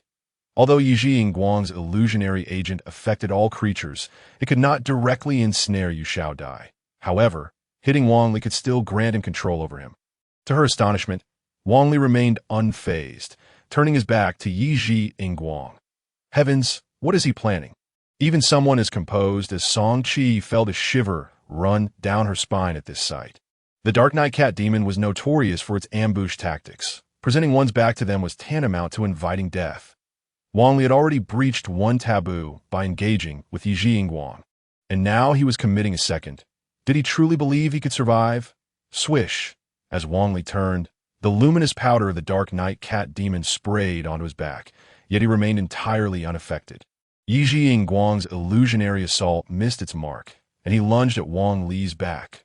Wang Li, however, did not flinch or evade. Instead, he stepped forward to increase the distance, then extended his right leg backward with a powerful kick. Bang! Before Yi Ji Ingguang could land, Wang Li's foot connected with his abdomen. The rear kick elicited a piercing howl from Yi Ji Ingguang, whose body bent in agony. Without glancing back, Wang Li reached behind him, seizing the white hair of Yi Ji Ingguang, pulling him forward with force, wrapping his arms around the cat demon, and lifting his knee. Bang! Bang! Bang! Wang Li's knee struck Yi Ji Ingguang's head 3 times in rapid succession. With Yi Ji Ingguang dazed and unable to cast his illusions, Wang Li pressed down, forcing Yi Ji Ingguang's head into the ground, then leaped to deliver 3 crushing stomps onto the back of his head. Duong! Duong! Duong! With each stomp, Yi Ji Ingguang's face was buried in the earth, his body spasming as it became evident he would not survive the... Shang-Chi stared, dumbfounded, at Yi Ji Ingguang's head being pressed into the dirt. Utterly at a loss for words. What did you just say? Wang Li asked, stepping on the back of Yi Ji Ingguang's head, as Yu Shao Dai turned to Shang-Chi for clarification. The earlier magical sounds had obscured her understanding of Shang-Chi's words. Nothing. Shang-Chi shook her head. Earlier, she had decided to retreat for fear that everyone would fall prey to Yi Ji Ingguang's illusions. But now Yu Shao Dai had managed to subdue him, rendering the notion of retreat moot. Oh, Yu Shao Dai replied. Meanwhile, Wang Li spread his fingers, conjuring a ball of crimson flames in his palm. He then clenched his hand, enveloping his fist in flames, preparing to strike down Yi Ji Ingguang. Wang Li was a martial arts prodigy, capable of mastering any technique. While he understood he could not unleash the powerful spells like Shang-Chi, he could infuse his attacks with fire, a sudden stroke of inspiration. Stop. At this moment, Shang-Chi had dispelled the illusionary states from by Yun Fei and the others, and upon seeing Yu Shao Dai poised to eliminate the cat demon, she urgently interjected, "Leave him alive. A live one is worth more." All right. Yu Shao Dai nodded in compliance. Wang Li diverted his fist, allowing the flames to dissipate into the breeze. Oh dear, what just happened? I saw so many beautiful women. Robert exclaimed as he climbed to his feet, still lingering in the moment. Bai Yun Fei chimed in, I think I captured so many rare magical beasts. Everyone sent me so much money. Wang Zheng scolded. You 2 foolish idiots, you fell under an illusion. How embarrassing. Huh. The 2 were taken aback, their faces flushed with shame. Wang Li and Yu Xiaodai exchanged glances, secretly mocking. This Wang Zheng appears honest and straightforward. Yet he is utterly shameless, lecturing by Yun Fei and the others with such righteous indignation, as if he himself had not fallen prey to the illusion at all. Oh no, the Dark Knight Cat Demon has caught us. Bai Yun Fei and his companion, their sense of shame quickly fading, gazed up at Yi Ji Ingguang, pinned to the ground by Wang Li, unable to contain their excitement. Song Lauda, did you three capture this one? It was primarily thanks to Miss Yu. Wang Zheng maintained a stoic demeanor, unwilling to admit his own entrapment in the illusion. As Song Qi basked in the thrill of victory, she hurried to Wang Li's side, her face alight with excitement. Ah, we struck it rich. Xiao Dai, quickly let him out. Don't suffocate him, or he won't be worth as much. Wang Li effortlessly yanked Yi Ji Ingguang's head from the ground. Having endured a severe beating, Yi Ji Ingguang's head drooped, utterly defeated, and no longer daring to resist. With a swift motion, Song Qi created a rift in the air, reaching inside to retrieve a cage. Instructing Wang Li, quickly, toss him in. After speaking, Song Qi snapped her fingers, dispelling the surrounding magic barrier. Simultaneously, on the outskirts of the marsh ruins, as Song Qi lifted the barrier, several shadowy figures emerged from the thicket. Upon witnessing Wang Li holding Yi Ji Ingguang, the leader exclaimed in astonishment, "Ah, it truly is the Dark Knight Cat Demon, a rare white variant of Yi Ji Ingguang. We have struck it rich this time. Brothers, prepare for battle. Ranger, deal with that holy light summoner first." Understood. The ranger summoner acknowledged the command, signaling with an OK gesture, while an elven ranger behind him knocked an arrow, taking aim at Song Qi. Swish! A sudden whoosh pierced the air as an arrow shot through the vast expanse, aimed directly at Song Qi's vulnerable back. The murky ruins of the marsh lay deep within the seldom-trodden nocturnal forest, where the adventurers had let their guard down following an initial victory in battle. Robert and his companions could hardly have anticipated the presence of enemies lurking within the dense thicket. Night's luminous glow was a coveted treasure, and Song Qi, in her excitement, remained oblivious to the impending ambush. Yet Wang Li, possessing a formidable mastery of martial arts, could sense even the slightest fluctuation in the atmosphere when others focused their attention on him. Thus, the sound of the arrow slicing through the air was impossible to evade. Just as he prepared to confine the cat demon in a cage, the sound reached his ears, prompting him to shout. "Be careful!" At that moment, the incoming arrow split into two. Simultaneously, he hurled the cat demon to the ground, kicked it against Song Qi's leg, embraced Yu Xiaodai with his left arm, and reached out into the void with his right hand. Alas! Song Qi let out a pained scream as she was knocked to the ground. With a swift motion, Wang Li caught the arrow in his hand. The gathering of summoners in the forest stared in bewilderment at the scene before them. What is that? Why does it have the head of a skeleton warrior? After seizing the arrow, Wang Li did not pause. Instead, he spun around and plunged the arrow backward at a dull thud echoed as a splash of purple blood filled the air, followed by a distortion of the atmosphere, revealing a shadowy figure. The figure, with ebony skin and pointed ears, wielded a pitch-black dagger, resembling an elven kin. The arrow struck squarely in the neck of the dark elf assassin. "An ambush!" Song Qi exclaimed. The dark assassin, akin to an elven ranger, was an E-rank rogue-type phantom beast, adept at close-quarter stealth attacks, with a dagger laced with venom. Hearing Song Qi's warning, Bai Yun Fei and his companions quickly formed a defensive formation, shielding Song Qi and Yu Xiaodai from three sides. Wang Li, with his back to Bai Yun Fei and the others, gently set Yu Xiaodai behind him. After being embraced by Wang Li, Yu Xiaodai's cheeks flushed crimson. And now, being sheltered behind him, her sense of security surged. "Adai," she called softly. "What is it?" Wang Li asked, tilting his head. "Night's luminous glow has escaped." Before Yu Xiaodai could speak, Song Qi shouted, "Night's luminous glow." Wang Li immediately looked down, noticing that it had already sprinted several meters away. "Where do you think you're going?" he exclaimed, darting after it and reaching out to grasp the nape of the Dark Knight Cat Demon. Night's luminous glow's fur bristled. In a flash, a shower of luminous particles fell onto Wang Li's face, sending a jolt through him. causing the fire of his soul to flicker and transform into a minuscule blue flame. Adai. Seeing Wang Li ensnared by the illusion, Yu Xiaodai's eyes reddened, and she leaped out from behind by Yun Fei and his companions, charging toward Wang Li in a frenzy. Come back! The others gasped in alarm. But it was too late to stop her. Yu Xiaodai reached Wang Li's side with astonishing speed, shielding him with her presence. Woo! Just as Night's luminous glow turned to retaliate against Wang Li, it spotted a human in its way and showed no mercy, slashing its claws at Yu Xiaodai's face. Da-da!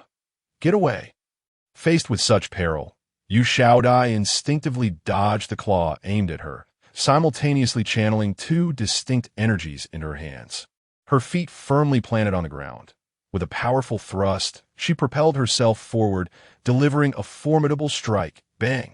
With a resounding crash, Yu Xiaodai's fist struck Night's luminous glow's head and abdomen, training in Shaolin's dual cultivation. Her opposing energies easily breached Night's luminous glow's defenses, penetrating its body. The colliding forces unleashed a devastating power. Whoa! Night's luminous glow emitted a heart-wrenching shriek as it was sent flying several meters away, rolling before finally coming to a halt at Buddha's fist. Buddha's bell. As Night's luminous glow struggled to rise, it had already suffered a beating from Wang Li, followed by Yu Xiaodai's double impact technique targeting its vital spots, leaving it gravely wounded. After a few futile attempts to stand, it ultimately succumbed to its injuries. Witnessing this, Song Qi and her companions were rendered speechless. Wang Li's strength was understandable. After all, he was a D-rank rare phantom beast, a skeletal mage, and his might was to be expected. Yet, the fact that Yu Xiaodai could fell Night's luminous glow with a single punch was utterly astonishing. Why do humans control phantom beasts? Simply because they lack the formidable physical attributes and abilities of those beasts, necessitating the partnership with phantom creatures to combat powerful foes. Yet here was Yu Xiaodai, a mere 6-star black iron summoner, who effortlessly knocked down a second-rank phantom beast with a single blow, and one could believe their eyes. Even someone as robust as Wang Zheng would need to merge with the attributes of a phantom beast to achieve such a feat. A frail young girl could tear through a phantom beast with her bare hands. Even those witnessing it firsthand found themselves questioning whether they had been ensnared by Night's luminous glow's illusion. Even the surrounding summoners, who had been lying in wait, were struck dumb by the sight. What on earth is this rare phantom beast? How have I never heard of it? Seeing Yu Xiaodai's punch send Night's luminous glow sprawling, the ambushers could scarcely believe that she was actually a summoner, assuming instead that she was a phantom beast herself. That a human, murmured the ranger summoner beside them. That a human. Are you joking? A summoner can engage in hand-to-hand combat with a beast? The leader of the summoners scoffed. Perhaps her guardian phantom beast is of a higher rank. Regardless, we must capture her, the leader chuckled darkly. It doesn't matter if she's human or beast. Understood. The ranger summoner received the command and pointed at Yu Xiaodai. Whoosh! Another arrow was loosed, hurtling straight toward Yu Xiaodai's forehead. Yu Xiaodai clutched Wang Li. Attempting to awaken him, she remained oblivious to the incoming arrow, which was now less than 5 meters away. Clang! Just as the arrow was about to strike Yu Xiaodai, a golden light enveloped her. The arrow collided with a radiant barrier, creating ripples that dispersed the energy, causing the arrow to fall harmlessly to the ground. Divine light shield. Are we truly targets here? Song Qi bellowed fiercely, pointing at the direction of the arrows. Wang Zheng, old bai, received. The two responded to her command, their red and black beams of light racing toward the source of the arrows. Within the protection of the divine light shield, Yu Xiaodai gazed at Wang Li, whose soul flame was flickering ever dimmer. Trembling, tears streamed down her cheeks as she cried, Adai, please wake up! Don't leave me! After spending numerous days in the company of Wang Li, Yu Xiaodai's perception of him has transcended the mere notion of him being a fantastical beast. Despite having both parents present in her life, Yu Xiaodai is a person deeply starved for affection. Her parents, though well-meaning, are ordinary individuals, providing her with exceedingly limited support in her darkest moments. Even they prove to be of no assistance, leaving her feeling utterly helpless. Those around her paid little heed to a seemingly worthless individual incapable of forming any contracts. Everyone was preoccupied with their own affairs, and merely refraining from bullying her was an act of utmost kindness. Yu Xiaodai resembled a desolate child lost in darkness, desperately seeking a way out, yearning for a guiding light. The arrival of Wang Li became that very light for her, beyond merely protecting Yu Xiaodai. Wang Li has taken on a parental role, teaching her how to grow stronger, navigate life's challenges, and imparting upon her the skills of martial arts and meditation. In Yu Xiaodai's eyes, Wang Li has long since become akin to family. The flame of the soul governs the existence of the undead. Typically, when undisturbed by external forces, this flame can endure indefinitely. However, should it extinguish, it signifies the eternal dispersal of that soul. Even the undead would cease to exist. At present, the flame of Wang Li's soul is on the verge of extinguishment, and it is easy to imagine the turmoil within Yu Xiaodai's heart. She has grown indifferent to the events unfolding outside and has no desire for the glow of the night. Regret begins to seep in. She questions why she chose to embark on this perilous journey, why she placed Wang Li in danger. If she had not come here, he would not have encountered the glow of the night. And thus, none of this would have happened in that moment.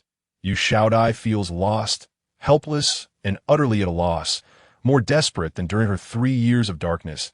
I cannot allow you to die, Yu Xiaodai murmurs to herself. Pressing her hands against Wang Li's chest, pouring forth all the limited inner strength she possesses.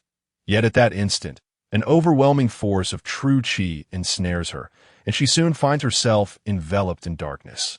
Losing consciousness. Lost soul, do you long for your homeland? Echoes a hollow voice. As the sound reverberates, Yu Xiaodai opens her eyes. Looking up, she sees a colossal eye floating in the air, fixated upon her. Da-da! She gasps in fright at the sight of the enormous eye. Fear not. I am here. A warm, powerful hand clasps Yu Xiaodai's restless hands, accompanied by a voice rich in magnetism. The warmth of that hand instills a familiar sense of safety within her. Following the hand, she notices a middle-aged man who has somehow appeared before her. This man, in his 30s, towers nearly 2 meters tall, exuding a formidable presence with a strong build, thick eyebrows, and piercing eyes, radiating an indescribable aura of authority. He emanates an alluring charisma, reminiscent of towering mountains and majestic peaks, evoking a sense of reverence. Who are you? Yu Xiaodai stammers, her face flushing as her heart races as if struck by electricity. I am me. Who else could I be? The man replies, bemused. Are you Dai? Though the voice is unrecognizable, the tone is undeniably familiar. Please, show some respect, young lady. Call me Teacher Wang. The middle-aged man exhibits a strong aversion to the name a Dai. You truly are a Dai. Yu Xiaodai exclaims excitedly. I never expected you to be so handsome. Indeed, this middle-aged man is the true form of Wang Li. Yu Xiaodai could never have imagined that the diminutive yet charming skeleton warrior harbors the soul of such a formidable and gallant man. Hearing her words, Wang Li pauses for a moment before replying. While I do not appreciate your choice of address, I shall refrain from arguing, given your honesty. Where is this place? How did I end up here? How do we get out?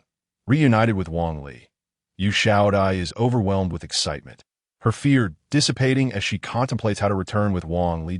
I am uncertain. It seems to be my realm of consciousness. What did you do to end up within it? I was channeling my inner strength to you, Yu Xiaodai explains, clutching her head. Are you foolish? That meager amount of inner strength cannot save me. Wang Li retorts, exasperated. You've exhausted your true qi. I was merely trying to save you. As your soul's flame was about to extinguish, Yu Xiaodai lowers her head, looking thoroughly aggrieved. Wang Li responds, pausing briefly before continuing. Silly child, do not do this again at this juncture. Wang Li adopts a serious demeanor, expressing his gratitude. Thank you, Dai. Yu Xiaodai lifts her gaze, her eyes glistening with tears as she looks upon Wang Li's resolute face.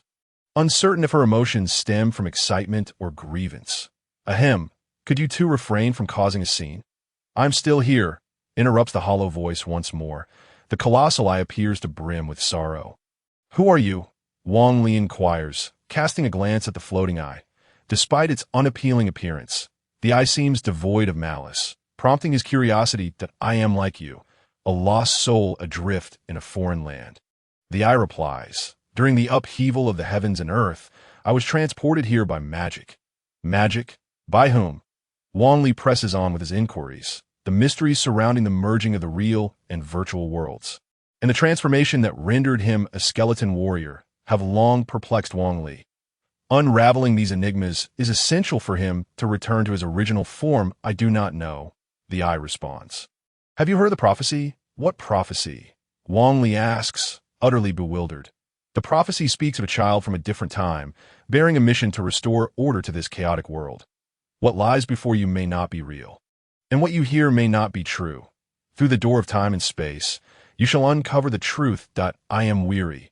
I long to return home. What does that mean? What is the door of time and space? Wang Li grows increasingly confused, yet the eye begins to fade, gradually disappearing into the void. The door of time and space, the child of prophecy. Wang Li repeatedly murmurs the eye's words, utterly perplexed. The door of time and space? Just as Wang Li grapples with his confusion, Yu Shaodai suddenly interjects. I recall reading about this legend in a book.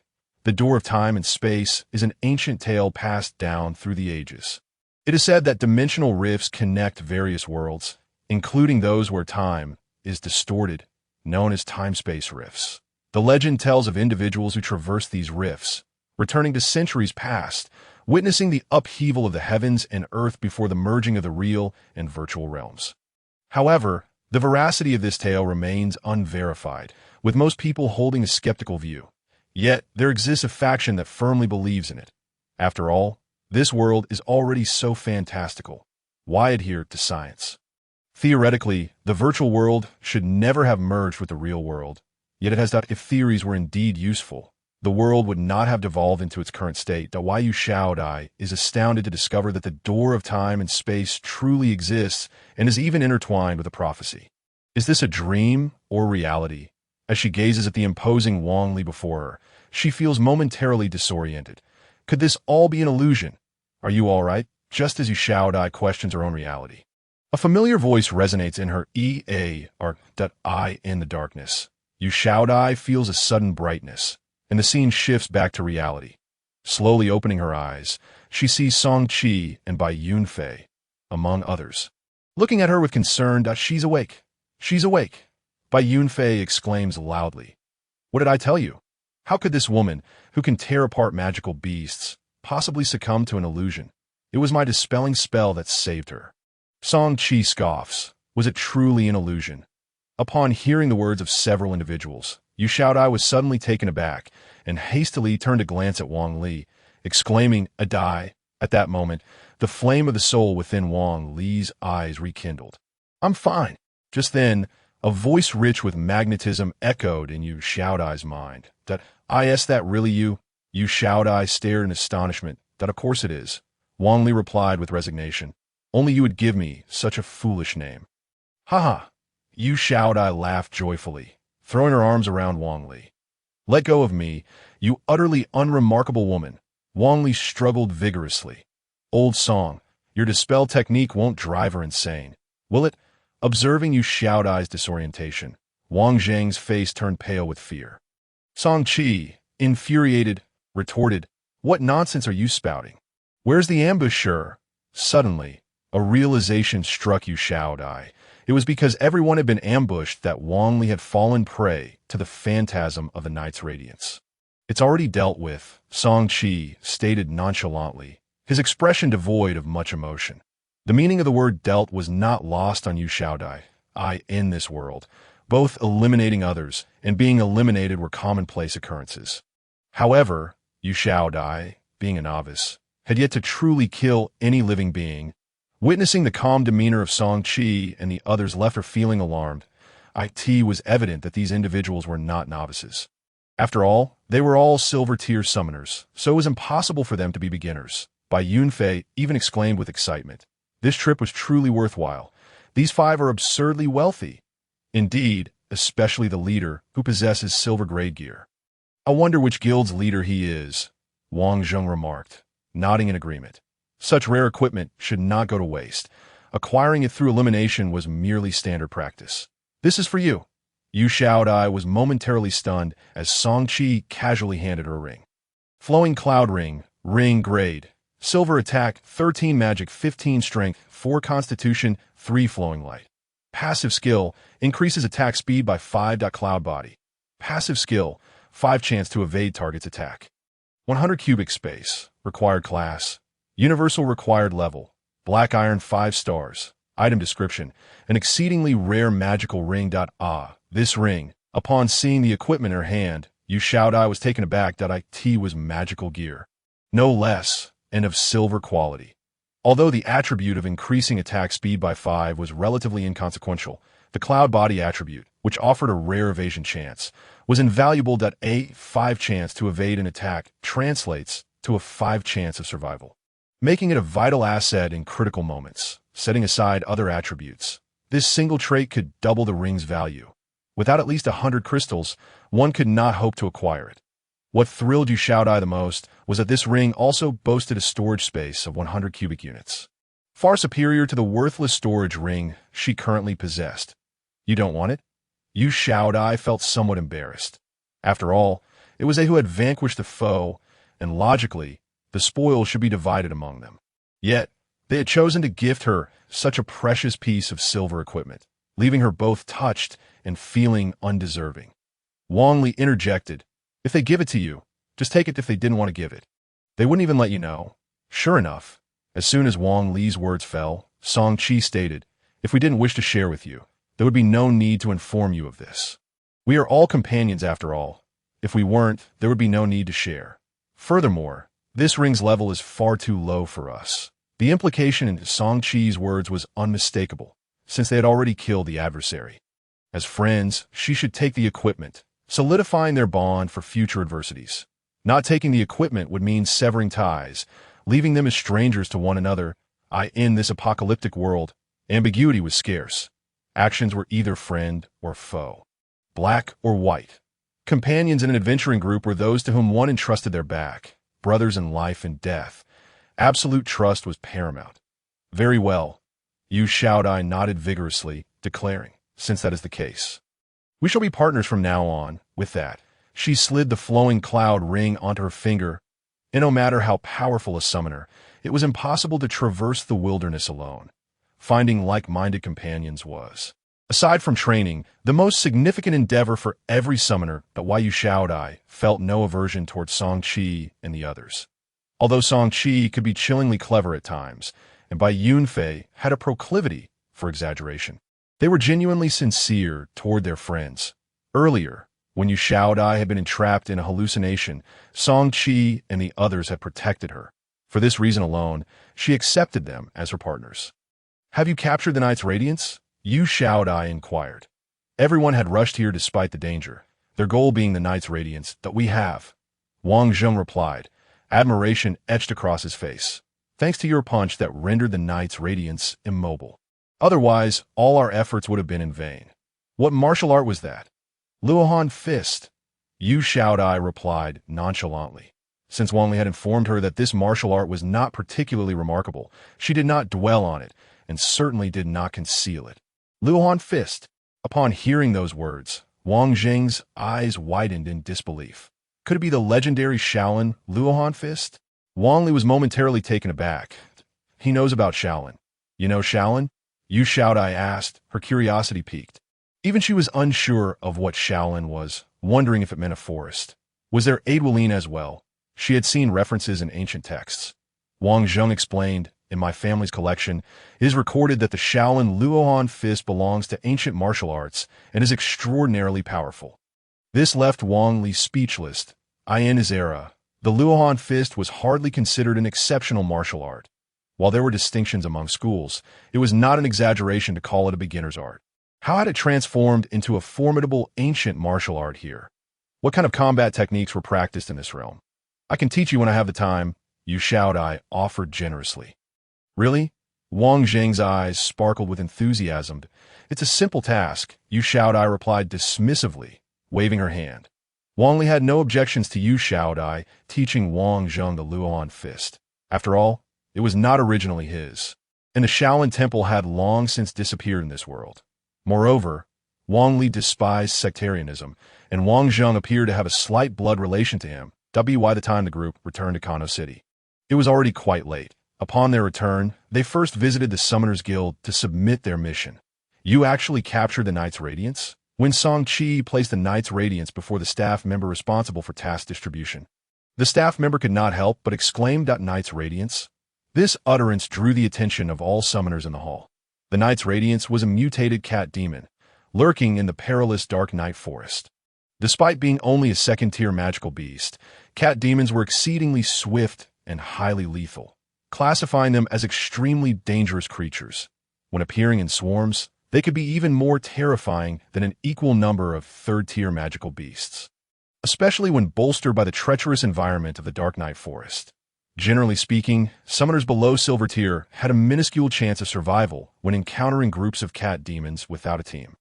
Most importantly, the Knight's Radiance was exceedingly rare, virtually 1 in 10,000. To find and capture one alive was not solely a testament to one's strength, but also to one's extraordinary luck. None of the individuals before him appeared remotely competent, especially with a young girl among them. Such a combination catching the Knight's Radiance was indeed remarkable. "It's genuine," Song Qi declared, lifting the Knight's Radiance by its neck and placing it on the platform.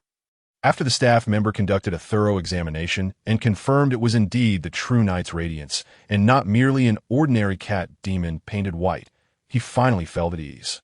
He then cautiously retrieved a deep brown phantom beast egg from the safe and handed it to Song Qi. Upon gazing at the mythical beast egg in her hand, Song Qi's expression darkened instantly. "What's wrong?"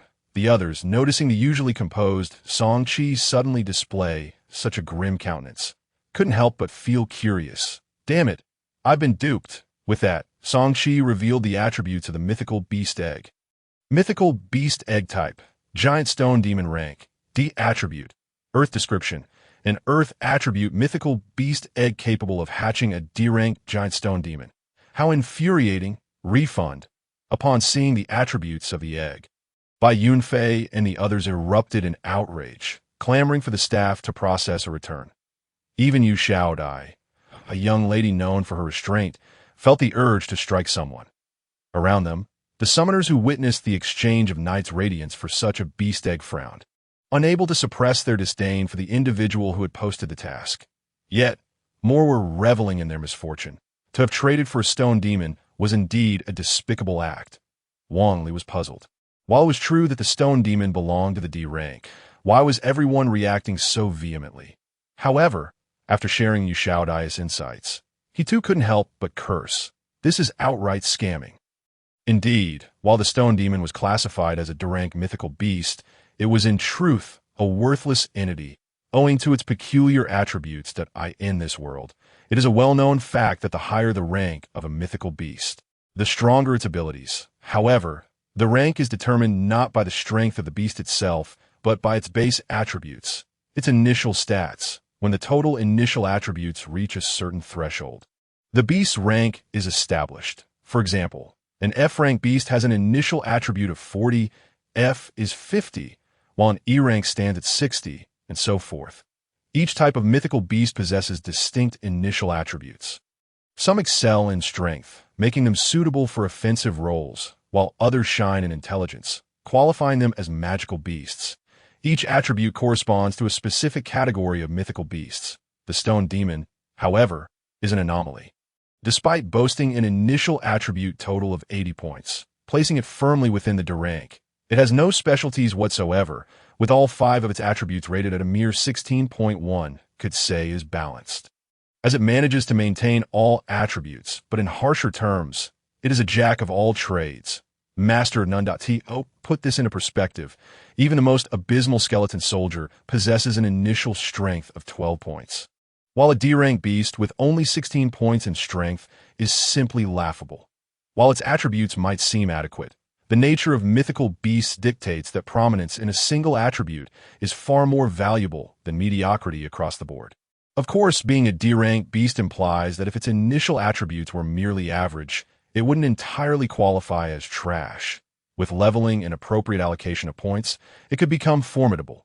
Yet the stone demon lacks the ability for free attribute growth. Ordinary to rank beasts gain 1 in all attributes upon leveling up, alongside an additional 4 points in free attributes, while the stone demon merely receives a paltry 1.8 to its 5 dimensions, adhering stubbornly to its mediocrity, which is truly disheartening. What's more, any mythical beast, even a skeleton soldier, gains random racial skills upon leveling, but the stone demon possesses no skills at all. Its average attributes doom its utility, while its enforced balance cripples its potential for development. Without skills, the stone demon is relegated to the ranks of utter uselessness. After all, a summoner's strength is significantly determined by the skills of their mythical beasts. So a beast devoid of skills cannot be deemed anything but trash. Its potential for training is even inferior to that of a skeleton soldier, reflecting on the arduous efforts of his group to capture Knight's Radiance. Even sacrificing a substantial reward of 1,000 crystal coins for such a beast egg, only to end up with a worthless item. Wang Li and the others' feelings were palpable. And no wonder, even the usually composed Song Qi appeared visibly angry. This is an utter scam. Geneva, refund. Despite Wang Zheng's usual quiet demeanor, his temper flared. After painstakingly acquiring Knight's Radiance, to exchange it for such a worthless beast egg was an affront he could hardly bear. He snatched the egg from Song Qi's hands and stormed towards the counter, demanding a refund. The task had already been submitted successfully, making refunds impossible per federal regulations. The staff maintained a calm demeanor, appearing indifferent to the situation. Witnessing this nonchalant attitude only fueled Wang Zheng's fury as he raised his fist in anger. Bai Yunfei drew his great sword, and Robert pulled out a grenade from his pocket. What a bunch of reckless individuals, each one more daring than the last. Only Yu Shaodai remained composed, having signaled to Wang Li that if a fight broke out, they should close the hall's doors to prevent anyone from escaping. Wang Li was drenched in sweat. If anyone was ruthless, it was undoubtedly Yu Shaodai. The girl, seemingly fragile, was genuinely willing to act decisively, even suggesting they close the door. Was she implying a complete extermination? The old saying rings true. The most venomous heart is that of a woman. Enough. Seeing the escalating situation, Song Qi quickly intervened. Stop this nonsense. The error in the reward is not the staff's fault. It lies with the individual who posted the task. Creating a commotion here is futile. Song Qi's authoritative voice momentarily stunned everyone, and they gradually lowered their weapons. Her reasoning was sound. The staff were merely executing the reward distribution as per the task posted, and the nature of the reward depended solely on the task issuer. Now that the task was completed, there was no possibility of retrieving the mythical egg. Furthermore, the Summoners Guild was an official organization under the federal government.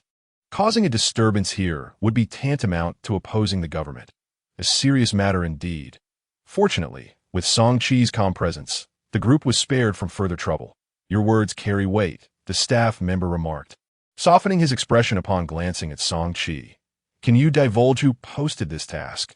Song Qi pondered briefly before asking that I'm sorry, but I cannot. The staff member shook his head. It's against regulations. And I cannot disclose your information to others that that so? Thank you. Song Qi nodded calmly, then retrieved 10 crystal coins from her pocket and handed them to the staff member. My companion just now was rude. I hope you can overlook it. Not a problem. The staff member glanced at the coins, a hint of a smile breaking through his stoic facade. The other party has already received notification of task completion. Thank you.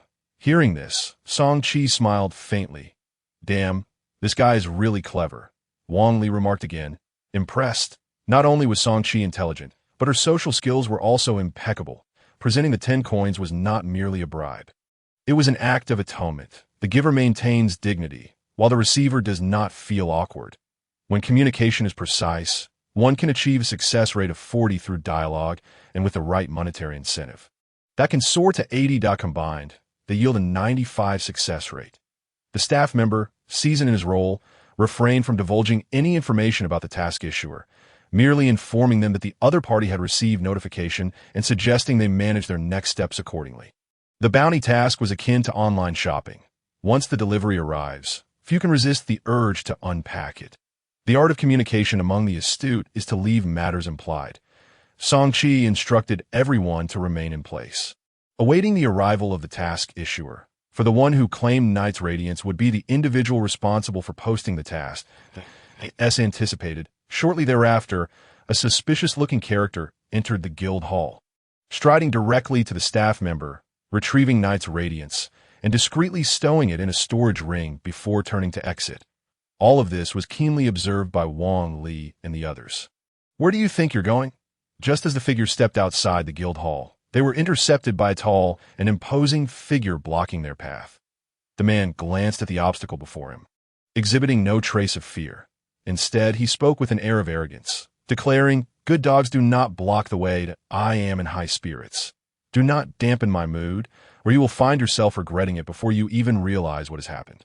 Just then, Song Qi emerged from the side, followed closely by Yu Shaodai and the others, who formed a circle around the man.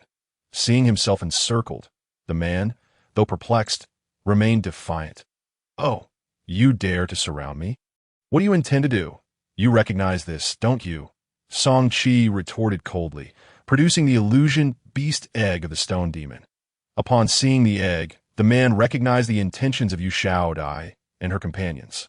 He allowed a hearty laugh and shook his head, saying, "How would I know? What? Are you planning to gift it to me?" Wang Zheng, growing impatient, stepped forward and declared, "I think he deserves a beating." With that, Wang Zheng raised his fist, as large as a sandbag, ready to strike the man's head, and no need for violence. Song Qi interjected with a smile, restraining Wang Zheng. Turning to the man, she continued, "Listen, my friend, it was you who acted unjustly first. This matter can be easily resolved. Return the Knight's Luminance to us, and we shall return your illusion beast egg to you." How does that sound? Given that the Knight's Luminance was in the man's possession, it would be best to resolve the situation peacefully. Pushing him too hard might lead to dire consequences. "Not a chance," the man replied, his demeanor increasingly insolent. "Oh, you think you can scare me? Look at who I am." With that, he pointed to the badge on his chest. The badge was square-shaped, adorned with a grid of small squares, each inscribed with either black or white dots. "What is this?" Yu Shaodai exclaimed, momentarily taken aback. "The Tianyuan Guild." Simultaneously, Song Qi and the others recognized the insignia on the man's chest. The Tianyuan Guild, the largest guild in Kano City, wielded immense power, boasting thousands of summoners, over 100 of whom were at the silver rank or above, making it a formidable force. Most of the resource trade in Kano City was monopolized by the Tianyuan Guild, which even controlled the local mines. Yu Shaodai was familiar with the guild's badge because her father and brother both worked in the Tianyuan Guild's mining operations, rendering her acquainted with it. The man, witnessing the recognition on their faces, beamed with pride. "Who in Kano City doesn't know Mobu Kue? You insignificant pest dare to chatter in front of me. So, you are Mobu Kue?" Song Qi narrowed her eyes. Mobu Kue was not exaggerating. His notoriety in Kano City was indeed substantial, albeit infamous. This scoundrel, relying on the influence of his brother, the guild leader, had been brazenly tyrannical in the city. Other guilds were not exempt. Many adventuring parties had fallen victim to his bullying in the wild, coerced into relinquishing their equipment and wealth. Furthermore, local merchants in the market area had to pay him protection fees, aptly reflecting his name, as he was the type to touch filth just to avoid loss. Unfortunately, he was a silver-ranked ranger summoner, possessing considerable strength, and with the backing of the Tianyuan Guild, nobody dared to confront him. No wonder he was so brazen, willing to place a bounty on the Knight's Luminance. This fellow was emboldened, knowing that even if discovered, no one would dare retaliate against him. That moment, the street was crowded with onlookers, who couldn't help but murmur at the sight of the infamous ruffian from Kano City. They cast sympathetic glances at Wang Li and the others, thinking it unfortunate that these young individuals had crossed paths with such a shameless character, who would surely make them pay dearly. "Are you afraid now?" Mobu Kue sneered. "Get out of my way, or else," before he could finish his threat, a skeletal warrior appeared before him, delivering a resounding slap to Mobu Kue's face. Silencing his words, the skeletal warrior was none other than Wang Li. Wang Li's strike was fierce, leaving deep welts on Mobu Kue's flesh. With a cry of pain, Mo Bukue's expression morphed into one of shock. Who dares to strike me? Are you seeking death? Smack. Wang Li retaliated with another slap, leaving the other side of Mo Bukue's face equally marred. You are dead. Mo Bukue howled in agony. Bai Yunfei stood dumbfounded, exclaiming, Shao Dai, you were too impulsive. Provoking him was a mistake. Not at all. Yu Xiaodai shook her head, adopting a tone of wisdom beyond her years, whether we hit him or not. We have already provoked him. Bai Yunfei was rendered speechless, pondering how this young girl had suddenly adopted such a fierce demeanor. Song Qi nodded in agreement. Indeed, once we have offended someone like him, we must prepare for the consequences. Whether we kill him or not, he will not let us off easily. We might as well finish him off. With that, Song Qi summoned her light priest to deliver Mo Bukue a swift end. Mo Bukue, who had been vociferously cursing, felt a shiver run down his spine upon hearing Song Qi's words, stepping back in fear. The spectators were equally astonished. Goodness, a public brawl escalating to murder.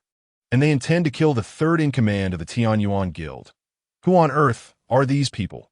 As they watched in disbelief, the light priest had already coalesced a brilliant sphere of light, ready to unleash it. Patrol team incoming. Someone in the crowd shouted, causing a rush of chaos as onlookers scrambled to disperse. The patrol team comprised the elite guards of Kano City, each possessing strength above the gold rank. Though their duty was to maintain city security, they had the authority to apprehend summoners involved in private duels, and even the spectators would not be spared from punishment. Upon hearing the mention of the patrol team, the crowd reacted as if they had heard the name of the King of Hell, hastily fleeing in all directions. You wait. We will remember you. Song Qi, aware of the patrol team's formidable reputation, shot Mo Bukue a venomous glare. Calling to her companions, they swiftly merged into the crowd, vanishing from sight, leaving behind Mo Bukue, whose face was left bloodied and bruised. Are you all right? As the crowd dissipated, the patrol team approached Mo Bukue, several armored senior summoners looking down at him with expressions of cold disdain and contempt, mingled with curiosity and a hint of schadenfreude. AS members of the patrol team. They were well aware of who Mo Bukue was and were familiar with his notorious reputation. Their coldness stemmed from professionalism, while their disdain was personal. They were puzzled by the identity of the bold individual who dared to strike Mo Bukue, and reveled in the fact that he had been so thoroughly thrashed, considering it a cause for celebration. However, adhering to their professional ethics, they still felt compelled to inquire about his well-being. No, I'm fine. Mo Bukue replied hastily. Have you been fighting? One of the female patrol officers with short red hair, holding a small notebook, inquired.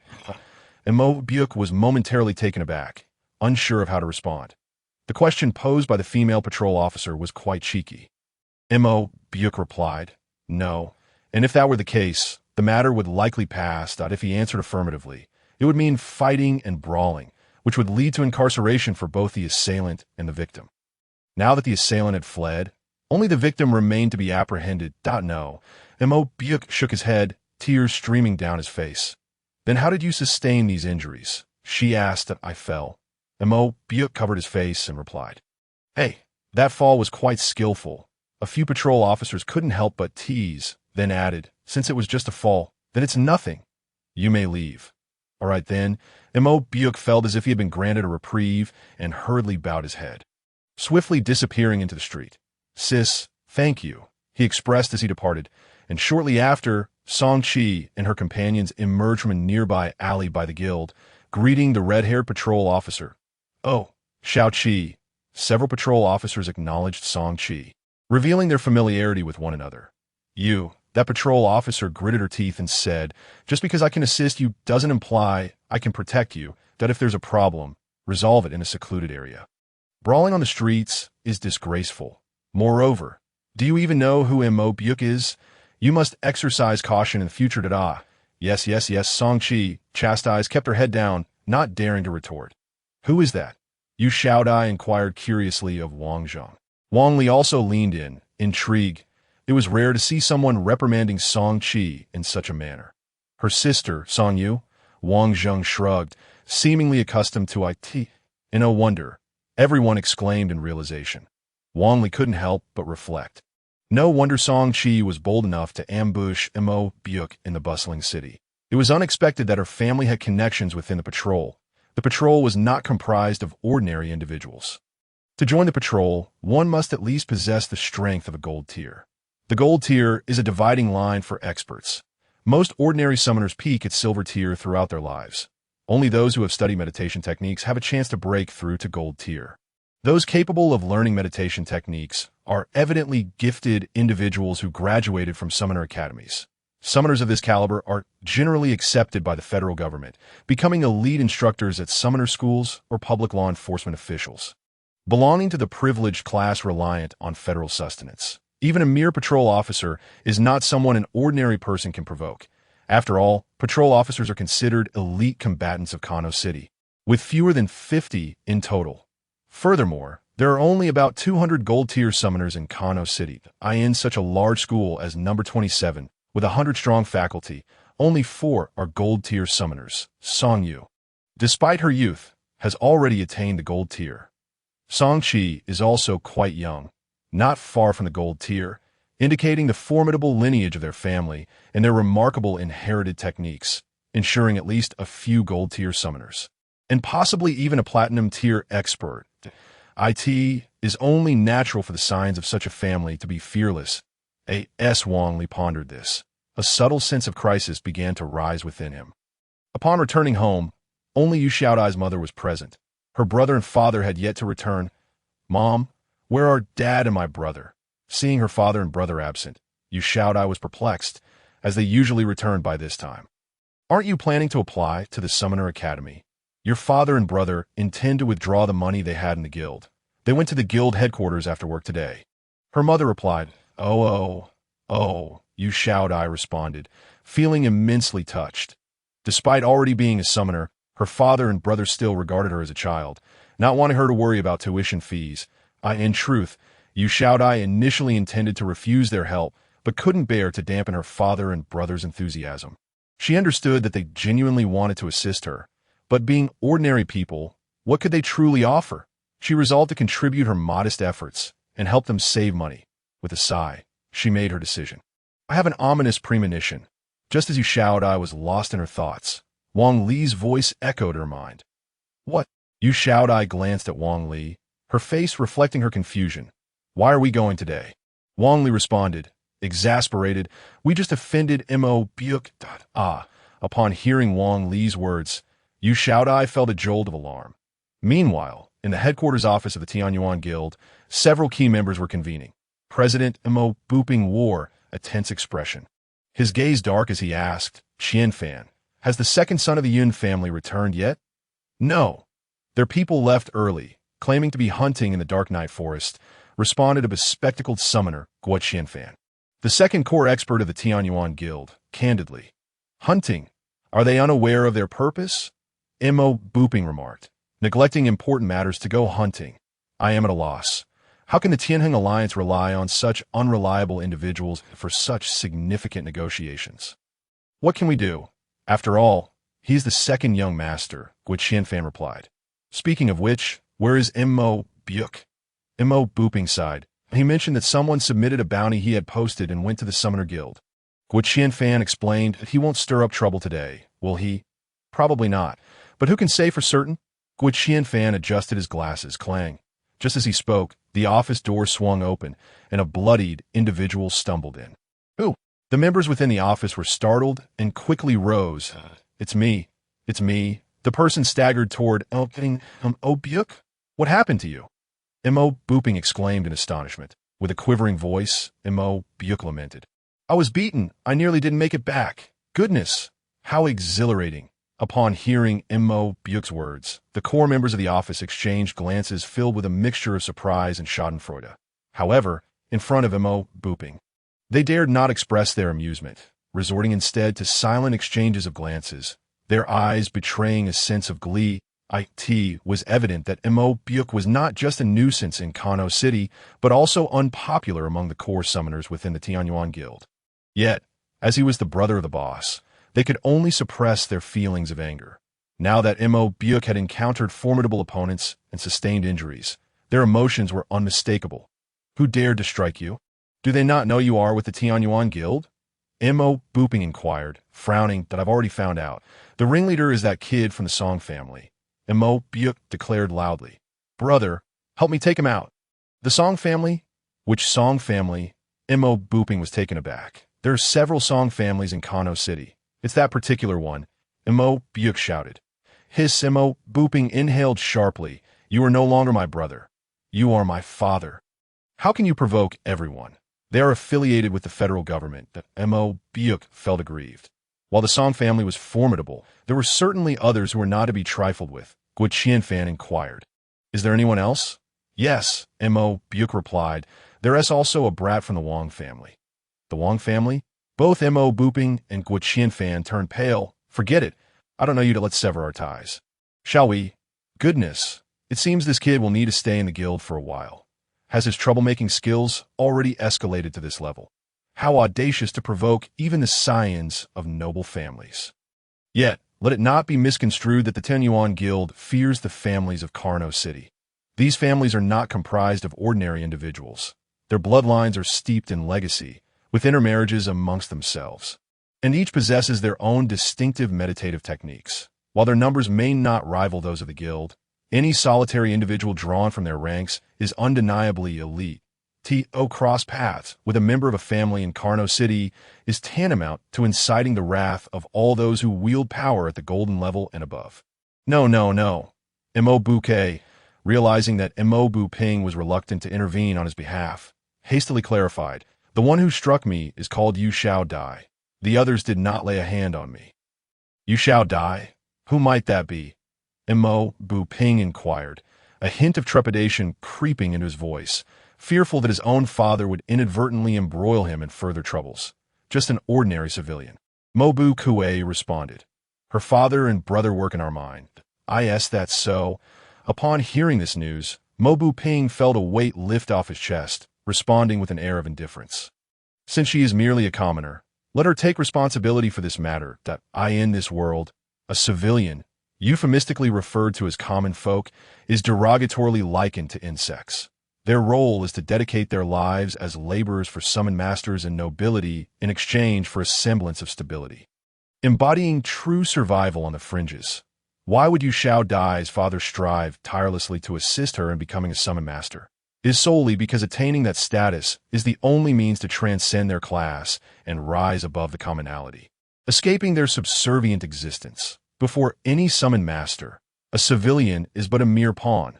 Let alone in the face of an immense power like the Tianyuan Guild, they dare not provoke the noble families. Would they then fear the civilians? This is precisely why Wang Li felt something amiss. Having lived for so many years, he had become quite astute, fully aware of the adage that one should target the weak. Invariably, when a mistake is made, it is often the one with the least backing who bears the brunt of the blame. This moment, Wang Li felt a pang of regret, wishing he had dealt with Mo Bukue on the spot. Silencing witnesses is the most effective means of resolving issues, and any leniency shown to such individuals could lead to future repercussions. What are your brother and father's names? Guo Qianfan interjected. Just have them come over directly. Why Yu Shao Hu and Yu Qing Xiang? Mo Bukue replied, clearly having conducted thorough inquiries prior to their arrival. We have these two individuals in our guild. Mo Bu Ping asked, perplexed. As the president, he hardly knew the names of the summoned masters at the grassroots level of the guild, let alone those common miners. Yes, Guo Qianfan affirmed. 2 years ago, during the mine district riots, Yu Qing Xiang was among the leaders. A rather unruly fellow. Mo Bu Ping remarked to those beside him. Summon Yu Qing Xiang and Yu Shao Hu to come here immediately. After speaking, Mo Bu Ping shot a fierce glare at Mo Bouquet, warning, you would do well to be more prudent in the future. That I will assist you this once. But if there's a next time, I shall not hesitate to eliminate you. It will be far preferable for me to kill you than for you to meet your end at the hands of others. I understand. Mo Bouquet quickly bowed his head in compliance. In the civilian district at Yu Shao Dai's home, this is not good. Not good. A jarring voice echoed from outside, followed by a frantic knocking at the door. What is it, Sister Huang? Yumu, hearing the knocking, rushed to the door, only to find Aunt Huang breathless and standing at the threshold. Why Yu Xiao Dai, who had been waiting for her father and brother to return for dinner, also emerged upon hearing the commotion. No, no, no. It's terrible. Aunt Huang gasped. Old you. What has happened to old you? Upon hearing Aunt Huang's words, Yu Mu's body trembled, instinctively stepping back. Could it be that something has occurred at the mine? Working in the mines is perilous, with a high likelihood of accidents, and sometimes magical beasts even intrude into the tunnels. Miners occupy one of the most dangerous professions, albeit one of the higher-paying jobs among civilians. No, Aunt Huang replied. Old Yu's been detained by the guild. Yu Xiao Dai's heart sank at the news. What? Yu Mu exclaimed in astonishment. What on earth happened? I'm not sure. I just heard from the brothers at the mine while delivering meals. Aunt Huang explained. Aunt Huang's job involved bringing food to the mine. Upon hearing this, Yu Mu fell into a state of panic. Her husband and Yu Xiao, who were the two main pillars of their family. If anything were to happen to them, how would they survive in the future? Moreover, she was well aware of her husband's temperament. 2 years prior, when wages were cut and overtime was mandated, he had led a strike with a group of miners, which had resulted in him being demoted from foreman to a regular miner. Could this detention be a consequence of that previous incident? In her turmoil, Yu Mu's mind spiraled into chaotic thoughts. Yu Xiao Dai felt an even deeper sense of dread, as she understood all too well the true reason behind this sudden turn of events. It was most likely Mo Bu Kue seeking trouble once more. Stay calm. Just as Yu Xiao Dai felt lost, Wang Li's voice resonated in her mind. I'm here. What is there to fear? Yu Xiao Dai gazed at Wang Li beside her, momentarily lost in thought. What should I do? She asked him, her voice tinged with uncertainty. Go to the Tianyuan Guild headquarters and retrieve them. Wang Li replied with unyielding resolve. Can I really do that? Yu Xiao Dai questioned. Her confidence wavering. Not forget your current identity. You are a summon master, and one who has passed the professional assessment at that. These words. Yu Xiao Dai was momentarily taken aback, feeling a newfound sense of determination within her. Indeed, she was a summon master, and no matter how domineering the Tianyuan Guild might be, they would not dare to harm a summon master, particularly one who had successfully passed the professional assessment, as such individuals were recognized as elite candidates registered with the federal government. The guild would not dare to act against her. Furthermore, this matter must be made public. Let everyone know you are going to the Tianyuan Guild headquarters. Wang Li added. Understood. I comprehend, Yu Xiao Dai replied, her eyes glimmering with newfound resolve. Wang Li, with his vast knowledge, had indeed sparked her understanding. Sneaking quietly to the Tianyuan Guild headquarters would leave her vulnerable to the guild's potential actions. However, should the situation become widely known, the guild would need to weigh their options carefully. After all, if a summon master who had passed the professional assessment were to go to the guild headquarters to demand their return, and if she returned unscathed, it would undoubtedly implicate the Tianyuan Guild in the face of formidable opponents. One must learn to wield the power of public opinion. Mother, you need not worry. I will go to retrieve them. Under Wang Li's guidance, Yu Xiao Dai stepped forward with the poise of an adult. Xiao Dai, are you certain you can manage? Yu Mu's heart brimmed with unease, despite Yu Xiao Dai's status as a summon master. To her mother, she remained merely a child. Do not forget, I am a summon master, Yu Xiao Dai replied with a gentle smile, glancing at Wang L. as long as he was by her side. She felt emboldened to face any challenge. That moment, Aunt Huang interjected. Why not take Xiao Kun along with you? He is an elite from the 27th Middle School, and the Tianyuan Guild will surely afford him some respect. Aunt Huang, Yu Xiao Dai looked up at the woman before her, her heart swelling with gratitude. Although she often found her tiresome, Aunt Huang had never faltered in critical moments, which was precisely why the Yu family maintained a cordial relationship with the Lu family. Aunt Huang was well aware of the immense power wielded by the Tianyuan Guild, and her willingness to have her beloved son assist illustrated her genuine concern for Yu Xiao Dai. Just for that sentiment, Yu Xiao Dai could forgive all the previous unkind word from Aunt Huang. And no need for that, Aunt Huang, Yu Xiao Dai replied, adhering to Wang Li's instructions. This situation is too perilous. I cannot allow Kuan Ge to take risks alongside me. If you truly wish to help, please inform others about this matter, or have Kuan Ge post about it on the Virtual Battle Network forum. If everyone knows, I will be much safer. Very well, I shall do so at once. Aunt Huang nodded. After reassuring her mother, Wang Li promptly followed Yu Shaodai straight to the headquarters of the Tianyuan Guild.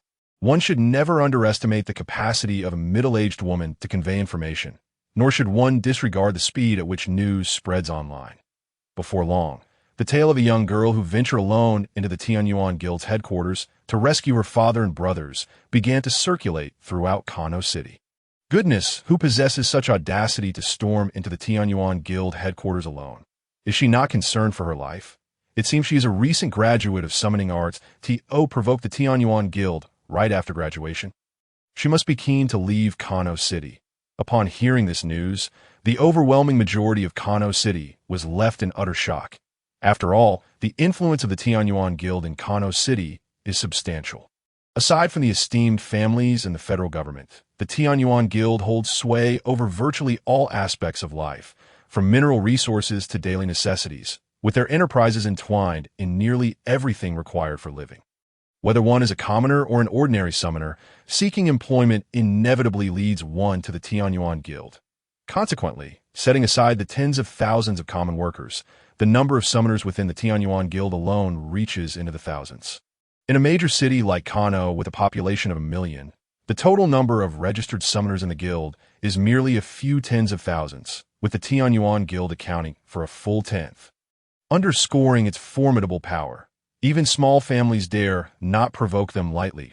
Like this moment, a summoner of common origin dares to infiltrate the headquarters of the Tianyuan Guild to save someone. What tremendous courage that entails. Oh no, this is bad. Simultaneously, Wang Zheng received news that Yu Shaodai was attempting to rescue someone from the Tianyuan Guild and hurriedly sent a message to Song Qi. I'm aware. Song Qi seemed unfazed. Replying, I knew she would ultimately find herself in trouble. What should we do? Wang Zheng asked impatiently. Damn it, if it comes to it, I'll go too. Wang Zheng, a man of straightforward temperament, would not allow his friends to suffer even the slightest injustice. Yu Shaodai had taught him a finger zen technique and promised to impart the Luohan fist to him. They had shared life and death experiences in the Dark Night Forest, though they had only met a handful of times. He had already come to regard Yu Shaodai as his closest companion. Recognizing her peril, he could not afford to be careless. Calm down, Song Qi responded with her usual composure. There is no immediate danger. It is evident that the girl appears foolish, but is quite clever. She knows how to amplify the situation, which will deter the Tianyuan Guild from acting rashly. After all, she is a summoner registered with the federal government. If she were to meet an inexplicable demise at the hands of the Tianyuan Guild, it would not be a trivial matter. That's so. Upon hearing Song Qi's words, Wang Zheng felt reassured and found himself admiring Yu Shaodai even more. Who does not appreciate a person of both courage and wisdom, especially when that person is an adorable young lady? However, Song Qi added, this matter can only ensure her temporary safety through public opinion. It cannot resolve the underlying issues. Why not? Wang Zheng asked, puzzled. One must possess leverage to speak at the table, Song Qi stated matter-of-factly. Leverage?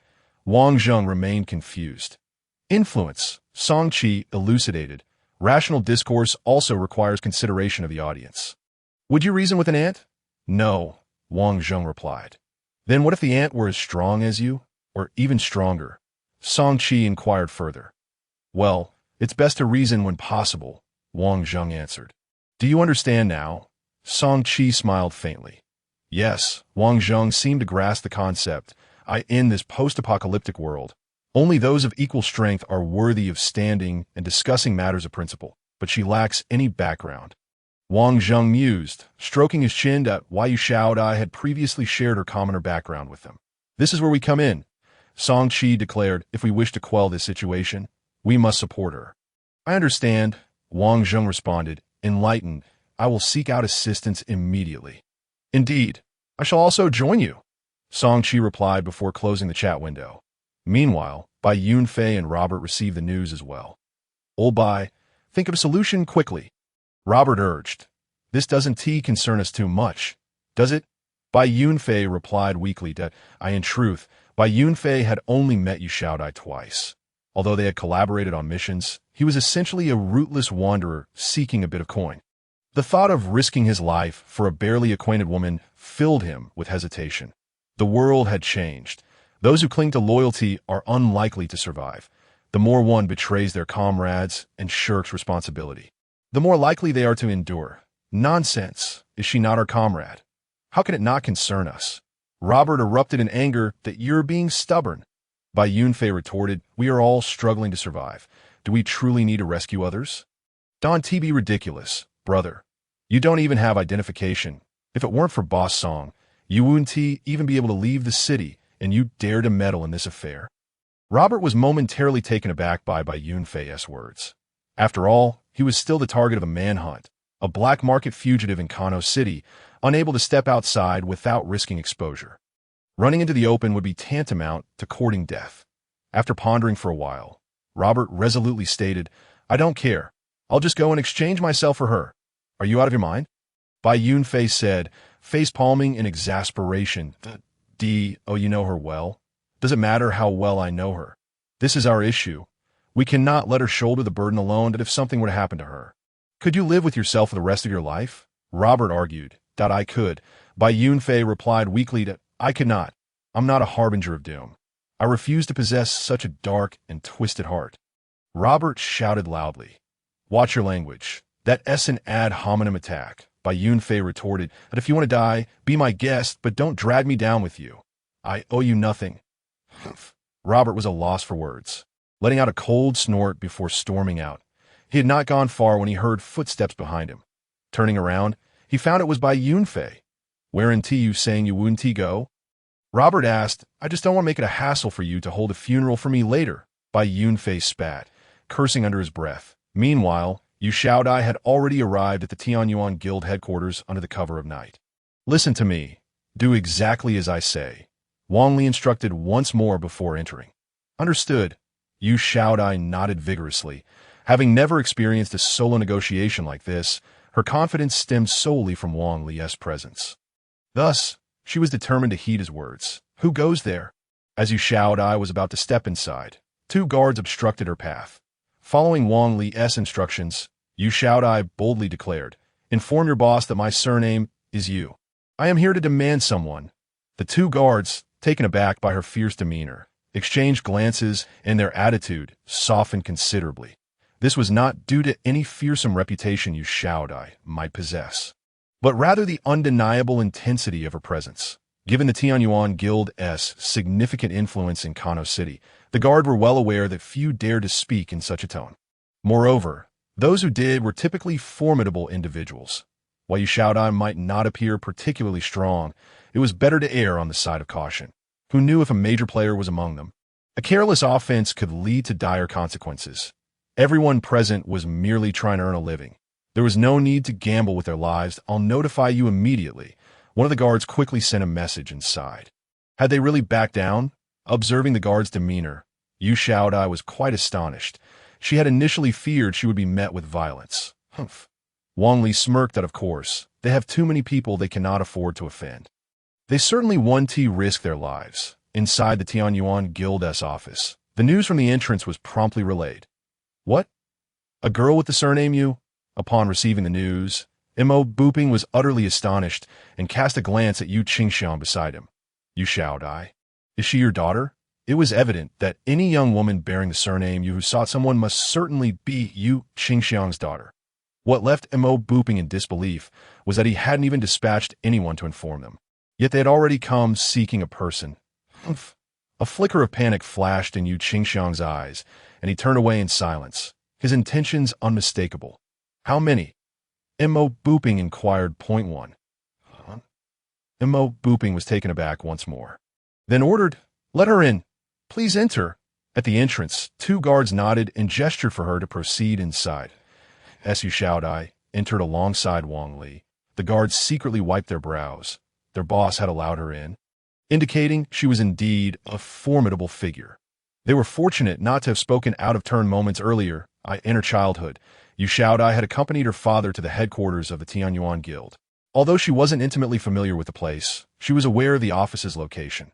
With Mo Booping's command, Yu Shaodai encountered no obstacles and swiftly arrived at the office. Inside, Mo Booping and others had been waiting for quite some time. When Yu Shaodai pushed the door open, she beheld three individuals seated at a long table. The man with the dark complexion directly opposite her was evidently Mo Buping, resembling Mo Bukuan, but slightly taller. The man in a long robe on the left was Guo Qianfan, currently fanning himself with a folding fan, exuding an air of arrogance that on the right sat Mo Bukuan, whose face was a gruesome mess. Having been struck by Wang Li, what should I do? Upon entering, Yu Xiaodai asked Wang Li. Simply find a seat and maintain a stoic expression. You must not lose your composure, Wang Li advised. Heeding his words, Yu Xiaodai stepped forward, casually pulled out a stool, and seated herself directly opposite Mo Buping, her expression devoid of emotion as she inquired, "You are Mo Buping, correct?" The three men at the table were momentarily stunned by Yu Xiaodai's audacity. Involuntarily glancing at her chest, that of course, they were not lecherous. They were merely attempting to ascertain her summoner rank. Goodness, with such an imposing demeanor, they had assumed a high-ranking official from the federal government had arrived. Yet, when they discerned the black iron 6-star insignia on her chest, they nearly choked on their breath. What a revelation. She was merely a black iron 6-star novice, and even more absurdly, one accompanied by a skeleton soldier. Had the youth of today become so arrogant? What do you think you are to sit here? Mo Bukan exclaimed, abruptly rising and hurling an ashtray from the table at her, just as the ashtray was about to strike Yu Xiaodai. Wang Li extended his hand and deftly caught it. Guo Qianfan's gaze sharpened at the sight. A flicker of confusion crossed Mo Buping's face. Despite Mo Bukuan's lack of skill, he was still the younger brother of the Tianyuan Guild's leader and possessed the strength of a silver summoner. This sudden action from Mo Bukuan, against the standard of Yu Xiaodai's black iron 6-star rank, should have been impossible for her to counter in time, let alone react quickly enough to command her skeleton soldier for defense. Furthermore, the skeleton soldier, being of such a low tier, would not have the speed to respond. Even if it did, it would merely shatter the ashtray in a blocking maneuver. The fact that Yu Xiaodai managed to catch the ashtray was remarkable. It was evident that this young girl possessed considerable skill, explaining her audacity. "Indeed, I am," Mo Buping replied nonchalantly. "You are Yu Xiaodai?" "Yes," she affirmed coolly. "You must surely know the purpose of my visit today." "Chairman Mo, of course." Mo Buping chuckled, and shortly thereafter, several individuals escorted Yu's father and Yu Xiao into the room. "Xiaodai, what brings you here?" Upon seeing Yu Xiaodai, the two exclaimed excitedly, "Who sent you?" You both refrained from speaking. Yu Xiaodai shot a glare at them. The two men trembled at her gaze. This expression, this presence, was a far cry from the formerly delicate girl they knew, now emanating an aura that was truly chilling. Even Mo Buping and Guo Qianfan sensed that this young woman was not merely an obscure novice. Rather, she resembled a formidable warrior emerging from a sea of corpses and blood. She sat there calmly. Yet her commanding presence almost rendered everyone incapable of lifting their heads. The perception of those in the room was not mistaken. At this moment, Yu Xiaodai was not truly herself, but was fundamentally under Wang Li's mental control. In reality, Yu Xiaodai was just an inexperienced girl. No matter how much she pretended, she could not embody the aura of someone undeterred by the multitude. And who was Wang Li? He had begun his martial training at the age of 4. Mastered various disciplines by 15, reached the realm of a grandmaster by 18, and created the unparalleled technique, stealing the heavens, at 20, achieving legendary status as a martial god. His prowess was truly forged through sheer determination, commanding awe and submission from all, with no one daring to vie for his acclaim. Though his current skeletal form possessed merely a fraction of his former strength, the aura of authority was indelible. This was merely the beginning that in the past, a single glare from Wang Li had been enough to terrify a master of the transformation realm to death, an individual who, by the standards of the time, would have been at least a diamond summoner in strength. That seems my father and brother are indeed here. Noticing that both her father and Yu Xiao were unharmed, Yu Xiaodai slowly rose and said, "Since I have come for them,